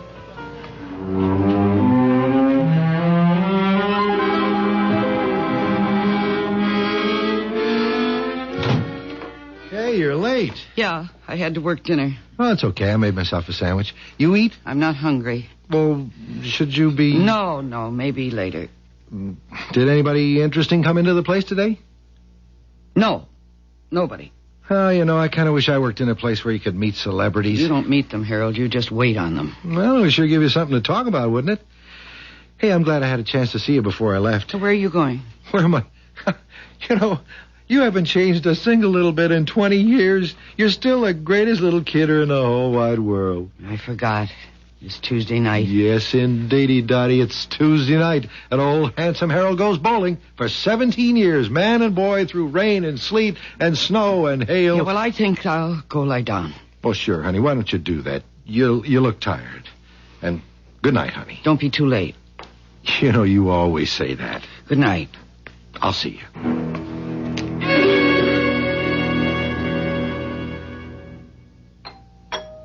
Huh? What the... Oh, now what did he do? Forget his key? Look at me. I must have fallen asleep on the couch. All right.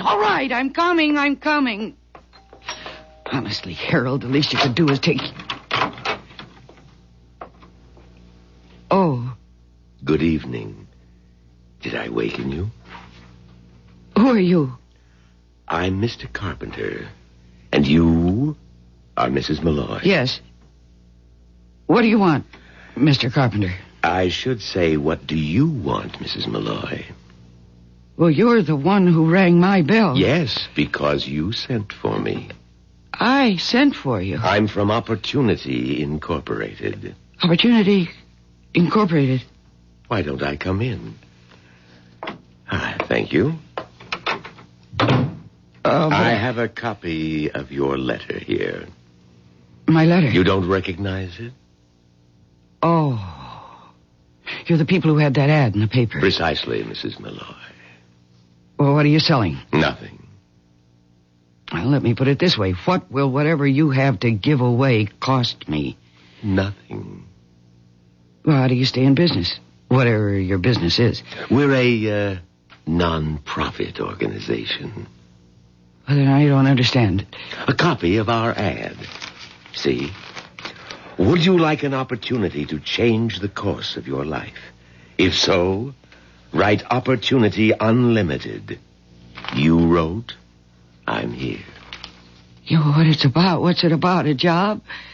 Or a chance to go into a new business? I mean, what do you want it to be? Well, it's too late to change the course of my life. It's never too late. Well, you don't understand. I think I do. You see, something happened a long time ago. 21 years ago, to be exact. Yes, that's right, and I... And you think you're still being punished for it? Wait a minute. How do you know? I know everything. What do you mean, everything? Who are you? I told you. Mr. Carpenter, from Opportunity Unlimited. Now, on a certain evening, 21 years ago... What? Wait.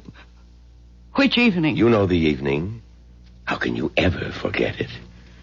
You dream about it every night. You relive it in every nightmare. I don't know what you're talking about. Sure you do. How would I be able to remember some evening? Let me refresh your memory. You were working for a brokerage house called Waterfield and Prentice. It was 9 o'clock at night. The entire building was empty, deserted, except for you. What were you doing there at 9 o'clock at night? What were you doing in Mr. Waterfield's private office? What were you doing taking money out of Mr. Waterfield's safe? Suddenly you turn ashy white with fear. You hear a door open, and it's old Jerry, the night watchman. And he asks you the very same question. What are you doing at that safe, Dottie? Oh, Jerry. Oh, you scared me. Well, you see, Mr. Waterfield called me. And he asked, could I come down here and take this money out of the safe? And, No, Dottie. That ain't so. He didn't ask you nothing of the sort. Oh, but I tell you, he... Besides, you ain't supposed to know the combination. How'd you find the combination, Dottie? Jerry, listen. I know you were tempted, and I can understand that, Dottie. I need this money. It's not just for me. It's to help somebody. Jerry, I'm not supposed to know the combination. Nobody could ever trace this to me. Well, I guess not. And it's only $20,000. What's $20,000 to old man Waterfield? He can afford to lose it. Look, Jerry, I'll give you some of it. $5,000. No, Dottie. I'm taking this money. You can't stop me. I'll have to report you, Dottie. I'll deny it. It's your word against mine. Enough people around here think you're getting senile anyhow. Now, Jerry, get out of my way. I'll have to stop you, Dottie. It's my duty. You're an old man, and I don't want to hurt you. Now, let go of me. Put the money back. Get your hands off me. Put it back, Dottie, please. Dottie, put it.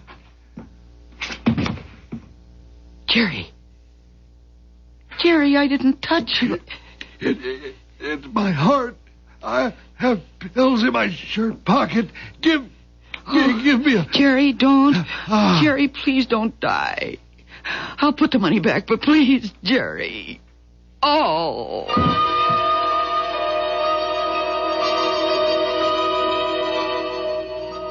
But he did die.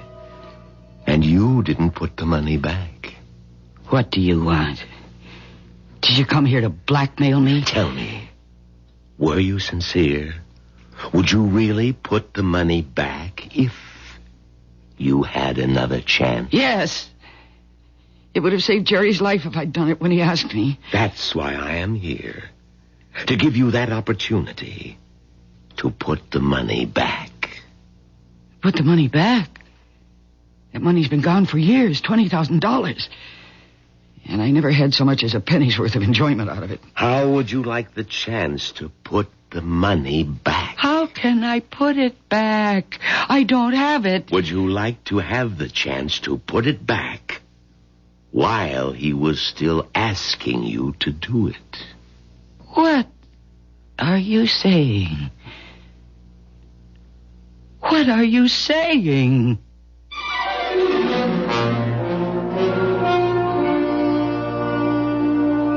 There can't be very much doubt about what he's saying. He's certainly saying it clearly enough. But can it be done? Even so, you certainly have to admit it isn't the kind of offer you get every day. Should she take him up on it? Would you? I shall return shortly with Act 2. 1160 KSL, Salt Lake City.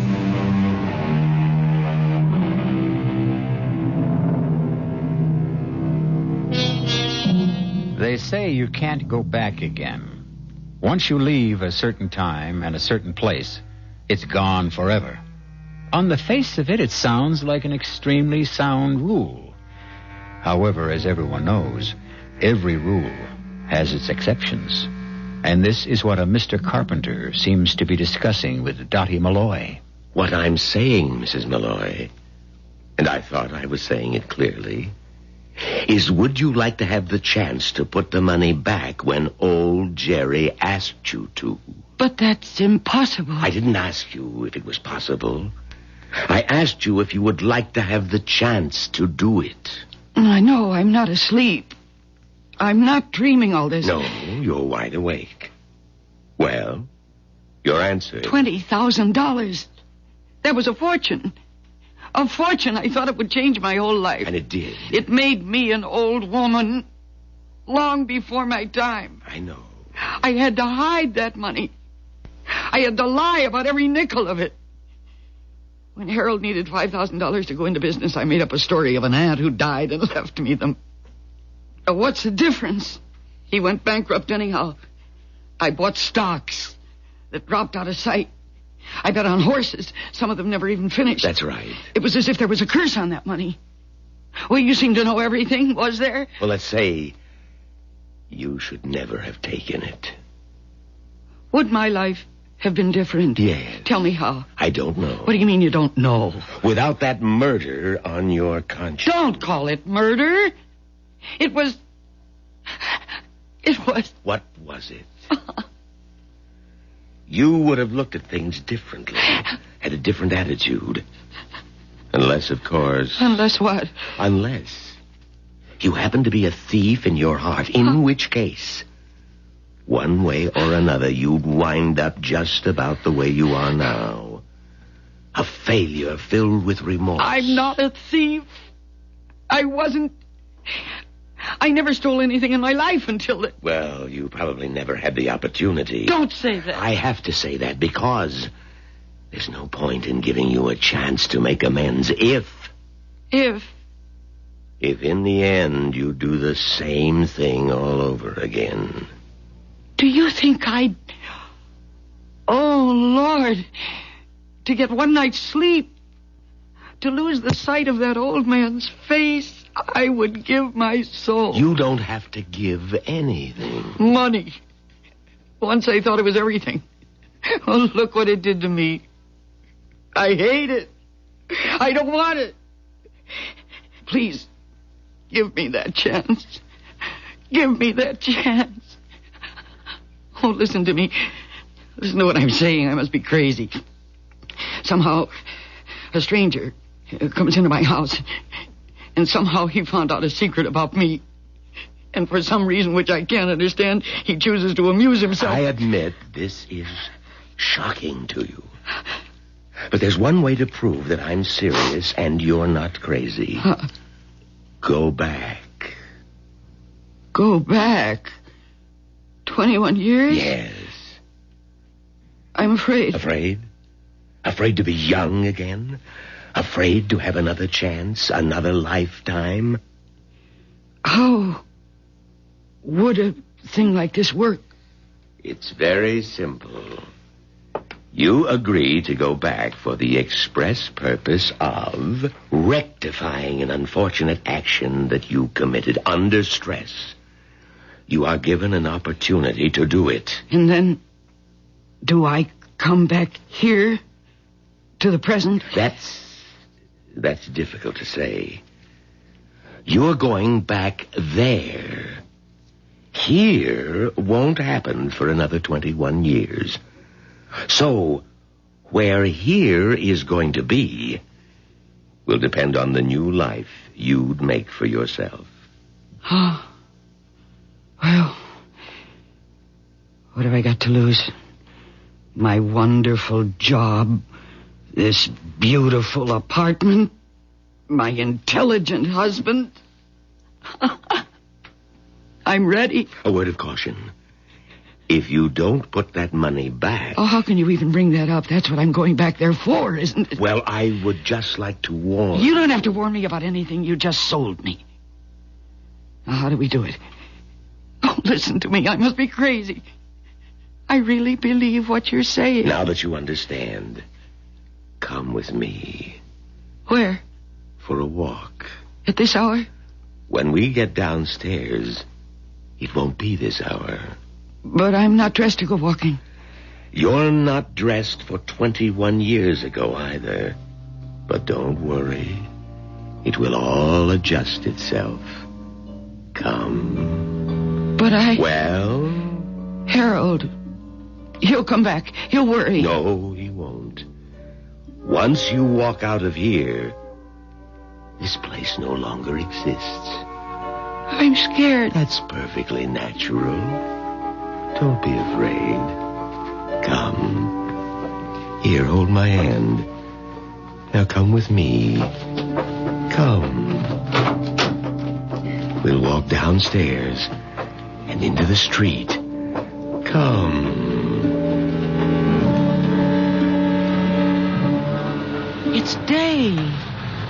It's daylight. How did it get to be daylight? It was just 9:30 at night. How did it get to be... Oh!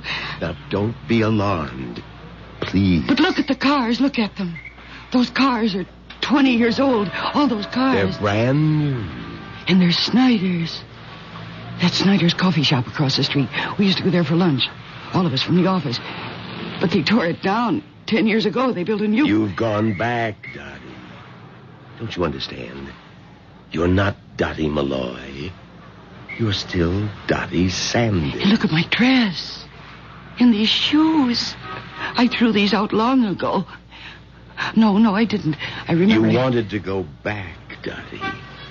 You're back. Yeah, I feel so... Young? Yes, that's it. I feel young. But tell me, why do I remember everything that takes place for the next 21 years? Why do I know that? Because you're not all the way back yet. Until that money is returned to the safe, your new life hasn't really begun. Well, then let me go and return it. What are we waiting for? It's only 9:30 in the morning. You have to wait till 9 o'clock tonight. Oh. Well, what am I going to do until then? Go through the day, just as you did last time. No, I'd like to change some of the things I did last time. You can only change one of them. The thing you did 9 o'clock at night. Say, we can't stand around here all day. You're late for work, and you know what a bear old Mr. Waterfield is. Well, goodbye, Dottie. Goodbye? Yes, goodbye. But when will I see you again, Mr. Carpenter? Never. Never? Never. Unless, of course, you don't live up to our bargain. Then I guess this is goodbye. Goodbye, Dottie, and good luck.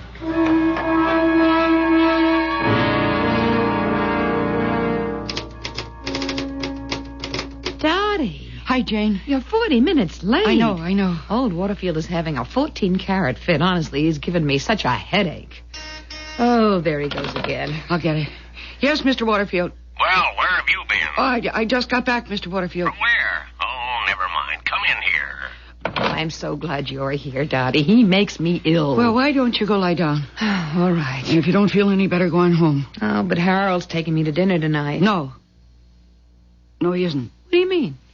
Well, I mean, he isn't, if you don't feel well. Oh, yeah. Yeah, you're right. I have to quit this job. That Mr. Waterfield, he makes me so nervous. I just wish Harold would ask me to marry him.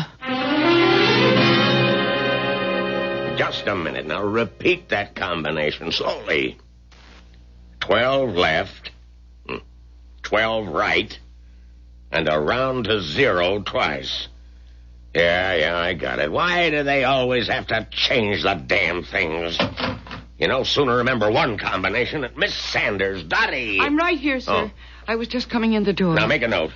I want Kelly to pick up 5,000 shares of International Motors at the market. International Motors? That's what I said. But wasn't there a big scandal? Scandal? What scandal? Yes, they went bankrupt. And the president, Abner Stilson, went to jail. Miss Sanders, have you taken leave of your senses? Excuse me, sir.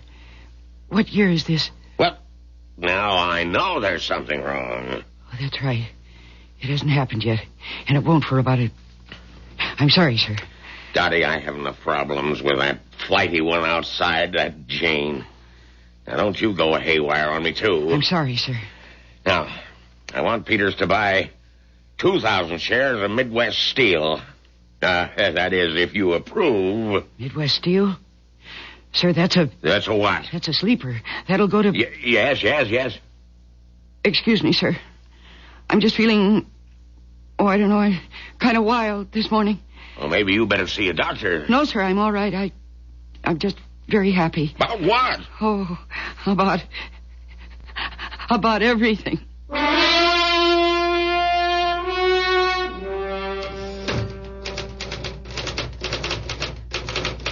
Hi, Dottie. Oh, hi, Harold. Jane isn't here. I know. She just wasn't feeling well, so she went home. I know. I didn't come to see Jane. Oh? I came to see you. Me? How about lunch? Oh, now look, Harold. You have to eat, don't you? And I have to eat, and I happen to be in the neighborhood. When Jane happens to be my best friend. I like her, too. I don't do things that way. Tell you what, I'll really splurge. I'll take you to Ramoletti's. I'm sorry, Harold. What time do you go out? 12:45. Meet you downstairs.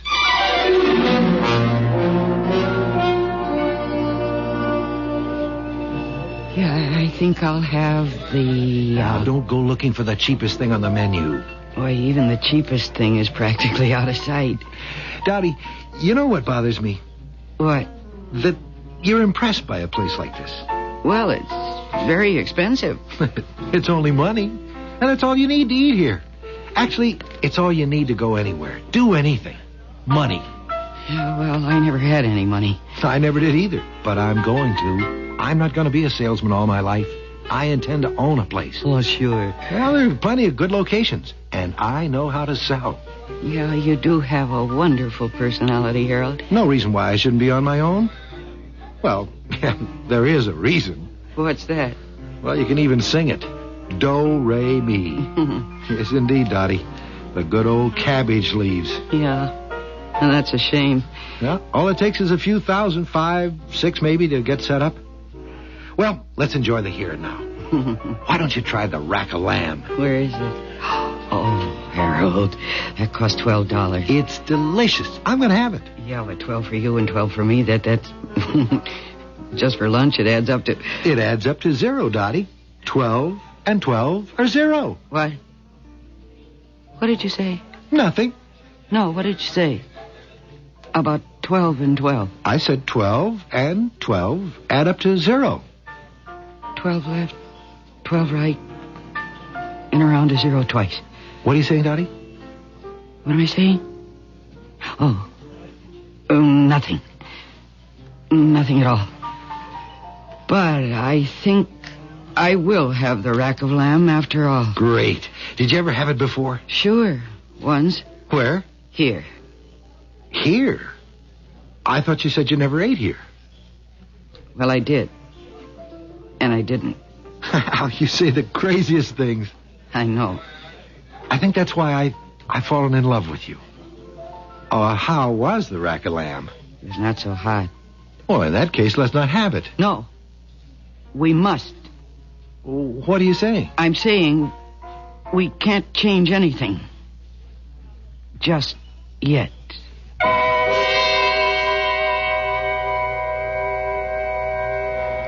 So far, it's all on schedule.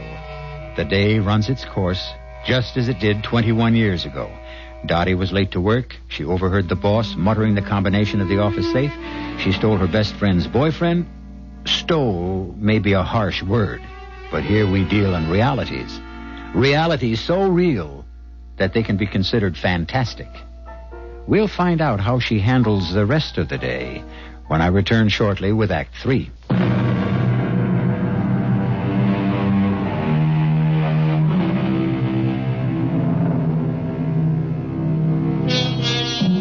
Sometimes you get a chance to do it all over again. Sometimes. And you know exactly how to handle the situation this time. There's absolutely no way to commit that fatal blunder. Because this time, you are forewarned, forearmed. You have foresight. How could you possibly do it wrong? Oh. Hello, Harold? No, it isn't Harold. Mr. Carpenter. Well, Harold was supposed to call me. He did last time. And he will again. And will I go to dinner with him? Yes. And do I have to go through that situation with Jane again? You know you do. And then you must come back here to... Oh, yes, I know. And I will.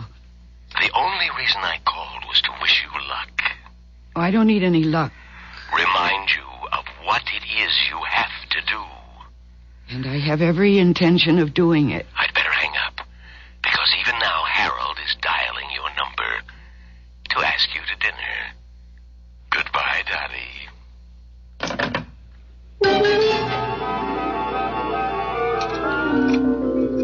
Why, from Ramoletti's to Snyder's, all in one day. Well, I have to admit the food's much cheaper here. Yeah, well, I think it's better. No, I have to improve your tastes. Harold, what were you saying about going into business? Was I saying anything about... Yeah, at lunch. Oh, I always talk that way. It's just talk. Where could I ever get the kind of money it takes to... Well, you could save it. I don't make enough.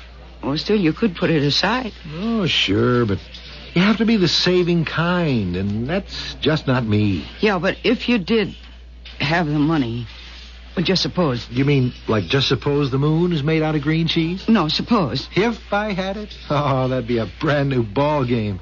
I'd open my own store. I'd know what styles to buy. I know how to handle my customers. Oh, Dottie, I could make a fortune. I believe you would. Well, look, I don't do too badly now. I'm still the best salesman Old Man Westing has. I make enough to...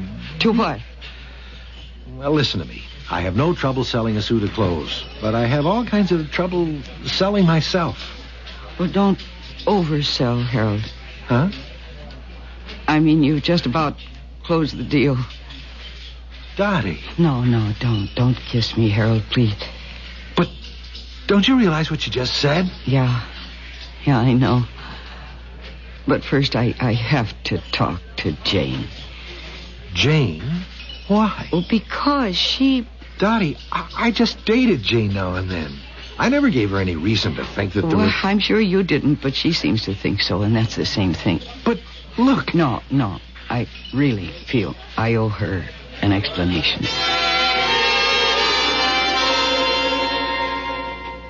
I thought you were my friend. Jane. Yeah, I see it all now. Jane, there isn't anything to see except the truth. We just happened to fall in love with each other. Oh, take him. Take him in good riddance. He's just a phony. Big, good-looking, but not a brain in his head. You'll never get anywhere, you'll never be anybody, and you'll never have anything. You'll wind up supporting him. Oh, no, Jane. It's for the best. I know it's for the best. You don't see it now, but you will later. I never want to see you again. Now, don't stand there. Get out. All right, Jane. All right. Dottie, please, for your own sake, give him back to me. Dottie, look at you, so pretty and so smart. You could do so much better than Harold. Don't let him ruin your life. Me? What's it matter? I know, I'm just plain Jane. He's good enough for me, but he's not good enough for you. I know. You know? Well, then why? I can't help it, Jane. I can't help it.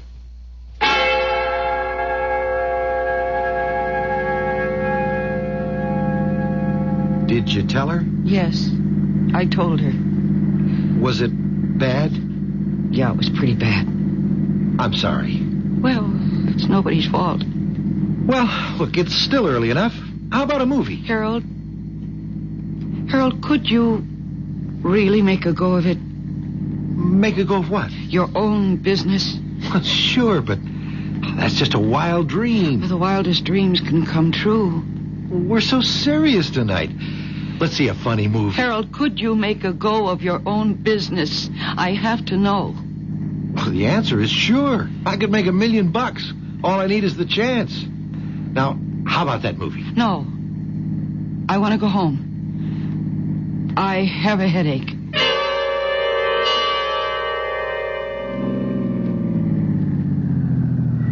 Sure you just want to go to sleep? Yeah, I'm sure. It's been such a great day. I hate to see it end. Well, I guess I'm just overexcited. After all, a girl doesn't get a proposal every day. Why don't I come by for you in the morning. We'll have breakfast and lunch and dinner. And maybe in between we can get married. And very soon I want my family to come in from the West Coast. I'll be by bright and early in the a.m. Are you happy? Yes. Yes. You're beautiful, Dottie. See you, Angel.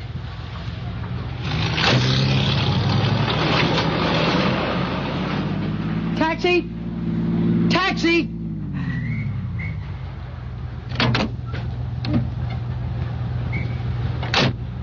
Would you take me to the Waterfield Prentice building, 12th and Main?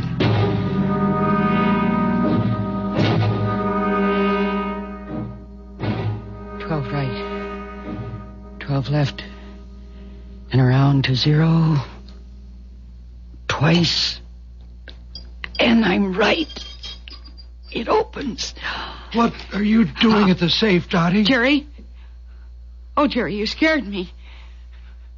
Well, you see, Mr. Waterfield called and asked me if I could take this money to... Now, that ain't so, Dottie. He didn't ask you nothing of the sort. But I tell you, he did. Besides, you ain't supposed to know the combination. How'd you happen to learn the combination? Well, I... Well, what's the difference? You were tempted. I can understand that, Dottie. Jerry, I need this money. It's not just for me. It's to help somebody. And it's only $20,000. What does $20,000 mean to old man Waterfield? Listen to me, Jerry. I'll give you some of it. Here, take $5,000. No, Dottie. No. Why don't we split it? Put the money back. Lock the safe. And we'll both forget about tonight. No. I'm taking this money. Put it back, Dottie. Well, of course, I'll put it back. Now you're talking sense. After all, that's what I came back here for. You'll be happier in the long run. That's the kind of money that never brings anything good. This way, you'll always have your peace of mind. Sure. You're being smart, Dottie. Jerry, listen to me. I'm not really going to take this money. No? No. I'm just going to borrow it. And you're right, I was a stupid, immature kid that last time. But not this time, Jerry. This time. Do you know what I know? Now listen, Dottie. This time, I know all the stocks that are going to go up. All the horses that are going to win. Listen, this year, the Sox are going to win the pennant. No, I know you're crazy. The Sox are going to come from nowhere to win it 100-1. Dottie, you're out of your mind. And Sweet Reward is going to win the Derby. And there's a stock, Midwest Steel. If you get in on it right now... Jerry, I know so many things. Dottie, just put the money back. Yeah, I will, Jerry, I will. Right now? No, not right now. Tomorrow.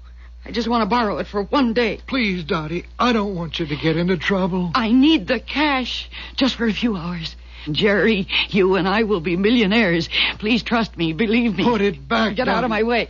I'll have to report you. I'm not stealing it. I'll put it back tomorrow. Tomorrow night, you'll see. Dottie, right now, there's no harm done yet. Let go of me. Please, Dottie, I'm trying to help you. Don't get your hands I off me. have to stop you, Dottie. It's my not job. stealing this money. Don't you understand? I'm not stealing it. Put it back.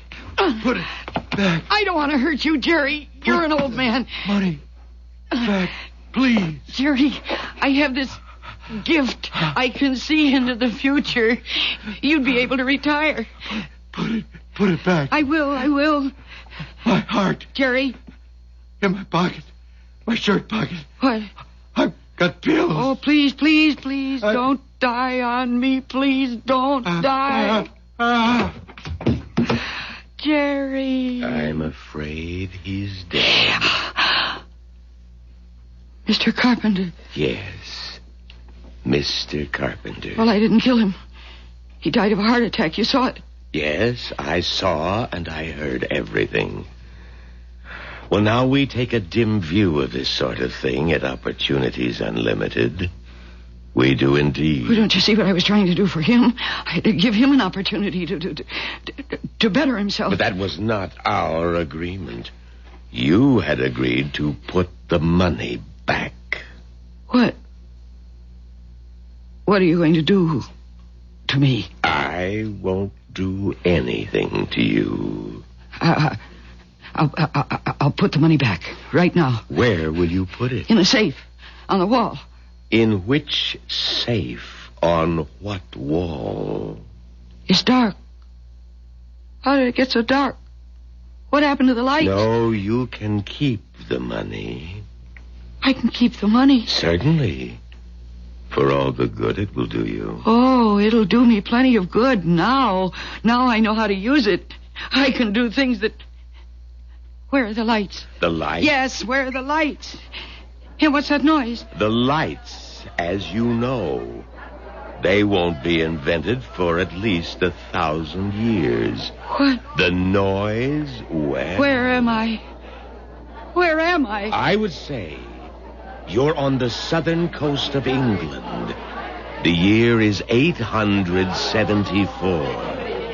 How could I go back to 874? You're hiding in a tiny hut. The noise is that of a Viking raid. Oh. The village is burned, looted. There's quite a bit of murder, robbery, rape. What are you saying? That's how things were in those days. Besides, why worry? You have money. Those pretty little pieces of green paper. Will they kill me? I don't know. Oh, please. Please, Mr. Carpenter. They don't kill everybody.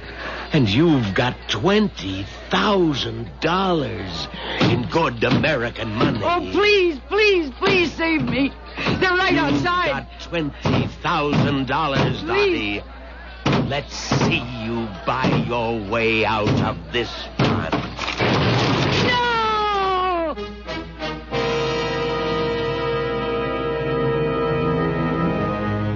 Dottie was lucky in one sense.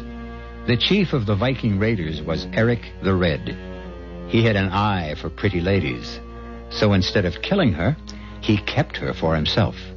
So, basic relationships didn't really change. Instead of keeping house for Harold Malloy, she kept house for Eric the Red. And talking about houses, don't you leave the house till I come back shortly.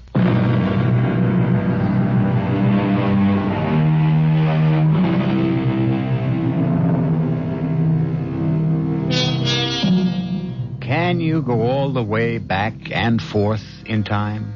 Before you answer no, consider. Practically all of you have already done it. How, you ask? Well, don't you set your clocks for daylight savings time? But that's only an hour. Sure. But it's the principle. Remember, the greatest oak was once a tiny acorn. Our cast included Mercedes McCambridge, Patricia Wheel, Robert Maxwell, and Leon Janney. The entire production was under the direction of Hyman Brown. This is E.G. Marshall inviting you to return to our Mystery Theater for another adventure in the macabre. Until next time, pleasant dreams.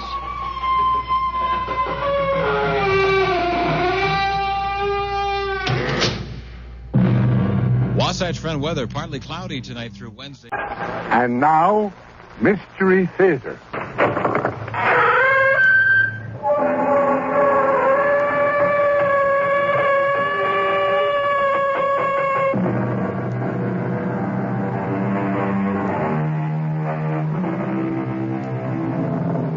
Come in.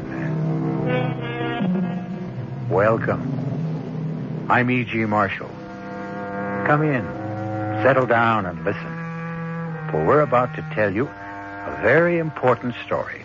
Have you ever looked at your children and wondered, what in the world are they thinking? What goes on in those tiny minds? You don't know, do you? Admit it, you haven't the faintest idea. Yet you were once a child, so why don't you know? I'll tell you why. You have forgotten, and try as you will, you simply cannot remember what it was like to be a child. I don't know the reason for this, but perhaps it's because being a child is not always the happy thing we think it is. Didn't you mind being shut up in that dark room, Bobby? All by yourself for such a long time? Was it a long time? 3 weeks. Is that a long time? What did you do, Bobby, all alone there? Oh, listen to the silence. Talk to the dark.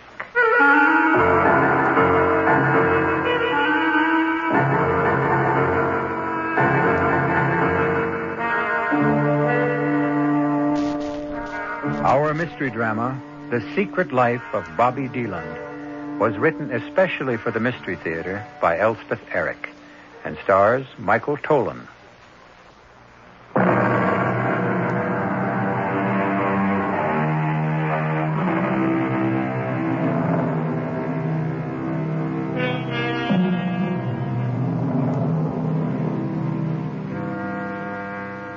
We said earlier that this story is an important one. Not because our small hero is an important figure. A boy of 10? How much time has he had to achieve importance in our world? No, we call our story important because it is our attempt to explore the inner life of one small child.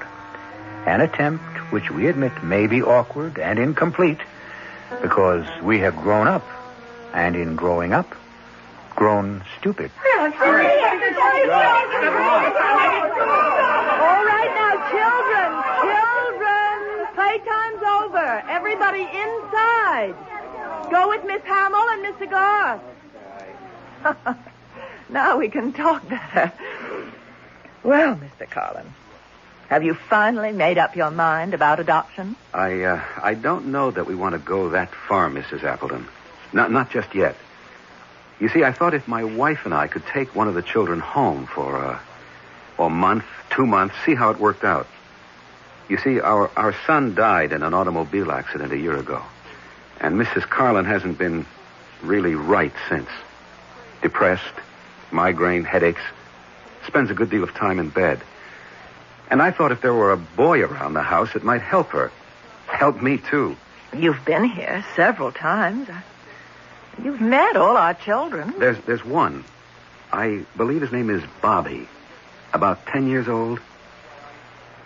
Bobby DeLand? That's the one.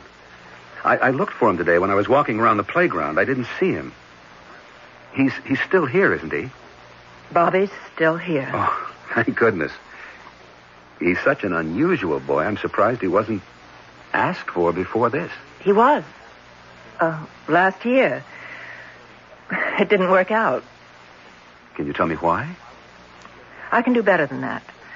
I have a tape of the interview with the lady who tried to give him a home. It's a practice here to make tapes of the conversations with prospective parents. It saves confusion, possible embarrassment later, if there's trouble. Oh, you're being taped right this minute, Mr. Carlin. I hope you don't mind. No, not at all. Now, look, I won't play it all for you, just the part that concerns us now. And we did everything we could think of to make Bobby happy, Mrs. Appleton. He seemed happy. There wasn't any way we could guess that he didn't like it with us. And then to wake up one morning and he was gone. Simply gone. I'm sure you did everything you could. Oh, we did. And he seemed to like us. Of course, he's naturally so sweet, so good. Except for the stealing. The what? The stealing? Oh, look, I shouldn't call it stealing. We'd find little things missing. Little nothings. Once it was a frying pan. A wooden spoon one time. Oh, we found them later. In his room. Once he took the belt from one of my dresses. A leather belt. Not that I cared. That's enough of that. But I should tell you, Bobby's been guilty of petty pilferage like that here at the orphanage. A hairbrush belonging to one of the teachers. And Where did he go when he ran away? Well, the police found him that same night, wandering along a country road. There was a full moon. They had no trouble. And when the woman came to pick him up, he wouldn't talk to her. Wouldn't even see her. Didn't seem to hold anything against her. He just said it was no use. No use? It's what he always says. Before? Several times during the last couple of years. Look, I'm telling you all this to let you know that if you take Bobby into your home, you're not getting the usual child. No child is the usual child, Mrs. Appleton. Well, shall we go and have a talk with him? See how he feels about all this? By all means. Oh, I should tell you, Bobby's in confinement. You don't mean Solitary. He's confined to one room without lights or windows. I know that sounds severe, but It does. we've tried everything else. Even corporal punishment, though that's prohibited by law. It didn't do any good. He doesn't seem to feel it. How long has he been confined? Oh, nearly 3 weeks now. Mrs. Appleton, 24 days is supposed to be the limit before the victim goes mad. That's been established in prisons with grown men. Bobby's a boy. A most unusual boy. Shall we go talk to him? Please. This way.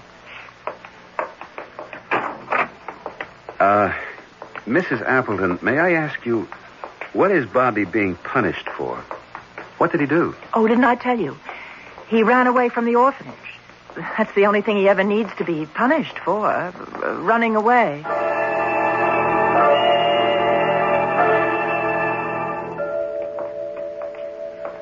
Mrs. Appleton, when Bobby ran away from here, was it at night? Middle of the night, as near as we could tell. Oh, here we are. Was there a full moon that night? I don't recall. Does it matter? It might. Oh, here's my key. Bobby? It's Mrs. Appleton, Bobby. Yes, Mrs. Appleton. He's all right. You can come out now, Bobby. The door's open. Can you see? Yes, I can see Mrs. Appleton. Does the light bother your eyes? Not very much. You remember Mr. Carlin, Bobby. It's nice to see you. I'm very well, Bobby. Thank you. I'm going back to the office now, and you two can have a nice talk. Thank you. You can join me there later, Mr. Carlin. Well, Bobby, I'm pleased you remember me. Didn't you mind being shut up in that dark room all by yourself for such a long time? Was it a long time? 3 weeks. Is that a long time? What did you do all alone in there? Oh, I listened to the silence. Talked to the dark. I see.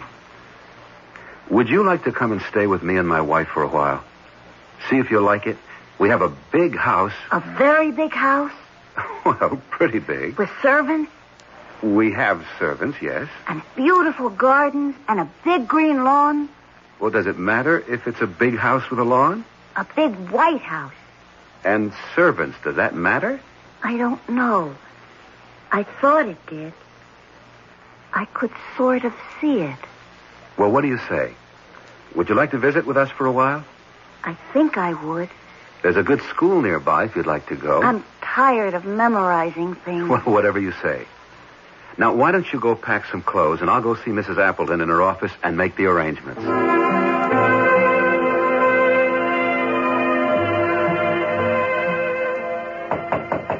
Come in. Mrs. Appleton, that's a remarkable child. Oh, close the door, will you, Mr. Carlin? Oh, yes. You've persuaded him? I'm convinced the reason Bobby can endure, even enjoy 3 weeks of confinement is because he's able to hypnotize himself. And not only hypnotize himself, but put himself into a deep trance. Almost anyone can be hypnotized, but only 1 in 20 can hypnotize himself. And I've never heard of anyone who could put himself into a deep trance state. Well, supposing he can, what's the advantage of it? Why, it means that he can reach his unconscious mind and perhaps unite it with his consciousness. A terribly difficult thing to do. And to do it alone without any outside help, I never thought it was possible. Well, supposing he can do whatever it is you say he can, what of it? Mrs. Appleton, do you know what powers are locked in the unconscious? What forces, what instinctive knowledge, primitive memories? I've always thought of the subconscious as an untidy mass of very unpleasant emotions. It is untidy. But we've been taught the emotions are unpleasant because they lack morality and purpose, as indeed they do. Their only purpose being to express themselves. Most of us manage to live without expressing ourselves, Mr. Carlin. Yes, but supposing you find one solitary human being who refuses to live that way. You mean Bobby? Well, Mr. Carlin, if he's willing to go with you and you want him, I've checked you out and everything's in order. Oh, one thing, Mr. Carlin, I hope you're not going to talk to Bobby about his mother. Why not? Why shouldn't he talk about his mother if he wants to? Well, it's not really healthy in his case. He makes up outrageous stories about her. Such as what? Oh, that she was fantastically beautiful, that she married into royalty, a prince or a duke. Oh, children often fantasize that way. Last year he told us that she was a movie star, imagine. Who was she really? Oh, just a poor, pathetic woman on relief. I found that out from our records. I wasn't here when she brought him, but that was 6 years ago. He was only 4. They're unpleasant. The records say she simply couldn't afford to keep him. She's never been back? Never been back. Never called to see how he was getting along. Never sent him a present or even written him a note. Come in. Oh, Bobby. All packed to go home with Mr. Carlin? He has a big white house, Mrs. Appleton, with a big lawn and flowers and lots of servants. Haven't you, Mr. Carlin? Yes.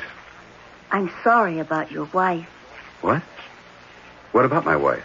I'm sorry she's so unhappy. Didn't you tell me she's unhappy and sick sometimes? I don't think I did. You must have. Or how would I know?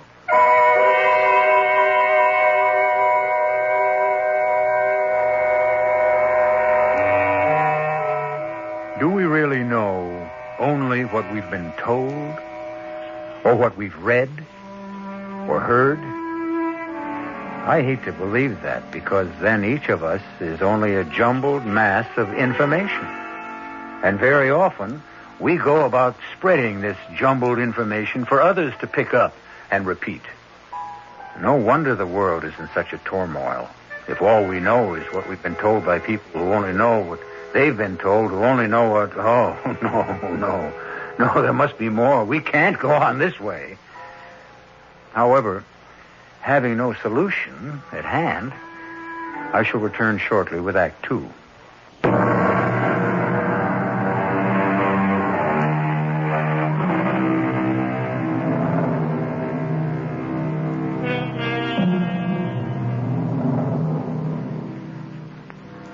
When one adopts a boy 10 years old, it is not only the 10-year-old boy who has been taken into the new home, it is also the boy who was once 9, once 8, once 7, and so on, clear back to the day an infant was born. And these early years are unknown, utterly unknown to the new parents. Just how unknown they are to the child is the subject of our story. We're almost there, Bobby. I know. You know? Well, I figured. You mean you felt it, that we were almost there? Something like that, I guess. Mental telepathy, maybe? What's that? Well, thought transference. I was thinking to myself, we're almost home, and the thought transferred itself to your mind. Is that what happened? I wasn't thinking about anything at all. It's when we're not thinking about anything at all that the thoughts of other people enter our minds. I'd like to think about that. Well? I think that's very true what you said, Mr. Carlin. It's when you're not thinking about anything at all. That's when the good things happen. What good things, Bobby? Oh, all the good things. Mr. Carlin, you should have turned right there. No, that's Birch Tree Road. We live on a You street... should have turned there. Go back. Hey, Bobby, take it easy. Go back. Bobby, I know where I live, and I know how to get there. Your telepathy wasn't in good working order that time. Now, here is where we turn. To the left. We go about a quarter of a mile up this road, and then we're there. It's pretty. Is it what you expected? Kind of. It smells nice. You smell something? It smells sweet. Very, very sweet. I don't smell anything. Oh, we're coming to the privet hedge. That's the sweet smell. Imagine you picking it up way back there. Now we're coming to the house. It is white. I told you it was. And there's a lawn in front with flowers. I told you there would be. Well, here we are. But it's not a very big house. It has 16 rooms. And where are all the servants?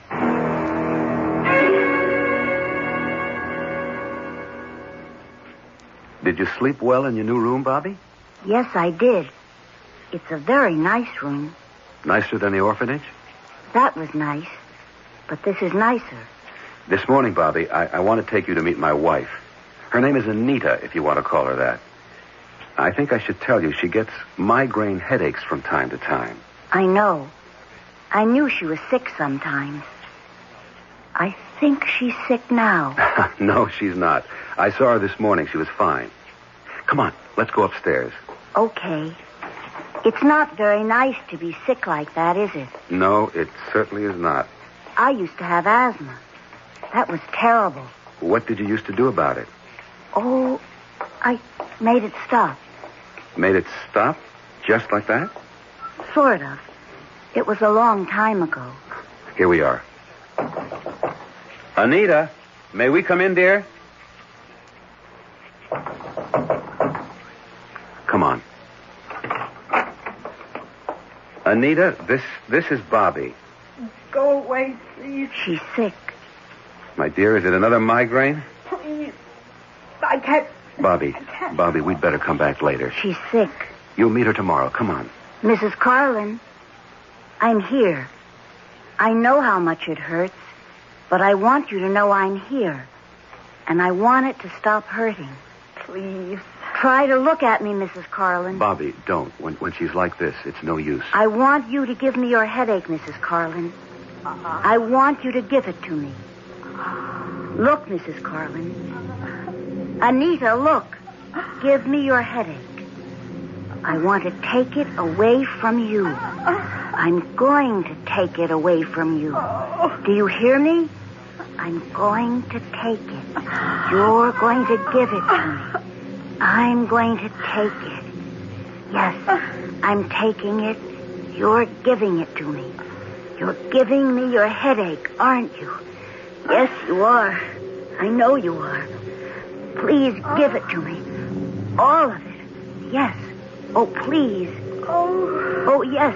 Yes. Yeah. Yes. Yes. Yes. Yes. Yes. It's gone. All gone. Bobby, where are you going? It's all right. All right. Bobby? I couldn't help, Mr. Carlin. I had to throw up. Well, that's all right, son. That's all right. How is Mrs. Carlin? She says her headache is gone. Yes. Of course it's gone. She gave it to me. And how are you? I think I'm going to be all right pretty soon. I never knew before what a migraine headache was like. Now I know.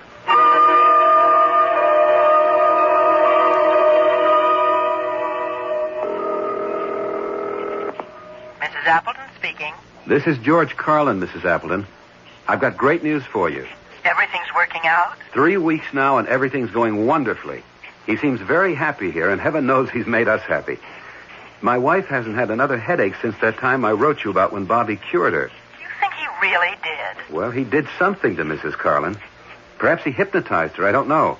But her headache stopped. I was there. I saw it happen. Well, I have to take your word for it, Mr. Carlin. Has he stolen anything that you know of? No, I don't think so. Well, you'd better check.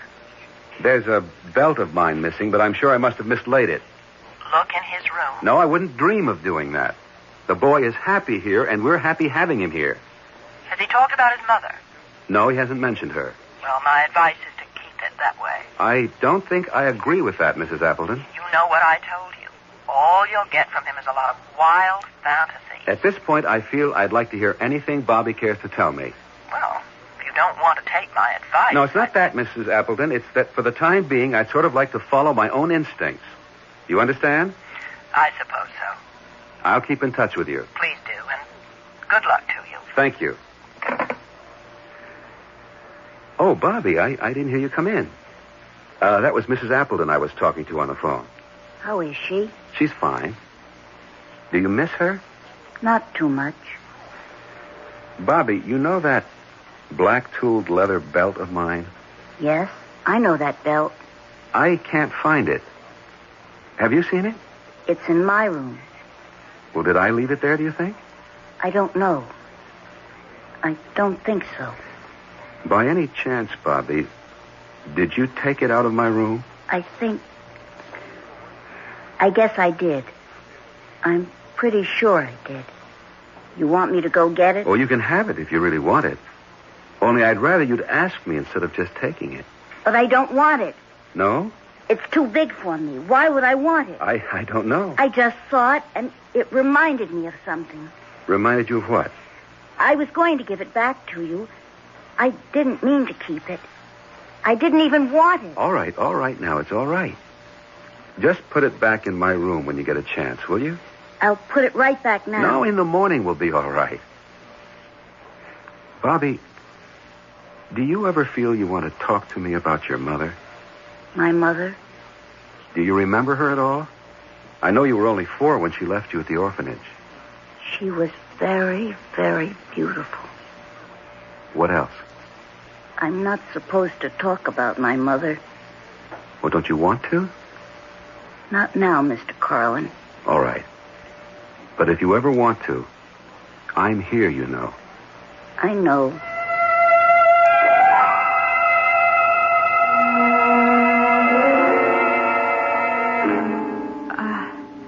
George?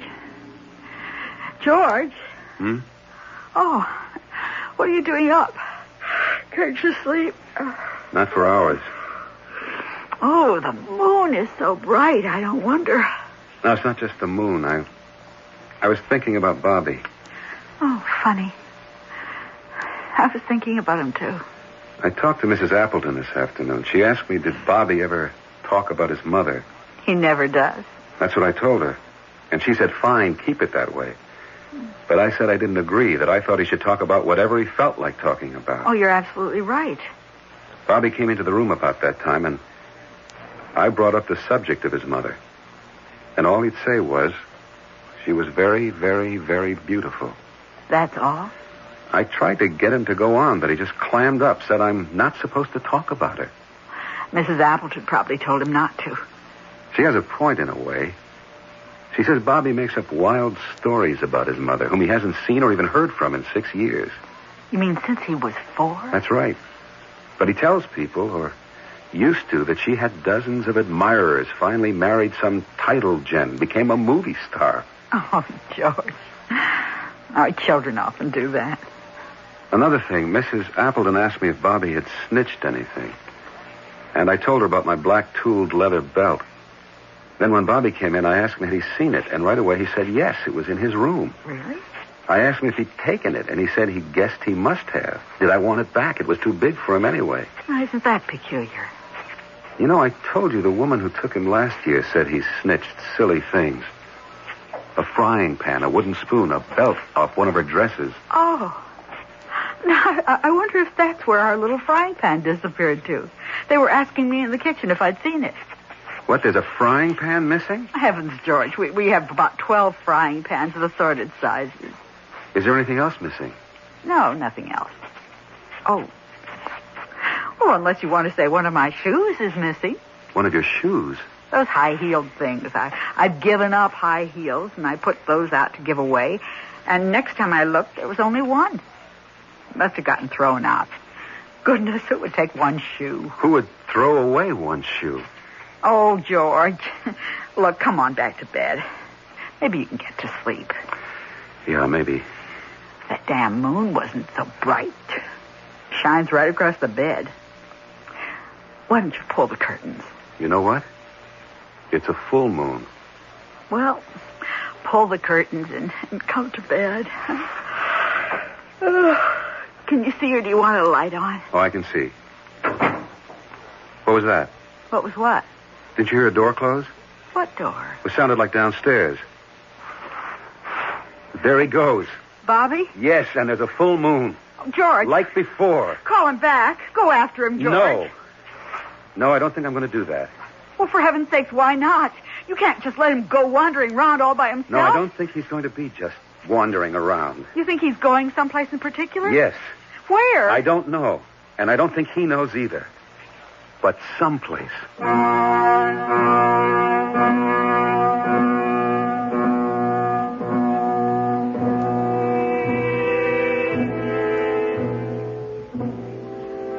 As we are all going someplace. We don't know where, and there is no one who knows to tell us where. Yet very deep in our minds, or our hearts, or our tormented souls, we know we are going someplace. We can't see ahead, and it does no good to look back. We can only trudge on down the road to someplace. I'll be back shortly with Act 3.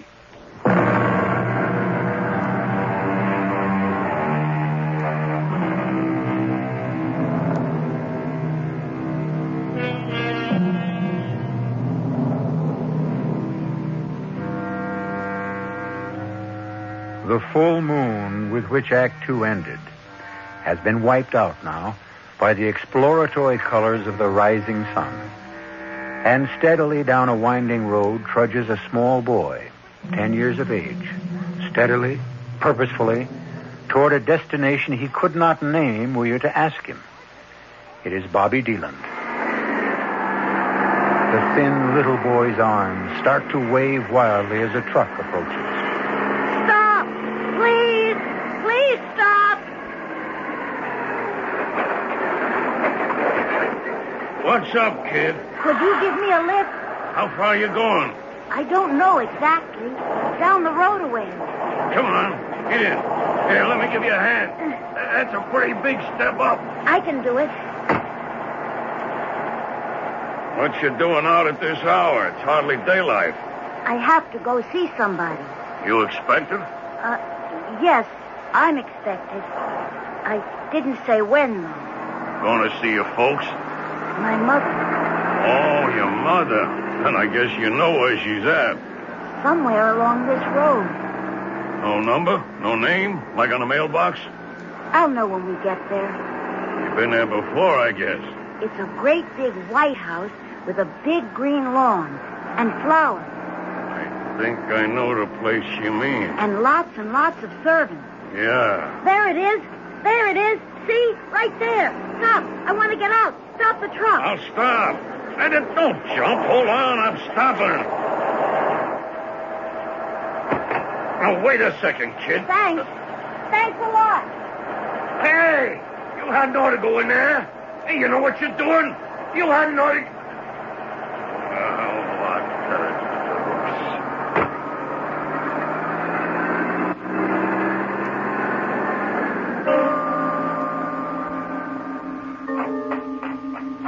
That's it. That's the house. This is the lawn. There are the flowers. But where are the servants? Where's my mother? You want to sit here, Baroness? Under this tree. Is that all right? I'll fetch you some coffee, and I'll be right back. Excuse me. Are you my mother's maid? Yes, I am. Will you tell her I've come to see her, please? If she feels well enough to see me. What's your name? Bobby DeLand. Would you tell my mother? And how did you get in here, Bobby? Somebody dropped me off. Before. I'd been waiting till I saw all the servants come out of the house. Now, please, I'd like to see my mother. You mean that lady over there? Yes, my mother. Oh, I'm afraid that's not your mother, dear. That's the Baroness Hortha. Well, her name before was Mrs. DeLand. Please tell her I want to see her. Oh, never mind. Oh, hold on now, just a minute. Let go. Let me Not go. so fast, young man. Let go of me. Miss Copeland, what's going on? Oh, it's this boy. He wandered in here. He wants to talk to the Baroness. He's her son, he says. Well, then let him. Should I, Doctor? Why not? He may succeed where we failed. Go ahead, my boy. Thank you. Hello, Mother. I'm here.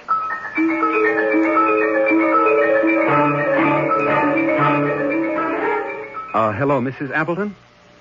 George Carlin. I wanted to tell you Bobby's been found. Thank you for not calling the police. Well, you know, I told you I saw him leave the house. I simply followed him in my car. It wasn't hard, so don't worry. What's that? Well, and I don't think that's necessary, but if you want to...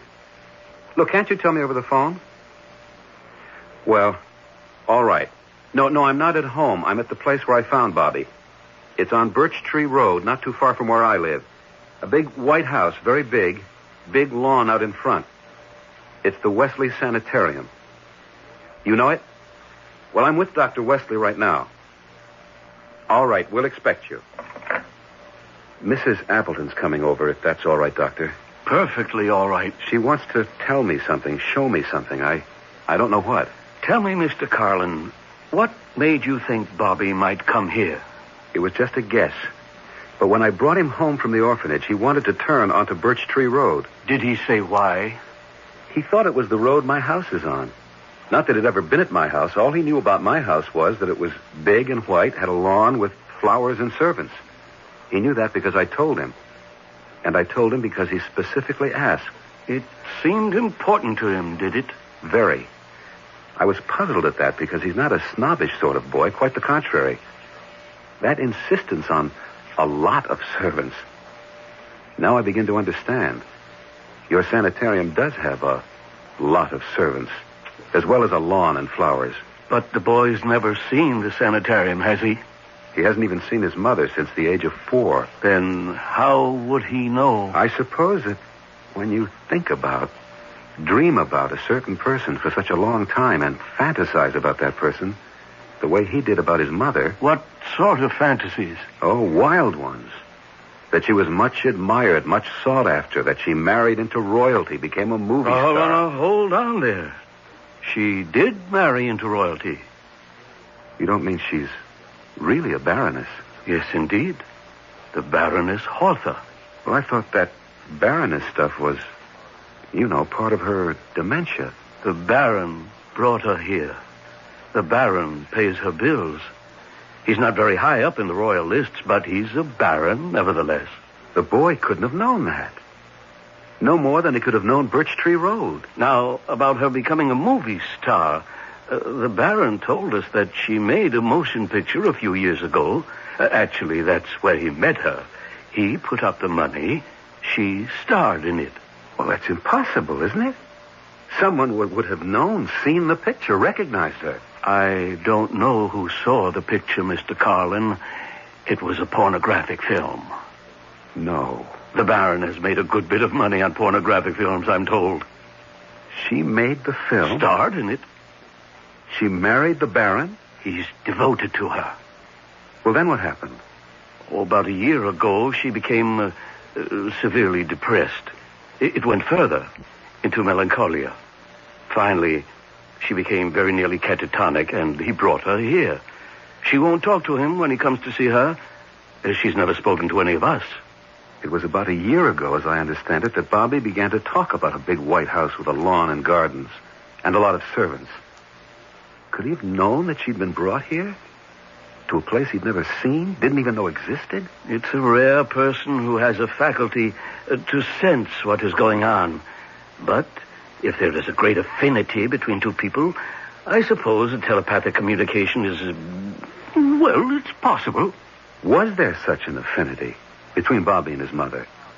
After all, she abandoned him when he was 4 and never communicated with him after that. Communicated with him? I'd say by all the evidence she communicated with him the whole time they were apart. She may not have known she was communicating, but her son was, on the face of it, so sensitively attuned to her and her existence, he could pick up waves that emanated from her that she knew nothing about. Come in. Dr. Wesley, I hope I did the right thing. What's that? Well, I left the little boy with the Baroness. Is that all right? I think so. The Baroness has never shown the slightest sign of being violent. Quite the contrary. Well, she does seem interested in him. I mean, she looks at him. Sounds like progress to me. So then I should just leave them together? Where are they? In her room. I'd say leave them together. But leave the door open. Yes, Doctor. It will be astounding if she recognizes him, accepts him. It could mean she's on her way back. Dr. Wesley, this This faculty you talk about, this rare ability to sense things, what is it? It doesn't have a name. Anyway, not a name that appears in scientific journals, but some clairvoyants have it, some mystics have it, some saints, I suppose. Many poets have it. It's an ability to reach far into oneself, to make contact. Do you know the poem called The Labyrinth? W.H. Auden wrote it. There are 4 lines from it that I quote to myself all the time. The center that I cannot find is known to my unconscious mind. I have no reason to despair because I am already there. Nice, isn't it? What does it mean? Oh, come, Mr. Carlin. You know very well what it means. That if we only go deep enough into ourselves, we will find the center that will stabilize us? Is that it? Give us peace? Is that it? The peace that passeth all understanding, because I'm afraid understanding has very little to do with it. To think that a 4-year-old boy could hold fast to the image of his mother through all those years. What else had he to hold fast to? And then find her by his own effort. Which only proves again, Mr. Carlin, we get what we want if we want it enough. Come in. Mrs. Appleton. I got here as soon as I could. Mrs. Appleton, Dr. Wesley. Please sit down, Mrs. Appleton. Oh, thank you, Doctor. Now, the boy's all right, Mrs. Appleton. You're not to worry. He's with his mother. His mother? He found her here, Mrs. Appleton. She's the reason for his running away all those times. Mr. Carlin, Dr. Wesley, I brought something to show you. Something for you to hear. And what is that? Well, when you called me last night, Mr. Carlin, I was so upset. Everything had been going so well, and then to have him run away again. Anyway, I couldn't get back to sleep. So I went down to the basement, and I rummaged around among the old files, and I found this. A tape? Yes. We keep tapes at the orphanage of all the interviews we have with prospective parents and with the people who leave their children for adoption. Well, this tape, this one goes back 6 years before I came to the orphanage. And it's a tape of... Oh, is it all right if I use this machine, Doctor? Oh, yes, go right ahead. All right. Now, I'll just play you the part towards the end. It's the tape they had running when Mrs. DELAND came to leave Bobby. You gotta take him or I'll kill him. Look, I'm a cheap prostitute. I live in one room. I have to send the kid out to play in the street while I'm conducting my business. Now, how long can I go on telling him it's his Uncle Charlie I got up in my room? And another thing, I haven't got the greatest disposition in the world. And when I'm hungover, when my head hurts, I go crazy, and I'm liable to hit him. And not just hit him. I'll hit him with anything that's handy. Yesterday, I hit him with my shoe. With the heel. My shoe.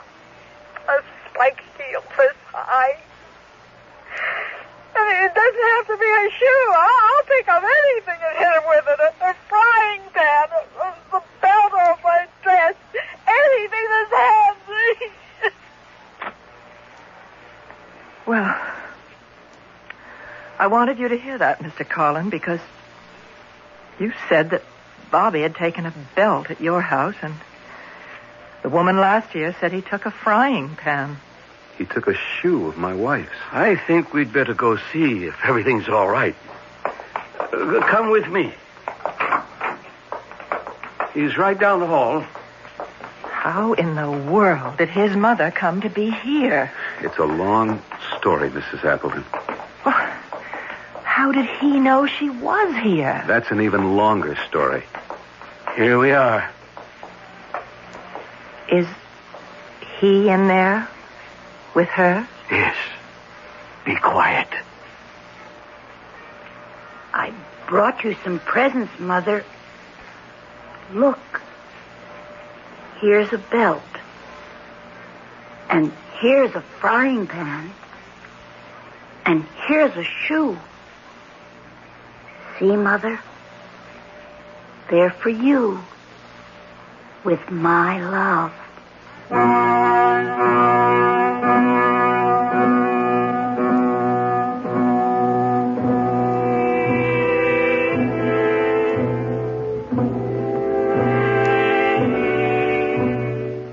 Mothers of the world, rejoice, for you are loved. Of course, in the human nature of things, you are simultaneously hated, and by the same person. For no emotion as powerful as love can flourish unadulterated. Side by side with love goes hate. It is, you might say, a package deal. I'll be back shortly.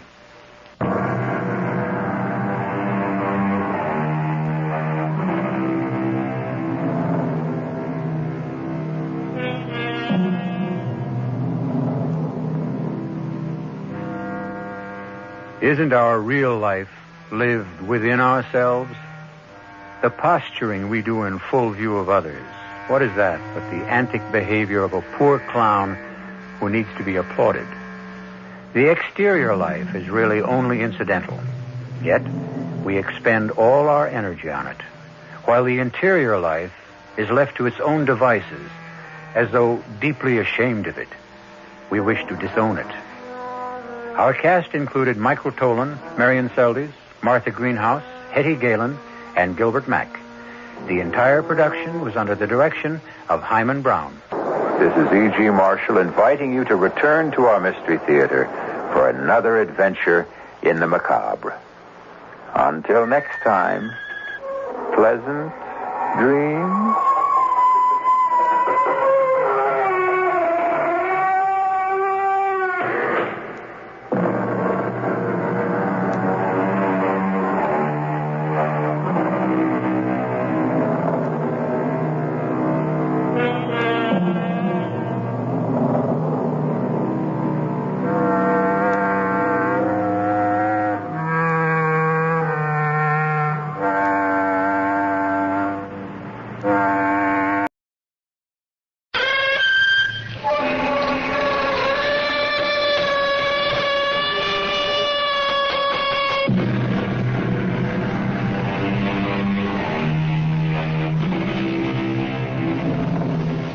Come in. Welcome. I'm E.G. Marshall. Welcome to the shadowy land of the imagination, where all things are possible. Would you believe that a husband and wife could look at the same woman, and the wife would see her as an old lady, almost in her dotage, while the husband sees a beautiful woman in her early 30s? Impossible, you say? Of course, Ray. You know I'm going to bewitch you. You've been trying, haven't you? Well, only half-heartedly. Remember, you're married. I never forget it for a moment. You're the one who seems to want to forget it. You won't even meet my wife. Well, of course I will. Let's all attend a witch's Sabbath together. You, your wife, and I, your favorite witch. You almost make me believe you're serious, Clarissa. Dare to make the date, and then you'll find out. I'd love to see you at a witch's Sabbath.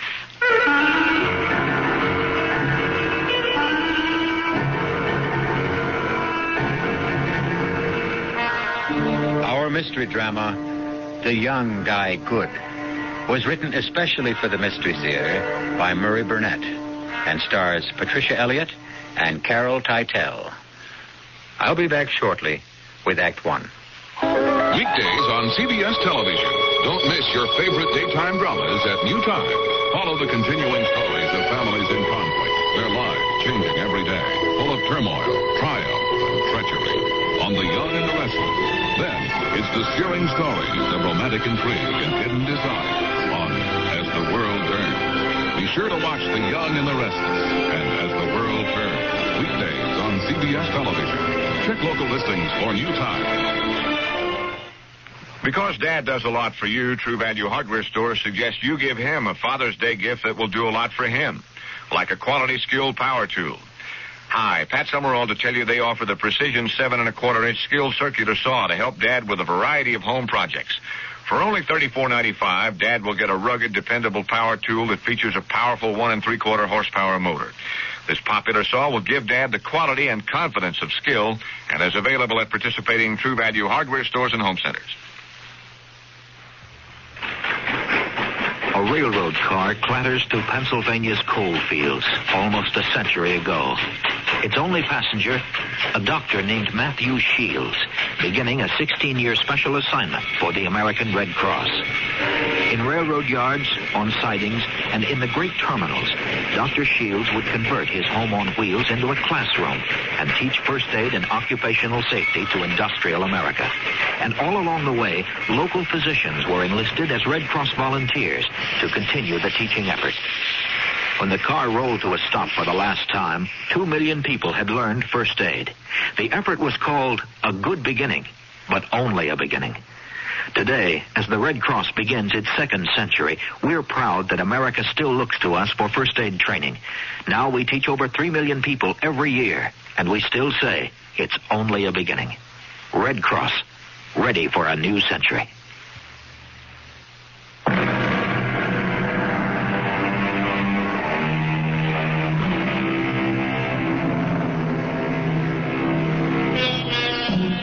I've never been able to figure out why it's customary to tie strings of empty tin cans to the car of newlyweds. What do the empty cans signify? I can't go along with the cynic who suggested that the cans symbolize the extent of home-cooked meals that the poor groom is going to get for the remainder of his lifetime. I know for a fact that this wasn't true of the young newlyweds we're about to meet, Lisa and Ray Bissonette. Lisa happened to be a good enough cook to be able to win prizes. And on the day our story opens, she'd left a roast in the oven while she went out and explored the small grounds of the Bissonnettes' little dream house. A high hedge ran alongside the driveway that separated the Bissonette house from their neighbor. And Lisa, with the curiosity that all daughters of Eve have had since the Garden of Eden, poked her head through an opening in the hedge. Hello there. Come on through and get acquainted. Hello. I'm Lisa Bissonette. I'm your new neighbor. I'm Clarice Wenderby. It's good to see young people next door again. I hope you and your husband will be very happy. Thank you. Have you lived here long? Well, I was here before your house was built. Of course, my husband was alive then. And now you're alone? Yes. And happy to see you. You're welcome to drop in any time, child. I'd be glad of the company. That's very neighborly, and I'll return the invitation. Oh, but I have to run now. Take a look at my roast. I expect my husband in less than an hour.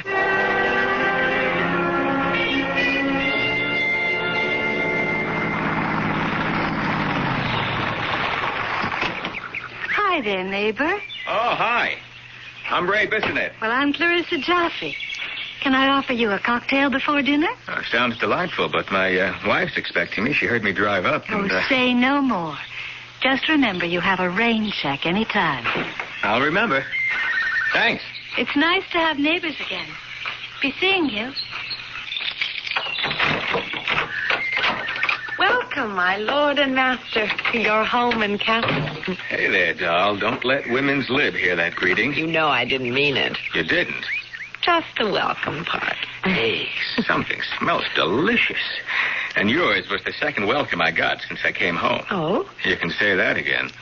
The dish who lives next door was at that hedge opening in the driveway and asked me in for a drink. That's why we're married, darling. I love you and your sense of humor. What's so funny? She really did ask me. I'm sure she did, darling. She's a lonely old lady. Oh, I'm sorry to spoil your little game, because I saw her earlier this afternoon, and you can't hope to make me jealous of a woman in her 80s. Well, I don't know what woman you saw, Lisa. But the lady who spoke to me wasn't anywhere near 30, let alone 80. I know what I saw and who I saw. Well, I'm sure you saw what you told me, honey, but Well, at least give me the same break you asked for yourself. I know what I saw, too. But it's crazy. Well, there's probably some simple explanation. I'll bet there is. And I'm the one who's going to get it from Mrs. Wenderby the first thing tomorrow morning.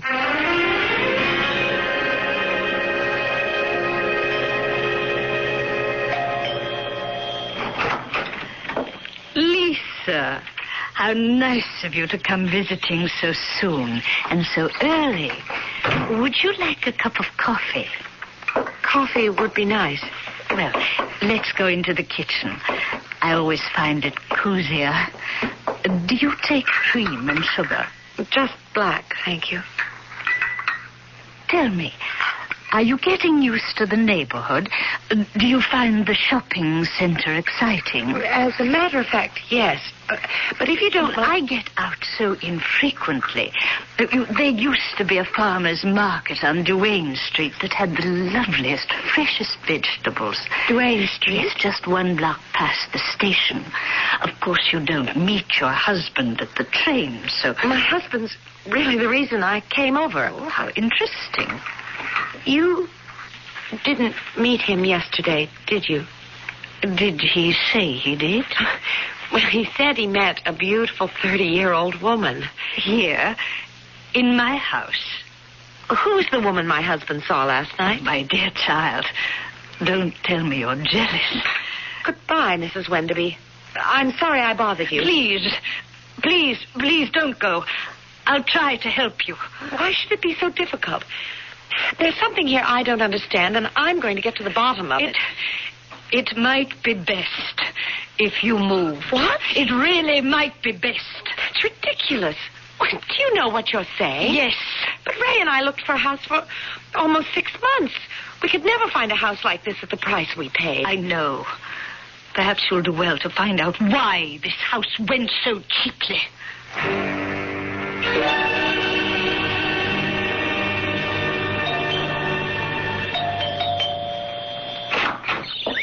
Hi, neighbor.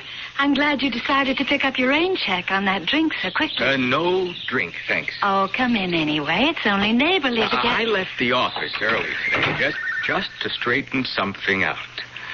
This shouldn't really take more than a minute. Are you afraid of me? Sit down. Oh, thank you. It may sound silly, but last night my wife and I got into a ridiculous argument. Oh, not over me. Yes, you see, Lisa says you're an old lady. Well, how could she, since we've never met? Well, that's what I told her. But she insists she was here before me yesterday and spoke with an old lady who said she lived here. Oh, now I understand. What a silly, silly mistake. The old lady your wife met is my mother, Therese Wenderby. Your mother lives with you? But not all the time. But she's here a good deal. My husband's wonderful about it. Well, Lisa told me she was very definite about saying she lived here alone. Mm-hmm. Well, now you know that isn't so, don't you, Ray? I know, but how do I convince Lisa? Well, being a woman, I think Lisa will understand when you tell her my mother's vain. Vain? Yes, as ridiculous as it sounds for a woman her age. She just hates to admit that she has a daughter my age. Oh, I find that hard to believe. Are, either of your parents living, Ray? My dad, he's 68. Well, you'll find that the older a person gets, the more childish their behavior can become. I'm glad you said can, because I don't think my dad is... Well, let's hope not. But, can you understand why my mother lied to your wife? No, not completely, but at least I'll be able to calm Lisa down.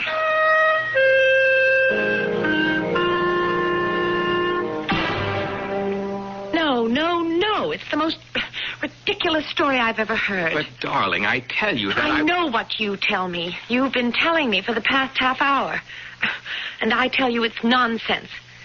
Did you ask to see her mother? It never occurred to me. Why not? Well, You didn't take my word seriously enough to question this beautiful dame you say lives next door. That's why not. Oh, now, Lisa, I can't know why you're making this personal. I believe you. I believe you met and spoke with an 83-year-old woman who said she lived in the house next door. Alone. Alone. Now, why won't you believe that this woman is the mother of the young woman who spoke with me? Because Mrs. Wenderby said she didn't have a daughter. But I've already explained that. And I don't buy it. For the 100th time, why not? Because when I spoke to Mrs. Wenderby today and told her your story about meeting the young lady, what do you think she said to me? I can't imagine. She told me to move. Move out of this house. Well, that proves it. The old girl is slightly batty. I know how to settle this. We're going over there, the two of us, and straighten this out once and for all.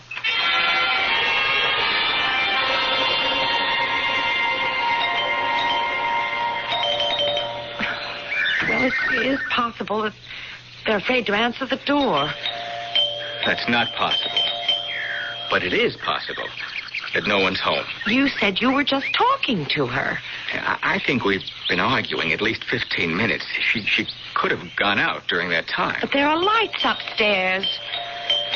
Well, some people leave lights on when they go out because they're afraid that an unlighted house is an invitation to a burglar. I can't understand why you're so dead set against admitting that for some reason she doesn't want to meet me. And I can't understand why we're standing outside an obviously empty house ringing a doorbell when we could go back to our place.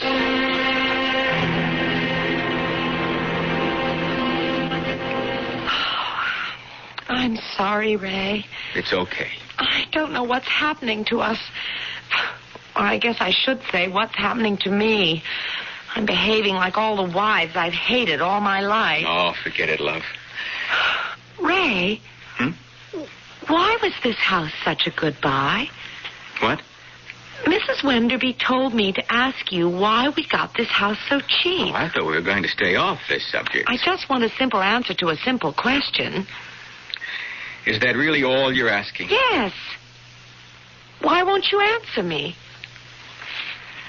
Well, I have my reasons. I'm sure you have. And I guess it's because of the attractiveness of that 30-year-old woman you say lives next door. Why, you're jealous. That's what this whole thing is about. You're jealous. Don't be ridiculous. For Pete's sake, Lisa, the reason I don't want to tell you is, well, it's because I'm afraid you'll get upset. I'll be more upset if you don't tell me. Okay. Superstitious people around here think there's some kind of jinx on this house. Jinx? It's silly, but there you are. Why? Why do they think there's a jinx? Something about the last two couples who lived here. Both husbands are dead. They died under peculiar... I don't know. Don't worry about it. It's all a lot of nonsense. How did they die, Ray? I don't know. Nobody knows. They just disappeared.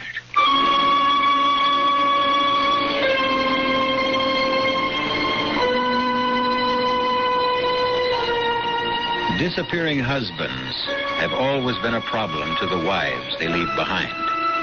And houses with a reputation for bringing tragedy to families that dwell in them have always been a problem to those who want to dispose of them.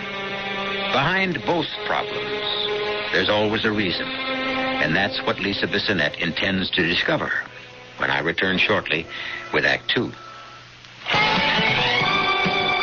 Hi, I'm Susan Anton. Fitness that feels good by day needs firmness that feels good by night. That's why you'll love the Certa-Perfect Sleeper. Luxurious soft comfort plus deep inner support. You get both with every perfect sleeper.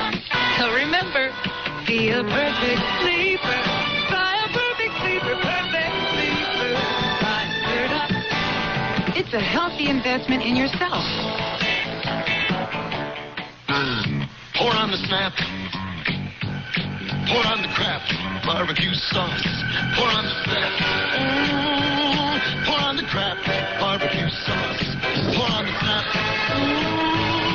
Pour on the Kraft barbecue sauce. Only one barbecue sauce can give you the snap of this secret blend of 16 herbs and spices. Ours. Pour on the snap. Pour on the snap barbecue sauce. Pour on the snap. hungry of the world, life can be worse than death.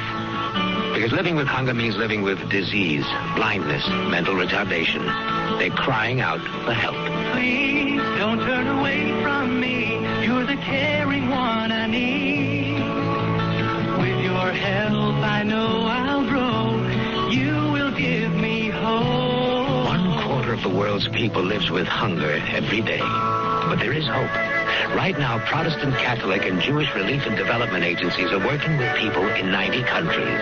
Please, help them. They're getting food to the children and bringing life-giving skills to the adults so the hungry of the world will learn to grow their own food. Send your tax-deductible contributions to the Interfaith Hunger Appeal, P.O. Box 1000, New York 10150. You are the hope of the hungry. Please give. A public service of the Interfaith Hunger Appeal and Advertising Council.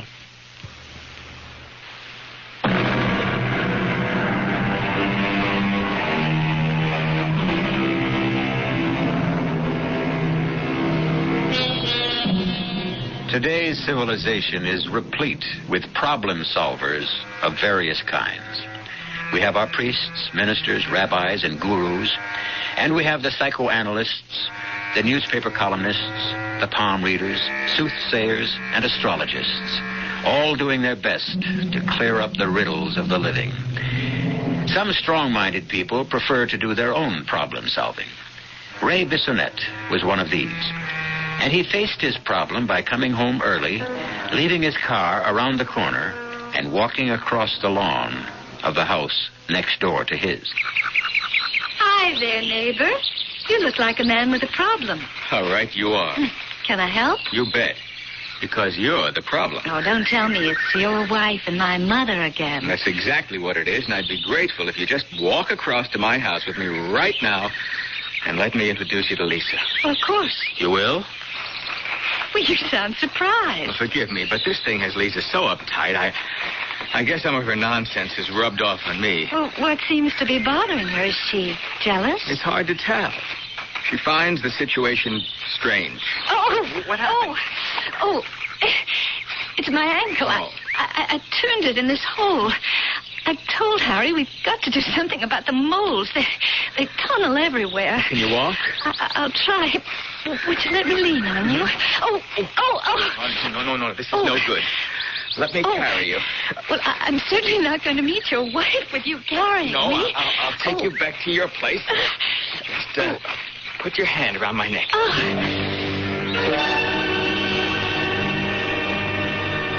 You want the couch or the chair? Well, I think the couch, if you don't mind. I can put my foot up. There you are. Oh. Anything I can get you? Oh. No, thanks. And, Ray, I'm truly sorry. Well, accidents happen. Are you angry? Oh, no. No, it was an accident. You should be. Why? Well, isn't it obvious? You and your pretty wife are quarreling, and I'm the cause. Oh, it'll pass. Ray, do you find me fascinating? Interesting. But not irresistible. Oh, come on, Clarissa. What are you trying to do? Find out if I'm attractive to you. You know you are. Good. That makes me happy. Just knowing that I'm still attractive. Hey, you talk like an old lady. Well, women are funny. I wish I could tell when you're leveling. You will when you get to know me better. Well, that's not going to be until Lisa meets you. I promise you that we'll meet. When? I don't know, but... Hey, how about you and Harry getting together with us for an evening? Maybe dinner and a show. Well, I'd love it, but... Well, Harry's really pretty much of a stick in the mud. Oh, I'm sure you can talk him into going out with us. Well, I'll try. How about this Saturday? But you must prove to your pretty wife that there really is a Clarissa. That's one reason. I'll try to get Harry to go along. Where shall we meet? Well, if you don't hear from me, let's make it Theodore's. Okay. The food is good, the lights are low, and the music romantic.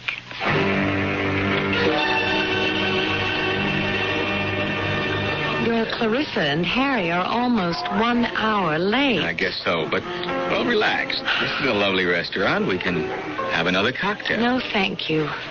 I'm sure they'll be here any minute. Why am I sure they won't be? Darling, I spoke with Clarissa this morning. It's just inconceivable they won't show. After all, we're neighbors. There's no reason for them. Mr. Bissonette? Yes.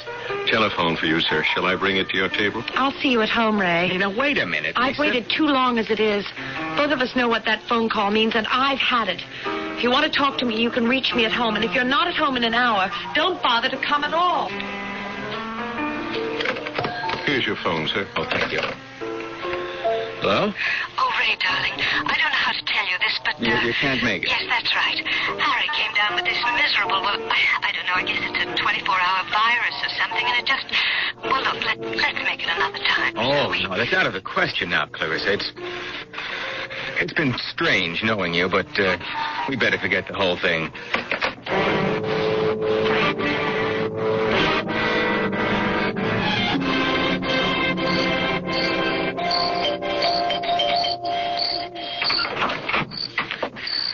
Why, Lisa, child, what brings you here at this time of night? Your sick son-in-law, Harry. I thought maybe he'd like... Harry? Sick? Isn't he? No, not that I know of. At least we're getting somewhere. You admit that you have a daughter and a son-in-law. Well, come in, child. All right. Now, perhaps you'll tell me why your daughter, Clarissa, doesn't want to meet me. Did you, find out why your house was such a bargain? Yes. And you're still not thinking of moving? I want to see your daughter. There's no way you can. Unless you're willing to take my advice. Are you trying to frighten me? I am trying to help you. Believe me, my child, I'm trying to help you. And I should know better. What's that thunder? I'm afraid we're in for a storm. You'd best be getting back to your house. But you still haven't told me what I've done more than I should. Now take my advice and take your handsome young husband and move out of that house.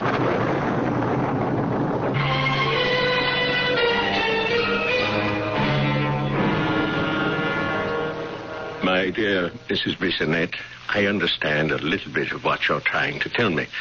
But I still don't understand how you found me. Professor Cooper, I told you. I was looking at these books on witchcraft in the library, and I came across your name several times. And everyone seems to agree that you're the foremost authority on witches. So I checked with the publishers, and they gave me your address. And what is it you want me to do? Tell my husband that at least there is the possibility that... Well, that something very strange is going on at the house next door. I couldn't possibly do that, Mrs. Bissonette. Not until I've done some investigating on my own. Oh, would you, Professor? I'll pay whatever you... It's not a question of money. It's time, of which I have very little.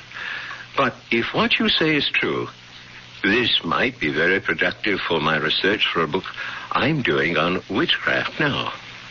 I'll check it out.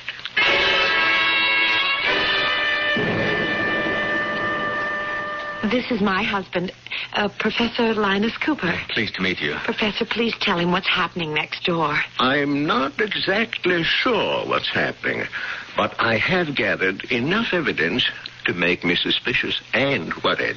What do you call evidence, Professor? I called at the house yesterday, and I saw the 80-year-old lady. Oh, that doesn't prove anything. And no one else.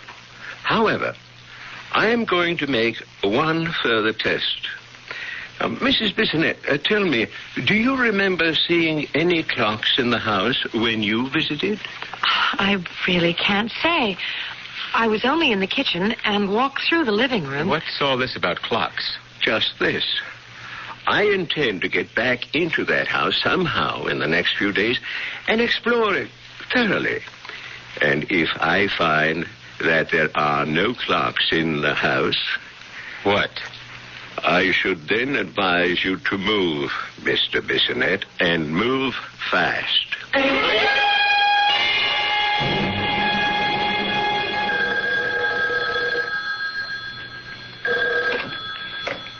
Hey, Bissonette. Please don't hang up. Oh, Clarissa, I'm very busy, really. I know. I apologize for calling you at your office, but I just have to explain. No, I've told you that as far as... Please meet me for lunch today at Whitley's, anytime at your convenience. On one condition. That you promise to meet Lisa and talk with her. I can't go into that again, not on the phone. What time? 1:30. It's less crowded then.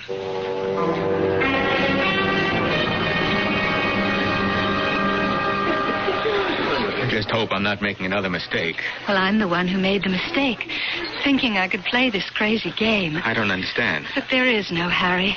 That's why I couldn't meet you and Lisa last night. You mean you're not married? Divorced. You see, there was a No, Harry. why did you... Lied to you? Yes. Well, because I like you. Well, that explains everything. You like a guy, so you lie to him. Well, you do if you're a divorcee and you want to see him again without problems. You're still not making sense. Maybe this lunch wasn't such a good idea after all.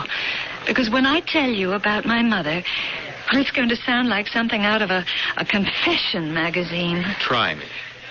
Well, my mother... why is it so hard for me to say this? My mother isn't well. You mean there's something wrong with her physically? No. She's old and she gets... Well, you know how some old people get. Senile? A little more than that. As a matter of fact, the doctor has told me to institutionalize her, but I just can't. I won't. Okay. I understand your problem and even why you don't want to solve it by sending your mother away, but can't you understand mine? Of course, Ray. And I promise to do something about it. All you have to do is meet Lisa and explain it to her. And you also ought to tell your mother to quit telling people horror stories and scaring the wits out of them.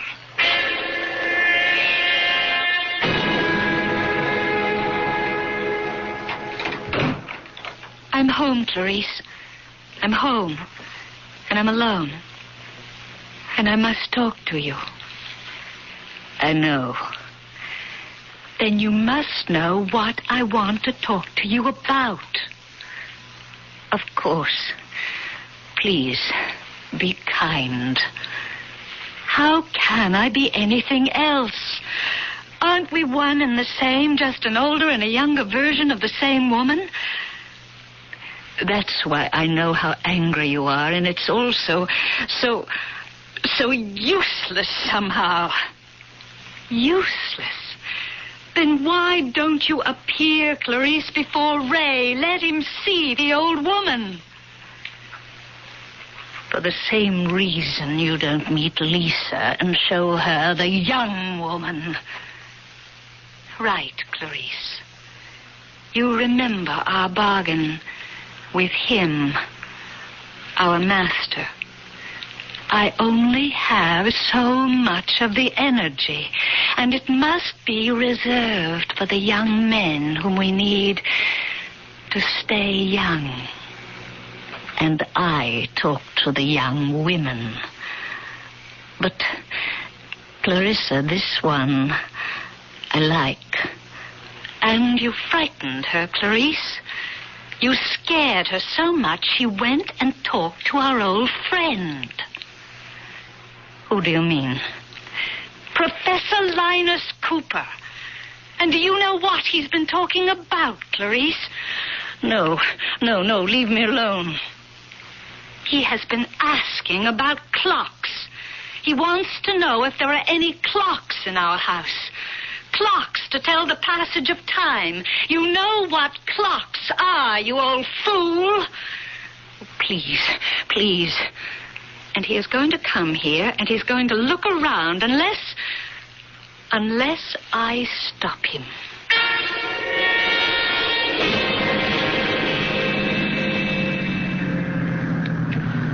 That's very strange. I'd have sworn the house was right around the corner. Now, let's see that street sign. Yes, Green Tree Lane. That was the name of the street.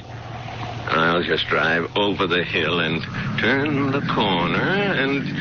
Hey, look out, you fool! Watch it!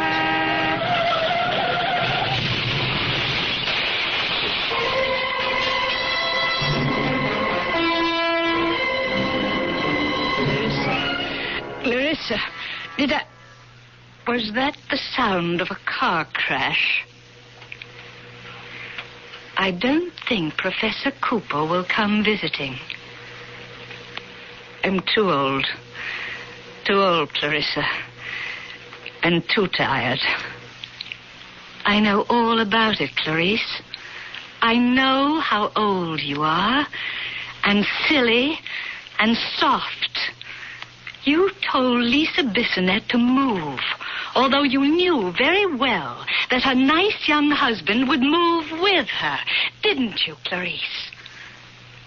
I've told you, Clarissa, I'm very old and very, very tired. Just remember, you'll be a lot older and a lot more tired if Ray Bissonette moves away. You, Clarice, might even be dead.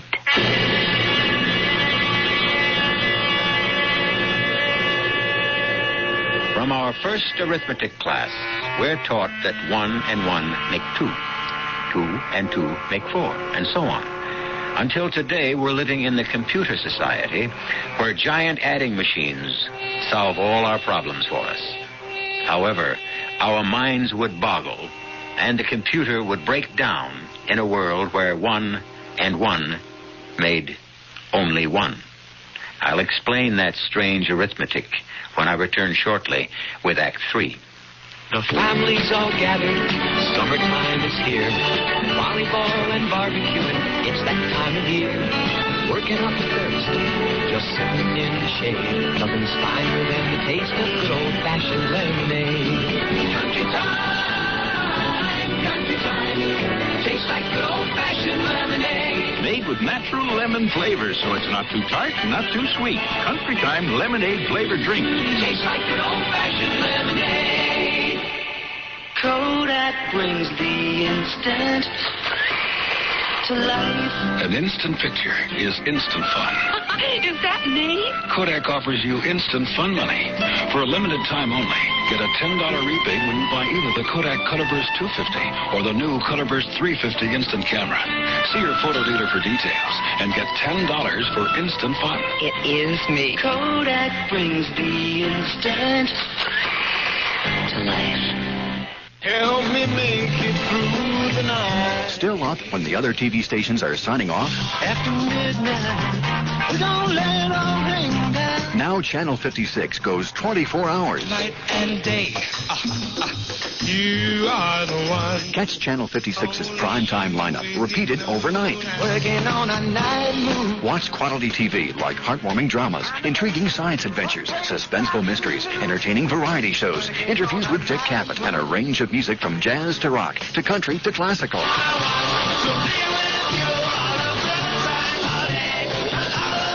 So tune in at Channel 56 anytime and sample our new 24-hour schedule.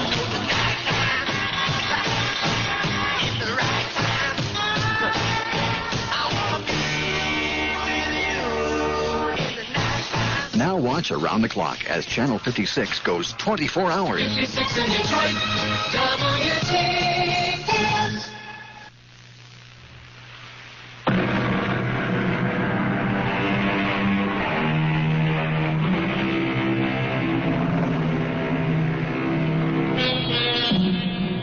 Jealousy is one characteristic that is just as prevalent among males as females. Jealous feelings often conceal themselves behind other facades. And Ray Bissonette is convinced that his wife, Lisa, is overreacting to their somewhat eccentric neighbors because she's jealous of the lady next door. Lisa's willing to admit there may be some truth in that, but she's also convinced there's a lot more to it than jealousy, even though she can't put a name to it. There's something so very wrong. I know it. I feel it in my bones. It just doesn't justify our giving up this house and paying a lot more for something nowhere near as nice. And what about Professor Cooper? You're going to try and blame an automobile accident on Clarissa? Clarissa's just a name. I still haven't met her. And you know why not. Would you please, please listen to Clarice? Why should I listen to an old lady who would be in an institution except for the kindness of her daughter? You believe that? Why not? What of old people get funny ideas? Particularly when they live right next door to a house from which 2 young men have disappeared in the last year and a half. Why, honey, you're really scared. Yes. Yes, you big lug, I am. Okay. Short of packing up and moving us out of here, what can I do to unscare you? Listen to Clarice when you meet her. And when will that be? As soon as I can arrange it.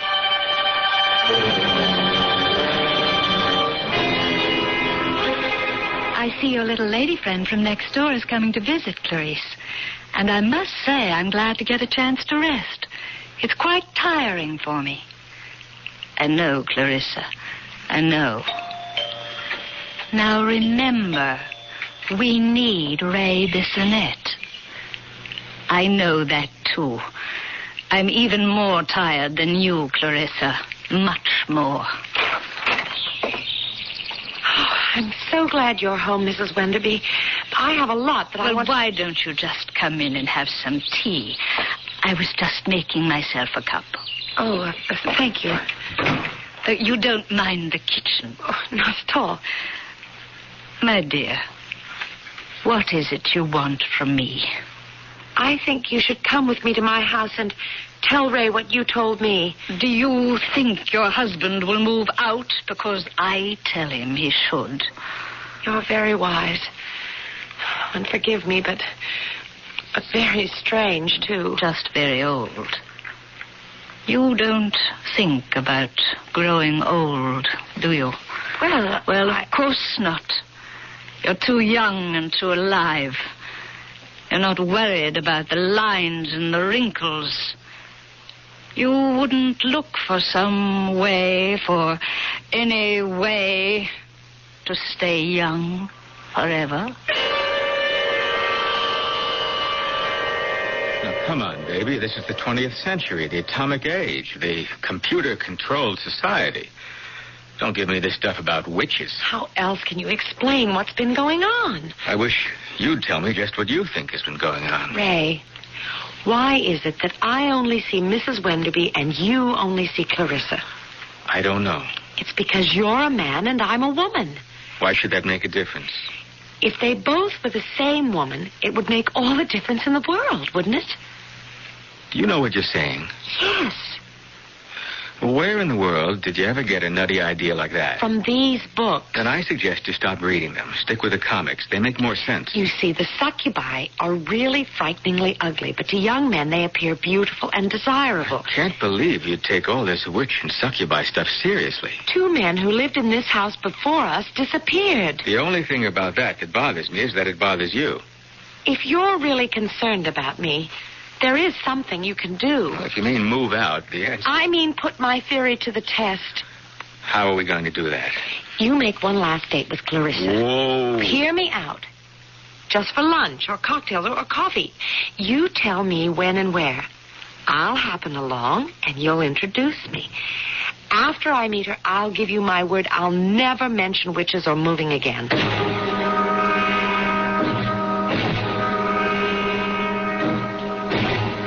Sorry, Clarissa, but I don't think I'm late. Well, you're right on the dot. Honestly, Ray, I was so excited when you called. I just couldn't wait to see you. My wife asked me to call you. Well, I find that fascinating. She's really bugged about never having met you, and she's getting all kinds of crazy ideas about you and your mother, and I'm really worried. Well, of course you are. I will have you and your wife at my house for cocktails tomorrow around 5:30. Great. But only on the condition that you come alone on the following day for tea. I hate tea. Oh, but you haven't tasted my brew. But And you'll also promise to look deeply into my eyes when you drink. You're putting me on. I was never more serious in my life. And now, if you'll excuse me. Oh, but I wanted to tell you about this. Talking to yourself, darling? Oh, Lisa, no. I was just trying to tell Clarissa about your coming today. Where is she? She just this minute went to the ladies' room. Mm-hmm. Oh, come on, Lisa. She asked us over for cocktails tomorrow. She did?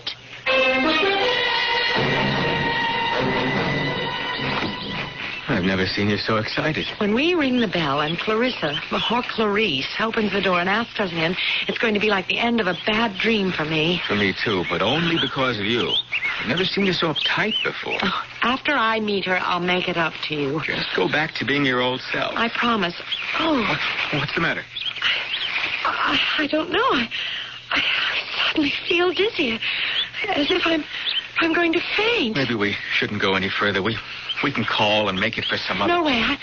I'm not going to break this appointment. Let's go. Oh, Ray. What? Help me. I'm falling.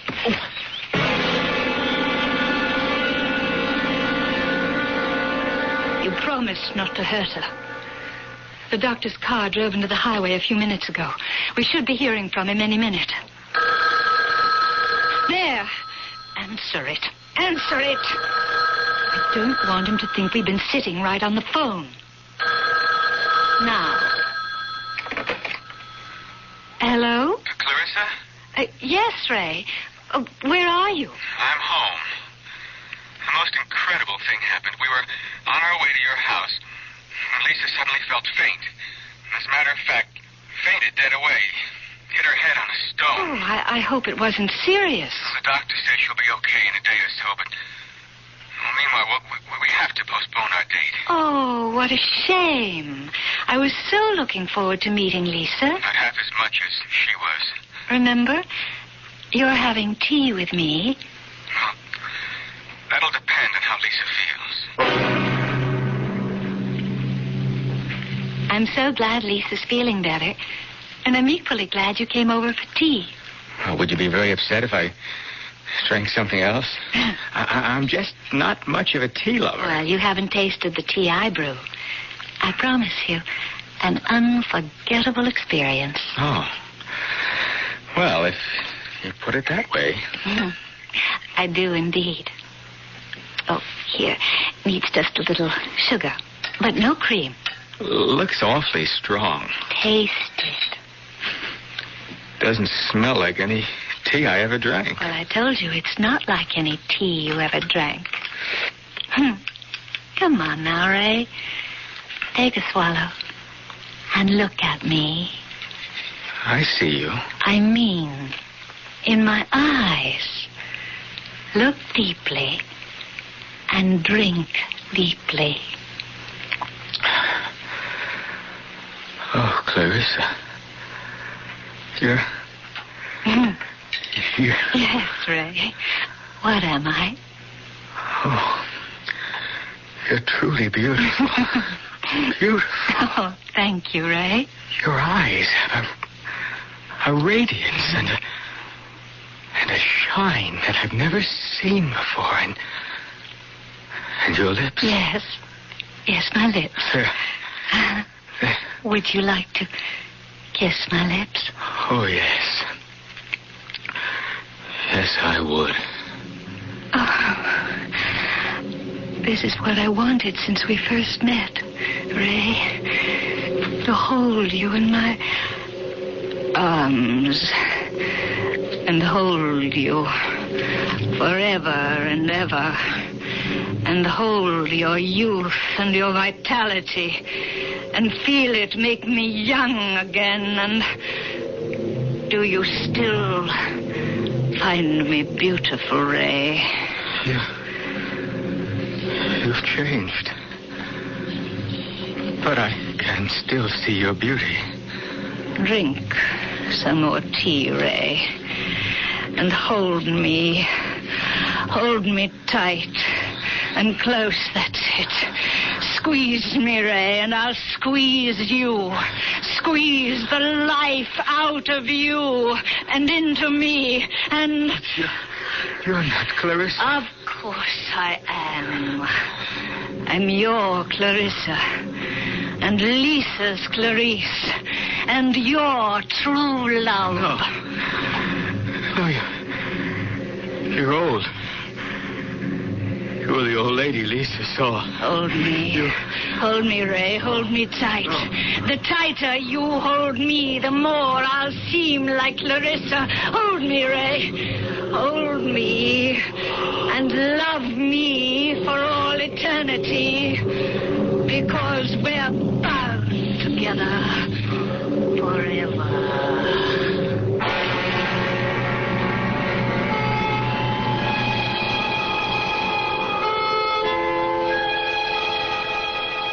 To all the newly marrieds and about to be marrieds listening, I know of a charming little house for sale. It's a great bargain. The only qualification that's absolutely necessary is that the husband be a young and virile man. However, if you purchase it, you don't have to worry because all of you are strong-minded enough to know that there really aren't any such things as witches. I'll be back shortly. When you want quality, instant printing in a hurry, see the professionals who print at PIP. PIP stands for Professional Quality Printing at Low Prices. PIP printers are trained in the latest printing techniques. They use professional presses to turn out printing you can be proud of. From carbonless forms, letterheads, sales reports, whatever. Depend on the professionals at PIP. Look for the PIP near you in the yellow pages under printers. That's PIP. Hi, I'm Julie Amato for White Westinghouse. Because food storage needs are so different, White Westinghouse makes refrigerators in many styles and sizes. You can get spacious side-by-sides in both 3-door or 2-door styles. Or choose a model with the freezer on the top, even a model with the freezer on the bottom. And if you already have a separate freezer, buy the all-refrigerator model. Many good reasons to White Westinghouse, your house. White Westinghouse, your house. Before Shogun, in a Japan of warring clans and star-crossed lovers, there was the glorious saga, Shike. Shike, the beautiful and violent epic of a warrior monk trained in 1,000 ways to kill, and the radiant noblewoman whose passion for him defies all tradition. Shike, the Japan you will always remember. In the Jove paperback you will never forget. Ohio's Junior Miss. Thursday on CBS television. The first runner-up, winner of an $8,000 It's the 24th annual America's Junior Miss Pageant. Lauren Green will host as 50 high school seniors compete to win the title of America's Junior Miss.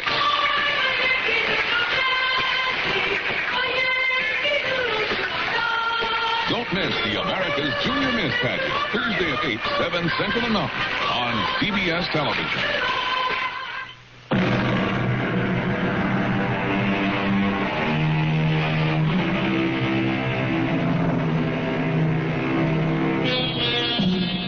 Speaking of witches, as we were, it's of course true that people have always had an ambiguous attitude towards them.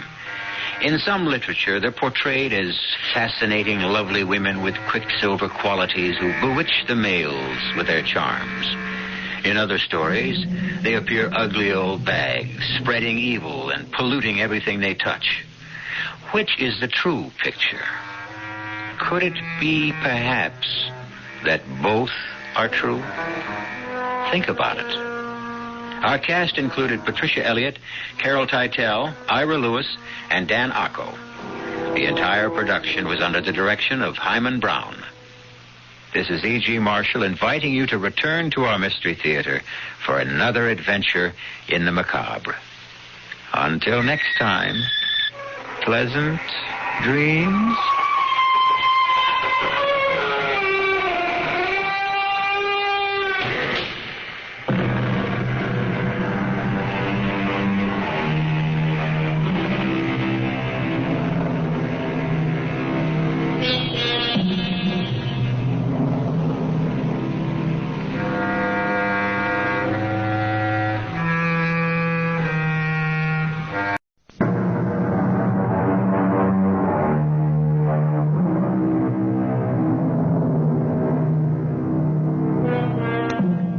It was Sigmund Freud, the master himself, who said, "The great question, which I have not been able to answer, despite my 30 years of research into the feminine soul, is, what does a woman want?"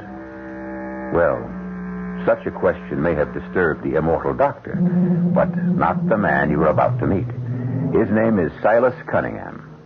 And if you were to ask him, what does a woman want?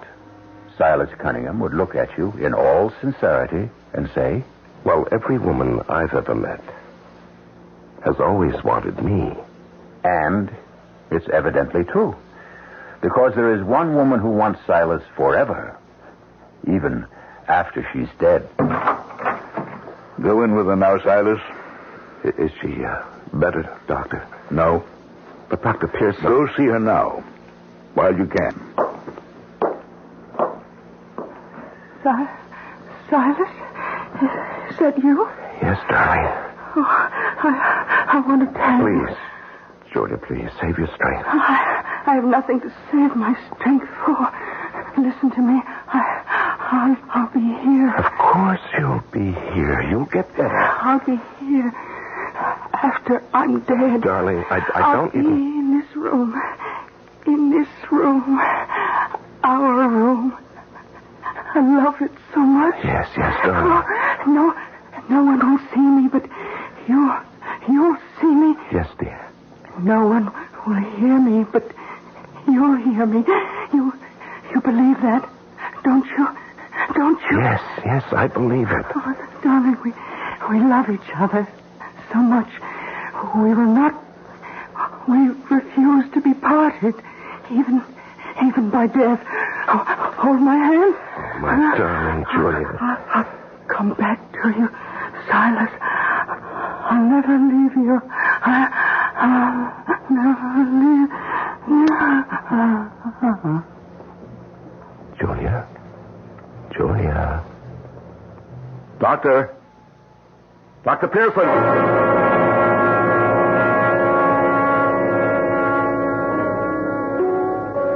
Hello, Marilyn. I was afraid. Of what? I'd be stood up. Now, when did I ever break a date with you, darling? Why, you're late. I didn't take the early train to town. Why not? Well, I begin each day with a visit to Julia's grave. Really, sir? Yes, I arrive each morning at 9 and sit an hour. And do what? Meditate. Oh, you're such a fraud. Marilyn, darling, how can you say that? I suppose everyone in the village knows about it. Oh, yes.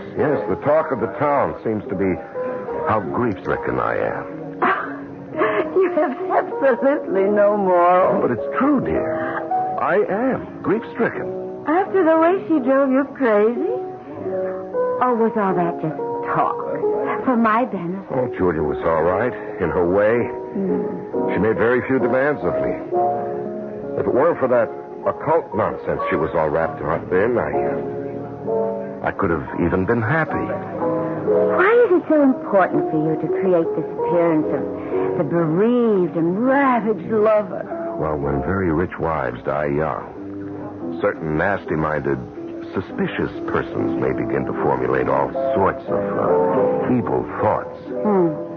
I understand. And so for a year or so, there should be a show of decorum. I still have the apartment. But there's no reason why we shouldn't enjoy the estate. Boating, tennis, so much to do.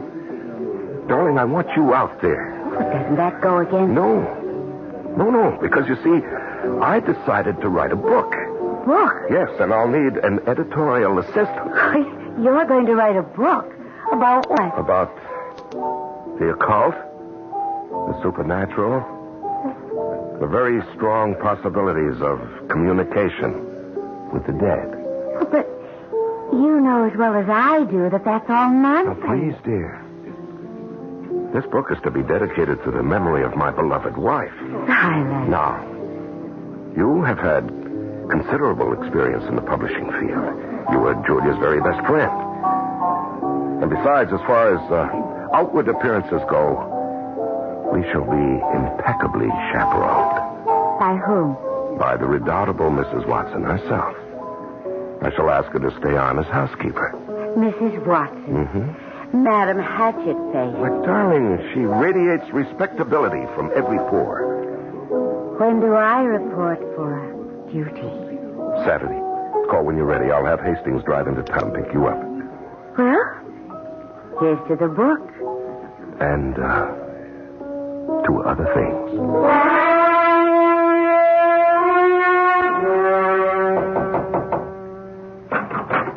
Mr. Cunningham, I brought you some nice hot tea.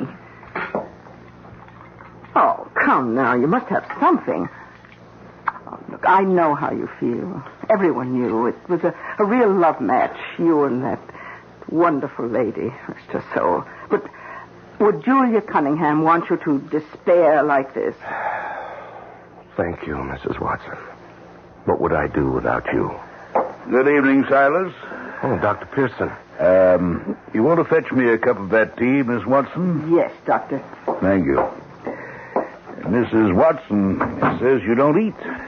Thought I'd stop by to see if you're all right. Oh, I'm fine. I'm worried about you. Me? Your marriage was something special, Silas. Well, every marriage is special.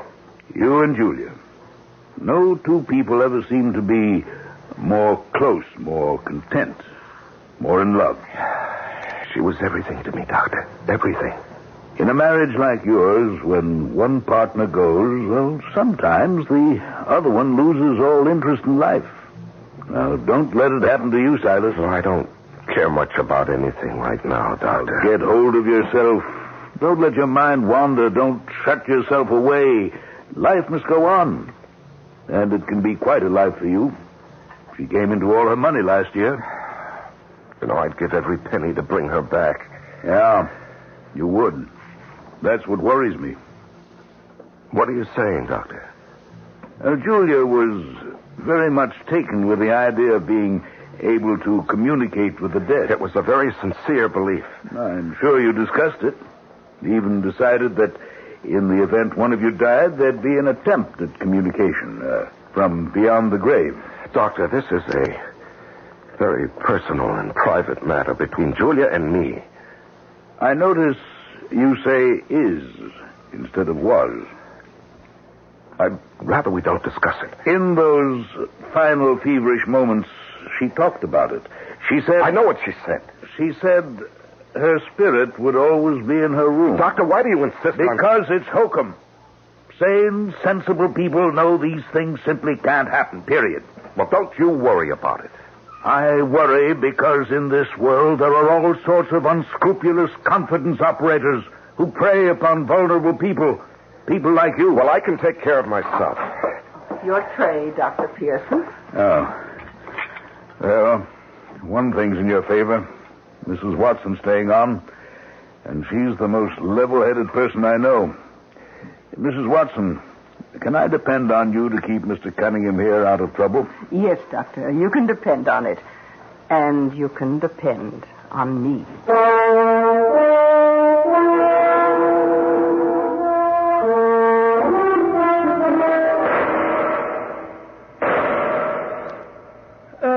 Mr. Cunningham. I've got a beat on them now. Oh, darn, I missed him again. Oh, well. It's too nice a day to hit anything anyhow. I just feel like making some noise in the woods. Mr. Cunningham. What is it, Hastings? Well, I don't know. I got to talk to you. I mean, I don't know what... Why don't you start at the beginning, Hastings? Yes, sir. Look, you know what's just happened to me, Mr. Cunningham? No. What happened? Well, I've been fired. Fired? Now, how could you be fired? Well, that's what I can't figure. Well, who in the world could have fired you, Hastings? Old Lady Iron Pants. I mean, Mrs. Watson. Well, why? Well, I don't know. She comes up to me and she says, Hastings, you're finished. Here's your money. Get out of here. Just like that. Well, I don't understand why. Well, she figures if Mrs. Cunningham passed away, she can rule the roost, you know what I mean? She's always had it in for me anyhow. Why, Hastings? Well, I guess I'd pop off about her. Pop off? How? Well, I was only kidding, but it was about sex. Sex? Oh, come on now, Hastings. Why would anyone talk that way with Mrs. Watson? Why, she must be at least, Yeah? How old do you think she is? Well, late 50s, even 60, maybe over. Next time, take a good look. She ain't even 40 yet. And she's been a widow 18 years. Oh. Well, I'm sure we can adjust the matter. Well, I told her to go soak her head. I told her, Mr. Cunningham hired me. Therefore, only Mr. Cunningham can fire me. Is that right? Yes, Hastings. That's right. Now, you go back to the garage. You'll have to go to the city this afternoon.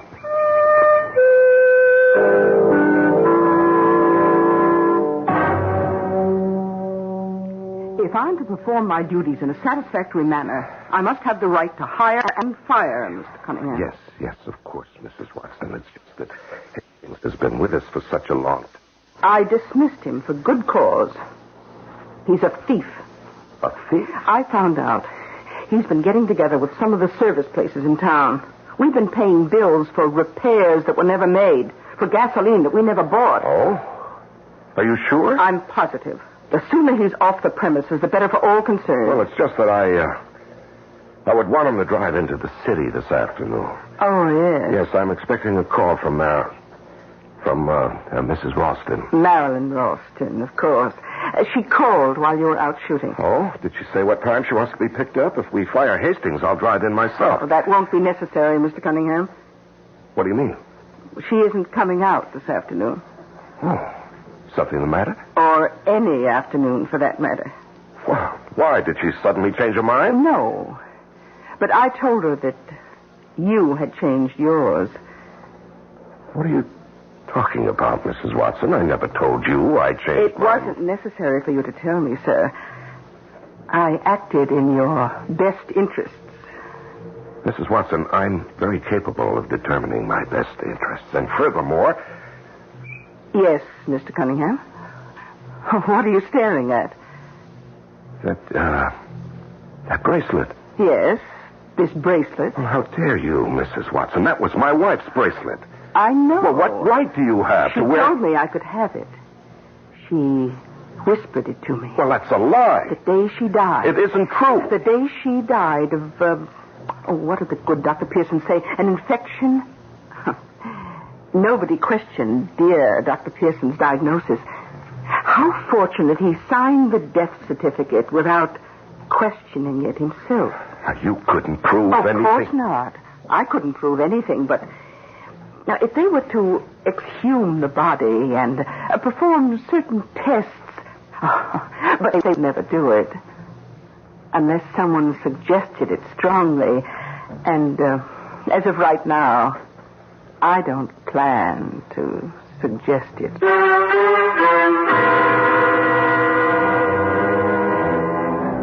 Well, there you are. You get what you consider to be the perfect setup for the perfect murder.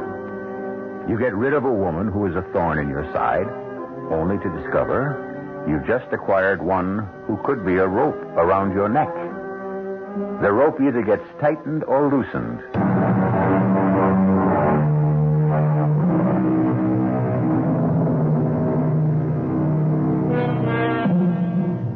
On her deathbed, Julia Cunningham promised her husband Silas she would communicate with him from the other world. However, it now develops that Silas may have more trouble than he can handle in this world.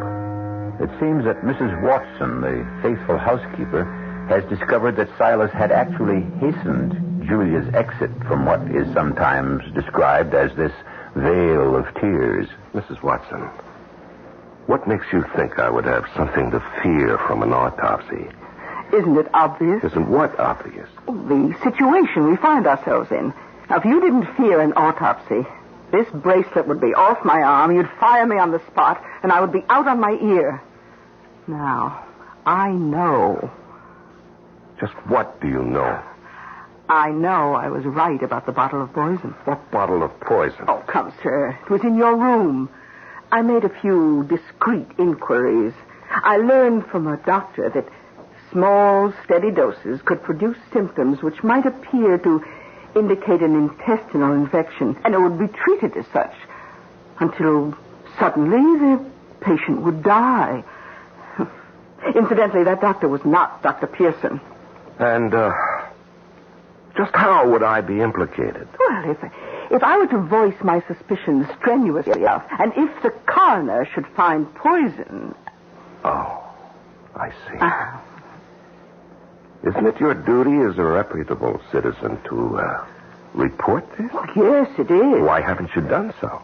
Well, I could set in motion a chain of events that could place you on a scaffold or in a prison for life. And I asked myself, now, what would be in all this for me? Well, the satisfaction that you had performed your duty as a responsible citizen of a democracy. Oh, I've been doing that all my life, and I have very little to show for it. And so I said to myself, Vera? I'll wager you didn't know my first name was Vera. Well, to be honest, I didn't even know you had a first name. That's true. To you, I've always been the invisible Mrs. Watson. And so, for the first time in my life, I did something different, unusual, unprecedented. And what was that? For once, I thought about me, my own welfare. You see, Mr. Cunningham, you had committed the perfect crime. Well, how? You seem to have detected it. Oh, the key element. Dr. Pearson. Old, fumbling, superannuated Dr. Pearson. Well, he's not all that incompetent. Oh, no. He's merely obsolete. And you counted on that. You counted on him accepting your wife's death as a purely natural event and getting a death certificate without an autopsy. Well, Mrs. Watson, now what? I assume you intend to blackmail me. Well, that's a harsh word. How much money do you want? Oh, I don't want any money. You don't want any money? No. Well, then what do you want? I want you. You want me? Yes. What does that mean? What do you think it means? I want to be Mrs. Silas Cunningham. Would you mind saying that again? I think you heard it. Yes, I heard it. I can't believe it. You know, people like you are completely unaware of people like me. As human beings, our mission in life is to serve, to be useful, to cater to all your creature concerns. But I have feelings. I have desires, emotions, yearnings. Well, I'm only 3 years older than you are. That's young enough. There's still time enough for me to enjoy a rich, exciting life. I've heard of shotgun weddings. But why turn you over to the police? I have a once-in-a-lifetime opportunity. Finally, Vera Watson, you too can become somebody. Nobody's maid, nobody's servant. Cross the line. You know, I wish I could say I admire you. Oh, well, we'll let a year go by, a decent interval, and then we'll announce our engagement. I can assure you, Mrs. Watson, you're hardly my type. Perhaps. But you're mine, and after a while, I'll become yours. You think so? Oh, you'll come to value me when you know me better. Oh, by the way. Yes? Unlike so many women in love, Mr. Cunningham, I'm not blind. For example, I see how you've been glancing at your shotgun. Oh, have I been doing that? Well, I wouldn't recommend anything hasty, sir. You see, I've written a letter to my sister. It's to be opened in the event of my death. Need I say more? No. I think you've said quite enough.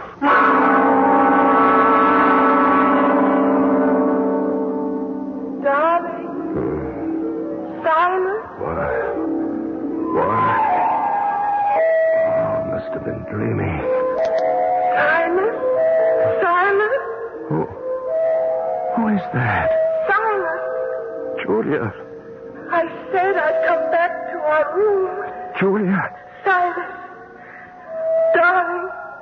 Why did you kill me? Julia, I didn't. My darling, you mustn't lie to me. But, Julia. I've come from such a long way. Don't lie to me. Julia, please. Why did you kill me? Julia, I didn't. Poor Silas, it was for nothing. Julia, I didn't mean to. I must have been crazy. It was for nothing. Will you be better off with her? Will you kill her, too? Julia, please, will you listen to me? Will you kill her? Julia, I didn't know what I was doing. Silas, you have no peace until you kill her, too. Julia, please. Julia. Mr. Cunningham. I didn't mean to kill you, Julia. Be quiet. I didn't mean it, Julia. Shut up, sir. What are you doing in here? What did you slap me for? It's a good thing none of the servants sleep on this side of the house. You were having a nightmare. No, she was here. Julia was here. I saw her. I heard her. Snap out of it. You don't understand. Can't you understand? You were screaming that you murdered her. All we need is for someone to hear that. But it was so real. Oh, look, you've got to get hold of yourself. Because if you don't, we're going to have a problem. Yes, you're right. Well, at least you're beginning to see how much you need a woman like me. You must keep your sanity. And I can help you do it. Now, listen. No, please. not now. Now, you take this sleeping pill and get yourself some rest.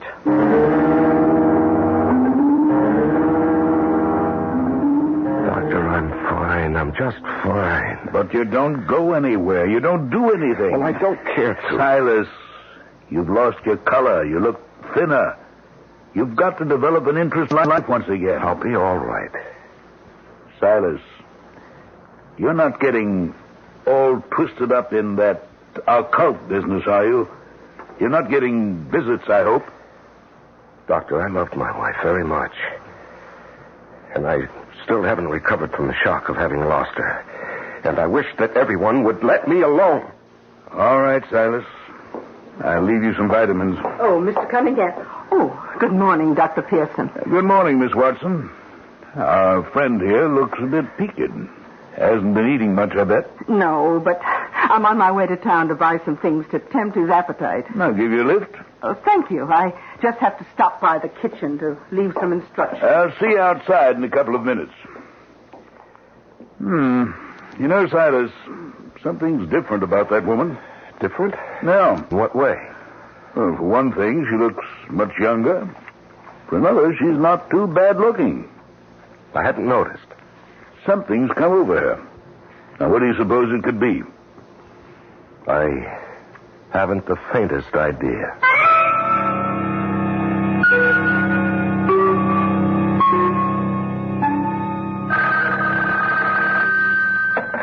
Hello? Hello? Is Mrs. Watson there, please? No, I'm sorry. She's out. Oh. Well, will she be back soon? Well, it's hard to say. She's downtown shopping. Oh, could you take a message for her? Yes? I'm her sister Emma. It's about the letter. The letter? A couple of weeks ago, she gave me a letter, and she said I was to open it only in case she'll know which letter I mean. Yes. Well, tell her the letter's gone. Oh? I put it in a wooden box with some of my things, and we had a fire in the house, and everything's been destroyed. Oh, I see. So, I don't have the letter anymore. And if it was very important, she'd better send me another one. Would you tell her that? Yes, certainly. Thank you. Don't mention that.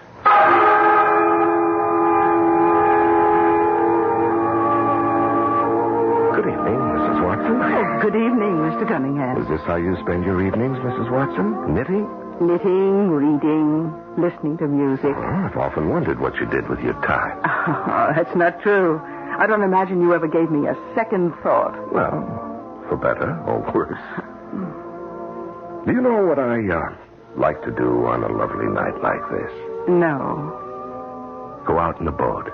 Well, why don't you? Well, I never cared to go out alone. Are you asking me to go with you? Mm-hmm. Why? Well, it's part of my courtship, Mrs. Watson. Oh, you are a remarkable man, Mr. Cunningham. And you are a remarkable woman.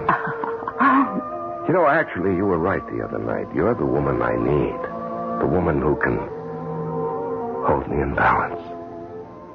Vera. Vera? Yes, Vera. You know, I have the feeling that I'm falling in love with you, Vera. Mr. Cunningham. My name is Silas. Silas. Vera, I need you I need your strength and your good sense. Well, we'll be very good for each other. You'll see. Oh, yes. Yes, you'll supply the common sense and I'll supply the romance. Now, how about that boat ride?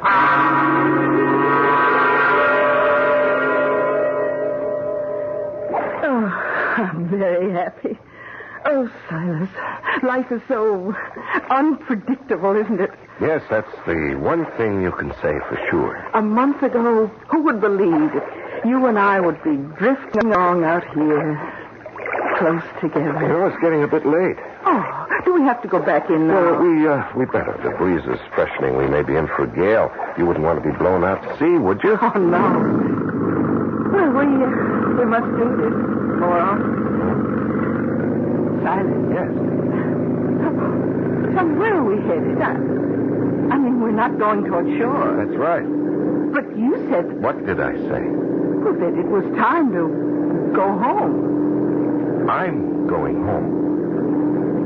Silas, What am I saying? What I'm saying is there's no one within miles, and this should be far enough. Far enough for what? Well, you see, you took the boat out tonight all by yourself. And I guess you fell overboard. Silas! And here you go. No, you must have forgotten my letter to my sister. Don't! Silas! I can't swim! Yes, I know. I can't help! Silas! Oh, I forgot to tell you. You had a phone call from your sister. Help! I can't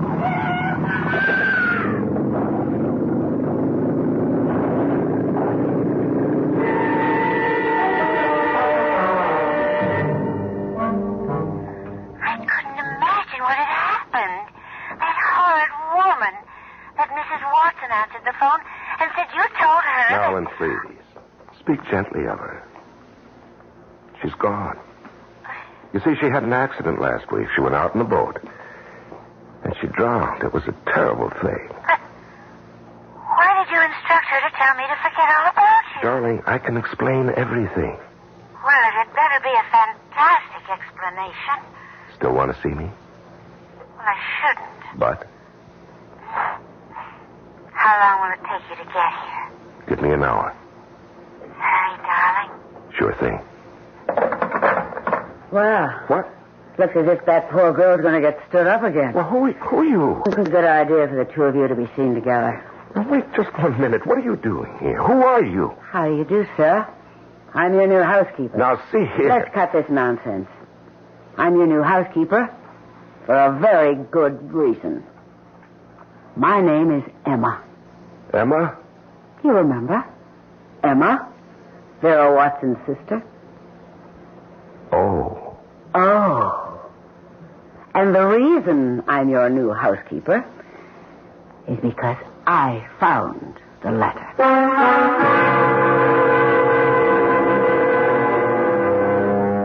First, Julia cramped his style. Goodbye, Julia. Then, Vera Watson had him cornered. Goodbye, Vera. Now, here comes Emma. It never rains, it pours. What are we going to do about Emma?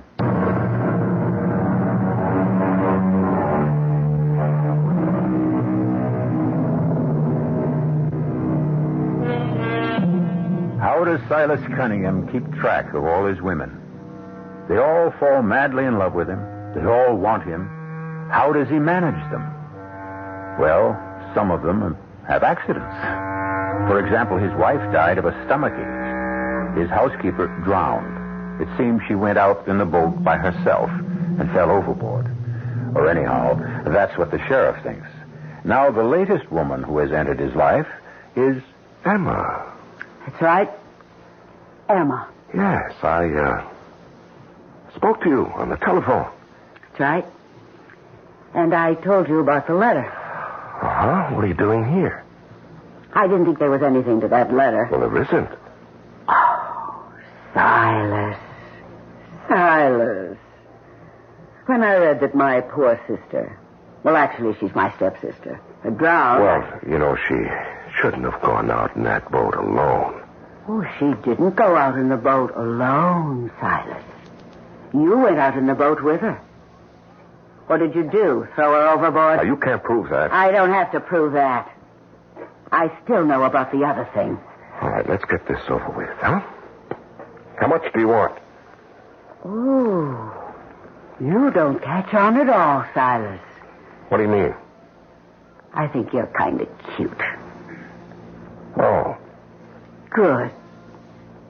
You know, you're obviously an intelligent woman. Why don't we make a settlement? What did you have in mind? Well, Before you tell me, let me tell you what I had in mind. I can marry you, then sue you for divorce and strip you clean. You know, you drive a hard bargain. You'd have been better off with Vera. I'd have been better off with Julia.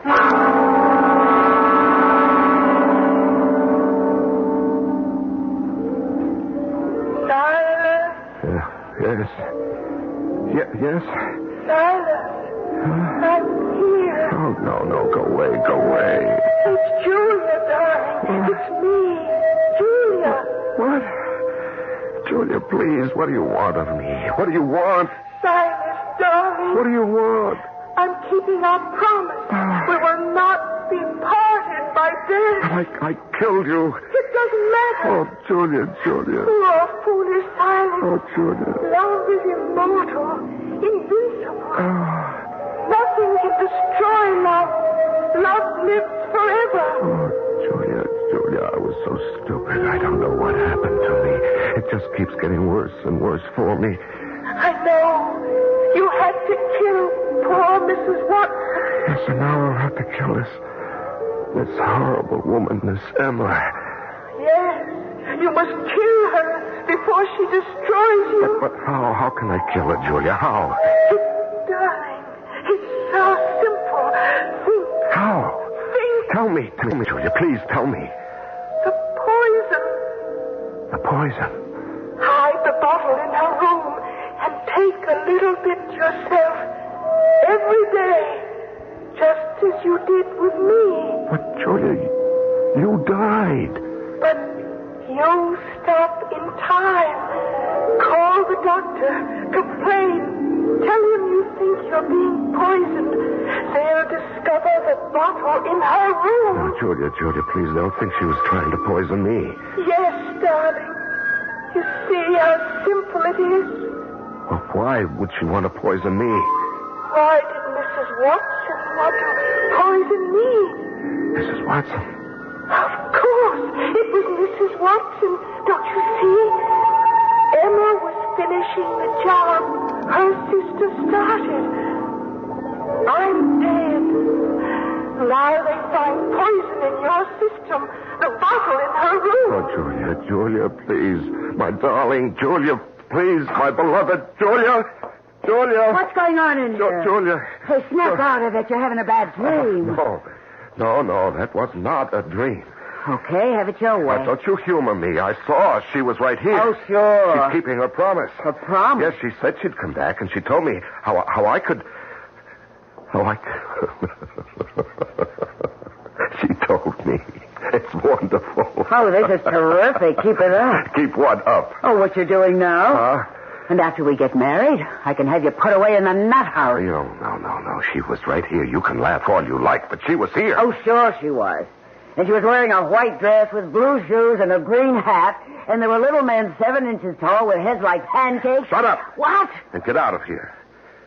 Don't you dare insult the memory of my wife. You better be careful how you talk to me, Silas. Why? You know what I can do. Yes, but that's all you can do. Oh, I can put you on a scaffold. You do that. And you won't get 1 single cent. You're bluffing. Am I? Call it.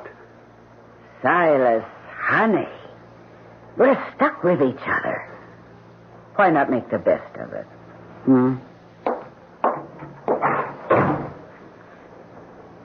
We may be stuck, my dear. But not for long.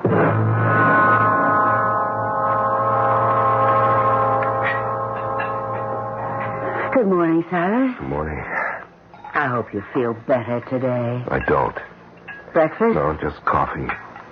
You haven't hardly eaten a thing for the last 3 days. You got me worried. Worried? Yeah, you're my meal ticket. I don't want anything to go wrong with you. Besides, as I said the first day I met you, you're cute. I don't think I'll have any more coffee either. What's the matter? Nothing. But it has to be something. Well, I have these pains. What kind of pains? I don't know. Just pains. Where? Everywhere. Did you want me to call the doctor? No, not yet. Not yet? What are you waiting for? I'm waiting for just exactly the right time. What do you mean by just exactly the right time? There's an exactly right time for everything. Now, I better go upstairs and lie down. Can you manage? No, I can manage. I can manage everything. Dr. Pearson? Doctor, this is Emma. Mr. Cunningham's housekeeper. What is it, Emma? Dr. Pearson, Mr. Cunningham's been sick the past 4 or 5 days. Sick? What do you mean? Well, he can't eat. He has pains. He looks kind of feverish to me. Why didn't he call me? I said to him, call the doctor. But he said he wanted to wait. Wait for what? Well, he said he wanted to wait for just exactly the right time. I'll be right there.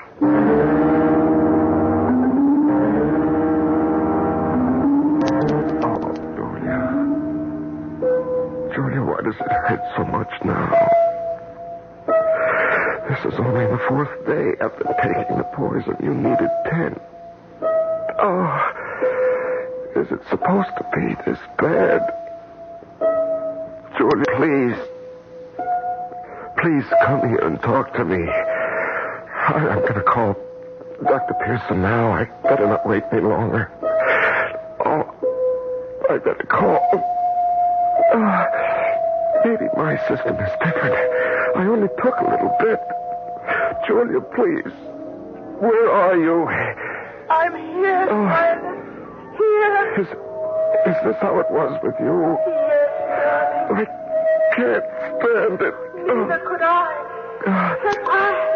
That's why I let go. Let go? Yes, darling. Let go. I can't take it anymore. I know. But don't keep fighting it. But I have to hold out until Pearson gets here. He can't save you, darling. No one. Nothing can save you now. Oh, Julia. Oh, come with me, darling. Where?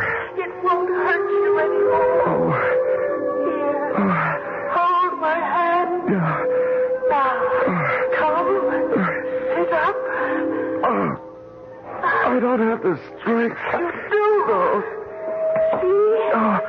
And now, walk. Walk with me. Oh, Julia, I can't stand the pain. Oh, just a few more steps, darling. A few more steps. That's it. Silas, get away from that window, you fool! Now, let go, darling. You can let go. Oh, Julia!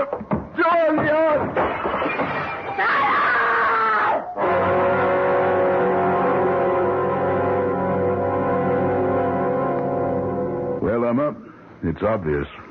What killed him was a skull fracture. He fell out of the window and hit his head on a rock. Poor Silas. What was he doing near the window, Emma? I don't know. Well, did he say anything? He just called Julia. Julia? Yes. Well, he simply never got over her death. I suppose he couldn't accept it. Julia? It was as if he could see her. Yeah, maybe it's for the best. There was really no living for him without her. You know that. Yes, Doctor. Never knew him even to look at another woman. Is that right, Doctor? A very unusual man. That's true, Doctor. He's the kind of exceptional person you meet so rarely in this world. All of us will be the poorer for his loss. You can say that again, Doctor. All of us will be the poorer.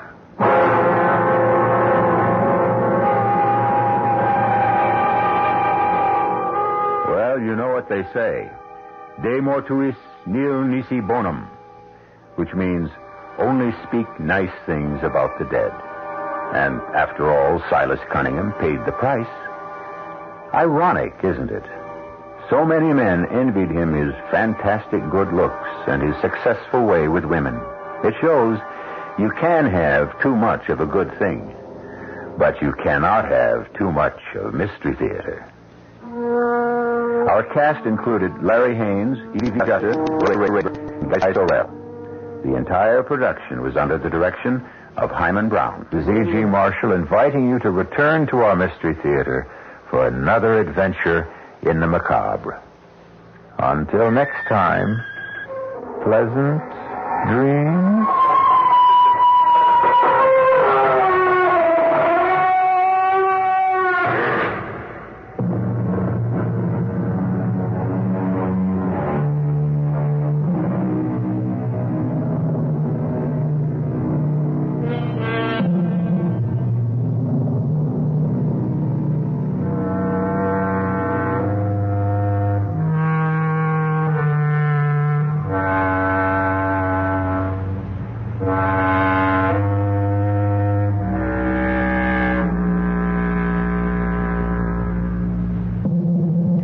The preceding Mystery Theater program is furnished by the CBS Radio Network.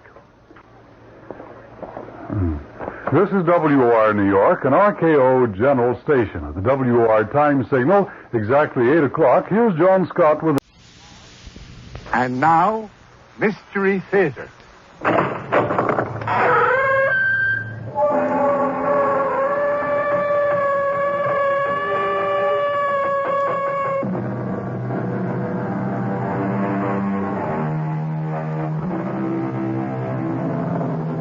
Come in.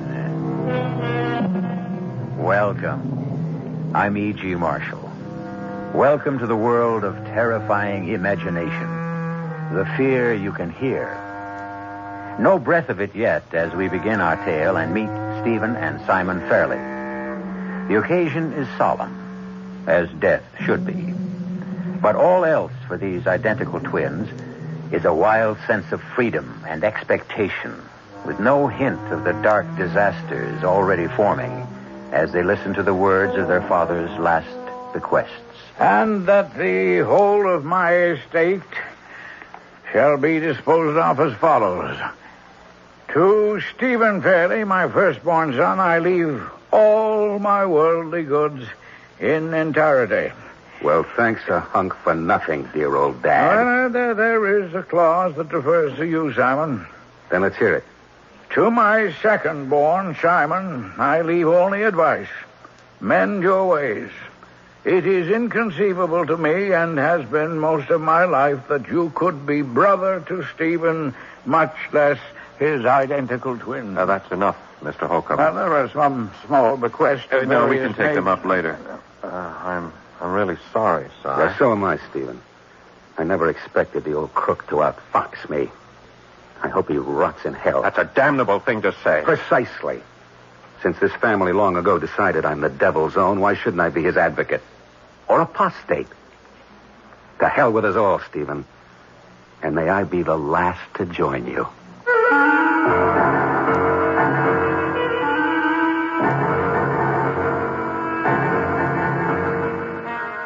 Our mystery drama, And Death Makes Even Stephen, was written especially for the Mystery Theater by Ian Martin and stars Michael Tolan and Paul Hecht.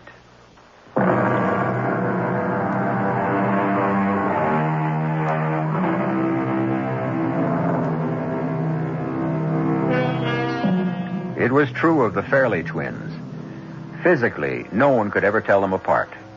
But their personalities, that was something else again. Stephen, the quiet, the considerate, the steady, the accountable. Simon, the wild, the unpredictable, the often cruel. The man of success in nothing. Except for physical resemblance, these two men from the same mother seemed the antithesis of each other. Aren't you going a bit heavy on that, Simon? Oh, just getting all I can, brother dear, while the getting is good. Now that I'm a pauper, I must make the most of every opportunity. Now, don't be a fool. Here, give me that. Oh, such a waste. But then you can afford it. You've had enough today. Besides, I must talk to you. Oh, you mean there may be a chance that I am not to be cast out and told never to darken the door again? Knock it off, Simon. I got to talk to you, seriously. And for Pete's sake, sit down. No, I think I prefer to face the coup de grace, standing, back to the wall, unblindfolded and unafraid. Well, suit yourself, but quit clowning and stay away from the booze. Okay, Stevie, forgive me. It was just Dad's will. I know he didn't exactly approve of me, but wow. Finding out how much really threw me for a loop. It isn't as bad as it seems. There was a letter to me. He didn't want to leave you with nothing, Simon. And he's asked me to set up a trust to be administered by me to provide you with a decent income. Well, now I think I will sit down. How much? The trust or the income? No, the money in the pocket, my 1 hour older brother. That's what I get while you're alive, right? Yes, $1,000 a month, tax-free. 12,000 shimmering simoleons a year. That's a generous bequest from a man who could have bought Rhode Island and still have had enough left over to cut the national debt in half. Well, what would you have expected him to do? What he should have done, considering who we are. What? Cut the estate right down the middle. Left us each a half. You know why he'd never have done that. Oh, yes, only too damn well. I was 10 before I was old enough to latch onto the truth. Why, you were always the favorite. No, favorite isn't even the word. You know he always blamed me for Mother's death. He hated me. That isn't true. Then why do you suppose... The shoe was somehow on the other foot. Your whole life, Si. Expelled from school after school, the girls, the car accidents, robberies, beating up women, all the things he had to cover for you. Yes, to save the precious Fairley name. All the things I did to get his attention. To have him treat me like a human being instead of a murderer. You've been drinking too much. Oh, no, Stevie boy. This is Simon Cold Sober. Simple Simon, who couldn't have his only parents' love, so he didn't know any better thing to do than to reach out any way to get him to even notice me. We spent most of our lives in boarding schools. Do you think he offered me so much more? Only the whole ball of wax. I was talking of love. That's a word with no meaning in this house. Even between us. What do we really know about each other? Except as children, we've been separated most of the time. And I always managed to get the short end. Who was drafted while you and Dad lived at home and you joined the business while I crawled on my belly with the VC trying to do what my father didn't have the nerve to do. Get rid of me. None of that was my fault. No. But Becky was something else again. You were missing in action. Reported killed. It was over 2 years, Si. I loved Becky, too, and she turned to me. Yeah, too bad I returned before the marriage had taken place. Still, in my condition then, it was hard to think of us as identical twins. 40 pounds difference in weight made quite a difference, huh? So she stuck with you, and you won, as always. Which brings us back to the immediate problem. Are you ready to cut the estate right down the middle and give me half? Don't be ridiculous. But you are the brother who is all love. The money isn't dollars and cents, Simon. It's the shipping business, the holding company, the import-export exchange, 100 interlocking parts. All right, then buy me off. $1 million, a couple of million, out of those nice, anonymous, numbered Swiss bank accounts. And then you can do what my father longed his whole life to do. Forget I ever existed. Or that I still do. No way. Now, in 3 to 5 years, you'd blow it all on women and every grifter who got next to you with his get-rich-quick scheme. No. Father was right. I may have found him hard to love. Oh, you worked hard enough to toady your way into his affections. Perhaps I was sorry for him. Now, who is to say which of us caused Mother most harm, caused her to die in childbirth? Yeah, past history. Oh, now there are only 2 of us. Now, come on, Si, won't you accept Dad's suggestion and mourn him in some decency? $12,000 a year? I can't live on that. It's free and clear. You have the house to live in, food, no living expenses. All right, suppose I accept. We'll make it all legal. The trust can revert to you, if you will, by your 35th birthday. And Becky? She's already made her choice. But what? Well, since your unexpected return and Father's death have delayed our marriage, perhaps it's only fair. Look, there's no way I can prevent you seeing her again, and now that you're back to yourself physically, I suppose you ought to. You know our engagement party is a week from tomorrow, but she won't be back from New York till then. In spite of Father's death, we've decided not to call it off. You're invited. And if you think you can replace me as the prospective groom, what can I do to prevent you? But as far as Becky is concerned, if you hurt her in any way, twin brother or not, I'll kill you. Oh, now I must see about the funeral arrangements.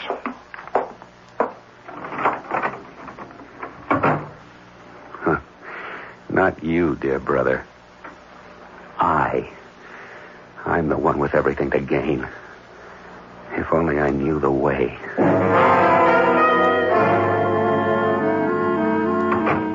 Steve, why are you so late? Would you believe a flat tire tonight of all nights? And Becky, well, it doesn't matter now that you're here. But you've got to help me, darling. We're going to have to make a decision. About what? Kiss me first. I don't need any invitation for that. You've never kissed me like that before. There's never been an occasion quite like this. Well, it looks as though it isn't going to be the occasion we planned it to be. What does that mean? It's Father. You know how uptight he can get over nothing. Nobody better. I grew up with one of my own. I never heard you talk like that about your father before. Oh, I just meant the generation gap. Well, maybe that's what it is with Father. He's just laid it out flat. No engagement tonight, no announcement, nothing. Then what's the party supposed to be for? It isn't even a party anymore. It's a sort of memorial service for his old friend. He said it would be an insult to Justin's memory to have gaiety and fun so soon after his funeral. But I want us to be engaged. I don't want to wait. Look, I have an even better idea. What? Let's you and me slip out right now. Forget the engagement and get married.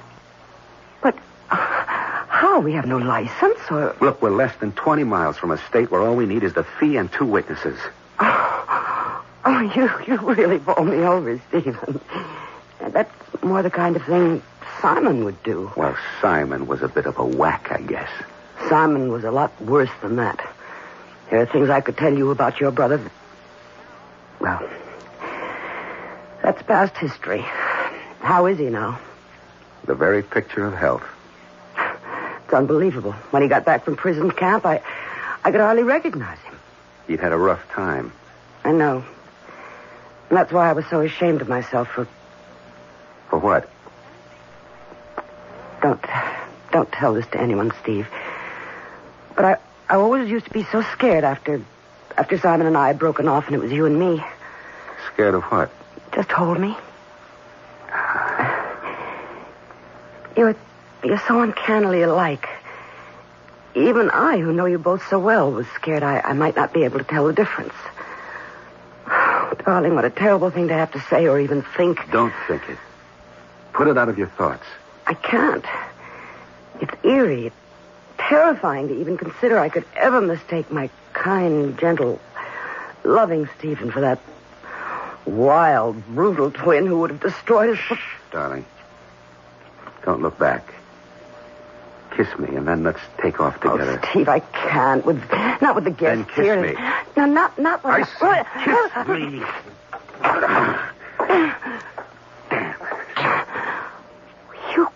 You're not Stephen. Stephen would never... Stephen. I've been looking for you everywhere, Becky. Oh, I wish you'd found me sooner. What's going on here? Well, it doesn't matter now that you're here. Seeing you together, there's no doubt, but apart... What is it?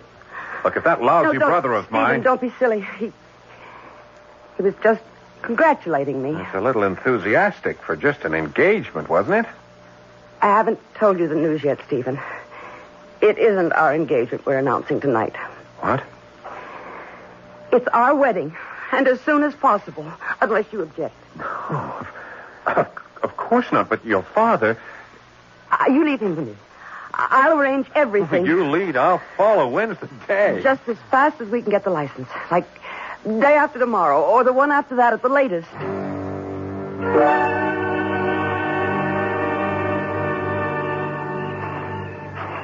I wish you didn't have to go, Steve. We should have been the party tail enders. I gotta get Simon home. He's practically out cold. Come on, Simon. Come on, get in. Yeah, no, the driver's seat. You're in no condition to drive. Well, you're a lousy driver. I'm better at the wheel than you, drunk or sober. Now, would you get in the car? Yeah. He's out cold. I hope someone's up to help lug him up to bed. Well, good night, darling. Good night. Drive carefully. The fog coming up. Yeah, I will. Goodbye, my almost wife. Goodbye, my almost husband.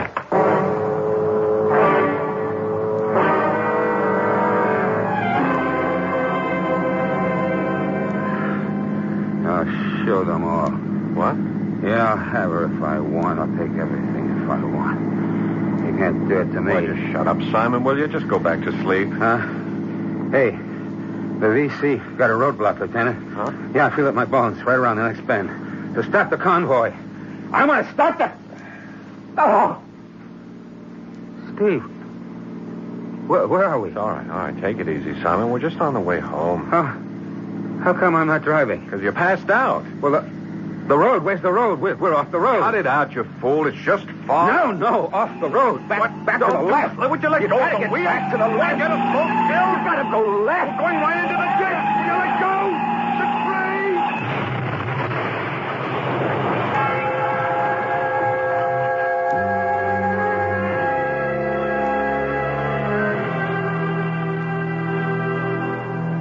After the protesting scream of rubber, the quiet in the forest is a stillness so thick it could almost be touched. A rabbit stands frozen before flight. The birds perch on the limbs, heads cocked, as if waiting to decide which direction danger will come from. The only thing moving now is one of the twins, climbing from the twisted wreck. But which one? I'll return shortly with Act 2.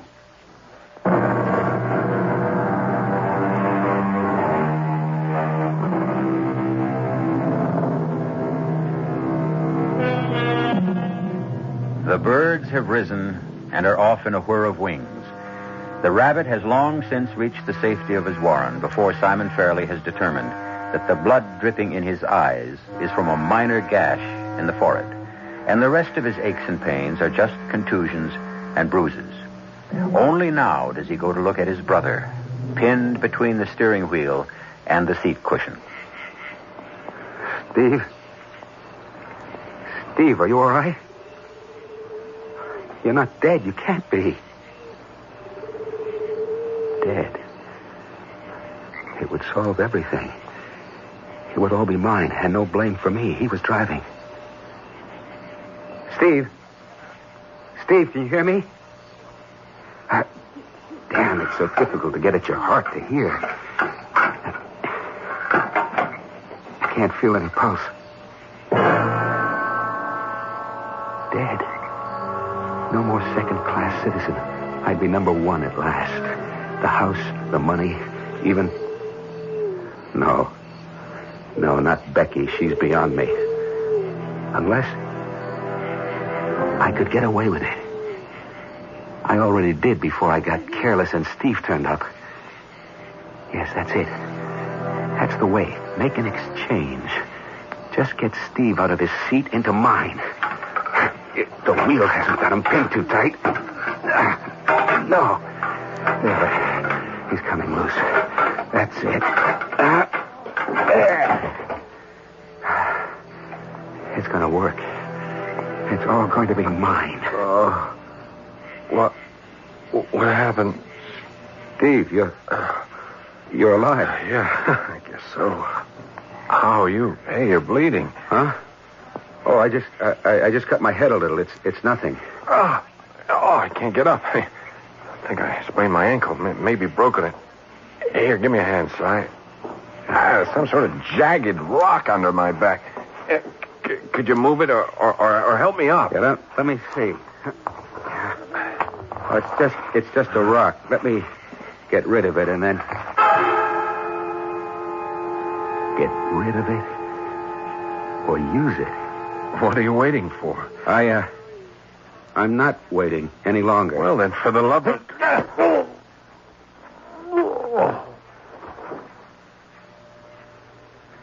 This time, you are dead.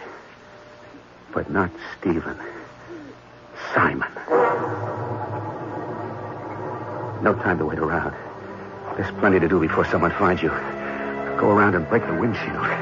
No, not from the outside. The inside. Now, get Steve into my seat and get into the driver's seat till someone finds me. All right, fellas, finish up with the pitches and then get those two guys free. Yeah. Now, don't try to move them. The ambulance will be here any moment. You can back down there. Okay, miss, nothing for you. Move along. Oh, Sergeant, please. You've got to let me get through to Stephen. Stephen who? Stephen Fairley. I heard about the accident. You know Stephen Fairley? We're going to be married next week. Okay, cut your motor. Come on out. Look, Miss... Elizabeth Rundell. Oh, sure. I thought I recognized you. Well, what is it, Sergeant? Can't you take me to the car? Well, he's not badly hurt. Look, Miss Rundell. Do you happen to know who was driving the car?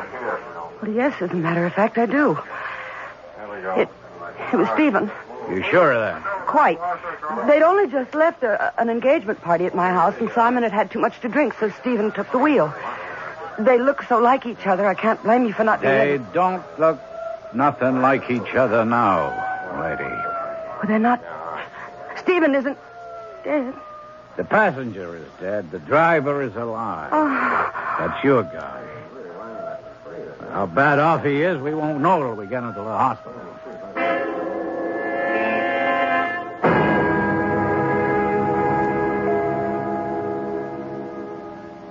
Nurse? No, Steve. It's me. It's Becky.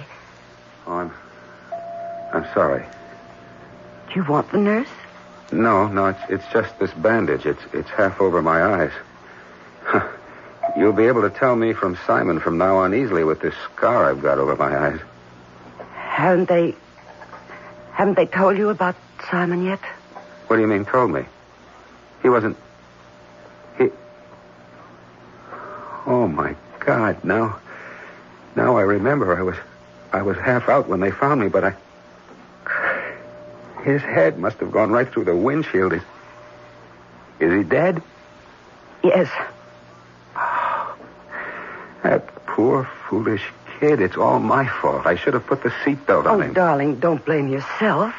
Just tell me what happened. It was the damn fog and Simon's drinking. I was taking it quite easy, but you know that big hollow on Hillsdale Road shortly after Gray's Corners? Mm-hmm. Well, just as we hit that, the fog was like a smoke screen. And at the same time, Simon woke up from some drunken dream about Vietnam and went crazy. He grabbed the steering wheel and threw us right off the road and into the tree before I had a chance to brake. The wheel and the seatbelt saved me. Although I did take a pretty good crack across the forehead, but Simon... Well, forget about that now, dear. It's over and done with. Just let's get you well. Oh, I'm fine, Becky. I've gotten a clean bill of health. Nothing broken, just a few bruises and a little embroidery above my eyes. You think you can manage a slightly piebald groom with a bandage headband? Oh, now look, Steve, we can't have the wedding as we planned it now. Why not? Well, how would it look? I don't care how it looks. It was my father and brother, and there was little love lost among us. I can tell you the truth now, dear. But I thought you and your father... My father was a hard man. Selfish, domineering, insensitive. He was more like a machine than a man.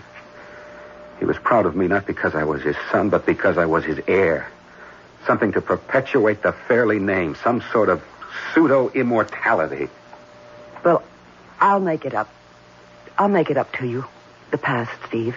Our future will be a long and lovely one. Huh. With no twins? Oh, well, I can't promise that. Well, they skip generations. Now, look, you run along and plan something lovely to wear for tonight. Tonight? Yes, darling. I've already arranged the whole thing with cook and butler. You and I are having our engagement dinner alone at the house tonight.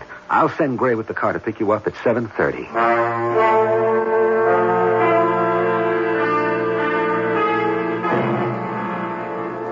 And please forgive me for troubling you with affairs of state, so to speak, the very day you're out of the hospital. That's all right, Mr. Holcomb, but I am a little short of time. Yes, of course, by all means. Now, what I need is a number of signatures from you. Signatures? No, just some legal papers and certain certified checks which can't wait. Damn. Well, look, you'll have to give me a day or so until they can take the bandage off this right hand of mine. I can't sign anything until they do. Oh, my apologies, of course. I hadn't realized, of course, everything can be delayed. Yes. Except for one thing. What? Well, there's a piece of correspondence I don't quite understand. Apparently some sort of a private deal between you and Pesin Joglu and Company. Who? Pesin Joglu and Company, a Turkish import-export firm with whom we have some dealings. You know, Persian rugs, tabourets, ancient jewelry, inlaid cabinets, silk screens, objects of many descriptions. Yes. But I don't know what consignment this letter, opened by mistake after your father's death, refers to. Well, damn this forehead bandage. You, read it to me. Oh, yes, very well. Omitting the formal address, it reads, Dear Stephanos, we are still awaiting payment, consignment YB382-7. We are informed that delivery has been received. Unless your check for $48,000 or equivalent reaches us within the week, we will be forced to take action against you. We know this must only be an oversight. Yours sincerely, Demetrius Pesin Joglu. Well, why don't you just pay it? Oh, Mr. Faraday, no one else in the company knows anything about this consignment, except you. Me? Oh, well, of course. Look, it's a perfectly normal deal. Just pay him the money. Oh, a check that size would have to be countersigned by you, sir, and with your hand. Well, by tomorrow I may be able to manage. Have we time? Oh, according to the letter, to the end of the week or beginning of next. I don't think it's that important. All that puzzles me is the nature of such an expensive secret and, shall we say, a personal consignment. I don't think I have to account to you for that. Oh, not to me, but eventually when the books are... If you must know, it was a wedding present for my wife. Wife-to-be, that is. It was my father's idea. A necklace. Apparently he got sick before he issued the check. Is there any reason why I can't close this matter? Oh, no, not at all. Everything is yours now, Stephen, eh? Well, now, I mustn't delay you. You will be postponing the wedding this Saturday, I suppose. No. Well, but there's scarcely time for your brother's funeral. It was Simon's desire to be cremated. It's already been done. There will be no funeral. Ah, I see. Perhaps you're right, Stephen. There's been enough sorrow for you in the past few days. You have a right to some happiness. That briefcase is very heavy. I'll carry it to your car for you. Well, perhaps it's better I leave it here. Then you can sign at your leisure. Good idea. And now, Oh, yes. Now, of course, I must be off. Well, I expect you'll be taking a honeymoon, you and Becky. So we won't be seeing you at the office for quite a while. No, not for quite a while. Here you are, Mr. Holcomb. Let me help you in. Thank you. Yeah. Now, call me as soon as you're ready with those signatures. The signature. I'd better get up to Steve's room and start learning to copy it. And what the devil is that business with the clerk? I've got to get away from here fast. There are too many things I don't know about Steve. Everything's working too well to make any mistakes now. I guess I have time to go through Steve's desk before I have to get dressed. Damn, it's locked. Naturally, Simon. Among your other unpleasant characteristics, you've always been a sneaky little snoop. Steve! Not exactly in the flesh, of course, thanks to you, but Steve, just the same. We're something rather special, you and I. Even though you've somewhat altered my appearance, I am still your twin.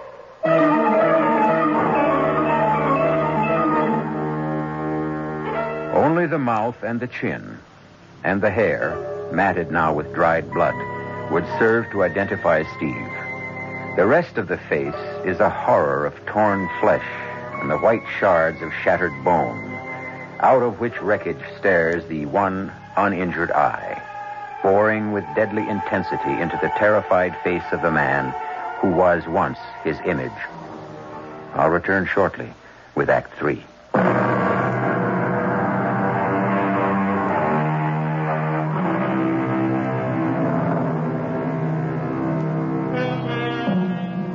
Frozen with fear and fascinated by that single hypnotizing eye, Simon is forced for what seems an eternity to focus on his twin's ruined face, the mocking smile and the white even teeth, a ghastly contrast which multiplies the horror of the broken skull above them.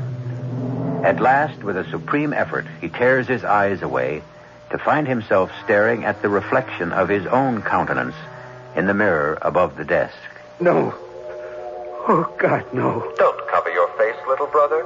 Leave me at least with a memory of how I once looked. You're dead. Cremated. You can't be here. As I said, not in the flesh, but we are hatched from the same egg, Simon. You can't get rid of me so easily. I shall always be with you, in spirit, shall we say? No. No, leave me alone. I will. When it serves me. Or you. Steve, I didn't mean to. Of course you did. I might possibly have done the same if our positions had been reversed. What? You have a lot to learn about me, little brother, which you would have in time. To avoid breaking open my desk, let me offer you the key. Steve, I can't rummage through your things now. The key? Take it. Why not? And since time is short before the dinner, I'll even help you understand a little better. Open the desk. Yeah, the left-hand pigeonholes are a false front. No, here. Let me. There are all my secrets.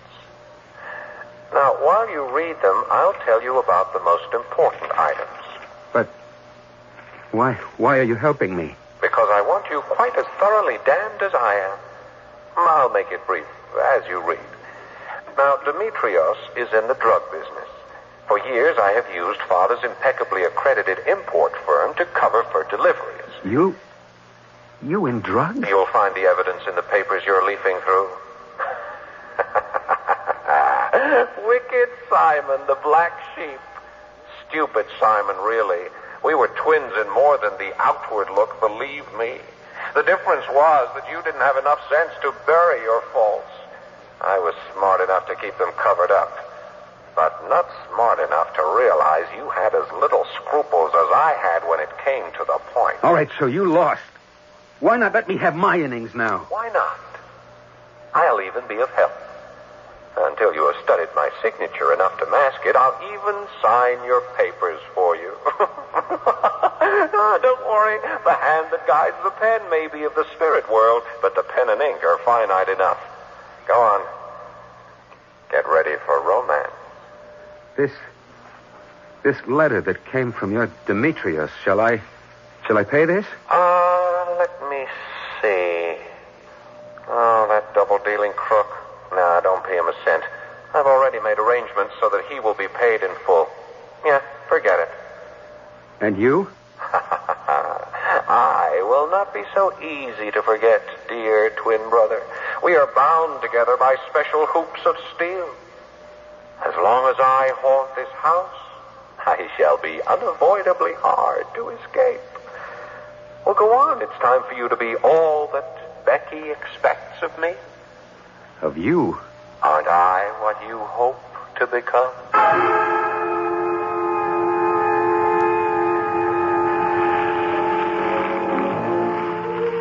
It's really too hot for a fire, but I couldn't resist it. I'd find it irresistibly romantic, even if I were bathed in sweat, which I'm not. Can I make you another drink? No, thank you. I want to enjoy this dinner and remember it. There's champagne. I'd be disappointed if there weren't. I don't want ever to disappoint you, darling. Oh, my darling Steve. Not you, ever. I'll try to live up to your expectations. Do you love me? I love you. I've always loved you. Now that I came so close to losing you, I love you even more. Oh, it's a terrible thing to say, I know, but thank God it was Simon instead of you. Shh, darling, let's not spoil the evening. I've sent all the servants out, you know. We're all alone. You sure you don't want another drink? No. But can I make a confession? Of course. I'm famished. Mademoiselle et servie. May I escort you to your table? Thank you, monsieur. Oh, Stephen. How pretty the table is, and my favorite roses. But why... Why what, Becky? Why is it set for 3? You don't mind my joining you, Simon, do you? Suitably dressed, white tie and tails, and the face mask I thought was a stroke of genius. It hides the damage so nicely. Did you say something, Stephen? That damn Joseph, he's in his dotage. I suppose he's so accustomed to setting for 3 that he just... Don't blame the poor butler. I set the 3rd place. Damn you! I won't have it. There's only... Steve! Steve, what is it? I'm sorry, Becky. I can't help it. It's all spoiled now. Let's get out of here and eat somewhere else. I've got to get away from this house.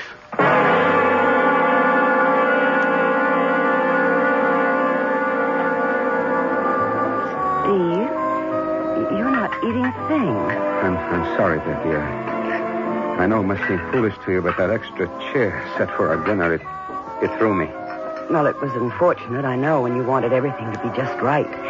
But don't blame poor old Joseph too much. After all these years of setting the table for you and your father... And Simon. That's what did it to me. See, I could see him sitting in that chair with his face... You didn't see him after the accident, thank God, but he... Steve, it wasn't your fault.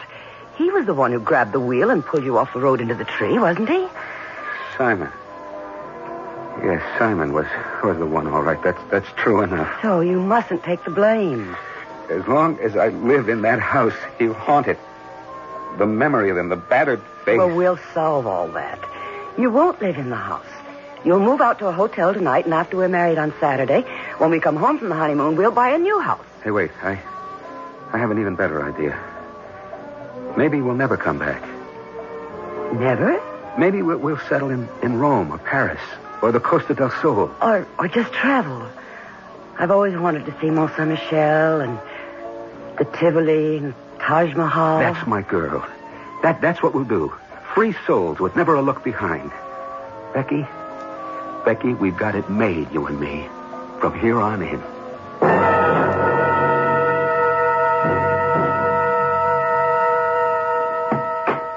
Off for the honeymoon. Oh, God. You again. Always, my dear twin. We're prisoners in the same jail. What does that mean? This house. Well, I know you think you're escaping it for a while, but that's only temporary. Take it from me. Becky and I are off for a honeymoon. Of course. Not till Saturday, though. Does seem a little early to be packing. Might as well start sometime. And you seem to be planning to take quite a wardrobe. Well, on a ship, there's plenty of room. Plenty of distance between here and there. What do you mean, there? Oh, wherever. What were they, Rome, Paris, Mont Saint-Michel, the Taj Mahal, the very poetic one. Damn you. Do you know everything? One of the few advantages of being a ghost. And you can go everywhere? No, there are limitations. No, I'm tied to this house. And you're welcome to it. Thank you, Simon. Or should I call you Stephen? Oh, it's so confusing since you switched identities. Which, by the by, reminds me, while you were dining and making all your escape plans, I signed all the papers old lawyer Holcomb left, so you are free to go. I suppose I should say thank you. Call it my wedding gift. What about the check for that Demetrius or whatever his name was? Oh, forget about that. That was a private deal. He doesn't need your check. Other arrangements have been made to satisfy that debt, believe me. So, this, as the word goes, is goodbye. Yes. I'm sorry I won't be able to attend the wedding and give the bride away. I never intend to come near this house again. Pity. I'm afraid you're going to be disappointed.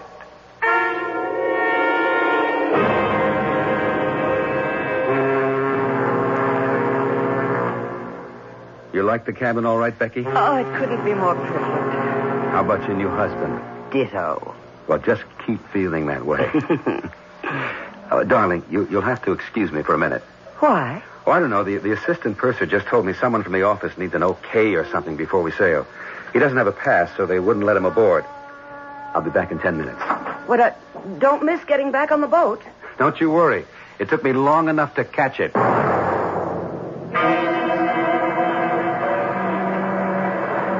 Mr. Hood? Yeah? You from Fairley Company and Sons? Yeah, right. You, Stephen Fairley? Yes.